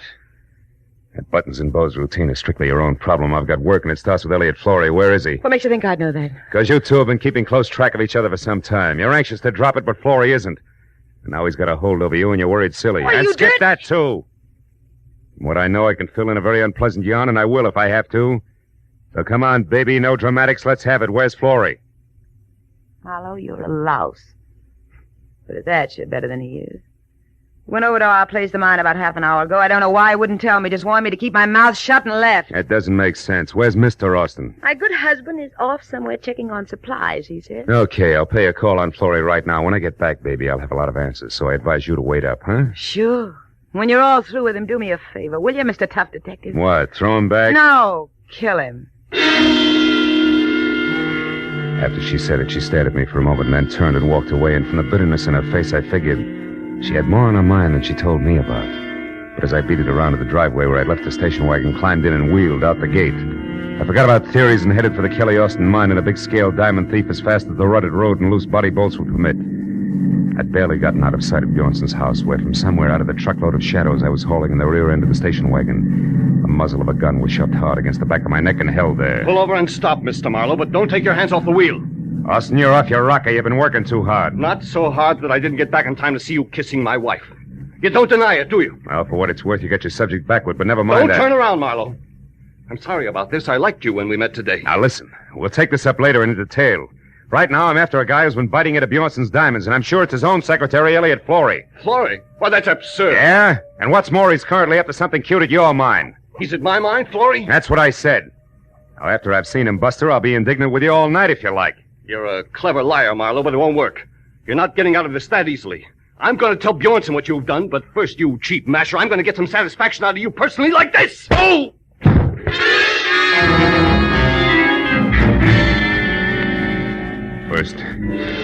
First one side of my head, and then the other exploded like Roman candles. I fell a long way out of the car door to the road. And I finally stopped falling and started back to my feet. I had a double handful of Mexico in my mouth. All the rest of it I could see looked big and black and deserted. The station wagon was gone, and so was my enthusiasm, and the picture of Marlowe on foot in the middle of the Mexican mountain looked pretty stupid. I trudged back toward the house. But I stopped as a pair of headlights swung out the gate and slashed down the road at me. Came to a sandstorm halt. Marlowe! Marlowe, what happened to you? It's a long story, Mrs. Austin. The less you hear about it from me, the better for all of us. What do you mean? That Kelly, your husband, was watching when you wanted to show me the Mexican sky and the moon. Up there at the house. He was just a teensy bit irate about it. Oh, is that all? That's enough. What about Flory and the mine, Marlowe? How should I know? I got tangled up as a heavy in this corny gaslight melodrama. Wait a minute. Did you put that jacket on since I saw you last? No, what's the matter? Come over here in the light. Come on! Sure. Now, listen, Helen. You told me once sewing was your hobby. Did you happen to make this item yourself? Yes, Simon. What's so important about A that? hunch, a long shot, but if it pays off, I'll catch both a killer and a diamond thief. I'm going to borrow your car, beautiful. Wait a minute. I'm coming with you. No, you're not. I've got to get Flory and stop a murder, and that takes a different kind of speed than you've got. So long, baby. With every jolt of the car, another Roman candle went off in my head, but I kept the gas pedal jammed to the floor until I saw the turn-off sign for the Austin mine. Then I cut the lights and pulled over.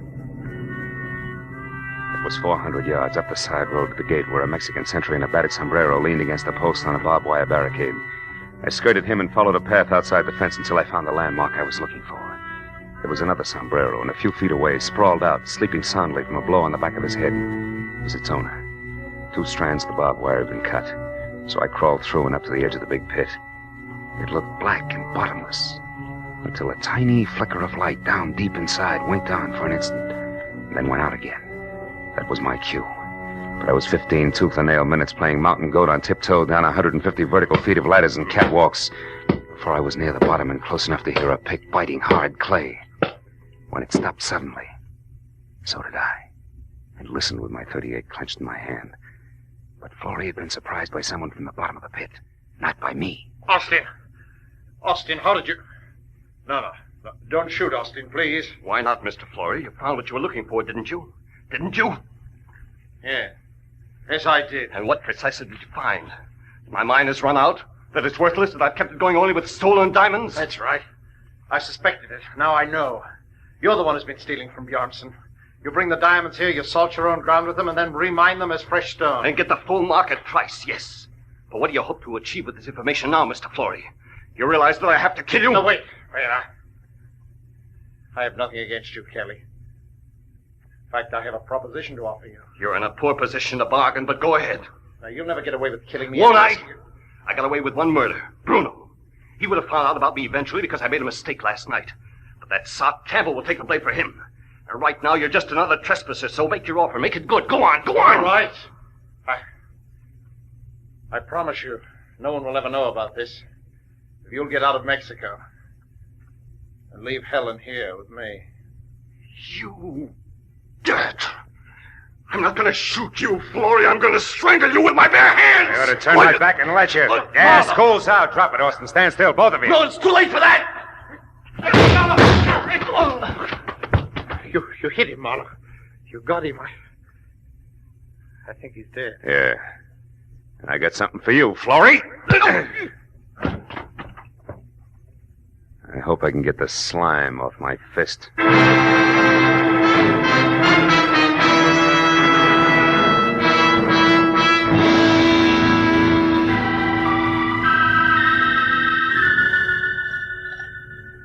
Please, Marlowe, pour yourself another here. It'll help your headache to go away. Oh, thanks, Mr. Bjornson. It's cooler out here than it was inside. It's better now, thanks. I don't know. I am happy and I am sad both. You found me my thief, all right, but you lost me a friend in the bargain. Mm-hmm. And the way we live out here, our friends are as dear as our diamonds. Well, there's one thing about diamonds, Mr. Bjornson. They won't go bad on you. You're right there, my boy. It's hard to realize that Kelly Austin was our man. Yeah, I imagine it is. You said it was Helen's jacket that gave you the answer. How was that, Marlowe? Well, Lufino was carrying a little green suede pouch. I thought it was his. But actually, that was a piece of evidence that he found last night. It wasn't until I saw Mrs. Austin's jacket of the same green suede. But I realized the pouch must have been made from the scraps left over from the jacket. I see. And since the wife sewed the jacket herself, that made the husband the logical owner of the pouch. That's right. You know, in a way, you might say Helen's responsible for the whole mess. How do you mean, Marlowe?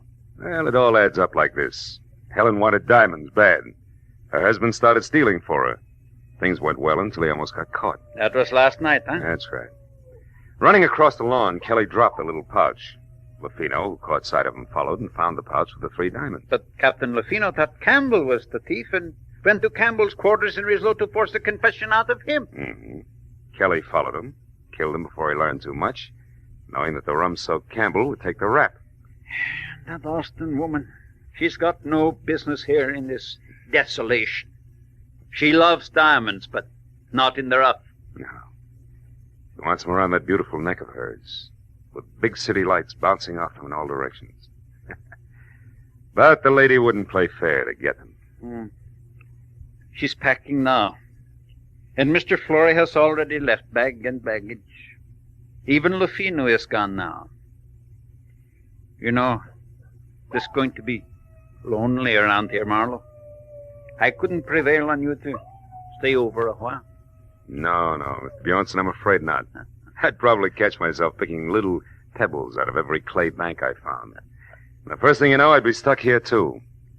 Besides, what would Hollywood Boulevard do without Marlowe? And vice versa.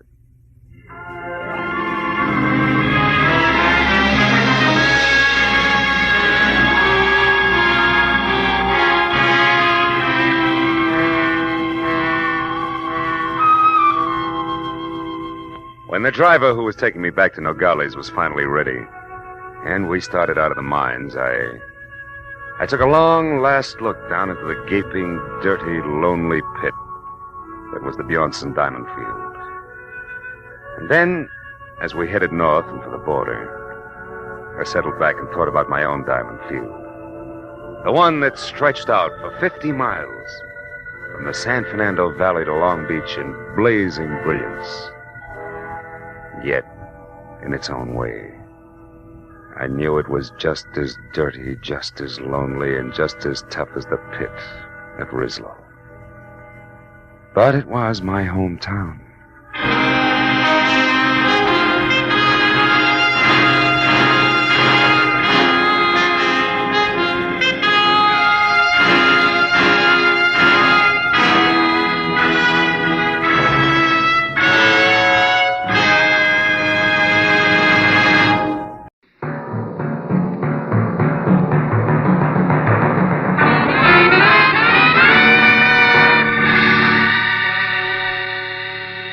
Spent a dismal day tracking down another wise guy who thought he could see fast money over the sights of a 45, but who ended up like they all do. He was flat on his face in an alley, his life dripping into a sewer. It was what he deserved, and the only feeling I got from it was that I wanted a bath bad. So I went home, but when I stepped out of the elevator and started down the hall, I knew I'd have to postpone it, because leaning on my doorbell was a redhead who looked very good from a distance. But she lost ground with every step I took, because the closer I got, the more I saw of a mouth shaped by indecision, of eyes that were nothing but mascaraed caginess and shallow green, and flashy clothes that carried the kind of bargain basement label you can't tear off. Good evening. Looking for me? Yeah, you're a private detective named Marlowe. I am. Come on in. Have a chair, miss. Johnson, thanks. What's your difficulty, Miss Johnson? Oh, it's not me. It's my sister up in Santa Barbara. Can you go there right away, 812 Seaview Road? Maybe you should tell me what it's all about, huh? Well, she loaned a gentleman friend of hers some money. Okay. That's enough of the sister act, baby. What's the gag? Gag? I don't think I understand. Number one, there's no 812 on Seaview Road. It runs into the ocean at the 600 block. I know. I used to live there. But Number two, when picking a phony name, Johnson is the second most popular in the book. Yeah, but and number three, baby, me hiring out as a patsy of any kind is lousy for my business. So you better... Stick 'em up. Oh, no. I mean it, and I'll shoot if you follow me. Okay, kid. Just don't slam the door on your way out. She backed out fast, pulling the door closed as she went. And I gave her 5 seconds head start and then looked in time to see the top of her hat disappearing down the stairs. But before I could follow her, the elevator gate slid open and a dapper man with a square face I'd seen somewhere before hailed me. Certainly glad I found you, sir. Remember me? Ramsey, Mr. Ivan Pack's chauffeur. Oh, yeah. He wants to see you, sir. Says it's very urgent. Yeah, but well, okay, Ramsey. Where's Mr. Pack now? Waiting downstairs in the car, sir. I'll show you. We tried your office first, but it was locked. We're afraid you might have gone out of town. You aren't going, I hope. No, but it was close. By the way, how is Mr. Pack these days? Still confined to his wheelchair? Yes, sir. But he gets around fairly well with me to help him, of course. Mm-hmm. What's the matter, Mr. Marlowe? Looking for someone? Not exactly, Ramsey. Chances are she ducked out the back way and still running. Oh, I beg your pardon, sir. This way, Mr. Marlowe. Here we are. Oh. Hello, Ivan. Get in, Marlowe. Thank goodness we found you. Well, just drive around the block, Ramsey. Yes, sir. He said it was urgent. Is it really that bad? Yes, it is. Roll up the glass there, Marlowe. It's best if even Ramsey doesn't hear this. Okay. That's it. Marlowe, I'm being blackmailed again. Huh? It happened 6 months ago for $10,000. This time it's $50,000. Brother. What have they got on you, Ivan? What's the lever? The lever is that I happen to love my wife, Leona. That I happen to feel it's my duty as a husband to protect her reputation and shield her from heartbreak. I still don't get it. Marlowe, I tell you this because you're the only person I can trust. Leona spent a year in prison back east when she was a kid, but that's nothing to be ashamed of all your life. I know. Take it easy. I'm sorry. Bluntly, I can't afford to throw that much money away. On the other hand, if I don't pay, they threaten to expose Leona as a jailbird. She couldn't stand that, Marlowe. Mm-hmm. I know her. She ran away the first time this happened. She said she wouldn't be that kind of burden to me. If she finds out about this new demand, she may do something even more desperate. Blackmail's always tough. Who's doing it? I don't know. It's more, all we have to go on is this letter. Let's see it. Here. It's got an L.A. postmark. The stationery is a high grade that doesn't match that cheap envelope. Mm-hmm. The top of the page has been cut off, see? Yeah. Strange backhand, too, huh? Hey, this demands a payoff by 12:30 tonight. Why didn't you give me more time? I just got the letter this afternoon. Yeah. Look, Marlowe, I realize what you're up against, but try, will you? Find out who wrote that letter. I have two alternatives. Pay him or kill him. Well, I'm no killer. I'll pay if I have to. But maybe, with luck and your help, we can find a soft spot in his armor. What do you say? Well, I'll try. Don't take any bets, Ivan.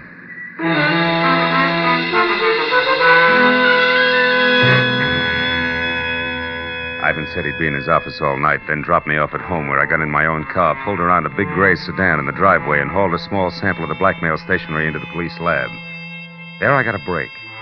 The boys had it classified in 30 minutes, and after another 30, handed me the names of 2 business houses and 12 hotels in the city that used it. It's too many to check in the time allowed, so I called Ivan Pack and started down the list. He stopped me at the 4th hotel, which was the Beverly Crest, with the word that his wife Leona had spent a lot of time and money shopping in the hotel's exclusive arcade. So I drove out to the Beverly Crest, watching a big gray sedan in my rearview mirror most of the way.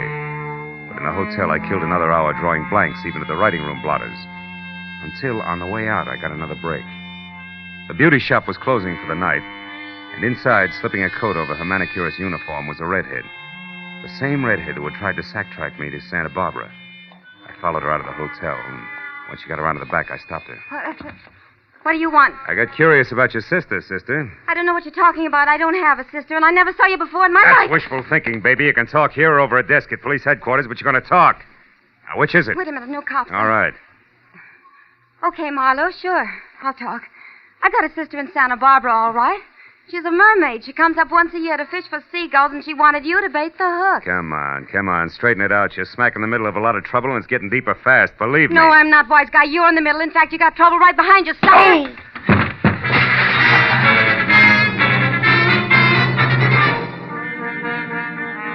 By the time I got untangled from the ash cans, all I could see was the back of a big gray sedan taking a corner so fast I only caught the last 3 numbers of his tag. 440. But as I stood up and dusted myself off, I saw something black and shiny. It was a 5-sided ebony cufflink. I dropped it in my pocket as I went inside the hotel again. The 5 to a bellhop got me the manicurist's real name, Rhea Fleming. But even a 10-spot failed to raise her address, so I called my client again, tried Rhea's name on him. When that missed, I asked permission to go and see Leona about it. That got me 60 seconds of argument, 10 of dead silence, and finally a very reluctant okay from Ivan. 20 minutes later, I pulled up at 94 Camden Drive. In front of a house sprawling in Spanish that was home to Ivan and Leona Pack. And the delicate dark girl with the shy gray eyes who answered the door was Leona herself. Yes? I'm Philip Marlowe from the Sequoia Credit Adjusters, Mrs. Pack. I'm told you patronize a manicurist, Miss Rhea Fleming at the Beverly Crest Hotel. Why, yes, occasionally. Is anything wrong? Oh, no. Nothing serious at all. May I come in? Oh, of course. I'd like to ask you a few questions about Miss Fleming. Well, I really don't know her very well. Oh, I understand that. But you might know where she lives, for instance, huh? Well, I did happen to drop her off one evening Oh? at the corner of Sunset and Mariposa, I think. Oh, won't you sit down, Mr. Oh, Marlowe? thanks. Where did she live before she came to Los Angeles? I have no idea. You don't, huh? Well, do you happen to know if she writes in a heavy, angular backhand? A heavy... Mm-hmm. Mr. Marlowe, may I see your credentials? Why, of course, if you wish. No, don't bother. Happened again, hasn't it? Ivan's received another letter, and I'm the... Who are you, really? Private detective working for Ivan? Oh, that was a cheap trick, I admit it. But we wanted to keep this from you, Leona. I won't let it happen to Now, wait a him. minute, I won't. listen to me. Ivan's doing everything possible to stop this business. Now give us a chance. You're running away now would be the worst thing you could do to it. It's so terribly unfair, Marlowe. We're on your side. Don't you understand that? And you're in a position to help us if you will. Marlowe, is it Rhea Fleming? Well, she's in on it, but not alone. She doesn't have the brains. But whoever is behind it belongs to this Ebony cufflink. Ever see it before, Leona? Think hard. No, I haven't. Oh, it's too bad. Well, do you happen to know anybody who drives a big gray sedan? The license number ends in 440. Well, that might be Bruce Moracek. Moracek, who's he? An artist Ivan hired to do a portrait of me. Mm-hmm. The picture isn't finished yet. It may never be. Bruce is too temperamental and exacting. But why did you ask about him, Marlowe? Well, because I've been tailed by a gray sedan since I first started in this mess. Oh, it couldn't be Bruce. I'm sure of that. Now, we'll see. And Leona, until you hear from me again, promise you won't do anything rash, huh? Where are you going now, Marlowe? Put some pressure on Rhea Fleming. Her character has all the sterling qualities of mud pie, and I think she'll crack just as easily. So long, Leona. I'll call you. In spite of what Leona had said, I still thought there might be more to Bruce Moracek than ever got on canvas. When I was out of the house and halfway to my car, I knew I'd have a chance to find out because across the street, a door flew open on a big gray sedan. Better than 6 feet of swarthy but handsome man clambered out and rushed toward me. It wasn't the lock of black wavy hair that dangled dashingly over one eye, but the fact that his hands were curled into very large fists. It gave me a definite them or us feeling about him, and the closer he got, the more certain I was that I'd have to let him have it first. When he got within reach, I did just that. Hi! And while you're thinking that one over, chum, try this. How long have you had on that polo shirt? Speak up. All day. Confound you. But you don't have to knock me down to find that out, you idiot. No, it was faster that way, and I'm not through yet. You've been tagging me all night, and I don't like it. How come? You wouldn't understand. Try me. Come on. I haven't got much time. All right. Until yesterday, I was working on a portrait of Mrs. Pack. Yeah? She's an exquisite subject, but I quit because it became impossible. Mm-hmm. She's being so upset by something or someone she doesn't even look like the same person from one day to the next. And that's supposed to explain why you've been tailing me all over town? I told you wouldn't understand. A portrait artist is not only a painter. He isn't, huh? He must be a psychologist, a doctor, even a detective, if necessary, when his subject's beauty is being destroyed before his eyes. Oh, come on. It's true. So I followed Mr. Pack to you and you to the Beverly Crest Hotel because you are up to something. I want to know what it is. Mm-hmm. Naturally, it wasn't you who put the slug on me at the hotel, huh? The what? The slug. Slug. No. I saw you walk around to the back, but the time I got there, a car was driving off. I thought you were in it, so I tried to follow, but I lost it. Yeah? And then I came up here. Well, let me tell you something, Moracek, for your own good and your subjects.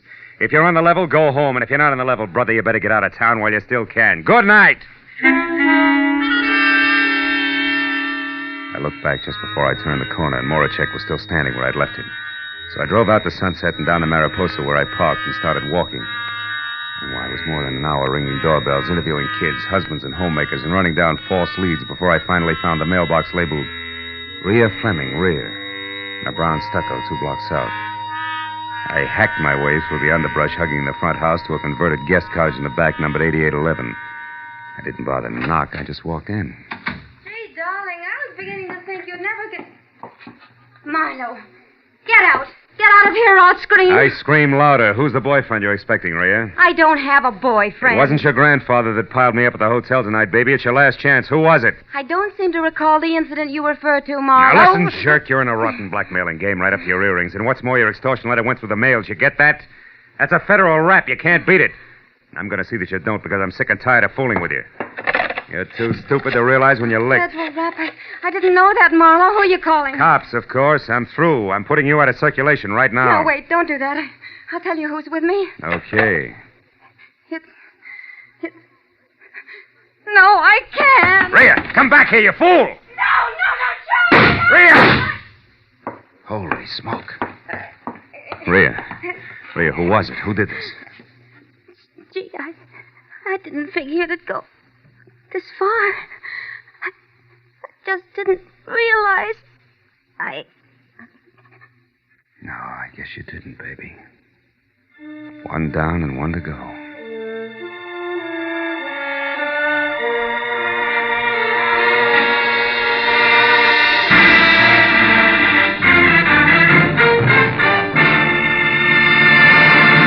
In just a moment, the second act of Philip Marlowe. But first, if you like the weather here, cloudy with threats, torrid with action, showers of trouble later tonight and tomorrow, you'll find more of the same on Sundays when Danny Clover and Sam Spade go into action. Danny Clover is the thoroughly human, fast-thinking detective of Broadway Is My Beat. And Sam Spade is the... well, who else but the Sam Spade of Dashiell Hammett's fertile, ingenious brain. On most of these same CBS stations tomorrow, you'll find Danny Clover prowling the Great White Way late in the afternoon and Sam Spade on the hunt in the evening. Now, with our star, Gerald Moore, we return to the second act of Philip Marlowe and tonight's story, The Ebony Link.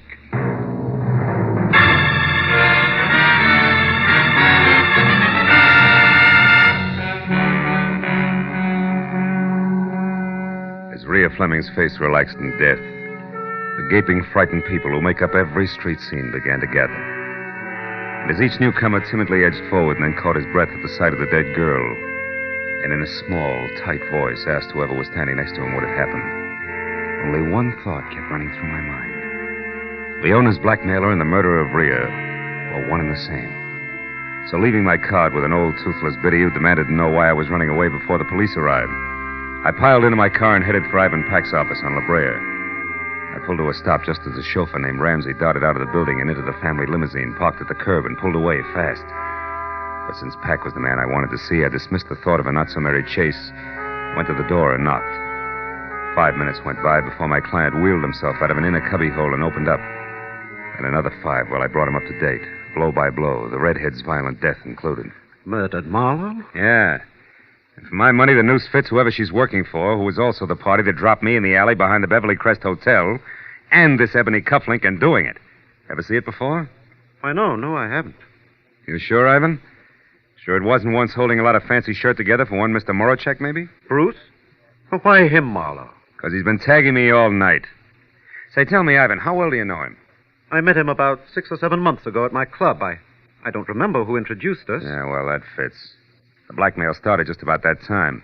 Now, look, just to make it a little tighter all the way around. You can't recall who recommended him to you as just the right man to paint Leona's picture, can you? No, I can't. But on the other hand, Marlowe, neither can I recall having heard anything bad about him. No. Now, look, you say he's been following you all night. Close enough to do a time step. What are you getting at? Just this. Was he around the place where the girl was killed? Well, to my knowledge, no. But that shouldn't mean too much because the murder happened after we had our little run-in. So he'd naturally be careful about my seeing him. Well... Besides, Ivan, he was going to commit murder, so it's a cinch he'd arrive and depart from 8811 Mariposa without fanfare. Mariposa? Yeah. 8811 Mariposa, Marlowe? Yeah. Well, that's the address I just saw on a slip of paper in Ramsey's desk. There was a phone number, too. Wait a minute. Your chauffeur's Rhea Fleming's address? Yes. Here, get hold of my wheelchair. Sure. It's that far desk there, just inside that partition. You know, Ivan, when I pulled up outside here, I saw Ramsey leave. You know where he was going? Yes, he was going to dinner.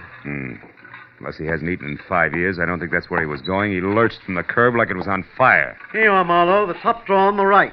Toward the back. I see it. Yeah. 8811 Mariposa, all right. Phone number and nothing else except this. What did you find, Marlowe?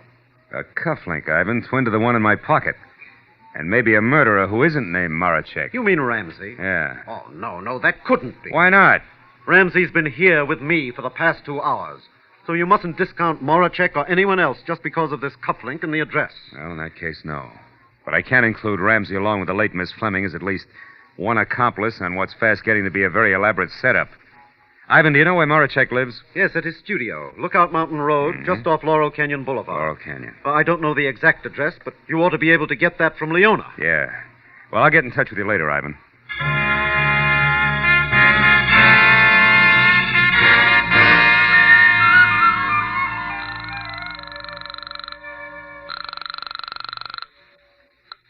Hello?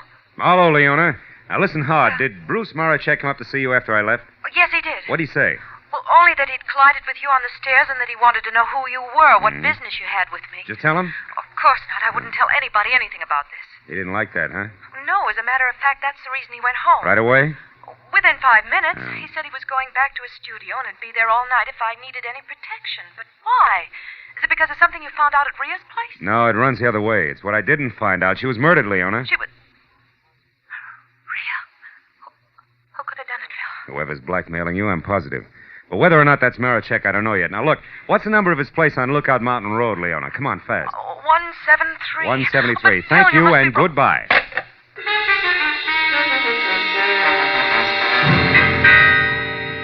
I was 20 minutes wriggling through the thick Hollywood traffic to Laurel Canyon, then another 10 climbing Lookout Mountain Road, which was an abrupt spiral of macadam that belonged in the Alps.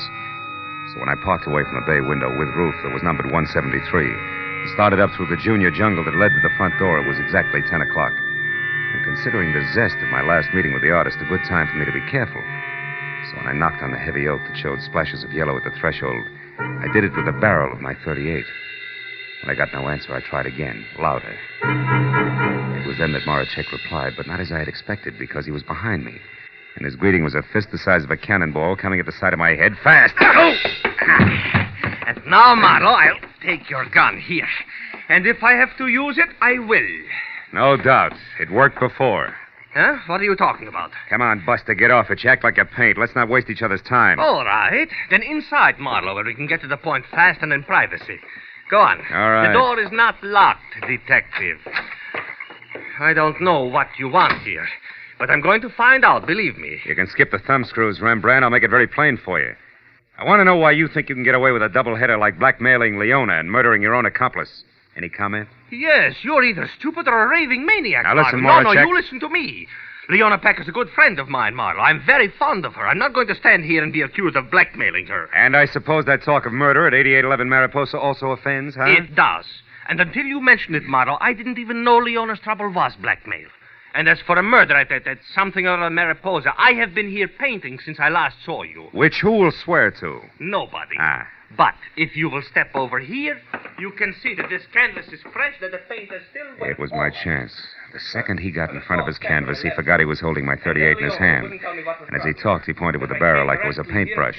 When I was close to him and my right foot was against one leg of the easel, the time was right. Marlowe, are you satisfied? Not quite! Mr. Marachek. Now, since I'll also use this gun if I have to, get up.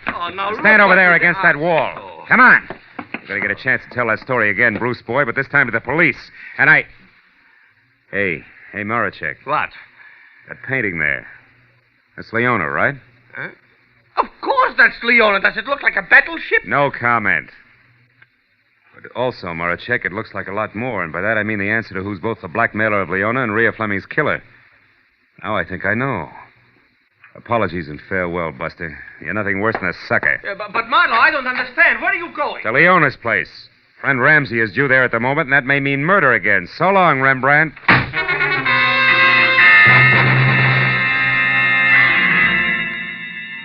Once I was off the mountain, back onto Laurel Canyon, then over to Sunset, and pointed toward Beverly Hills and Leona's house on Camden Drive. I kept my right foot heavy on the accelerator and my mind working just as fast. Because no matter which way I added things, I was still basing a lot on a little. And a few important points shy of figuring the whole deal. And 5 minutes later, when I was parked and walking toward the door of number 94, nothing was any clearer. But then, it didn't seem to matter because when I glanced in a side window as I reached for the doorbell, I saw Leona sitting alone on the edge of the couch like it was going to blow up any minute. Her face, which was frozen in the half-crazed expression of the condemned man watching his executioner sharpen an axe, told me that Brother Ramsey was already present, and probably out of my view with at least a gun in his hand. But since I'd gone this far in what I knew to be a very sorry case, I decided to play it chin out and hand tight over 38 in pocket. Who is it? It's me, Leona, Marlowe. Oh, 1 minute, Marlowe. I look a sight. Not a bad one, though. Alone? Yes. Yes, come in, won't you? I've been expecting you. Yeah. Well, I just left Moracek, Leona. I was wrong about him being your blackmailer, I mean. Of course you were. That's what I tried to tell you on the phone, Phil. What finally convinced you? A picture. You mind if I sit down? I've been doing a lot of running around tonight. Oh, of course. What picture, Phil? Oh, the one he did of you. I can't say much for it, though. No, it isn't too good, is it? But, How'd it tell me the boy genius, wasn't it? yes, I'm interested. Oh, you should be, Leona. It was the blouse you had on, remember? A white one with cufflinks. Cufflink? Ebony ones, like this. One I showed you when I was here earlier. One you said you didn't recognize. The one out of the set you must have given Ramsey as a present after Bruce Moracek was through painting your picture. The one that says the blackmailer of Mr. Ivan Pack is you, Mrs. Ivan Pack. No. And you killed Rhea Fleming, too. No, you're wrong, Marlowe. Why would I kill Rhea? For the same reason you denied recognizing the cufflink. You didn't want me to get to Ramsey, so Oh, no, you you're killed wrong. Rhea before she could name him when I was at the cottage. And then you still couldn't get me to Ramsey because if I pressured him enough, I'd have to find out his game was cutting in on you. Because he knew you were blackmailing yourself. I heard enough. You're smart, Marlowe, very smart. But how do you think you're going to prove all this? How? Answer me. All right. Ramsey figured you killed his girlfriend, Rhea. We sent him flying up here from Ivan's office to demand a bigger cut, or maybe all of the 50 grand. Now that you've graduated from blackmail to murder, I've been waiting and watching for him to make a move. Marlowe, you're But wrong. since he hasn't, Leona, he must be dead. Here, in this house, he isn't, probably in this no. room. And that No, Mrs. Pack you won't be able to explain away. Now, where is he? Where, Leona?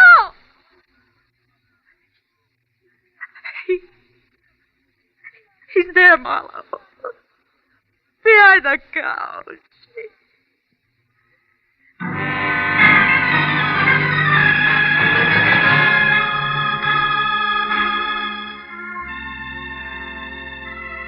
I called Ivan Pack and told him he wouldn't have to pay the blackmail money and why.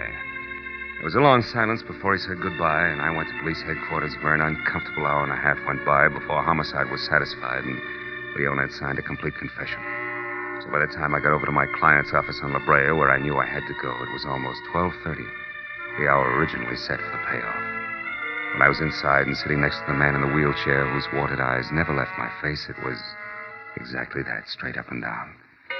A little clock in the corner of the room said so. Well, Marlowe, I just saved $50,000, didn't I? Maybe a little more than that, Ivan. Maybe unhappiness for years to come, huh? Yes, I suppose so. Leona wanted two things, Ivan. Your dough and Bruce Moracek. She didn't get either one. The 10 grand you paid the first time and the money she was going to get tonight would be a bait to catch a starving artist. I was wrong about him. He wasn't interested except as an artist. And your chauffeur and your wife's manicurist knew enough between them to try to get a piece of that dough for themselves. Yes, I owe you a lot, Marlowe. Oh. After all, I just said I saved $50,000, didn't I? Even though I lost a wife. Good night, Marlowe. I'll talk to you tomorrow. Sure. Night, Evan.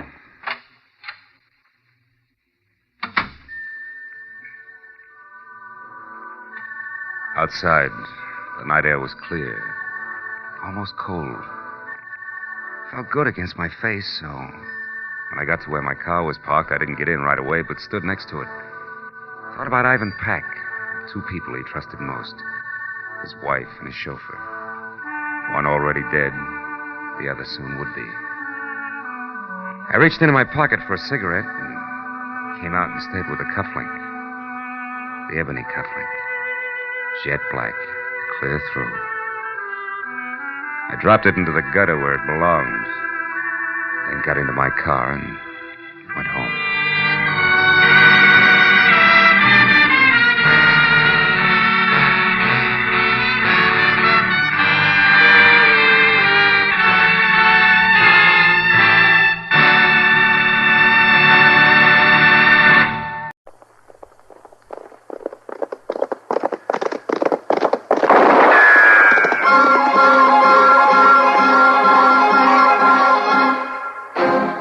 Around Dodge City and in the territory on West, there's just one way to handle the killers and the spoilers, and that's with a U.S. Marshal and the smell of Gunsmoke.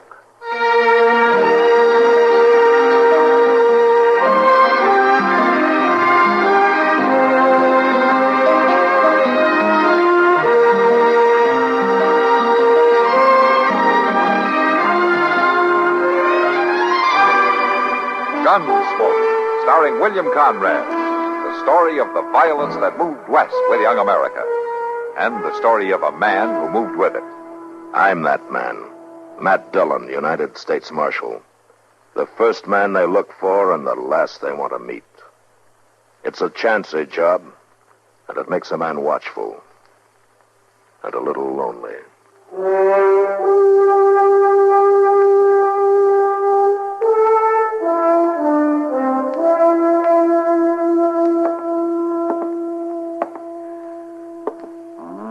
Here she comes, Mr. Dillon. Here who comes, Chester? Holly Dean. She's come down the street there. Somebody must have told her. Well, I left word in enough places. She sure is going to be upset about this. I doubt it. But the only thing that upsets Holly is a man who won't pay attention to her. Yeah. I'll let her in. Yes, sir. Come right on in, Miss Dean. Thank you, Chester. Oh, my, how handsome you look today. I do. Uh-huh. Now, that's mighty nice of Oh, you. Matt. My, it's just been ages since I've seen you. Sit down, Miss Dean. Miss Dean? Wait, isn't it Holly anymore? Here you are. Sit down. Thank you. Well, you look mighty stern and official, Marshal. Have I committed some crime? Not that I know of. Well, then what's this all about? 3 different people told me you wanted to see me. That's right. I thought you better know about this, Miss Dean. About what? Sam Bruger. He's out of prison. Escaped? No, paroled. He was supposed to be in for 10 years. 1 to 10. He served 3, and I guess they figured that was enough. He'll get into Dodge on the afternoon train. Stop him, Matt. Don't let him come here. Well, he's got a right to go where he wants. I just thought you ought to know about it. You and your husband both. Matt? Matt, you've got to protect me. It's your job, too. I will, if it's necessary. Well, of course it's necessary. He'll try to kill me. Oh, why? Well, because I divorced him while he was in prison and married Jack. Is that the reason? Or is it because you wouldn't back up his alibi when you testified at his trial? I couldn't, Matt. I wasn't sure he was working in the barn all afternoon the day Tracy was shot. Yet the barn is only 50 yards from the house. I was asleep most of the afternoon. He could have rode off and come back, and I'd never have known it. Oh, but I told all this at the trial. It's over and done with. You got to keep him away from me. He's a killer. I doubt that. Well, the jury didn't. They convicted him, didn't they? Yeah, but they weren't too sure, or they'd have made the charge a lot stronger than manslaughter. I just can't see Sam Bruger as a killer, even with plenty of reason. What reason? I suppose you believe them stories, too. That something was going on between Tracy and me. Was there? I didn't even know him, hardly. The old hens around this town start cackling if a woman even says low to a man. What are you trying to do? Reopen the trial or something? No. Just let you know that Sam's coming back. All right, then let him. I'm married again now. I don't want nothing more to do with him. He starts fooling around with me, and Jack will take care of him all right. You know, Holly, trouble seems to follow you, doesn't it? I don't do nothing to cause it. Maybe you don't, I don't know. Maybe it's just because you're one of the prettiest women in Dodge, and maybe you just get too friendly with too many people. Huh? What do you mean by that? Look, you're married now to a man who's known around town as being kind of jealous and a little bit gun-happy. And you got an ex-husband coming in on the afternoon train who just spent 3 years in prison for a killing that he claims he didn't commit. The jury said different. For a killing the whole town thinks was over you. Well, I don't think Sam Bruger was a killer 3 years ago. But prison can change a man. So you watch your step.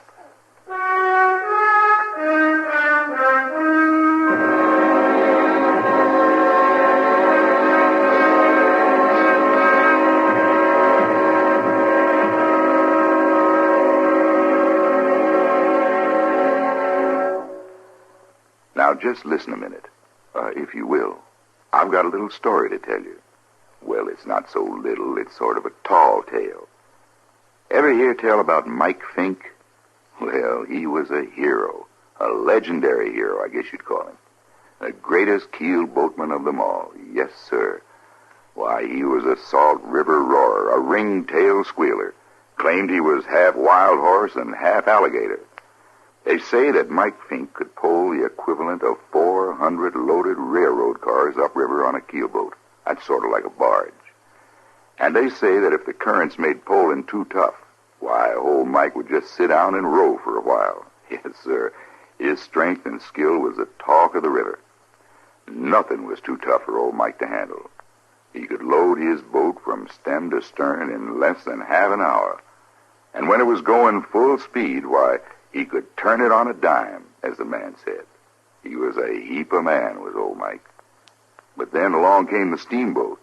Oh, they didn't hurt the keelboaters too much at first. But little by little, they took over. And you can be sure Mike was the very last of them to admit defeat. Now, Mike didn't just die and quit, you understand. He raced a steamboat clean up the Ohio, and he beat it, too. But Mike was sort of the spirit of all those valiant keelboaters. And as they quit one by one and just sort of faded out of the picture, why, old Mike did, too. But as long as stories about him are still told and retold, the early pioneers of our waterways won't be forgotten. No, sirree. I wish I had time to tell you another little story about Mike, but I have an idea you don't believe me anyway. Say, isn't it nice being citizens of a country where you can laugh and talk about things free as a breeze, and write and read and worship too? Yes, sir. Maybe you don't think about it much, but you should. I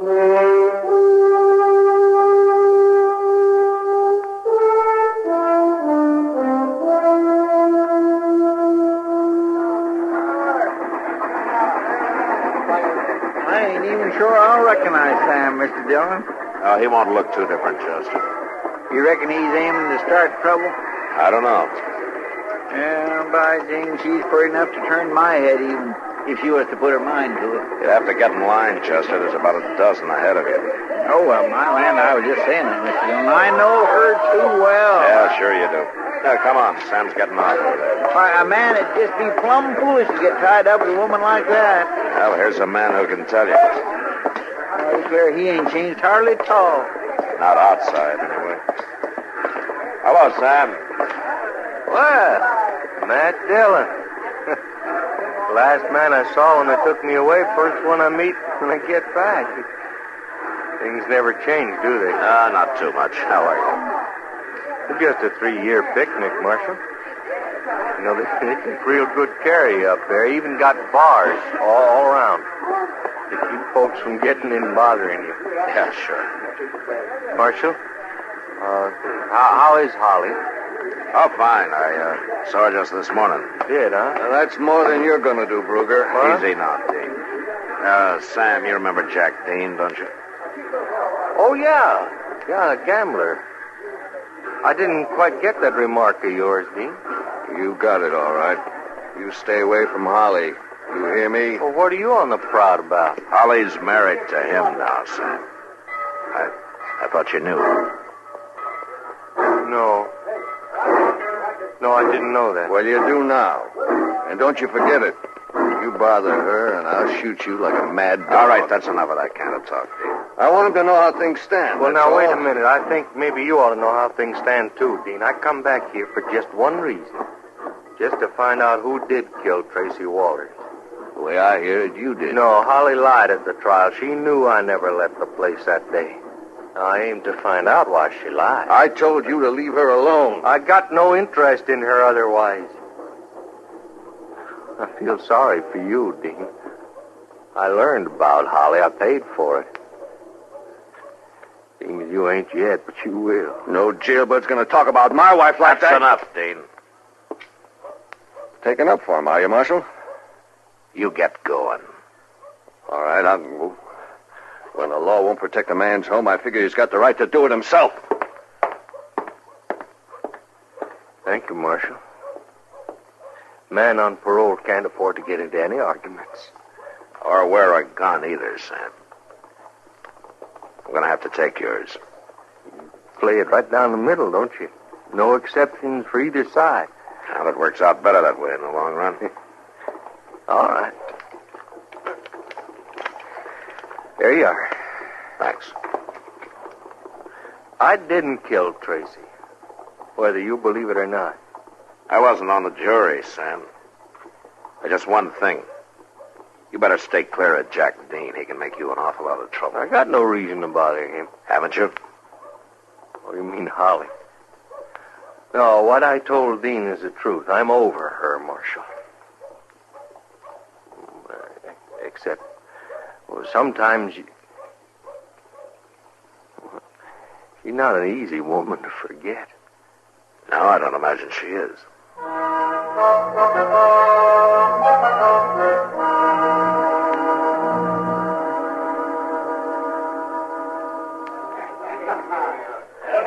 You know, he doesn't seem to have changed much, Matt. Sam Bruger, you mean? Yeah. Stopped in earlier and had a beer. He's quieter, of course. But it wouldn't be. 3 years is a long time to spend in a cell. Yeah, it sure is, Kitty. Why didn't he make a fresh start somewhere else, Matt? Why did he have to come back to Dodge? Had to clear himself, so he says. Well, if he couldn't do it 3 years ago, he's got even less chance now. Yeah, I'm afraid you're right, Kitty. And with Holly here, it's just going to mean trouble. The way she carries on, I mean. Bartender down at the Crystal Slipper, along with that new trail boss out at the Circle D. I never saw anybody like her, Matt. Yeah, just a case of too much good looks, I guess. And too little good sense. Well, if Jack Dean finds out, she won't have any looks. Why don't you tell her? What? She just came in. She's coming over here. Matt, over there you are. They said I'd probably find you in here. Oh, hello, Kitty. Hello. What's on your mind, Miss Dean? Matt, you've got to arrest Sam Bruger. Oh, why? For threatening to kill me, that's why. You tell him the truth. A little while ago, down the street, he come up to him and he said terrible things. He said he'd come back to Dodge just for one reason, to kill me. And he was wearing a gun, too, and he's not supposed to be. Was he wearing a gun in here, Kitty? No. Well, he was just now. It's true, I swear it. Anybody hear him threaten you? I don't know. I don't think so. Anybody see him talking to you? I don't know. It was dark. I turned and run, and then I come looking for you. Oh, Matt, you just got to arrest him. All right, Miss Dean, if you'll sign a complaint, I'll go pick him up. Of course I'll sign a complaint. Then go on down to the jail and have Chester fill one out for you. I'll be over in a couple of minutes. Oh, you hurry now. I'm scared half to death. Sam Bruger's not the kind of man to do a thing like that, Matt. I don't think so either, Kitty. But we could be wrong.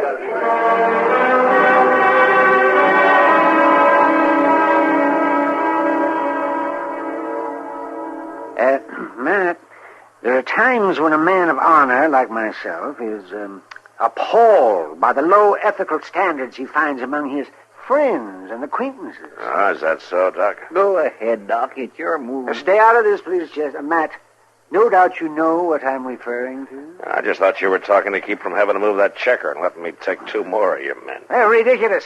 I've as good as got the game won right now. Then why don't you move?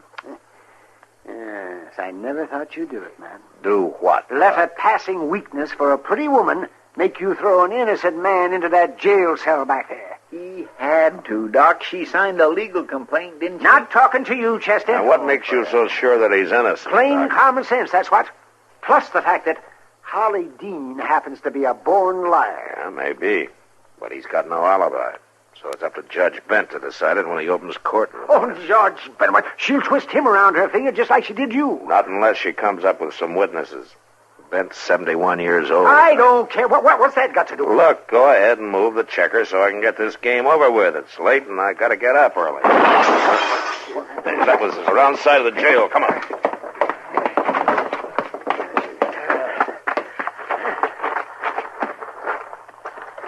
There goes somebody on a horse. Yes, they're getting away, Matt.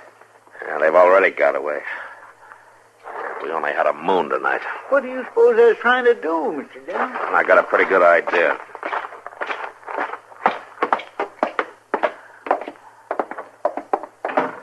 Come on, let's take a look back in the cell block. Dillon, you don't think it was somebody trying to... Marshal, is that you? Are you all right, Sam? Yeah, sure, I'm all right. Shot just come through the window there. What's that all about? Sam, somebody just tried to kill you.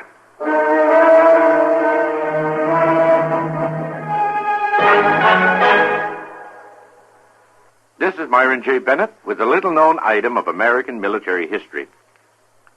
One of the most famous military messages ever dispatched was never put into writing, and to this day nobody knows what it really said. When the Cuban situation turned hot between the United States and Spain in 1898, the government wanted military information on the Spanish from General Garcia, commander of the Cuban insurgents. But Garcia was up in the mountains, where neither telegraph nor mail could reach him. So Army Lieutenant Andrew Summers Rowan was chosen to make a secret mission to the Cuban general with orders from President McKinley. Rowan completed his cloak and dagger jaunt through pathless mountains and fever-bogged jungles to bring back the information requested. He was promoted to captain, and the whole thing might have been forgotten if Albert Hubbard, a businessman author, hadn't heard about it and written an imaginative account under the title, A Message to Garcia. It made Hubbard a fortune with over 500 million reprints and got Rowan the Distinguished Service Cross 24 years later. Asked long after the event what his message to Garcia was, the now retired Lieutenant Colonel flipped back, an invitation from President McKinley to an old-fashioned New England boiled dinner at the White House.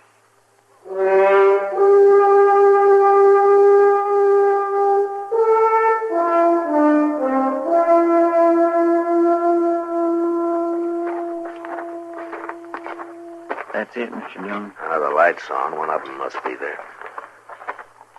Just what is it you're aiming to do, Matt? Surprise her, maybe. Catch her off balance. Got nothing else to go on. Sam. Look, if there's trouble, you stay out of it. Without a gun, I guess I have to. Holly's not likely to do any shooting. All right, come on.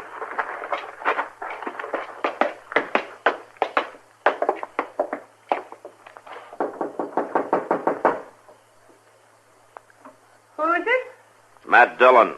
I'd like to talk to you, Miss Dean. All right. Just a minute.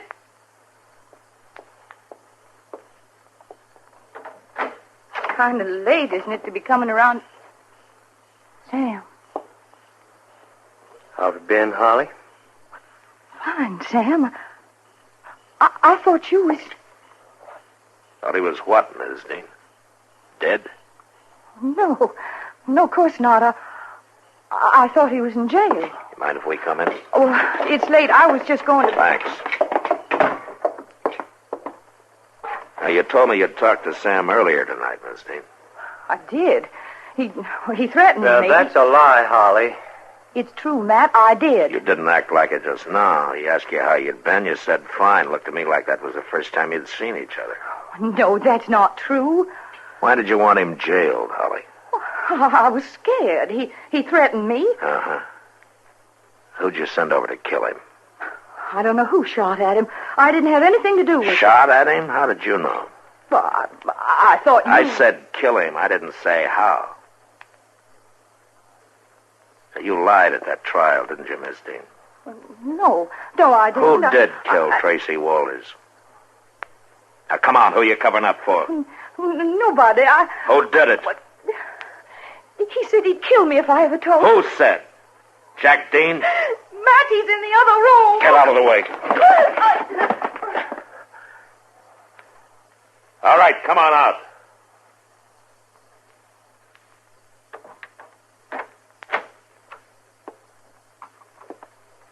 You rotten little sneak. Keep your hand away from that gun, Dean. It's true, Matt. He found out about me, and I mean, he thought I was seeing Tracy, and he was jealous, and he shot him. I didn't know about it till after we were married, and then he said he'd kill me if I ever told. I've been terrified of him for 3 years. You know, a jury might believe that. And he tried to kill Sam tonight. I didn't know he was going to. No jury's going to get a chance to believe it. Hold it, Dean. If I'm paying, Holly's paying. Dean, too. hold it!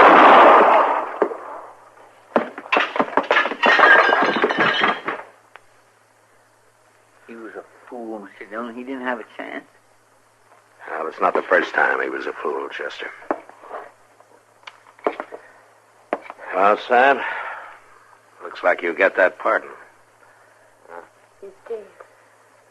Jack's dead. I'll send Doc over to take care of things, Miss Dean. Come on, Sam. Chester. Sam. Hmm? Wait, Sam. What? Sam, it's all true. I was terrified. 3 years of it. I wanted to tell, but he'd have killed me. Holly, you could have stood It up. was him that made me like I was. It was a bad influence. I'll be different now.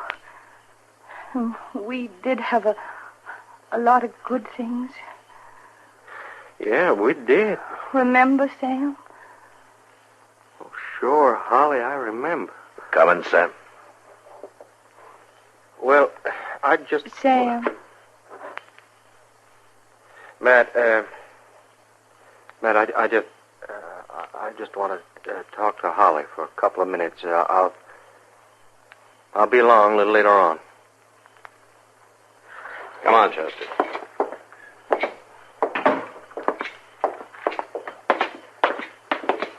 My, you'd think a man that's been took for a fool once should be cured, wouldn't you, Mr. Dillon? Either that or form the habit, Chester. That's like you said yourself. She's mighty pretty.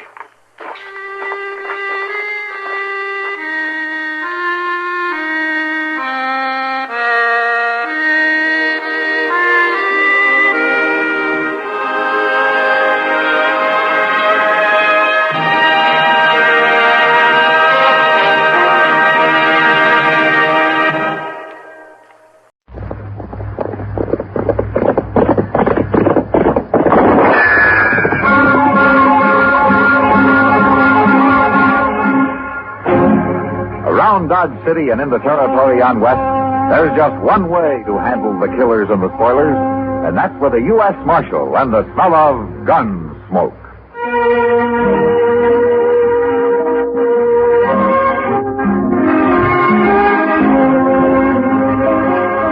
Gunsmoke, presented by Army in Europe magazine, the monthly feature magazine for the use of a soldier and civilian. Gunsmoke, starring William Conrad, the story of the violence that moved west with young America, and the story of a man who moved with it. I'm that man, Matt Dillon, United States Marshal. The first man they look for and the last they want to meet. It's a chancy job, and it makes a man watchful and a little lonely.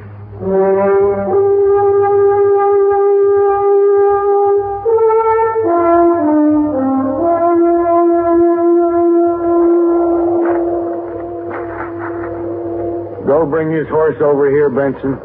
Sure, Jake.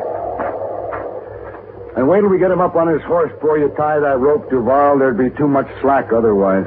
All right. We couldn't hang you very good with your feet touching the ground, could we, Tillman? No, Jake, you couldn't. We've been neighbors a long time, Tillman. If I could figure some way to make it easy for you, I'd do it. That's all right. You get to hanging, I could put a bullet in you. I'd be beholden to you. Okay. I'll do it then. And would you drop by and tell my wife on your way home, Jay? Sure. I figured on doing that anyway. You know, I always liked you, Tillman. It's gotten too bad about this. Sure. You're mighty calm for a man with a noose around his neck. You men got your minds made up. Well, we can't have no man stealing horses around here. None of us feel safe less than we've caught him and hung him. I reckon I'd feel the same way, Jake. Well, of course you would. You'd hang me just as fast if I'd done it. I would. Only difference is I'd want to be awful sure it was you that done it. Oh, well, I'm sure. Heck, we caught you red-handed, didn't we? I've told you 100 times. I found them horses running wild. I was driving them back to you. Now, Tillman, you was headed in the other direction. They'd got away from me. I was trying to turn them back. Excepting that we don't believe you. None of us do. Well, ask Jennings. He saw me rounding them up for you. Jennings ain't here. Well, why don't you find him? We can't take the time. You delay a hanging, the first thing you know, the man's got loose. You'd have just encouraged horse thieving. Well, like I said, you got your minds made up. We gotta protect ourselves, Tillman. Here's his horse, Jake. Get mounted, Tillman. Sure.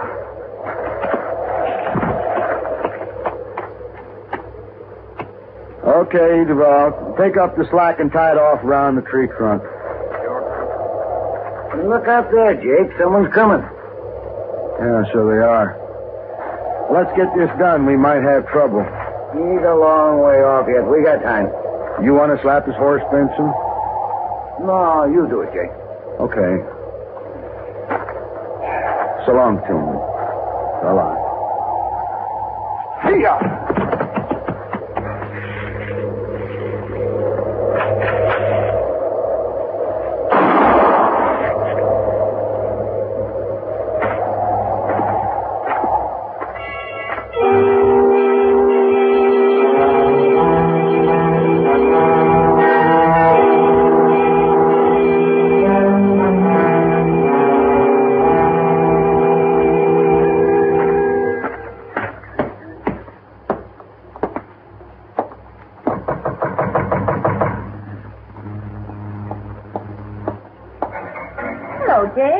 Hello, Miss Tillman. Come inside. No, thanks, ma'am. I'll stay out here. Suit yourself. My husband ain't here, Jake. He's out on the prairie someplace. Yeah, I know. Slade's around, though. You want to see him? No, I wanted to see you. Me? What about? About your husband, Miss Tillman. Something's happened to him. Well, it was like this, ma'am. You know, me and Duval and Benson's been losing some horses lately. I heard. But Tillman ain't somehow. And when we caught him driving a bunch of mine this afternoon, we figured it was him who's been stealing them. I don't believe it. My husband's an honest man. Oh, I know that. Now, Jennings saw him rounding them up where he found them running wild on the prairie. I guess whoever had stole them got scared and left them there. Where's my husband, Jake? That's what I want to explain to you, ma'am. Jennings come and told us about it, but he got there too late. Too late? We'd already hung him. Hung him? Yes, ma'am. Plague? Plague! Come out here. What is it, Mom? Oh. Hello there, Jake. Hello, Clabe. Tell him what you done, Jake. Done? Clabe, we hung your old man this afternoon. You what? We hung him for stealing horses. They found out he didn't do it. After. Yeah. I guess the joke's on us, all right. Ma, wait a minute. Ma? She's kind of upset, Clabe. You better go with her. Somebody ought to kill you, Jake. No, don't talk like that. I said we were sorry. Well, I gotta go get home. It's getting kind of late, and my missus will have supper on. So long.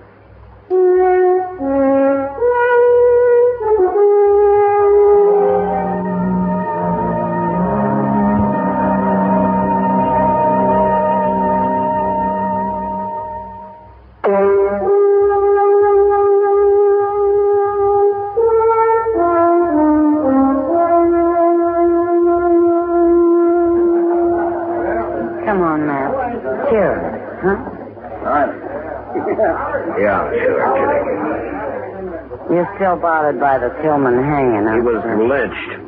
Kitty. Oh, lynched. But you'll never find out who did it now. That was nearly 3 weeks ago. I got a pretty good idea who did it. Just can't be sure. Huh? Who? Probably some of the ranchers out there who've been losing their horses. Benson and Duval and Jake Kaiser in particular. Benson? I heard he got shot the other night, right in his own house. Yeah, he did. Just about a week ago. Maybe his conscience was bothering him, Matt. What do you mean? Well, maybe the other two killed him to keep him from talking. Yeah, maybe. Anyway, he had it coming to him. Still murder, Kitty. You feel worse about Tillman, don't you? You know, there's nothing I hate more than a lynching. Knowing Tillman, my guess is he was completely innocent. What about Mrs. Tillman and the boy? Do they have any ideas? Well, if they have, they didn't tell me. Well, you've done all you can, Might as well be in St. Louis. Oh. I'd like to be in St. Louis, Matt. Why don't you go, then? I don't know. I guess I'm afraid of the dark. What are you talking about? Never mind, Matt. Matt! Hello, Doc. Hello, Kitty. Sit down, Doc. Thank you. Say, Matt, that fella Duval. What about it? He's been shot, Matt. Shot dead. What? That's right. His hired hand brought him in.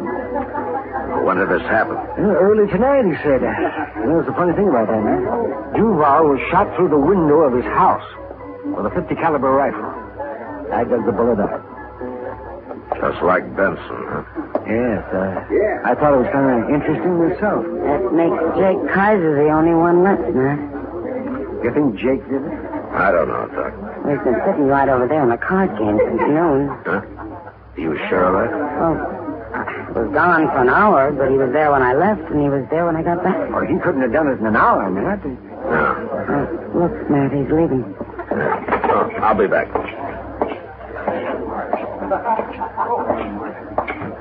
Jake. Oh, hello, Marshal. Let's sit down a minute, huh, Jake? I want to talk to you. Sure, Marshal. What's it about? Here's the table. I'm kind of late getting out home. Jake, Duvall was shot tonight. He was? Yeah. Killed the same way Benson was. Same way, huh? You know anything about it? I'm beginning to, Marshal. It's that Tillman boy, Clave. I know it is. Why would he do it, Jake? Why, he's crazy. That's why. Marshal, I'll tell you. Clave has took it into his head that we hung his old man. How do you know he has? Well, I saw him right here in town this morning. And he was here last Saturday, too, come to think of it. You talked to him? Sure. And he keeps saying that we done it. Why? Now, don't you believe anything he says, nor Mrs. Tillman either, that they're both liars, Marshal. I've known them a long time to be liars. Did Clave threaten you, Jake? Sure he did. You go arrest him, Marshal. There's not much evidence. I just told you. Yeah, I know. You mean you ain't going to arrest him? No.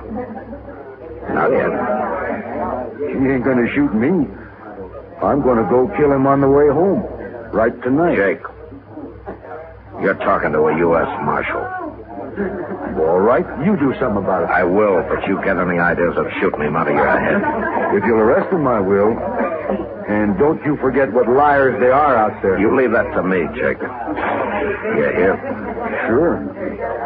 But not for long, Marshal. Not for very dang long.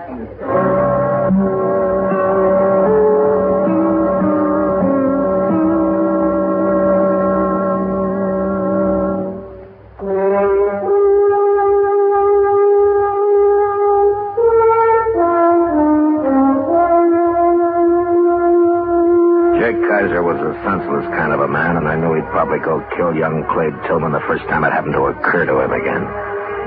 Still, I couldn't arrest Clave for 2 murders just on Jake's word that Clave had threatened him. I needed a lot more evidence than that, and the only way of getting it I could think of was from Clave himself. So the next morning, Chester and I rode out to the Tillman place. It was only about 15 miles from town, and we got there early.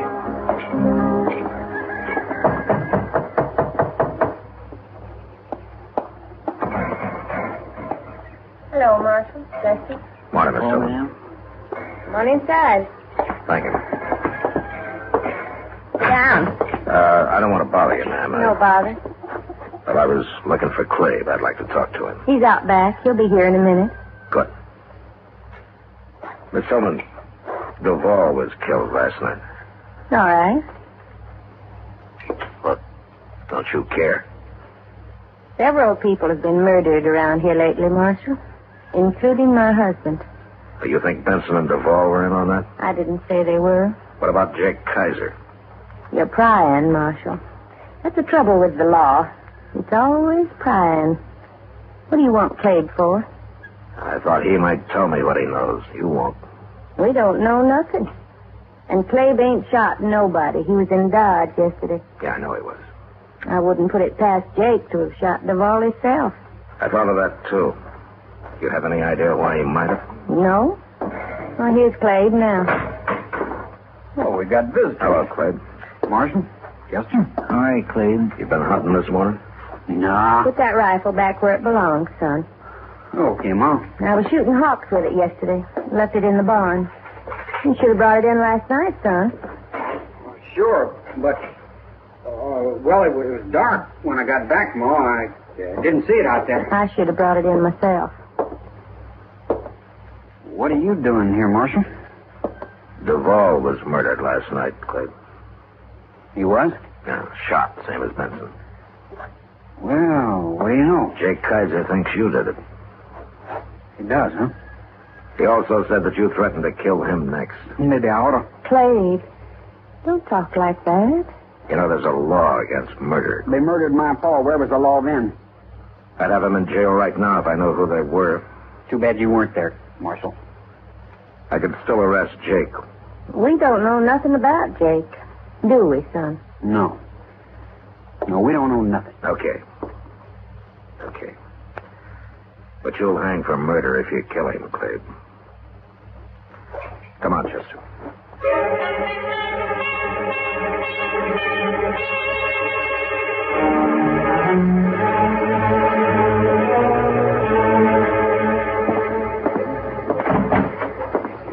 I just seen him, Mr. Dillon, walking right up Front Street. Oh, Chester. Clabe. It's Saturday and he's back in town, just like you said he'd be. Well, I wasn't too sure. Jake might have killed him during the week. It must have slipped his mind somehow. Well, I know what you're thinking. Clabe's gonna ride past Jake's place on his way home, ain't he? Well, a man's been killed each Saturday the last 2 weeks. It could happen again. You gonna stop him? Get our horses, Chester. We'll ride out to Jake's. Now? Hadn't we ought to follow Clabe when he leaves? No, it's Jake I want to keep an eye on. Well, I don't understand. Just get the horses, Chester. Yes, sir. And be sure there's a rope on my saddle. We gonna hang somebody? No. Now get going. Yes, sir.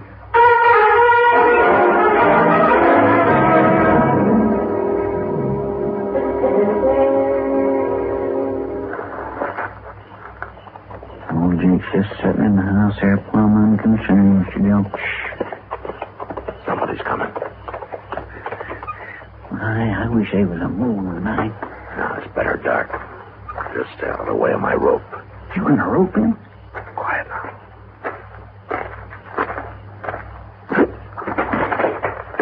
All right, Chester. All right, grab the rifle. I got it. No! Let me go! I landed the woman. Yeah, I know. All right, stand up now, Miss Tillman. You shouldn't have stopped me, Marshal. It won't do any good. 2 murders are enough, aren't they? I was saving Jake for the last. I wanted him to sweat, and I'll kill him yet. Who's out there? It's Marshal Dillon, Jake. Now put that gun down. What's going on here? What? It's Mrs. Tillman. She wants to kill you, Jake. A woman? Yeah, that's a sharp's 50. I think that'd do it. Sure would. Why? You killed Benson and Duvall. And I'll kill you if I have to use a knife, Jake Kaiser. A woman? Going around killing people? Well, that's terrible. You hung my husband. One of the best men that ever lived. I told you it was a mistake. I said we were sorry. That's what I've been waiting to hear, Jake.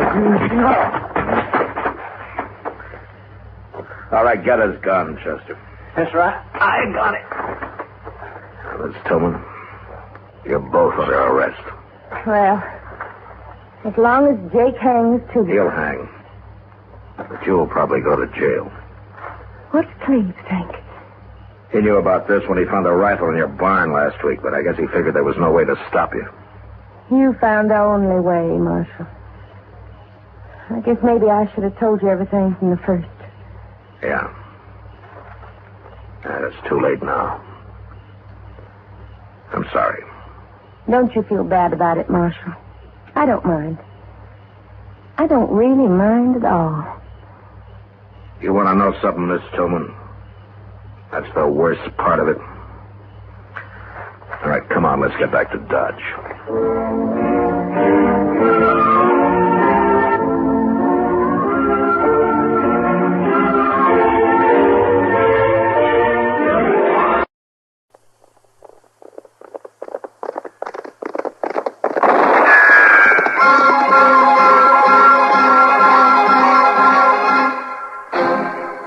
Around Dodge City and in the territory on West, there's just one way to handle the killers and the spoilers, and that's with a U.S. Marshal and the smell of Gunsmoke.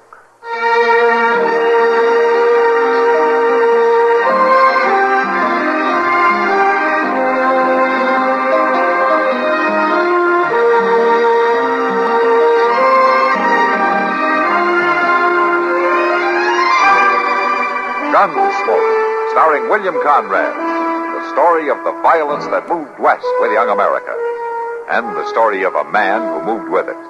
I'm that man, Matt Dillon, United States Marshal. The first man they look for and the last they want to meet. It's a chancy job, and it makes a man watchful and a little lonely.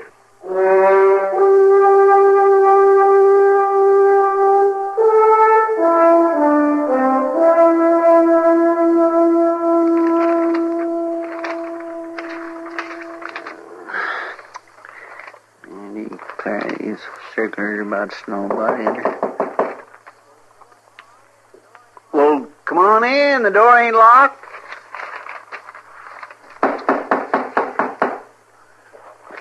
Oh, forevermore. Like a body could open the door for theirself. Good morning. Oh.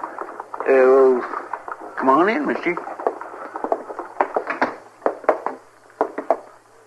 I want to see the marshal. Well, he ain't here just now. He rode out south of town a little piece. Something I can do for him, mister? Are you a good man?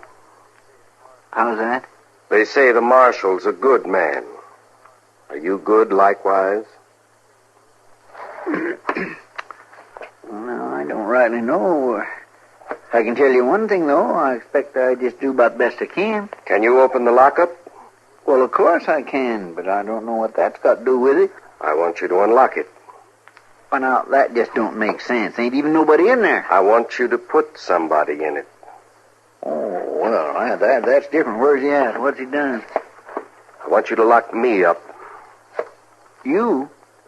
You wanted somewhere? You giving yourself up, are you?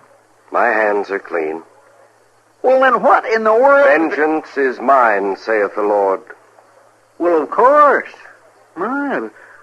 But I can't just go throwing somebody in jail without they've done something. There's probably a log in there. There's the Lord's law. Well, I know that, but what's that got to do with Thou shalt not kill. Yes, but you said yourself you ain't done nothing. It's heavy upon me to kill a man. I want you to lock me up to stay my hand. Look here now, mister. You don't have to kill nobody if you just set your mind to it. Leastways, locking you up won't do no good. What about when you come out? It will be safe by tomorrow. You will have left town by tomorrow. Well, now, I don't know that I can go around putting... Oh, Mr. Dillon, you sure are a sight for sore eyes. Hello, Chester. What's the matter? It's him, Mr. Dillon. He wants me to lock him up. He claims he feels like killing somebody. Oh? Anybody in particular? Well, he ain't said. I was just fixing to ask him. Oh, never mind, Chester. See to my horse, will you? I'll take care of this. Yes, sir.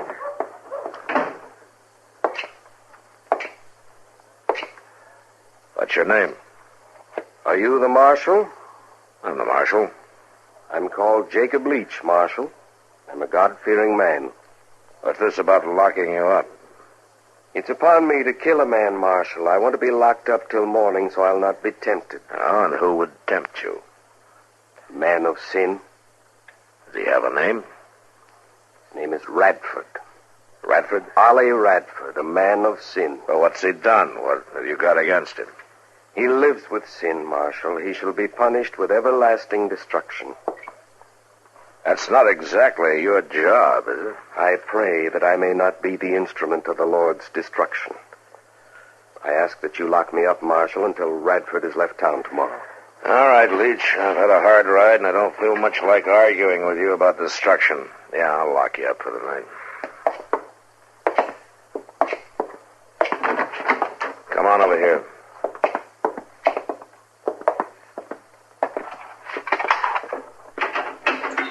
All right, go on in.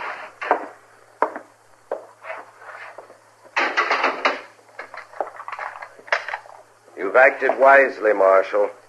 Maybe. Well, let me tell you something. After you get out of here, you go right on leaving the destruction business to the Lord. Or to the law. The sinner shall surely be put to death. Yeah.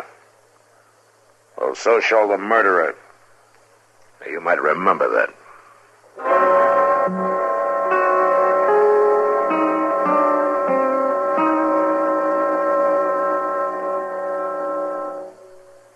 Now, just listen a minute, if you will. I've got a little story to tell you. Well, it's not so little, it's sort of a tall tale.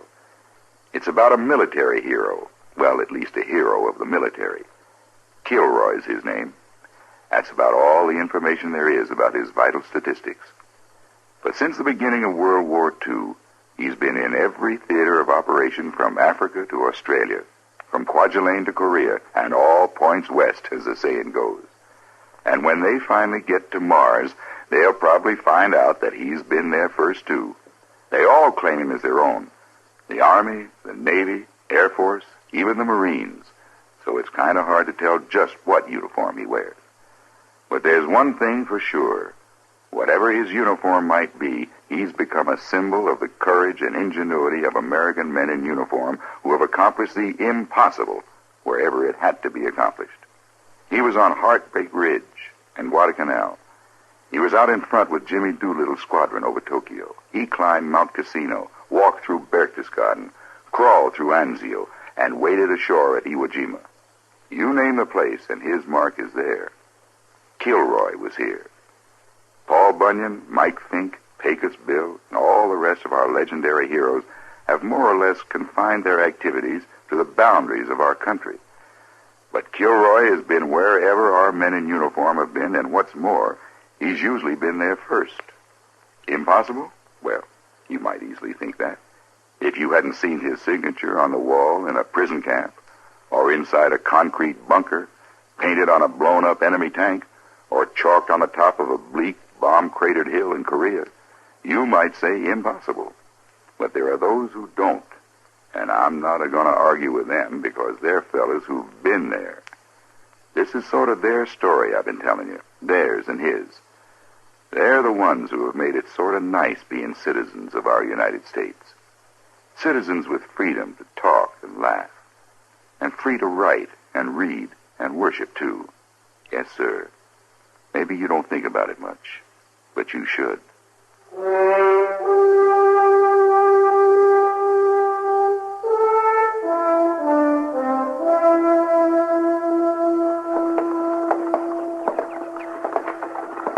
Well, there's just no doubt about it. In my mind, Radford, it was the only thing to do. Yes, I suppose so. Oh, I know it was a hard move to make, but it was the only thing to do. Whatever is right for her, Doc, I want to do it. Well, you've done it, Radford. I expect living in one room at a boarding house is a little cramped after ranch living. Oh, well, we've lived in one room before. Anyway, it won't be forever. No, I guess about a month at the outside. Oh! Morning, Matt. Yeah, see, that's Marshal Matt. Morning, Doc. Yeah. You're out early. You looking for business? Oh, I've got so much business I don't have time to look for it. Oh, Matt, this is Ollie Radford. Marshal? Radford, huh? I haven't seen you around here before, have I? No, Marshal, I don't get to town very often. I set up ranching out near Cimarron a few months back. No? You got business in Dodge? Well, no, Marshal. To tell the truth, I don't have no business in Dodge at all. But my wife has, don't she, Doc? Yes, you see, I moved the Radfords into Ma Smalley's for a few weeks, Matt. Mrs. Radford's expecting, and she's not very strong. I just want to kind of keep an eye on her. And they'll be here for a while, huh? Oh, 3-4 weeks, I figure. Yes, well, I'll see you two later. I've got to get on up to my office there. All right, Doc. Yeah, you tell Molly what I said, Radford. I'll do that, Doc, and thanks. So long, Doc. Goodbye.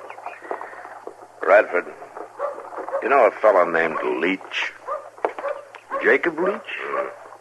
Where did you run into him? Right here in Dodge.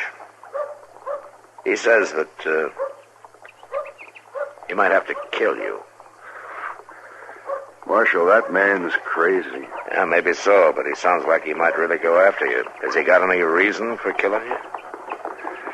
4 years ago, back in Missouri, I was married to his sister. Oh. Well, you go off and leave her or something? No, Marshal. She died. I see. Leach blamed you for it. Well, he said I killed her. She died trying to have our baby. That's why I want Doc close by this time. Doc's a good man with babies. Does Leach know that you're married again? Well, if he's here in town talking about killing, he must have found out. Oh, he'd think it was a terrible sin, Marshal, me marrying again. Yeah. Well, he thinks you're just in town to pick up supplies, and they're heading back this morning. We'll just try to keep him thinking that way. I'd be obliged, Marshal. I've never been afraid to meet a man in a fair fight, but this don't even make sense. You can't even reason with that man. Yeah, I know. That's what makes it dangerous. You know, Radford, it might be a good idea if you'd stay off the streets for the next day or two, and I'll try to encourage Leach to go back where he came from. Marshal. Yeah? I ain't a man to want to get into trouble, but I can't stay off the streets and hide from him forever. There ain't no justice in that. I'll fight him if I have to. Radford, I'll tell you just about what I told him. What's that? You let the law handle justice.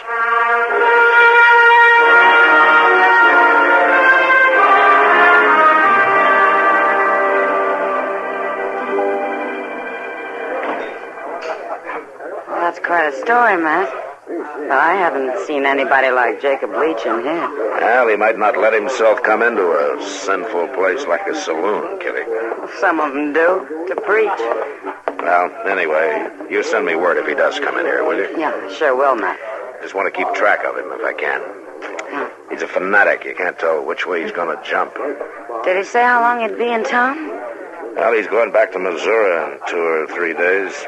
So if I can keep Radford out of his sight, I think we'll be all right. Oh, Matt. What? Doesn't look like I'll have to send for you. How's that? I think that's your man coming in the door right now. What? Oh, yeah. Hello, Leach. They told me you'd be here. This is a strange place to find a good man, Marshal. What's on your mind? I was thinking to tell you goodbye, Marshal. I have a call to leave this town of temptation. Oh? That might be a good idea. You set a sinful example, Marshal, frequenting this den of iniquity. Why don't you let me worry about that, Leach? With this woman, this brazen woman. Now, just a minute. All right, come on, Leach. I think it's about time you got out of here. Mr. Dillon? My word shall be heard. Mr. Dillon? Mr. Dillon, do you know where Doc's at? Not right now, Chester. Why? Well, it's Ollie Radford's wife over at Moss. Chester. She all took right. sudden and she took back. Okay, all right, Chester. I'll help you look for it. Come on. Kitty, you listen to what Leach has to say now. You understand? Sure, Matt. Sure. Did he say Ollie Radford? I didn't hear him, Mr. Leach. Don't you want to go on with what you were saying? Don't lie to me, woman. They all lie. They lie and they sin. But it's clear now. Oh, Mr. Leach. There's no other way. He is here. I must seek them out and kill them. I can no longer shirk my duty. Them? Well, no. I must kill Ollie Radford and the marshal. He is no better than the others. He lied to me. He protected a sinner. Mr. Leach, do you want to help save a sinner? Woman, it is my cross to bear to seek out sinners and save them. I must find my way to this Ma Smalley's. I must ask my way and seek them out. Mr. Leach. What? How can I be saved? Saved? I'm afraid it's too late for you. But if I helped you find them, if I showed you the way? A Jezebel come to repent? Why not? Yes. Jacob Leach is indeed the instrument of the Lord. Well, then let me take you there.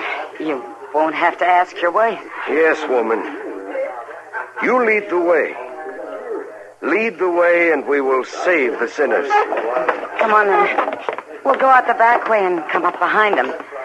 I sure want to help save those sinners.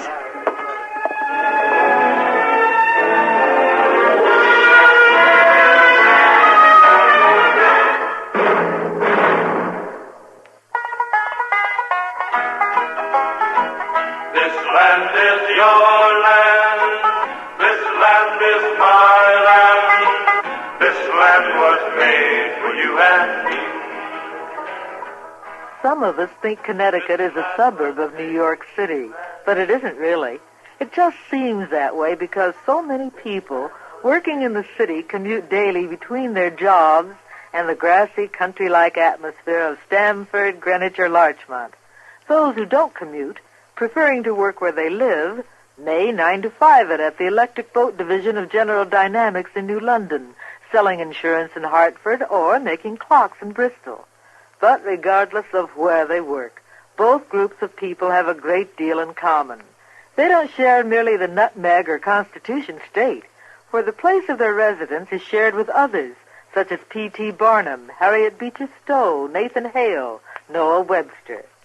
People in Connecticut today share the yearly excitement of the Yale-Harvard crew races, the beauty of the mountain laurel blossom in late spring, pride in their state's early Yankee peddlers, and more than anything, the true meaning of their state motto, he who transplanted sustains.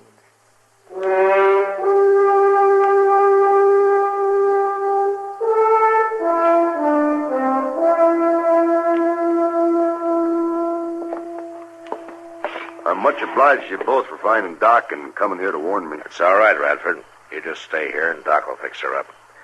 We'll handle Leach. Sure, Marshal. Good night. Good night. Come on, Chester.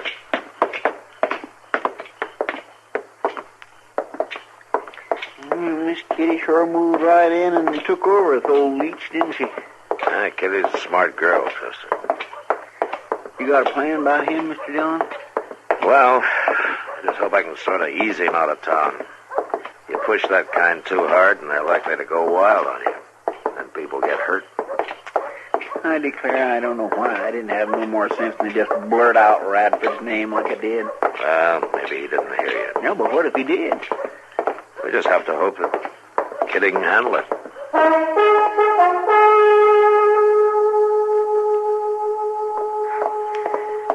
Hurry, woman. Time is running out.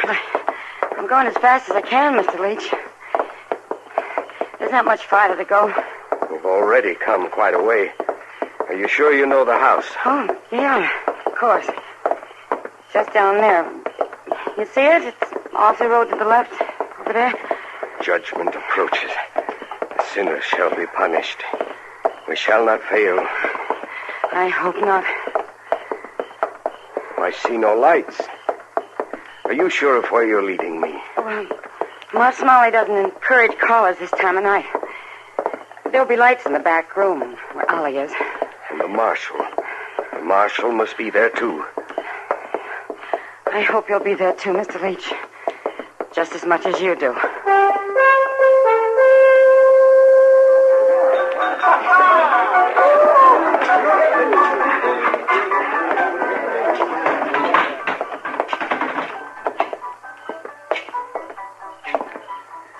Where do you reckon they went, Mr. Dillon? Sam says Kitty seemed to go with him of her own accord. Well, why would she do that? To keep him from following us. Well, one thing's sure, she's not leading him to Ma Smalley's. Yeah, but if we don't know where she went, how are we going to find her? I don't know. Mr. Dillon? Yeah, Chester. This Leach, would he kill Miss Kitty? Yeah, Chester, I think he would.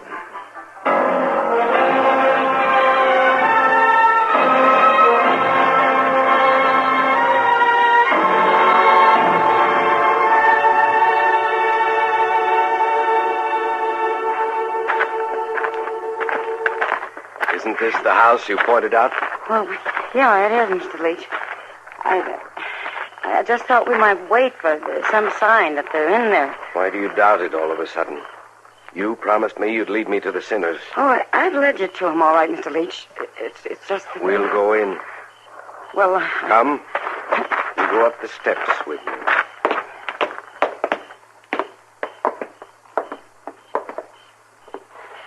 Open the door. Yeah.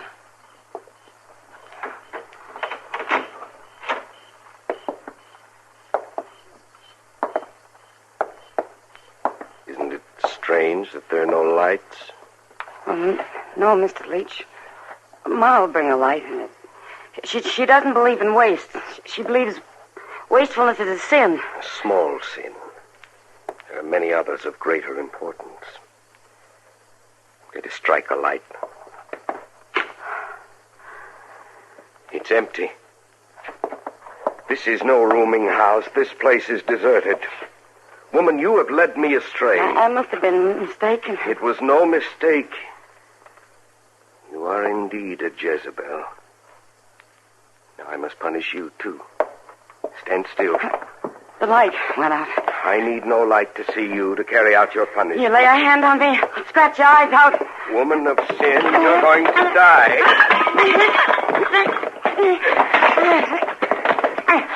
Not likely, mister. Now, you keep away from me. You don't want to get blown in half. You took my gun. I sure did, mister. You come near me, I'll shoot you, sure. You woman without shame. You shall not escape. No gun will protect you. Keep back. I warn you. Keep back. You cannot escape me.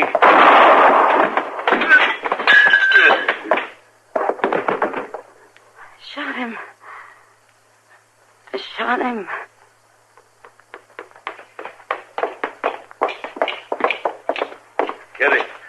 Kitty, you all right? I'm all right. I shot a man, Matt. He's dead, Mr. Dillon. Matt. Oh, Matt. Oh, Kitty. It's an awful thing. To kill a man. Yes, it is, Kitty. Even when a man's nothing but a killer, it's always bad.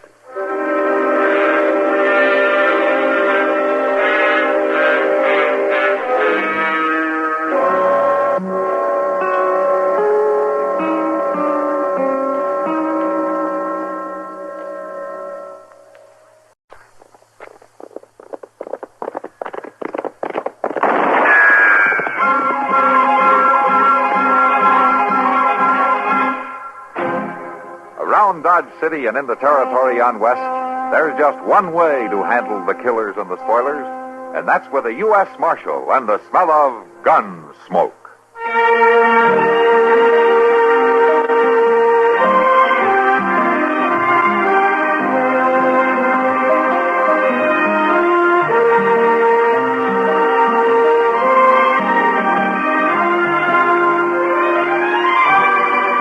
Gunsmoke, starring William Conrad, the story of the violence that moved west with young America, and the story of a man who moved with it. I'm that man, Matt Dillon, United States Marshal. The first man they look for and the last they want to meet. It's a chancy job, and it makes a man watchful and a little lonely.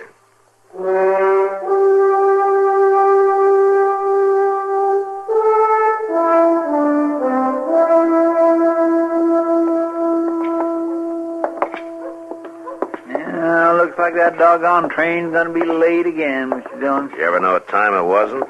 Well, no, sir, but it'd kindly make Dodge seem more civilized somehow if the train ever got in when it was supposed to.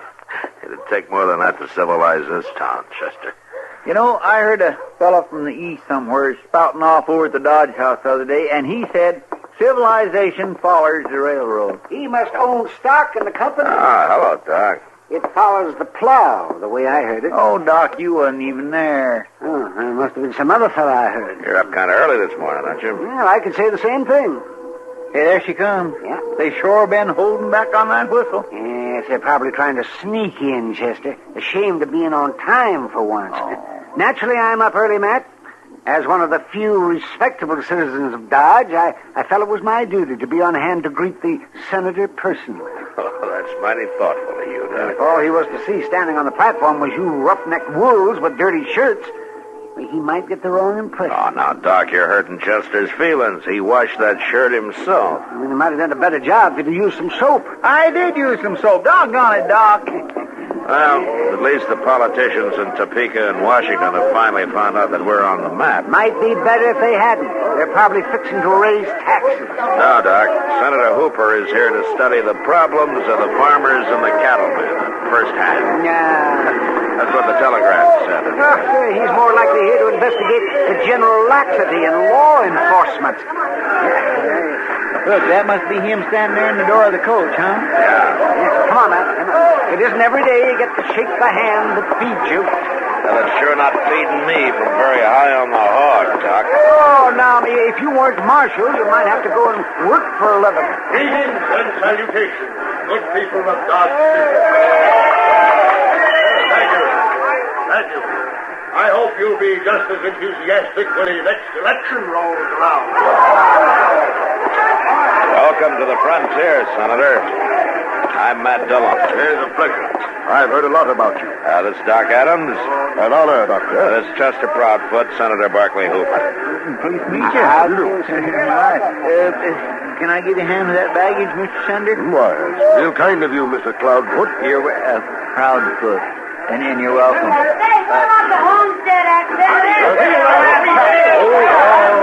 Waiter. I fully intend to meet each and every one of you personally to listen to your problems and to answer any questions you may have. Are you hurt, Senator? It's my arm, Marshal. Doc, take care of him, will you? Come on, Chester. Will you move? It comes from behind that baggage cart there, Mr. Dillon, at the end of the depot. Yeah, well, the only place it could have. With the crowd all watching the train, nobody had noticed. Nobody around here now. Let's take a look back at the depot. Come on. I can't figure out why nobody would want to shoot the senator. He don't seem like a bad fellow at all. For a politician, I mean. Anyway, he's... Look at there, Mr. Dillon. Yeah, I see him. That's old Willie Angel. Yeah. Well, I do declare, Marshal. What's the matter, Willie? What happened? Oh, some big galoot running heck for leather just knocked me down is what happened. What, you got a look at him? No, never seen him before in my life. Just knocked me over scat-cat for breakfast and went right on. Jumped on a horse there and rid off like the old Nick was after him. Well, I guess that's that. If you don't mind, Marshal, I'll get on around there and hear the speaking. I was late already. Had to feed my sheep before I come into town. This sure is going to give the senator a mighty bad impression of Dodge, Mr. Dillon. Yeah, maybe so, Chester, but he's still alive. At least so far.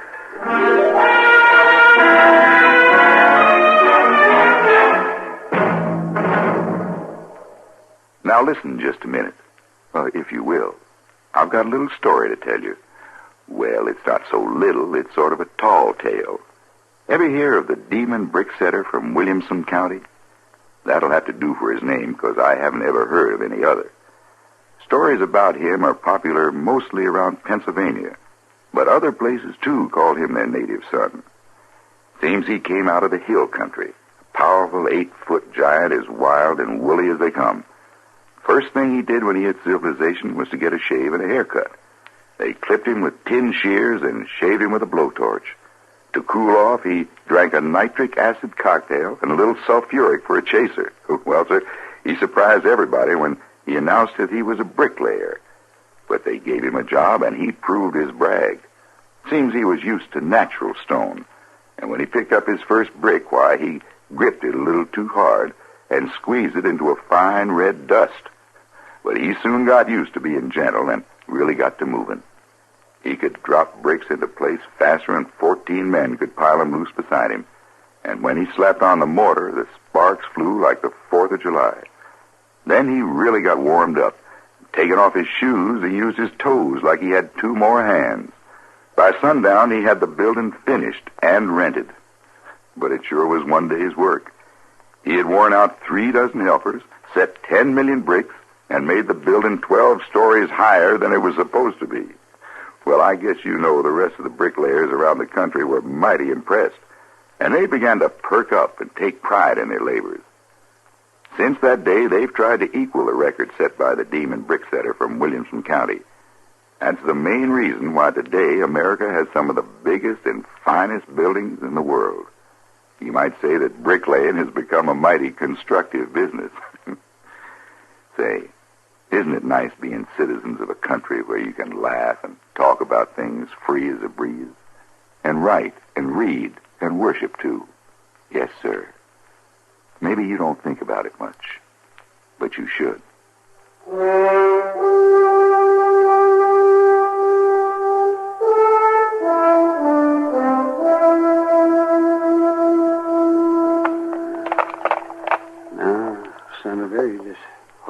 still a minute. This is gonna hurt some, but I gotta clean this wound. Tell me, Doctor, dressing... Dressing a wound like this, wouldn't it be better to do it in the hospital instead of here in your office? Hospital? You're in the prairie country, Senator. Just a moment now. We got one school, one church, one jail, 12 saloons, 5 dance halls, and no hospital. It's unthinkable. There, that should do it. All right, now we'll get this bandage on here. Oh, any luck, Matt? No, Doc. How do you feel, Senator? I'll live. A bullet barely grazed me. Any idea who might want to kill you? Well, I might name a dozen or so. Washington, but here, no.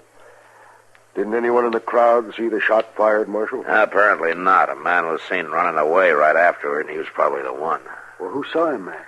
Old Willie Angel. The gunman knocked him down, getting away. I presume the witness is trustworthy. He always has been. He's a sheep herder. Lives alone out west of town. Kind of a stiff-necked old codger. You checked his gun, I suppose. Oh, Willie's never been known to carry one. I thought everybody did, judging by that crowd at the station. Most of them do. Cattlemen, no more than sheepmen. Well, just lift your arm a little bit more. Yes. Well, at least this witness should be able to recognize my assailant if he sees him again. Well, I hope so. It's about the only chance we got. Provided, of course, the assailant doesn't get to him first. What do you mean? Willie pulled out while I was checking through the crowd and went back home, I guess. I'm going out now and bring him in. He'll be safer with me than on his own. Meantime, I imagine you'll want to cancel your speeches, huh? Marshal, all right, Senator. You can roll your sleeves down. Now, just put on your coat. Yes, fine. Marshal, I led too many cavalry charges during the War of the Rebellion to be scared off by one bullet. One sometimes enough, Senator. Nonsense. This chap has already proved himself a poor shot. No, Marshal, I shall speak to the people at 4 o'clock this afternoon from the front porch of the Dodge House exactly as I intended. All I ask is a reasonable amount of protection. Well, I'll do what I can, Senator.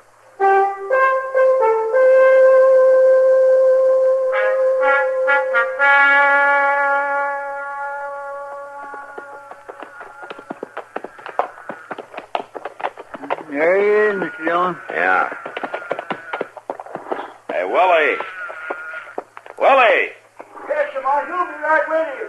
Just as soon as I get these ornery critters into the pen here. Let's stretch our legs a little, Chester. I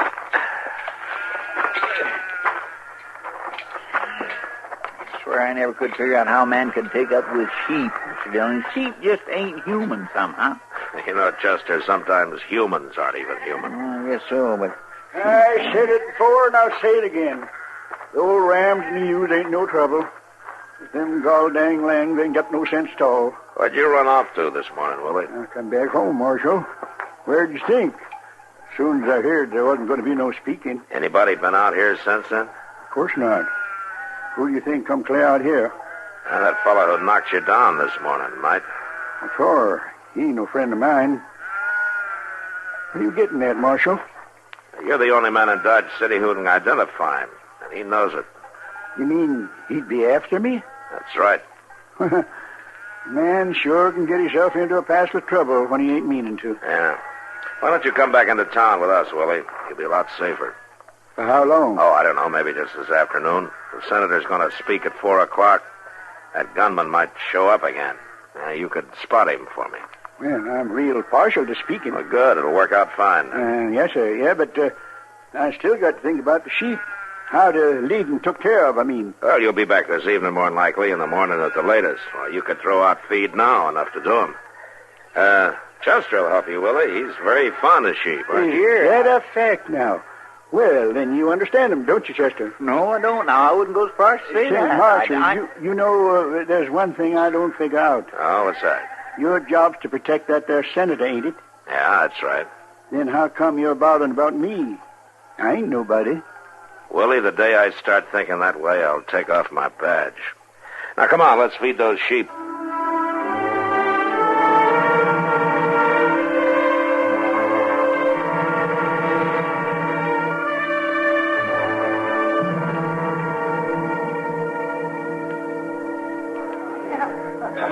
Matt, you're jumpy as a cat. Yeah, I guess I am, Kitty. That gunman who tried to kill the senator is probably 50 miles from here by now. I wish I could be sure of that. Well, worrying won't make you sure. Let me bring you a beer. No, not now. Thanks, Kitty. I gotta get on over to the Dodge House pretty quick. When's the senator going to speak? Well, as soon as the honor guard gets here from the fort. Oh, is he that important? Well, he was a cavalry colonel with the Union Army during the war. Pretty good one, too, I guess. One of the officers present at Lee's surrender and decorated personally by President Lincoln. Oh, well, you never know just by looking, huh? Yeah, he's got nerve, all right. Might be better if he didn't. You mean he'd call the speech off? Yeah. Matt, I think you're getting all worked up over nothing. Nobody's going to try anything today. Why, there'll be 300-400 people out there in the street. That's what makes it worse. With a crowd like that, it'd be awful hard to spot anything in time to stop it. But he couldn't get away. He wouldn't have a chance. Oh, we'd probably catch him, all right, but it wouldn't help the senator much.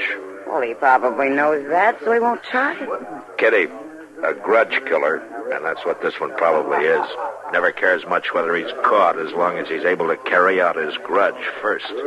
What grudge? Senator Hooper's never been here before. He doesn't even know anyone here. Somebody knows him. Well. So this is what law enforcement has finally come to. Hello, Doc. Sitting here in a saloon in the middle of the afternoon, too. Getting all liquored up. You're wrong, Doc. He wouldn't even have a beer. Oh, well, good. I'll have it for him. Oh, sit down.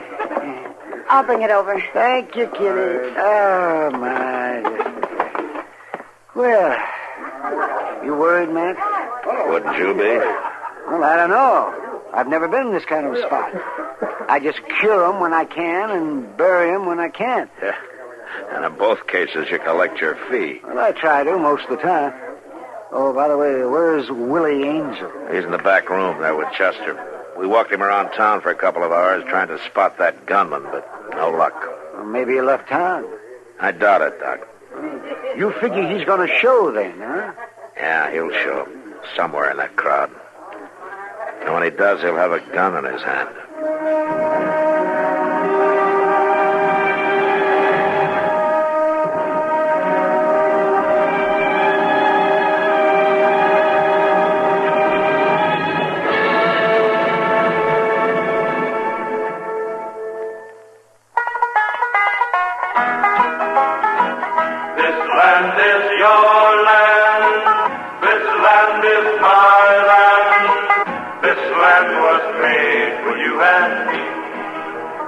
Allegan is a nice little place, not unlike Dowagiac or Niles.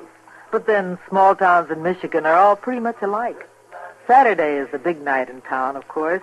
The week's farming is done. Sale crops are at market, and Mom, Pop, and the kids get slicked up for the square dance at the Grange Hall or the summer party at Chet's Beach Point Lodge.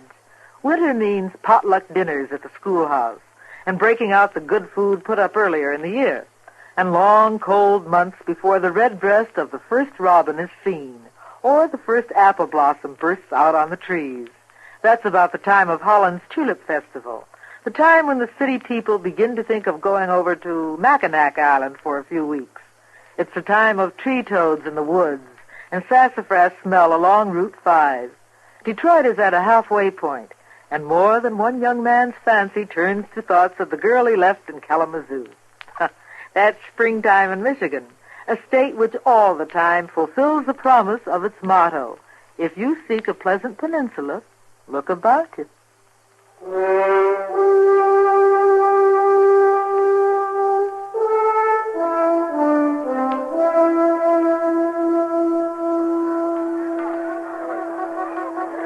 There comes the cavalry, Mr. Dillon. Still no sign of him, Willie? No, sir, Marshal. I've been staring at that crowd from one end to the other, and I just don't see hide and hair of that fellow. Well, keep trying. Stay behind me there toward the back of the porch, huh? Yes, sir.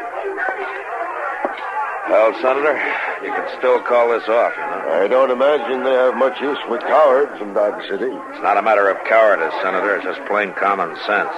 If you were in my place, would you call it off, Marshal?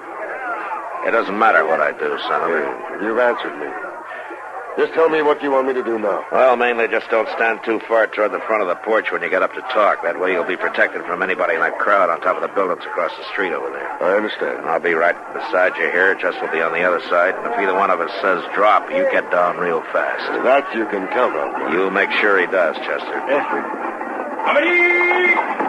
Out! Prepare to dismount. Marshal, I want you to know that I appreciate your position here, your responsibility. And the horse. I have complete confidence. Thank you, sir. And good luck, sir.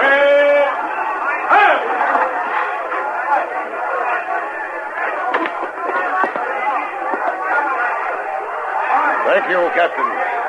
Gentlemen.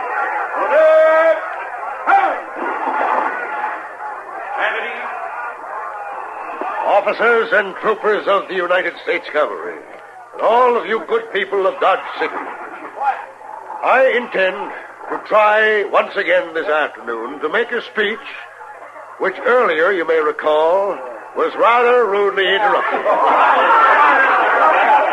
I had announced that I was coming here to discuss problems and take up grievances.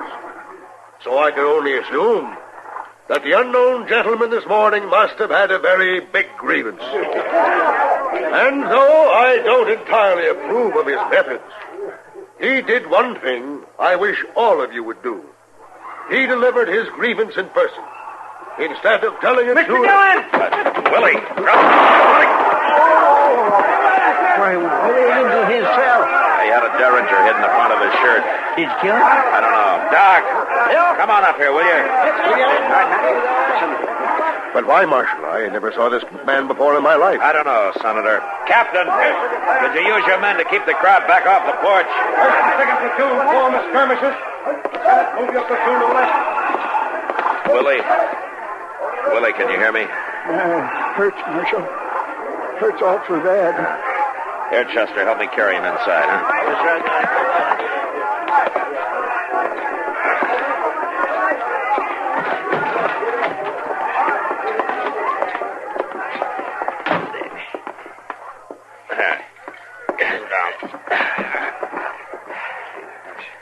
Now, Willie, why did you do it? What is it you got against the senator? Not senator. Colonel Barclay Hooper, Richmond, 65. Rode over us, cut us to ribbons, him and his blue devils. Both my brothers murdered, sabred. That was the war, Willie, but that's over. It was over the day General Lee surrendered. Yeah, Lee maybe, but not me.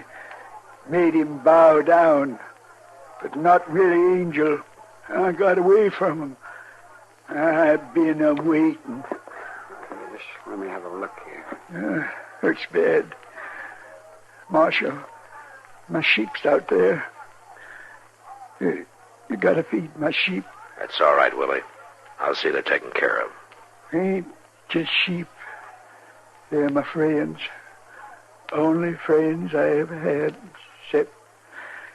except my brothers.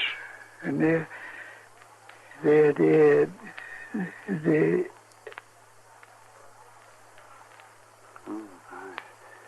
He's unconscious. Well, what do you think, Doc?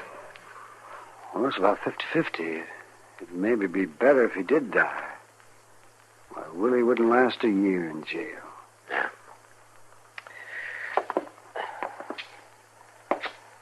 Well, Senator, looks like the war's still going on, doesn't it?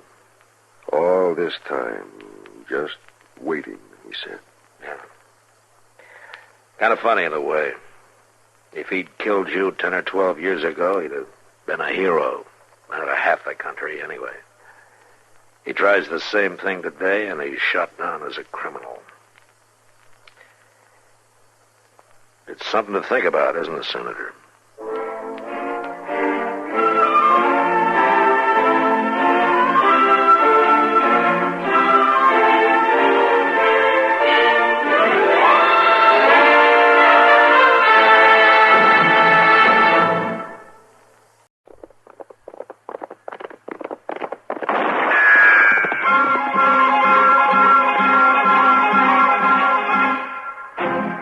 Around Dodge City and in the territory on west, There's just one way to handle the killers and the spoilers, and that's with a U.S. Marshal and the smell of Gunsmoke.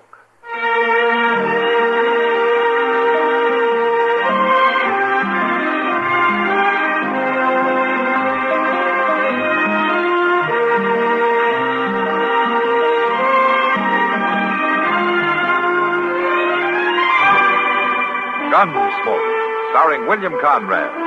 The story of the violence that moved west with young America. And the story of a man who moved with it. I'm that man. Matt Dillon, United States Marshal. The first man they look for and the last they want to meet. It's a chancy job, and it makes a man watchful. And a little lonely.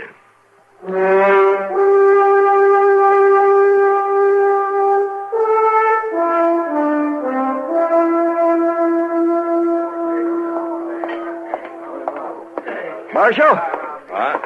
Marshal, I've been looking for you. Oh, hello, Tush. I just want to ask you one question. All right, go ahead, ask. Are you not sworn as a matter of bound and duty to uphold law and order in Dodge City? Well, I guess you could put it that way. Then why don't you get up from that there table and go out and find that cow? Cow? Goodness, you think all Mr. Dillon's got to do is go around hunting some scrawny old cow? You keep your mouth shut, Chester. Just a doggone minute here. Ain't nobody gonna smart off at Sit me down, like that. Chester, sit down. You too, Tush. You keep waving your arms like that, you're going to get apoplexy. I ain't got no time to sit down, Marshal. I got 1,400 head of cattle over across the river, bawling and a-frothing. I got buyers up at the Dodge House willing to pay pretty near anything I ask because I'm bringing in the first trail herd of the season, providing I can. Marshal, you've got to find out what happened to Oney Hager and that gall-dying cow of his. Well, how do you know anything has happened to him? They ain't at that shack of his, neither one of them. If he was just going visiting, he wouldn't take the cow, would he? He might. Oney Hager's pretty crazy about that cow. You shut up, Chester. I didn't ask you. I didn't ask if you asked. I just said Moon says all right, Chester. Look, Tush, why don't you just sit down and have a beer, huh? Oney will be back in his own good time. Well, his good time ain't mine. Bert Collins is bringing a herd up for the Circle C. He ain't more than 2 days behind me. And if he gets his cattle across that river and into them shipping pens first, he'll get the big price and not me. Well, I'll check around town in the morning to see if anybody knows where Oney went. Or to ask his neighbors, they ain't seen him for 4 or 5 days, or the cow either. And, Marshal, I'm reminding you of your sworn duty. My sworn duty doesn't include going out and scouring the countryside for a missing cow, Tush. Not even if there's been foul play done? What are you talking about? That shack of his has tore up something awful, like there was a big fighting ruckus in it. Is that the only reason you think something's happened to Oney, the way the place looks? Marshal, Bert Collins wouldn't stop at nothing to get that herd of his in ahead of me. He's just low down mean enough.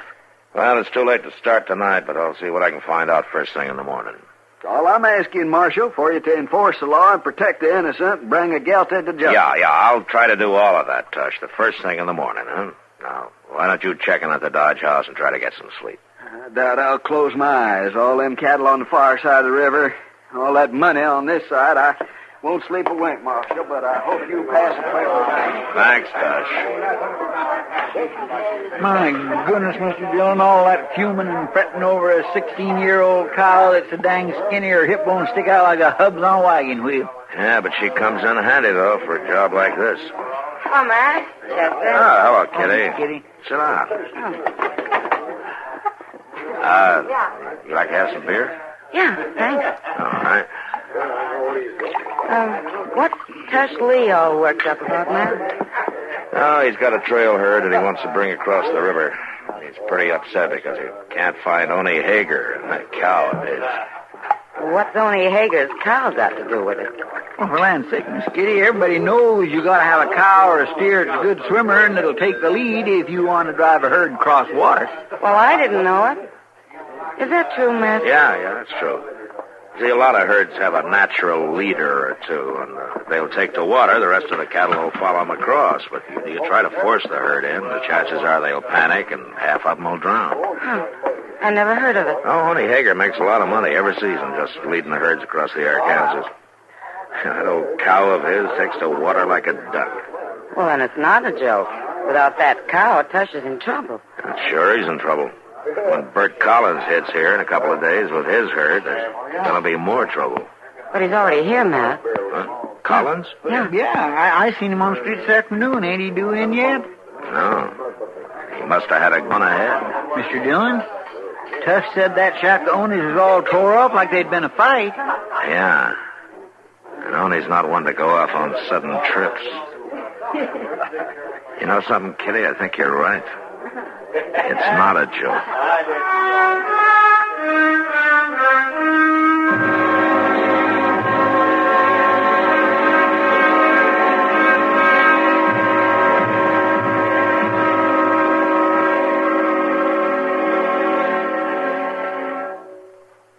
Now, just listen a minute.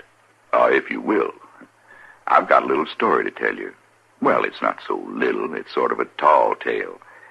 It's about a drought-busting weather conjurer named Feebold Feebleson. Why, they say Kansas never had a drought that he couldn't bust in 24 hours. They say he had at least 100 different ways of doing it, too. Once, when it got so hot that folks had to spend half their time in some lake to keep from drying up and blowing away, old Feebold figured it was time for a little rain. Well, he thought on the problem for a while. Then he went out and built huge fires all around the lakes and kept them a-going until the lakes started boiling and the water got to vaporizing. These vapor clouds rose up from the lakes so fast they slammed into one another and started raining all over the place. Well, sir, once primed, the rains came again and were soon back on schedule. Feebold saved the country that time. That wasn't the only time that Feebold saved the country either. There were others, too. Like the time he used the noise method to make rain. Oh, he didn't use cannons and rockets and the like. He was original. He used frogs. Now, Feebold realized that frogs wouldn't croak unless they were good and wet, so he hypnotized a couple of them and told them it was raining. Well, sir, it would have done your heart good to hear them frogs croaking with joy and spreading the news around.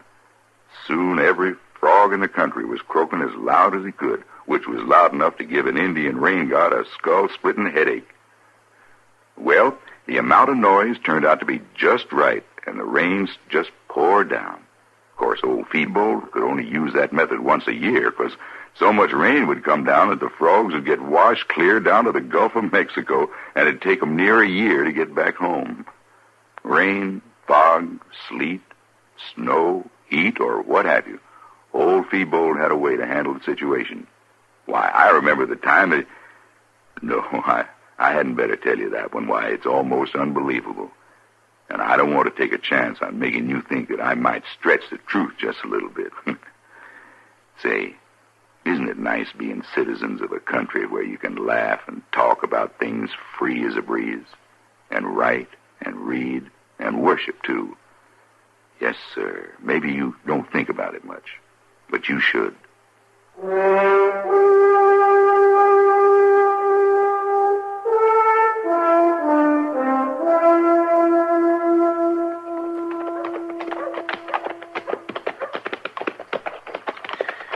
It sure is good to get back, Mr. Dillon. I'm terrible hungry. Matt! Oh, Matt! Huh? Wait a minute. Oh, hello, Doc. Oh, Doc. Want to talk to you. All right.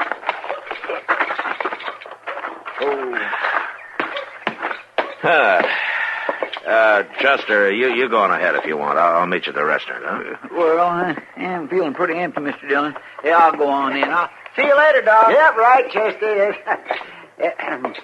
What's on your mind, Doc? Well, Matt, what are you planning to do today? Work, same as the other 6 days every week. Work? Oh, work. You mean sitting down there in that jail office with your feet on the desk? No, not today, Doc. I gotta track down a cow. A cow? A cow, that. See, Matt, you come along with me. Oh, where? But I gotta look in on a couple of patients out toward Kiowa Meadows. Now, it won't take long, and we'll have the rest of the day to shoot us some prairie hens. Prairie hens? This time of year? Doc, the only prairie hen around here right now are holed up in the plum thickets so deep that a weasel couldn't even get to. Now that's just where you're wrong. You know how Kiowa Meadows is protected by that bend in the river? Those high bluffs on the north side there? Oh, yeah. And these last few weeks, it's been mighty warm for this time of year. Yeah. Well, it's made a kind of a false spring out there in the meadow. Now, the way I hear it, it's just as green as May, with a stand of young clover coming up there, and wild timothy and buffalo grass, and And the prairie hens are just swarming. You know something? That's possible, Doc. I remember something like that happening a few years back. Well, come on, then. Let's get out there and get at it. Well, Doc, I already told you. I gotta find a cow. What? Are you serious? Yes. I thought that was a joke. I wish it was. Say, you haven't seen anything of Oni Hager, have you? You mean Oni's cow? Uh-huh. Oh, my. That old bag of bones. Well, if that old bag of bones doesn't turn up pretty quick, it's going to cause the worst fight that this town's ever seen. Oh, fight. Now, who'd have bothered to fight over that scrawny old walking carcass, huh? Except Oni, of course. No, not Oni. A couple of pretty tough boys named Bert Collins and Tush Lee. See, Oni's disappeared, and that's the trouble. Tush thinks that Collins has had something to do with it. I'm not too sure, but what he may be right. Huh? Well, what do you mean? Well, Chester and I just got back from a look at Oni's shack this morning. There's been a fight in it, all right. The cook stove's knocked over. Table's smashed. No sign of Oni or the cow anywhere. Oh, well, gee, Matt, maybe he went on a trip. Took his cow along? Oh, well, no.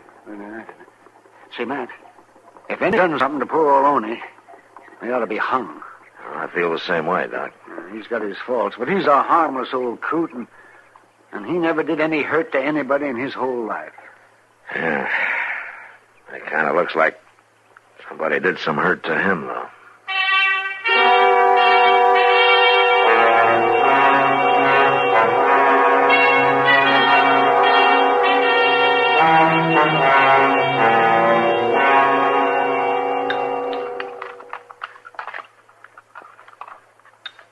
I just don't seem to have no appetite at all, lately, Mr. John. Yeah, I noticed that, Chester. You only had 6 eggs.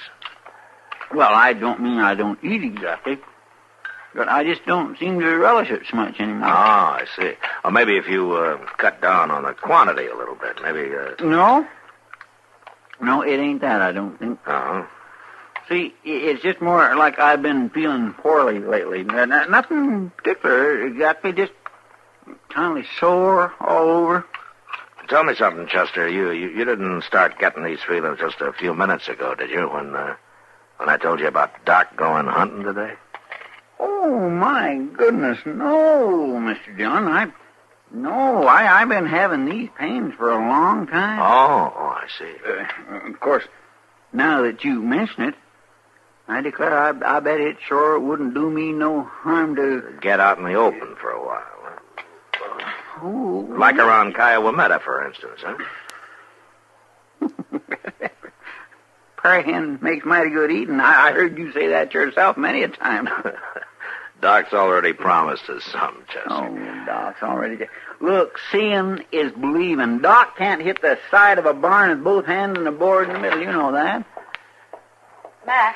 Hello, Kitty. Matt, you better get over the Long Branch right away. Oh, why? What's wrong? Well, Tush and Bert Collins over there, sidling around each other like a pair of tomcats. It's going to bust loose any minute, Matt. Come on, Chester. I got some flapjacks here. Well, bring them with you.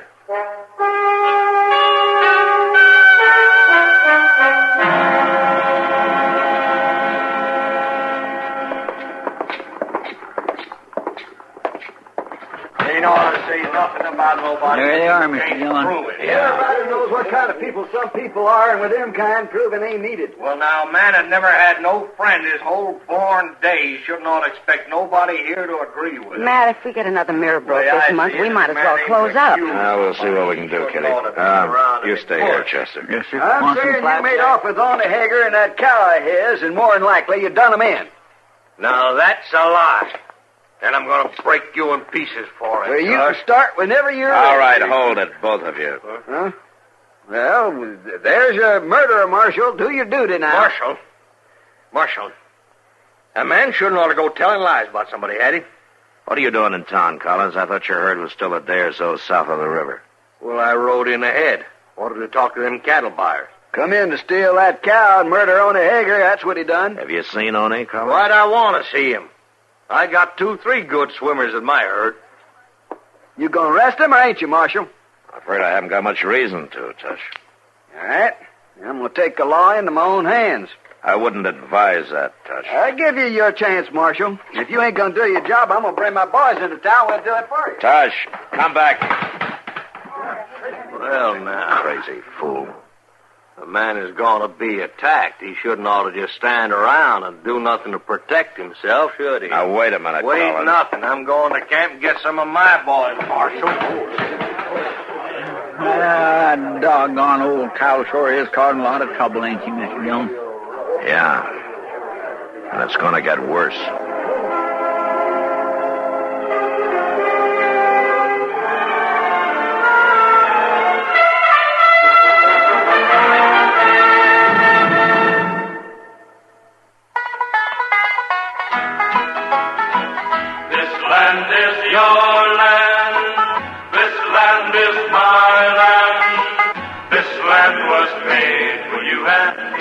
For all that we tend to group Nebraska with one or another of the states, the Cornhusker State has many characteristics which are strictly its own.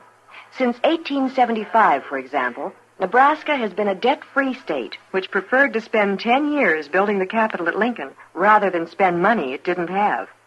Further, as its name may indicate, corn is its most important crop, and Omaha's stockyards are among the largest in the world. Then there's historic Chimney Rock near Bayard, and the town of Alliance, which was once almost sold by the Burlington Lines Railroad. Many years of tears and Indian wars and hardships such as the grasshopper plague contributed to the words which are engraved upon the Capitol. Honor to pioneers who broke the sods that men to come might live. Nebraskans live by these words, and they live for them.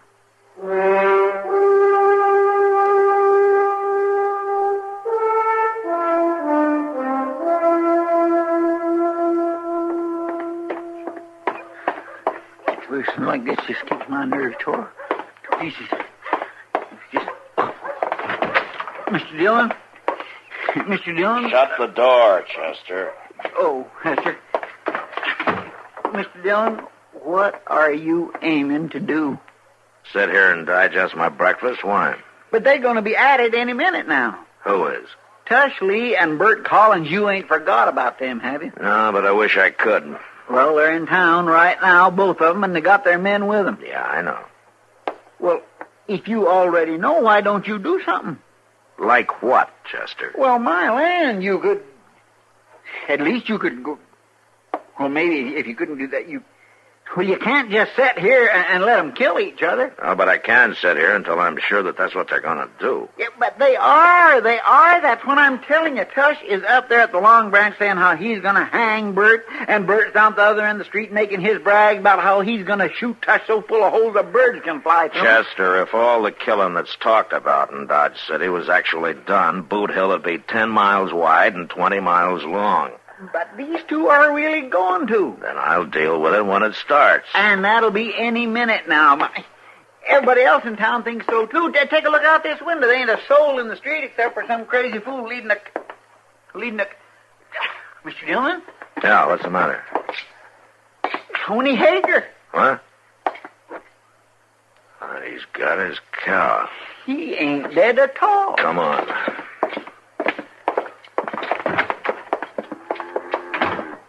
Hey, Arnie! Wait up a minute, will you? And look, there's Tush at the door of the Long Branch there. Yeah.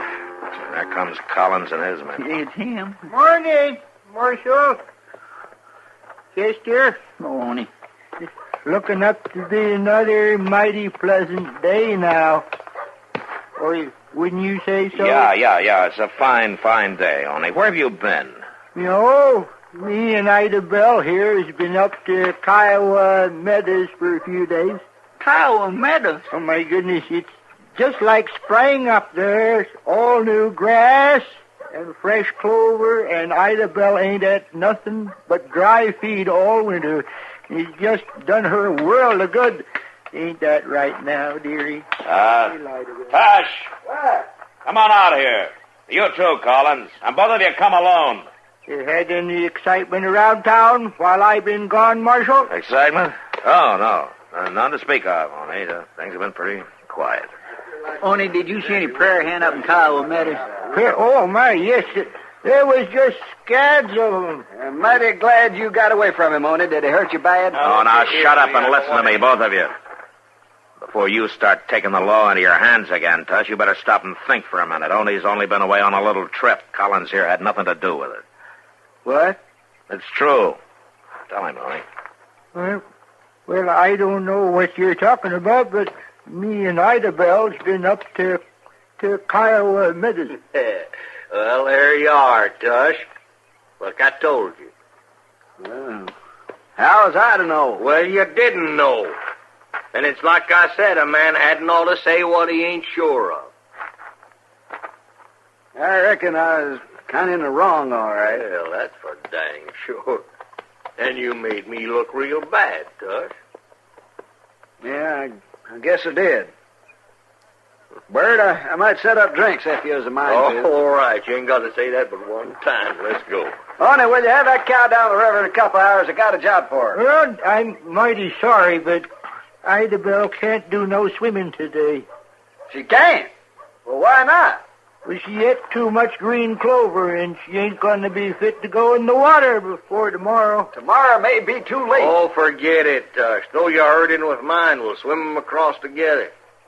Well, then we'll hold out for the same price with them cattle buyers. Fair enough. Oh, all right. Come on, let's get that drink. Okay. Say, Oni. Yeah? If you went off on a trip on your own choice, now how come your house was all tore up so bad that way? Yeah? Well, that was on account of Ida Bell. She didn't know where we was going, and she put up an awful ruckus before I convinced her. But it wasn't the barn that was tore up, it was the house. Well, of course it was. Where do you expect me to keep her, outdoors? No, Oni. Nobody would expect you to keep that cow any place except right in the house.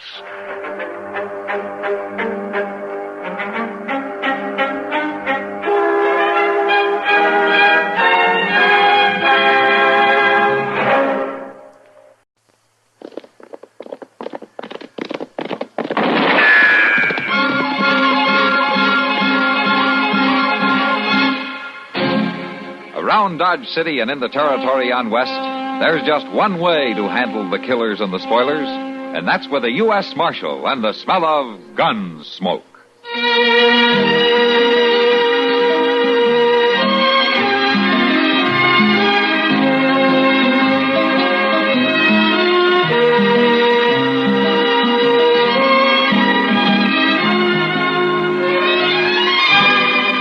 Gunsmoke, starring William Conrad, the story of the violence that moved west with young America, and the story of a man who moved with it.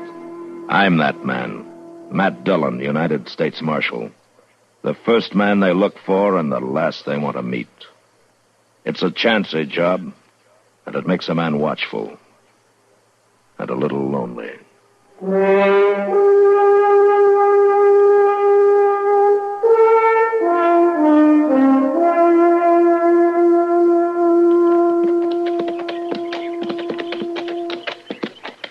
I sure would like to turn off here and go down to that stream and catch me a mess of fish, Mr. Dillon. Even the fish have enough sense to lie low under a noon sun like this, Chester. And I'd just soon be lying low with them along the bank there under a tree. Yeah, sure.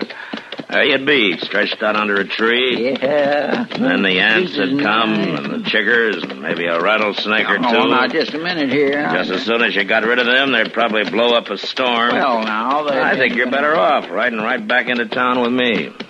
Well, maybe you're right at that. I don't guess I really feel like eating fish today anyway. Say, look yonder there. Ain't that somebody walking up ahead of us? Yeah, it looks like it. Well, why on earth would a body be walking on a day like this? Probably has no choice. Well, everybody around here rides a horse, Mr. Jones. Looks like he has been riding one. How's that? Well, he's carrying a saddle, Chester. Well, my man, I can see that, but what do you suppose he's told us? We'll be up with him in a minute. Why don't you ask him? Oh, well, I wouldn't want to come right out and ask him. Greetings, gentlemen. Yeah, hello. Hello? Carstairs. Essentially Carstairs. Matt Dillon. This Chester Proudfoot. Pleased to meet you. Is that a star you're wearing? Yeah, U.S. Marshal out of Dodge City. Well, Marshal, I feel a bit awkward without my horse. Rather warm for walking. Yeah, we were just wondering about Lost that. him, you know. Lost him? In this open country? Chester, let the man talk. Well, yes, sir, but... Yeah, I lost him in a card game. Poker. Not very good at poker. You bet your horse? All I had at the moment. Temporarily embarrassed, you might say. Mr. Young, what's he talking about? He means he's out of money. I'm afraid that's correct. But you didn't lose your saddle, huh? Oh, I didn't wager my saddle, sir, no. That's the only one I've found to give me any comfort in your American style of riding. I feel I must keep it. That's a good idea in case you got another horse. Oh, I mean to win him back. That's one reason I'm heading for Dodge City. Who'd you lose your horse to? A chap named Pete Knudsen. We came up together driving cattle from Texas, but he gradually won everything I had, and last night he won my horse. So, now I'm afoot. Pete Knudsen's a mean man in a poker game. He's a mean man out of one, too. If he weren't so mean, I might not be so determined to win back my horse, Marshal. I see. Well, at least we can give you a lift into town. You climb up behind me. You take his saddle, Chester. Yes, Mr. There you go. Very sporting of you. Perhaps I can repay you sometime. Just don't try too hard to repay Pete Knudsen. It's somewhat an affair of honor, you know. You'd be better off just to think of it as a poker game and leave honor out of it.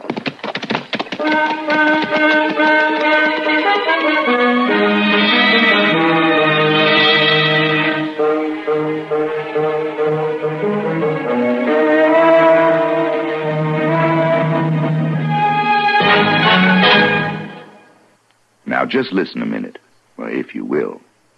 I've got a little story to tell you. Well, it's not so little, it's sort of a tall tale. I don't know if you've heard of Joe Mazurak or not. If you've never worked in steel, then you probably haven't. But he was a legendary giant whose body was made of pure steel. It was Joe who invented riveting. Joe would stand there shaping rivets out of the hot steel with his thumb and fingers, and while the rivets were taking shape, he'd punch holes in the girders or plates with his little fingers. Then he'd plug the rivets into the holes and pound them over with his knuckles. Worked so good that they invented riveting machines to take his place on jobs he couldn't get to. Joe was a busy man, you bet. But in between jobs, he couldn't just stand around doing nothing, so he'd stockpile cannonballs, making them out of white hot steel the way little children make snowballs, by rolling them in their hands. For entertainment, Joe used to have what he'd call a taffy pull, only he'd use steel instead of candy. And as he stretched it out, his fingers would be shaping it. When he finished each long tug, he'd break it off and lay down another length of rail to cool. Guess half the rails of the B&O were made by Joe at his taffy pulls. Yes, Joe Mazurak was the spirit of the steel industry, the spirit of those men who worked and sweat before the open hearths of the Alleghenies, who laughed and bragged about the strength of their giant while they turned out the finest steel in the world. Some of that steel was Joe Mazurak himself, to hear them tell it. It seems that during the year of the big layoff, when the steel mills couldn't get metal to process, why, Joe, he melted himself down in the flames of hearth number 7 so as America could maintain its steel supply. Yes, old Joe was quite a legend, wasn't he? Say, isn't it nice being citizens of a country where you can laugh and talk about things free as a breeze, and write and read and worship too? Yes, sir. Maybe you don't think about it much, but you should.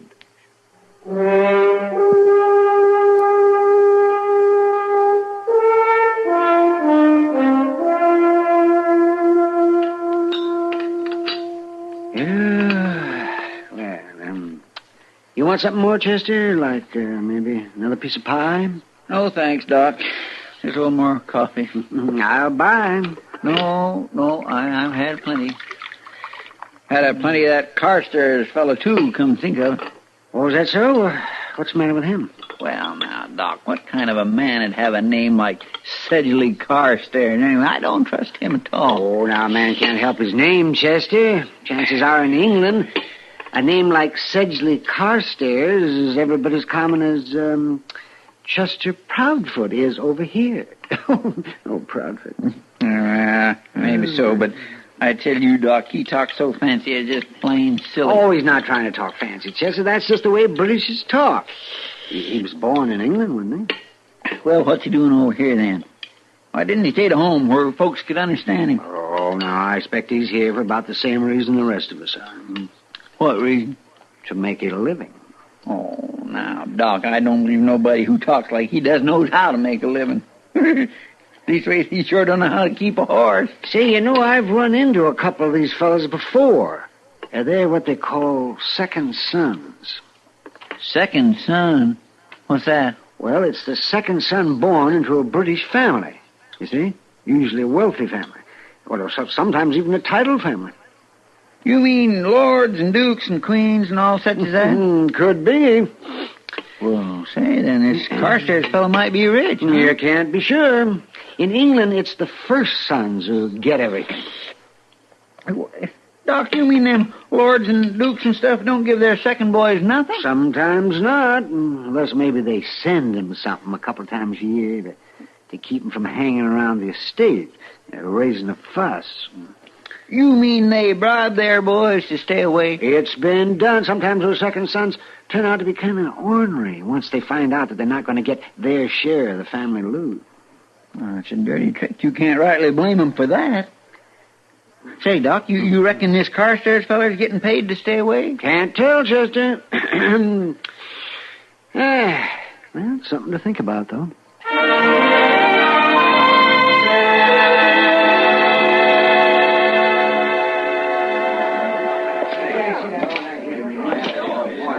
Give me a beer, will you, Sam? I'll take it over to the table. Sure, Marshal. Here you go. No, thanks, Sam.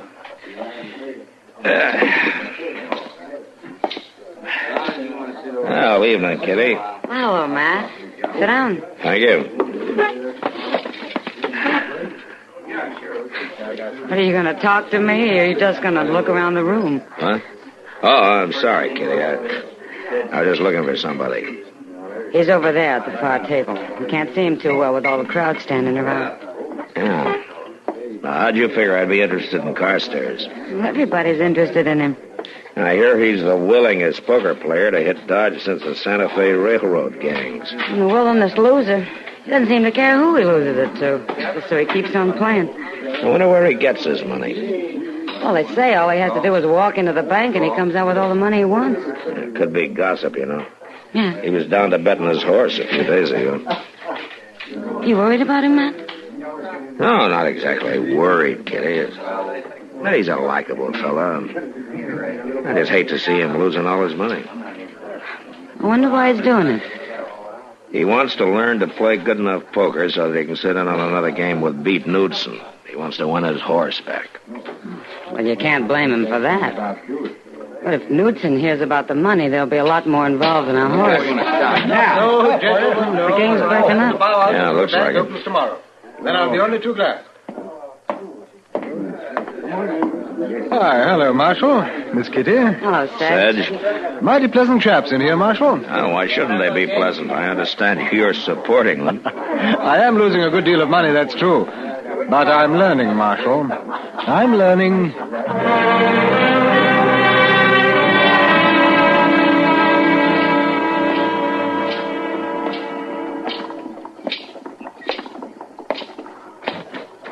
Well, good day, Marshal.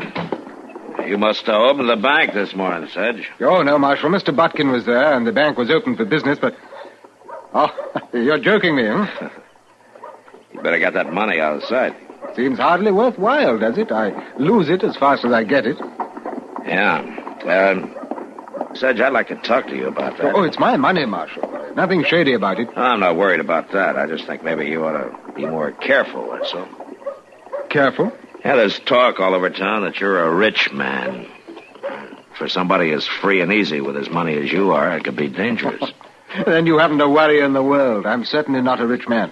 Maybe you ought to quit acting like one. Oh, it's just that my latest bank draft was waiting for me here when I got to town.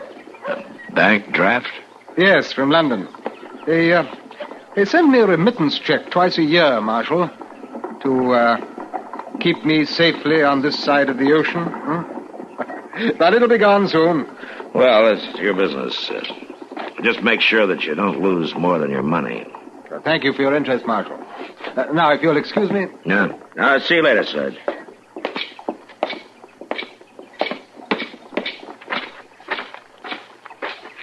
Mr. Dillon? Huh? Yeah, what is it, Chester? Mr. Dillon, Pete Newton and his crowd just got in from Abilene. They went right into Dodge House. How many of them? Well, there's 4 of them all together. It's a funny thing, though. Oh, what's that? They tied up 5 horses. One without a saddle, huh? Yes, sir, that's the way it was. Pete's really rubbing it in, isn't he? Oh, well, shucks, Mr. Dillon. If Sedge didn't have no better sense than to lose his horse in the first place... I just hope he wins it back, Chester. For his sake. And I also hope he rides it right out of town.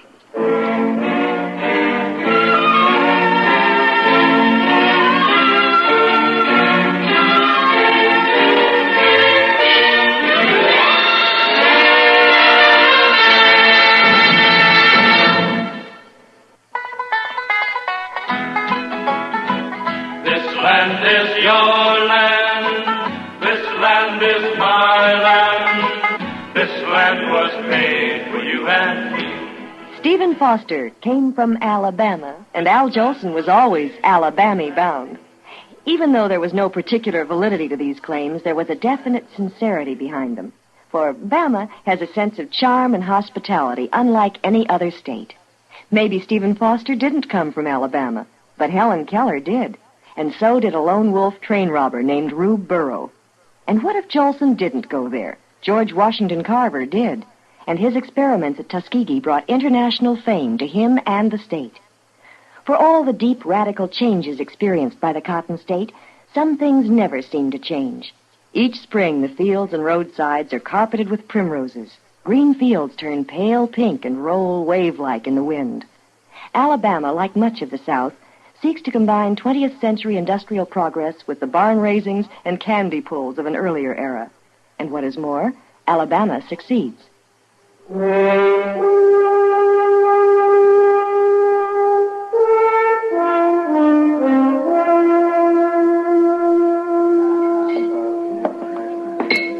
Hello, Knudsen. Hello. Well, it's about time you showed up. I thought you'd be down to the Long Branch by now. What do you mean by that? Well, the whole town's been waiting for you to come in so you could play poker with that English fella. Why should I play poker with him? I already cleaned him out. I even got his horse. Yeah, that's what he wants to win back. I don't know why he put such a store by it, though. Why, he could buy a string of horses if he wanted to. He been winning? Sedge. Win money? Why, not hardly, but that don't matter. What? Well, he's rich. He is? I mean, you didn't know that? Well, he didn't have no money on the way up from Texas. Well, it just come. It come from London, England, to the bank, where he goes and gets some every day. I hear tell he got another big wad this morning. You know what you're talking about? Well, anybody'll tell you. Well, maybe I will just mosey down there and play a little poker after all. Got to give the man a chance to win back his horse. Sure.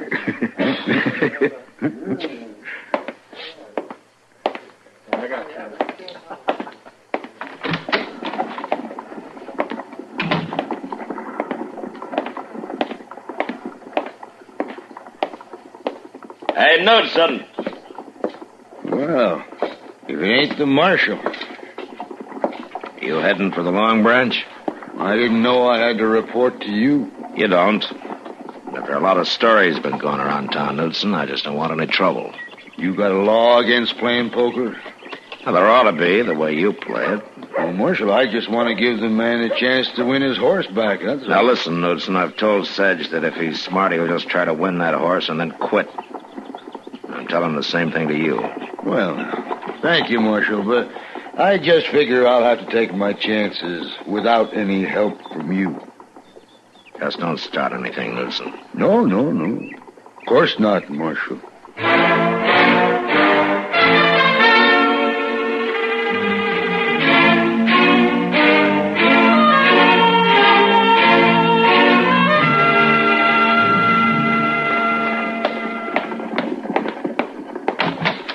Mr. Dillon, there's something downright peculiar going on around here. What?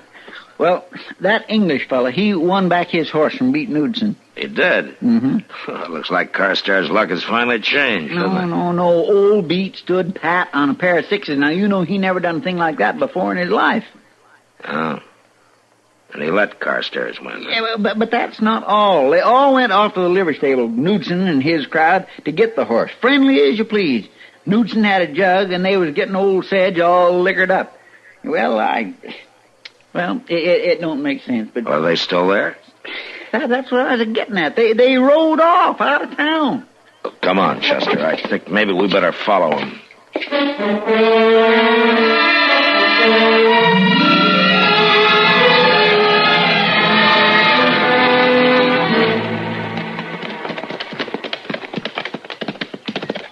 You reckon they took the road to Hayes City? Now they headed off this way towards some cover. Come on.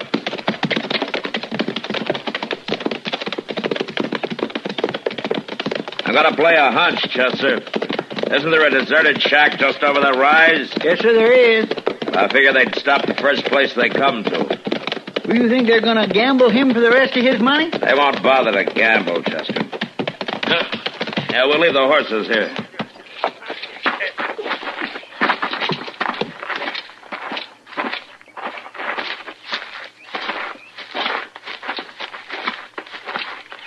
Yeah, there it is. 4 horses out in front. All right, listen, Chester, you keep low and you go up to the window on the left side there, see? Now, you think you can make it? Yes, sir, I can make it. All right, good. Now, I'll go around to the front. When I get to the door, you cover me through the window. All right, you ready? I'm ready. Come on, then.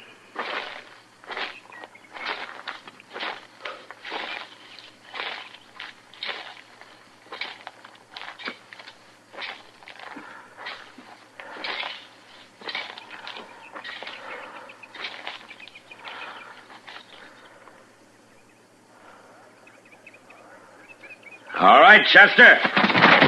You're covered, Knudsen. Drop your gun. I know it. Either of you two want to argue? Not me, Marshal. All right, climb through the window and get their guns, Chester. Yes, sir. Now stand them up against the wall. Yes, sir, I will. All right, step lively, you. Move along, both of you. Come on.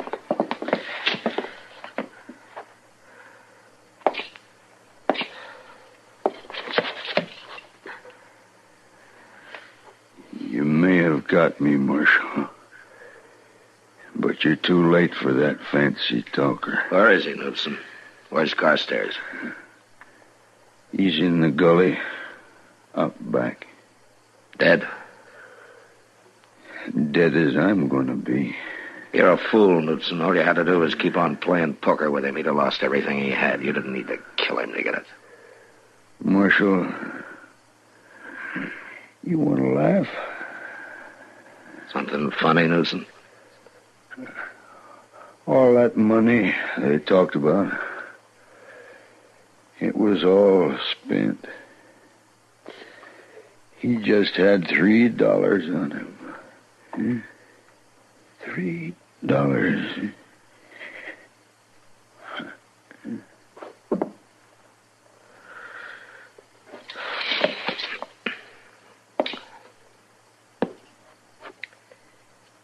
Mr. Dillon? You know, Chester, a man's life should be worth more than $3. A lot more.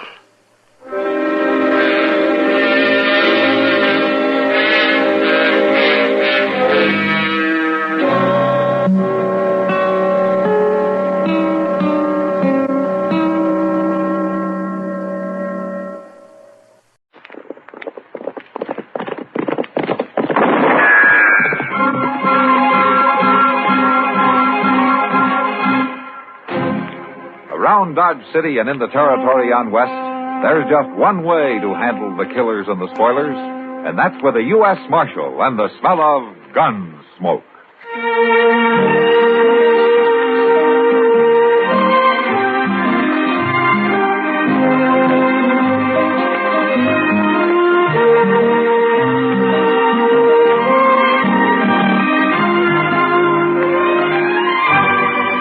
Gunsmoke, starring William Conrad. story of the violence that moved west with young America, and the story of a man who moved with it. I'm that man, Matt Dillon, United States Marshal. The first man they look for and the last they want to meet. It's a chancy job, and it makes a man watchful and a little lonely.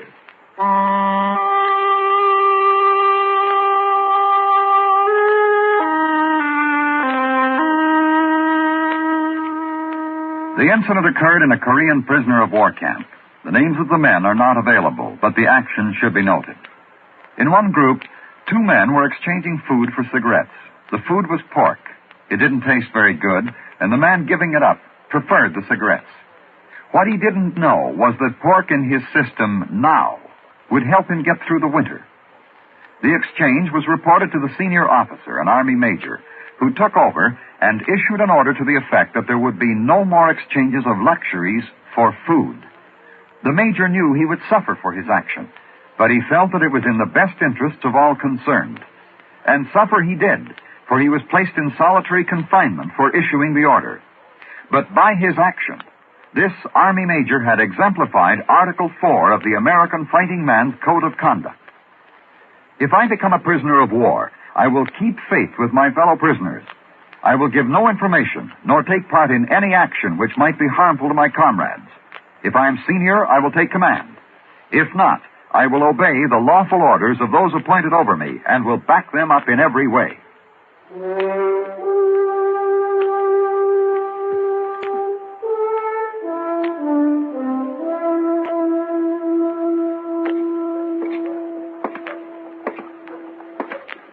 Morning, Doc. Chester. Morning, Mr. Dillon. Yeah, come have some coffee with us, Matt. You've got nothing to do in your office. No, but in there people can't see me doing it. It's no use to hide. They're on to you anyway. You know, the Christmas season hasn't made you any more charitable, huh, Doc? Well, I'm not a man to be good on Sunday and sin all week, if that's what you mean. Well, you're honest, if nothing else. Of course I'm honest. Hey, look yonder at that fellow. What fellow? Across the street there. In that coonskin hat. Oh, you mean that? Well, from the road. Well, I never did. Now, that's the tallest man I ever saw. And that rifle he's carrying as long as he is. He sure does look out of place in Dodge, don't he? He is out of place, Chester. That's a squirrel-hunting southern mountain man. Well, is that what well, he's coming over here. Mm. Well, at least he ain't another gunman, Mr. Dillon. Well, that's something to be thankful for. Howdy. Hello. Which of you be the, what you call him? The marshal? Yeah, that's the word. I never heard it till a fella told me this morning. Why, it's just a peace officer. I'm again peace officer. It ain't fitting for some folks to be meddling in other folks' business. Well, what do they figure it like that, stranger? In the Ozark Mountains? Better country than this. And my name is Eben Hicks. My name's Dillon Hicks. This is Chester Proudfoot. This is Doc Adams. Peace officer, a man said you'd help me find where that Joth Monger is living. Joth Monger? He come out here about a year ago. He's got old mountain gal with him. They got a place up near Rock Springs, about 10 miles north of here. I'll find it. You come a long way to see your friends, haven't you, Hicks? Joth Monger ain't exactly a friend, peace officer. Well, I got to get going, it being Saturday and all. Well, what's being Saturday got to do with it? Nothing, except I won't kill no man of a Sunday. I never have and I never will.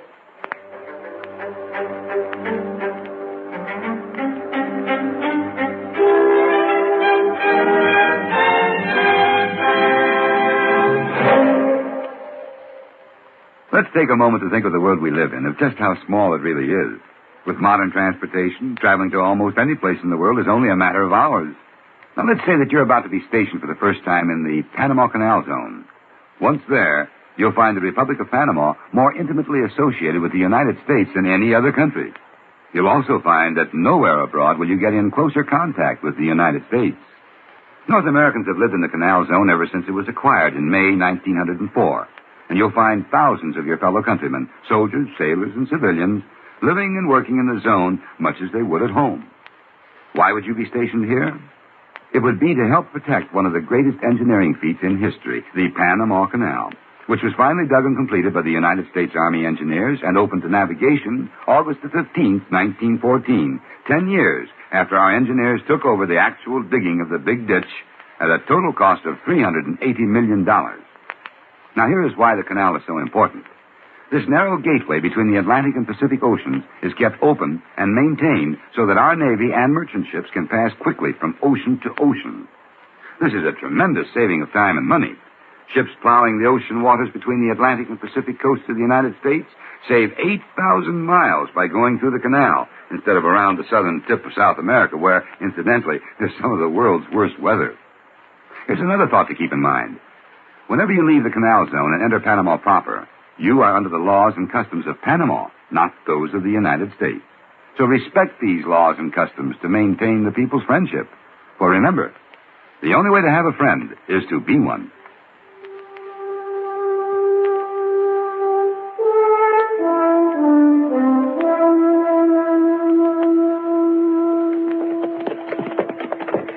Josh Monger's place don't look no better than it ever did, does it? Not much. And just look at that poor Miss Monger. Out doing chores as usual. I wonder where Joff is. Sleep somewhere, probably. Morning, Miss Monger. Hi.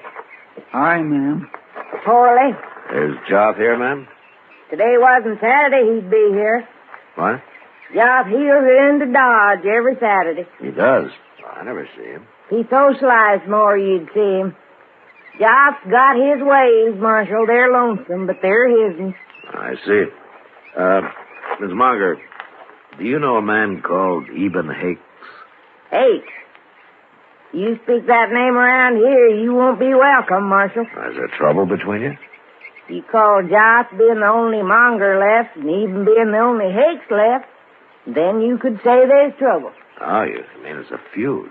Both families have been twiddled down to just them two. I see. Is that why Joff came out to Kansas? To get away from it? Not if he's always talking about going back long enough to kill Eben Hakes. No. Well, what do you think, ma'am? Don't you think it's gone far enough? Either one of them could call it off if they wasn't so muley. How'd this feud start, ma'am? If you had any bringing up, you wouldn't ask. Oh, my. Sorry. It's a family matter. Where'd you see Eben Hakes, anyway? He was in Dodge asking about Joff. He was asking, and he'll find him. And that's bad.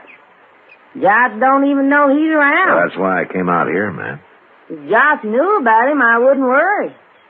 Joff's better shot than Eben Hakes any day. Look, Miss Monger, the law doesn't hold with feuding. Whichever one kills the other, he'll hang for it. You start meddling, they'll shoot you. But I'm worried about Joff. He'd be drunk soon as it's dark. I'll find him, man. Now, goodbye. Bye. My land, them hill people all like that, Mr. Dillon? They're mighty independent. Well, the law sure don't seem to mean much to them, does it? Not when it comes to feuding, it doesn't.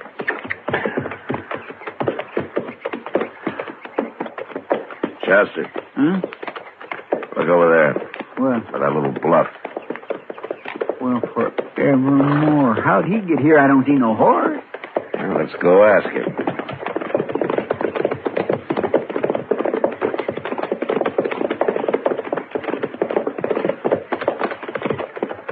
Hello, Hakes.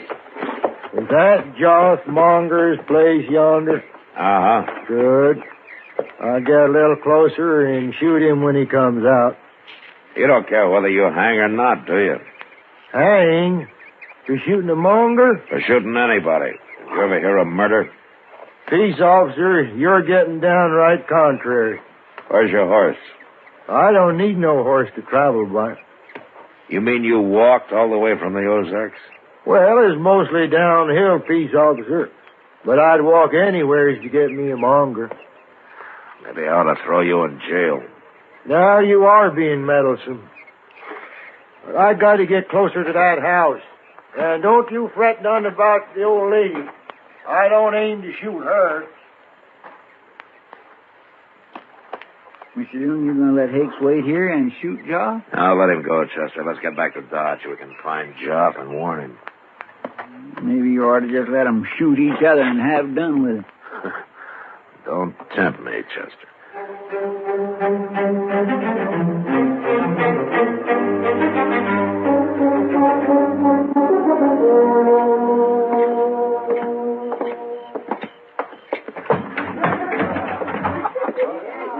Go ask Sam if he's seen Jock, will you, Chester? All right, sir. Evening, Kitty. Oh, the home, Matt. Where you been? Pretty near midnight. Well, I've been trying to stop a feud, Kitty. A long time since I've heard of a feud around Dodge. Now, this one kind of got transplanted from the Ozarks. The Ozarks. And it's a wonder that crazy Joff Monger isn't mixed up in it. Well, it's Joff I'm looking for. I'll bet you $1 right out back, Matt. Out back? Yeah. He's out there every Saturday night. He comes in and buys a bottle of corn from Sam and takes it out back and drinks it.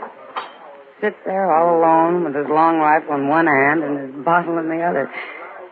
Nobody knows what he's thinking. No wonder I never see him around. Yeah, Mr. Dillon, Holmes, Kitty. Oh, Chester. Kitty just told me, Chester. Go out and see if he's there. Bring him in, will you? Yes, sir. Who's Joff feuding with, Matt? Man called Eben Hakes. Oh, he from the Ozarks, too? Yeah. He arrived today. On foot. On foot? Yeah. He's all legs, Kitty. A real traveling man. Hey, I'd like to see him. He's got a face like a hatchet, and he's built like a piece of wire. And I'll bet he carries a long rifle, too. He does.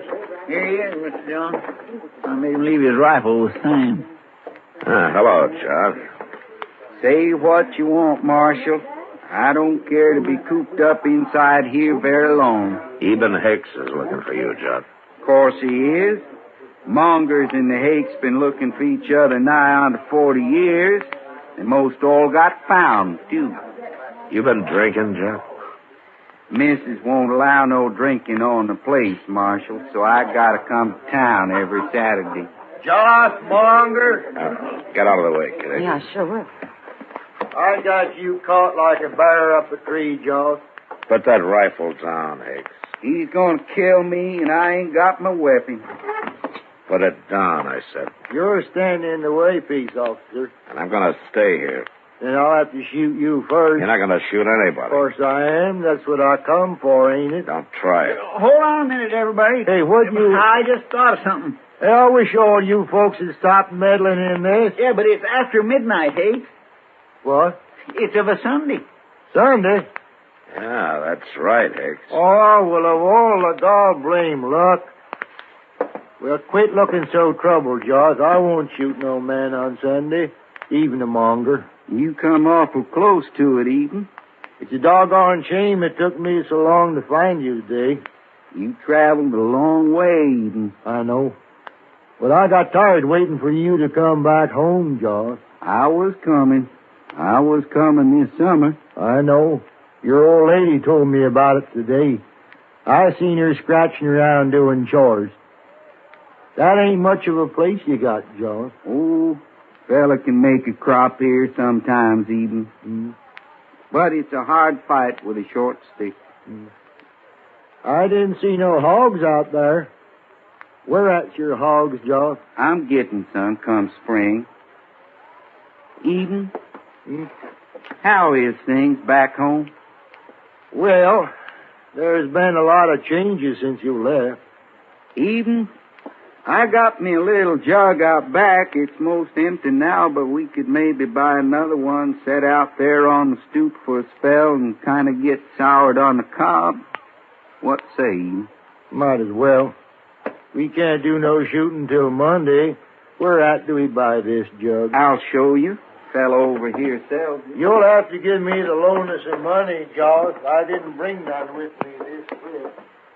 Well, if they don't beat all, Mr. Dillon. Yeah. Looks to me like they're going to call their feud off. No, not them, Chester. Midnight tomorrow, they'll be stalking each other all over again. Well, how are you going to stop them? Well, I'll let them enjoy themselves tonight, but tomorrow I'm going to throw them both in jail. And they're going to stay there till they learn something more than feuding.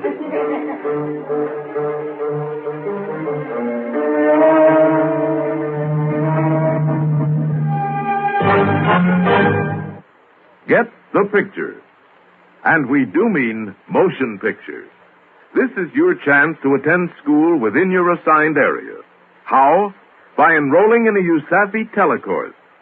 If you are taking a USAFE correspondence course, you may also be able to attend a classroom on film, which will give you additional instruction on the same subject. Although primarily prepared for showing in areas which are serviced by Armed Forces Television, these telecourses can also be shown in any other area which has a standard 16-millimeter projector.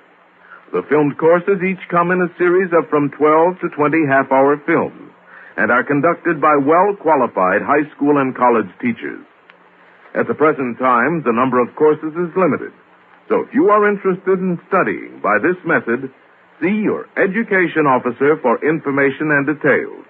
Then enroll with USAFE and let a telecourse be your guide.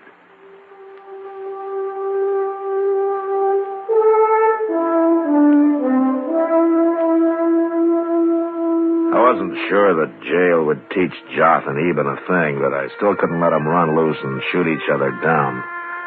So the next morning, Chester and I went looking for them. We found where they'd built a small fire out back of the Long Branch, and we found a number of empty bottles. But that was all. We searched the town till noon with no luck, and then I decided to ride out to the Monger place and see if by any chance Joth had returned. There was nobody in sight when we got there, so we dismounted and walked up to the door. Well, there's smoke coming out the chimney, Mr. Dillon. Yeah, that doesn't mean Joth's here. Oh, no, sir.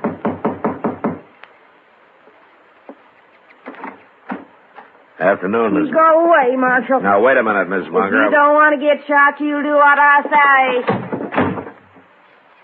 Friendly, ain't she? Yeah. But she didn't have no gun. Must be Joth is in there. Probably. Well, if 'tis, why would he want to shoot you? There's one reason I can think of. You mean he's went and killed Eben Hakes? I don't know, Chester, but I'm sure going to find out.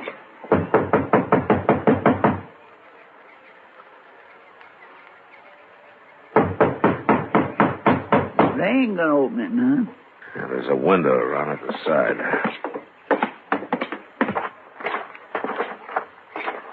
Ain't a very clean window. It'll do. Now, let me take a look. Well, I'll be... What? What is it, Mr. Dillon? Yeah. Have a look for yourself. Well, they're eating dinner. All three of them. Yeah. Come on.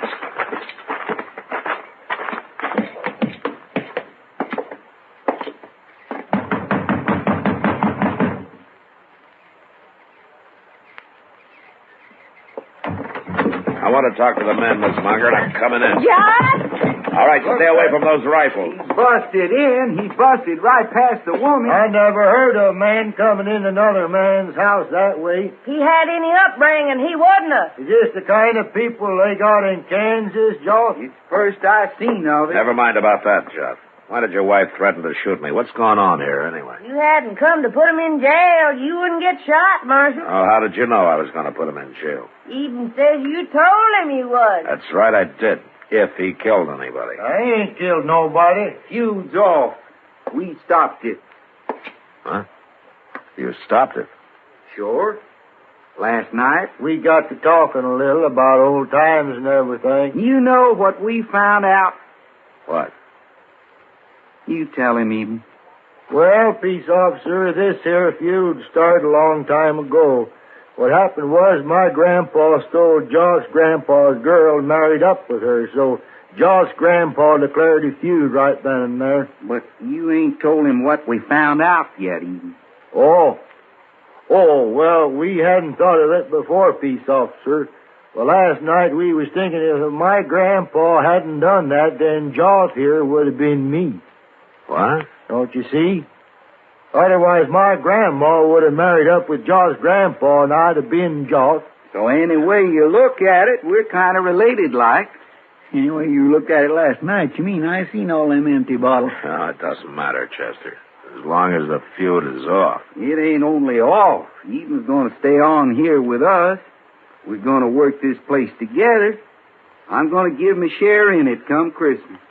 Come Christmas? What? Ain't far off. January 6th. Just when did Christmas get to be January 6th? You knew anything, you'd know that. I swear I'm getting to know less and less, man. You folks don't understand. Back in the Ozarks, we do our Christmas celebrating 12 days from when you do. Oh, you're talking about 12th night. We call it Christmas, too. If you only knew, Marshal, it works just fine for us. Well, there's no reason why I shouldn't, ma'am. It's a real good old custom.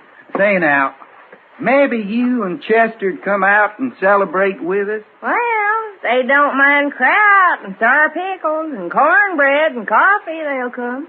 Well, now, woman, ain't there going to be no chitlins? If you hadn't asked, I was keeping them for a surprise. Ms. Monger, chitlins or no chitlins, I'd be proud to come. Me too. Well, we'll leave you to your dinner now. And we'll see you all 12th night, huh? Oh, yeah, sure. Well, sure to come back 12th night.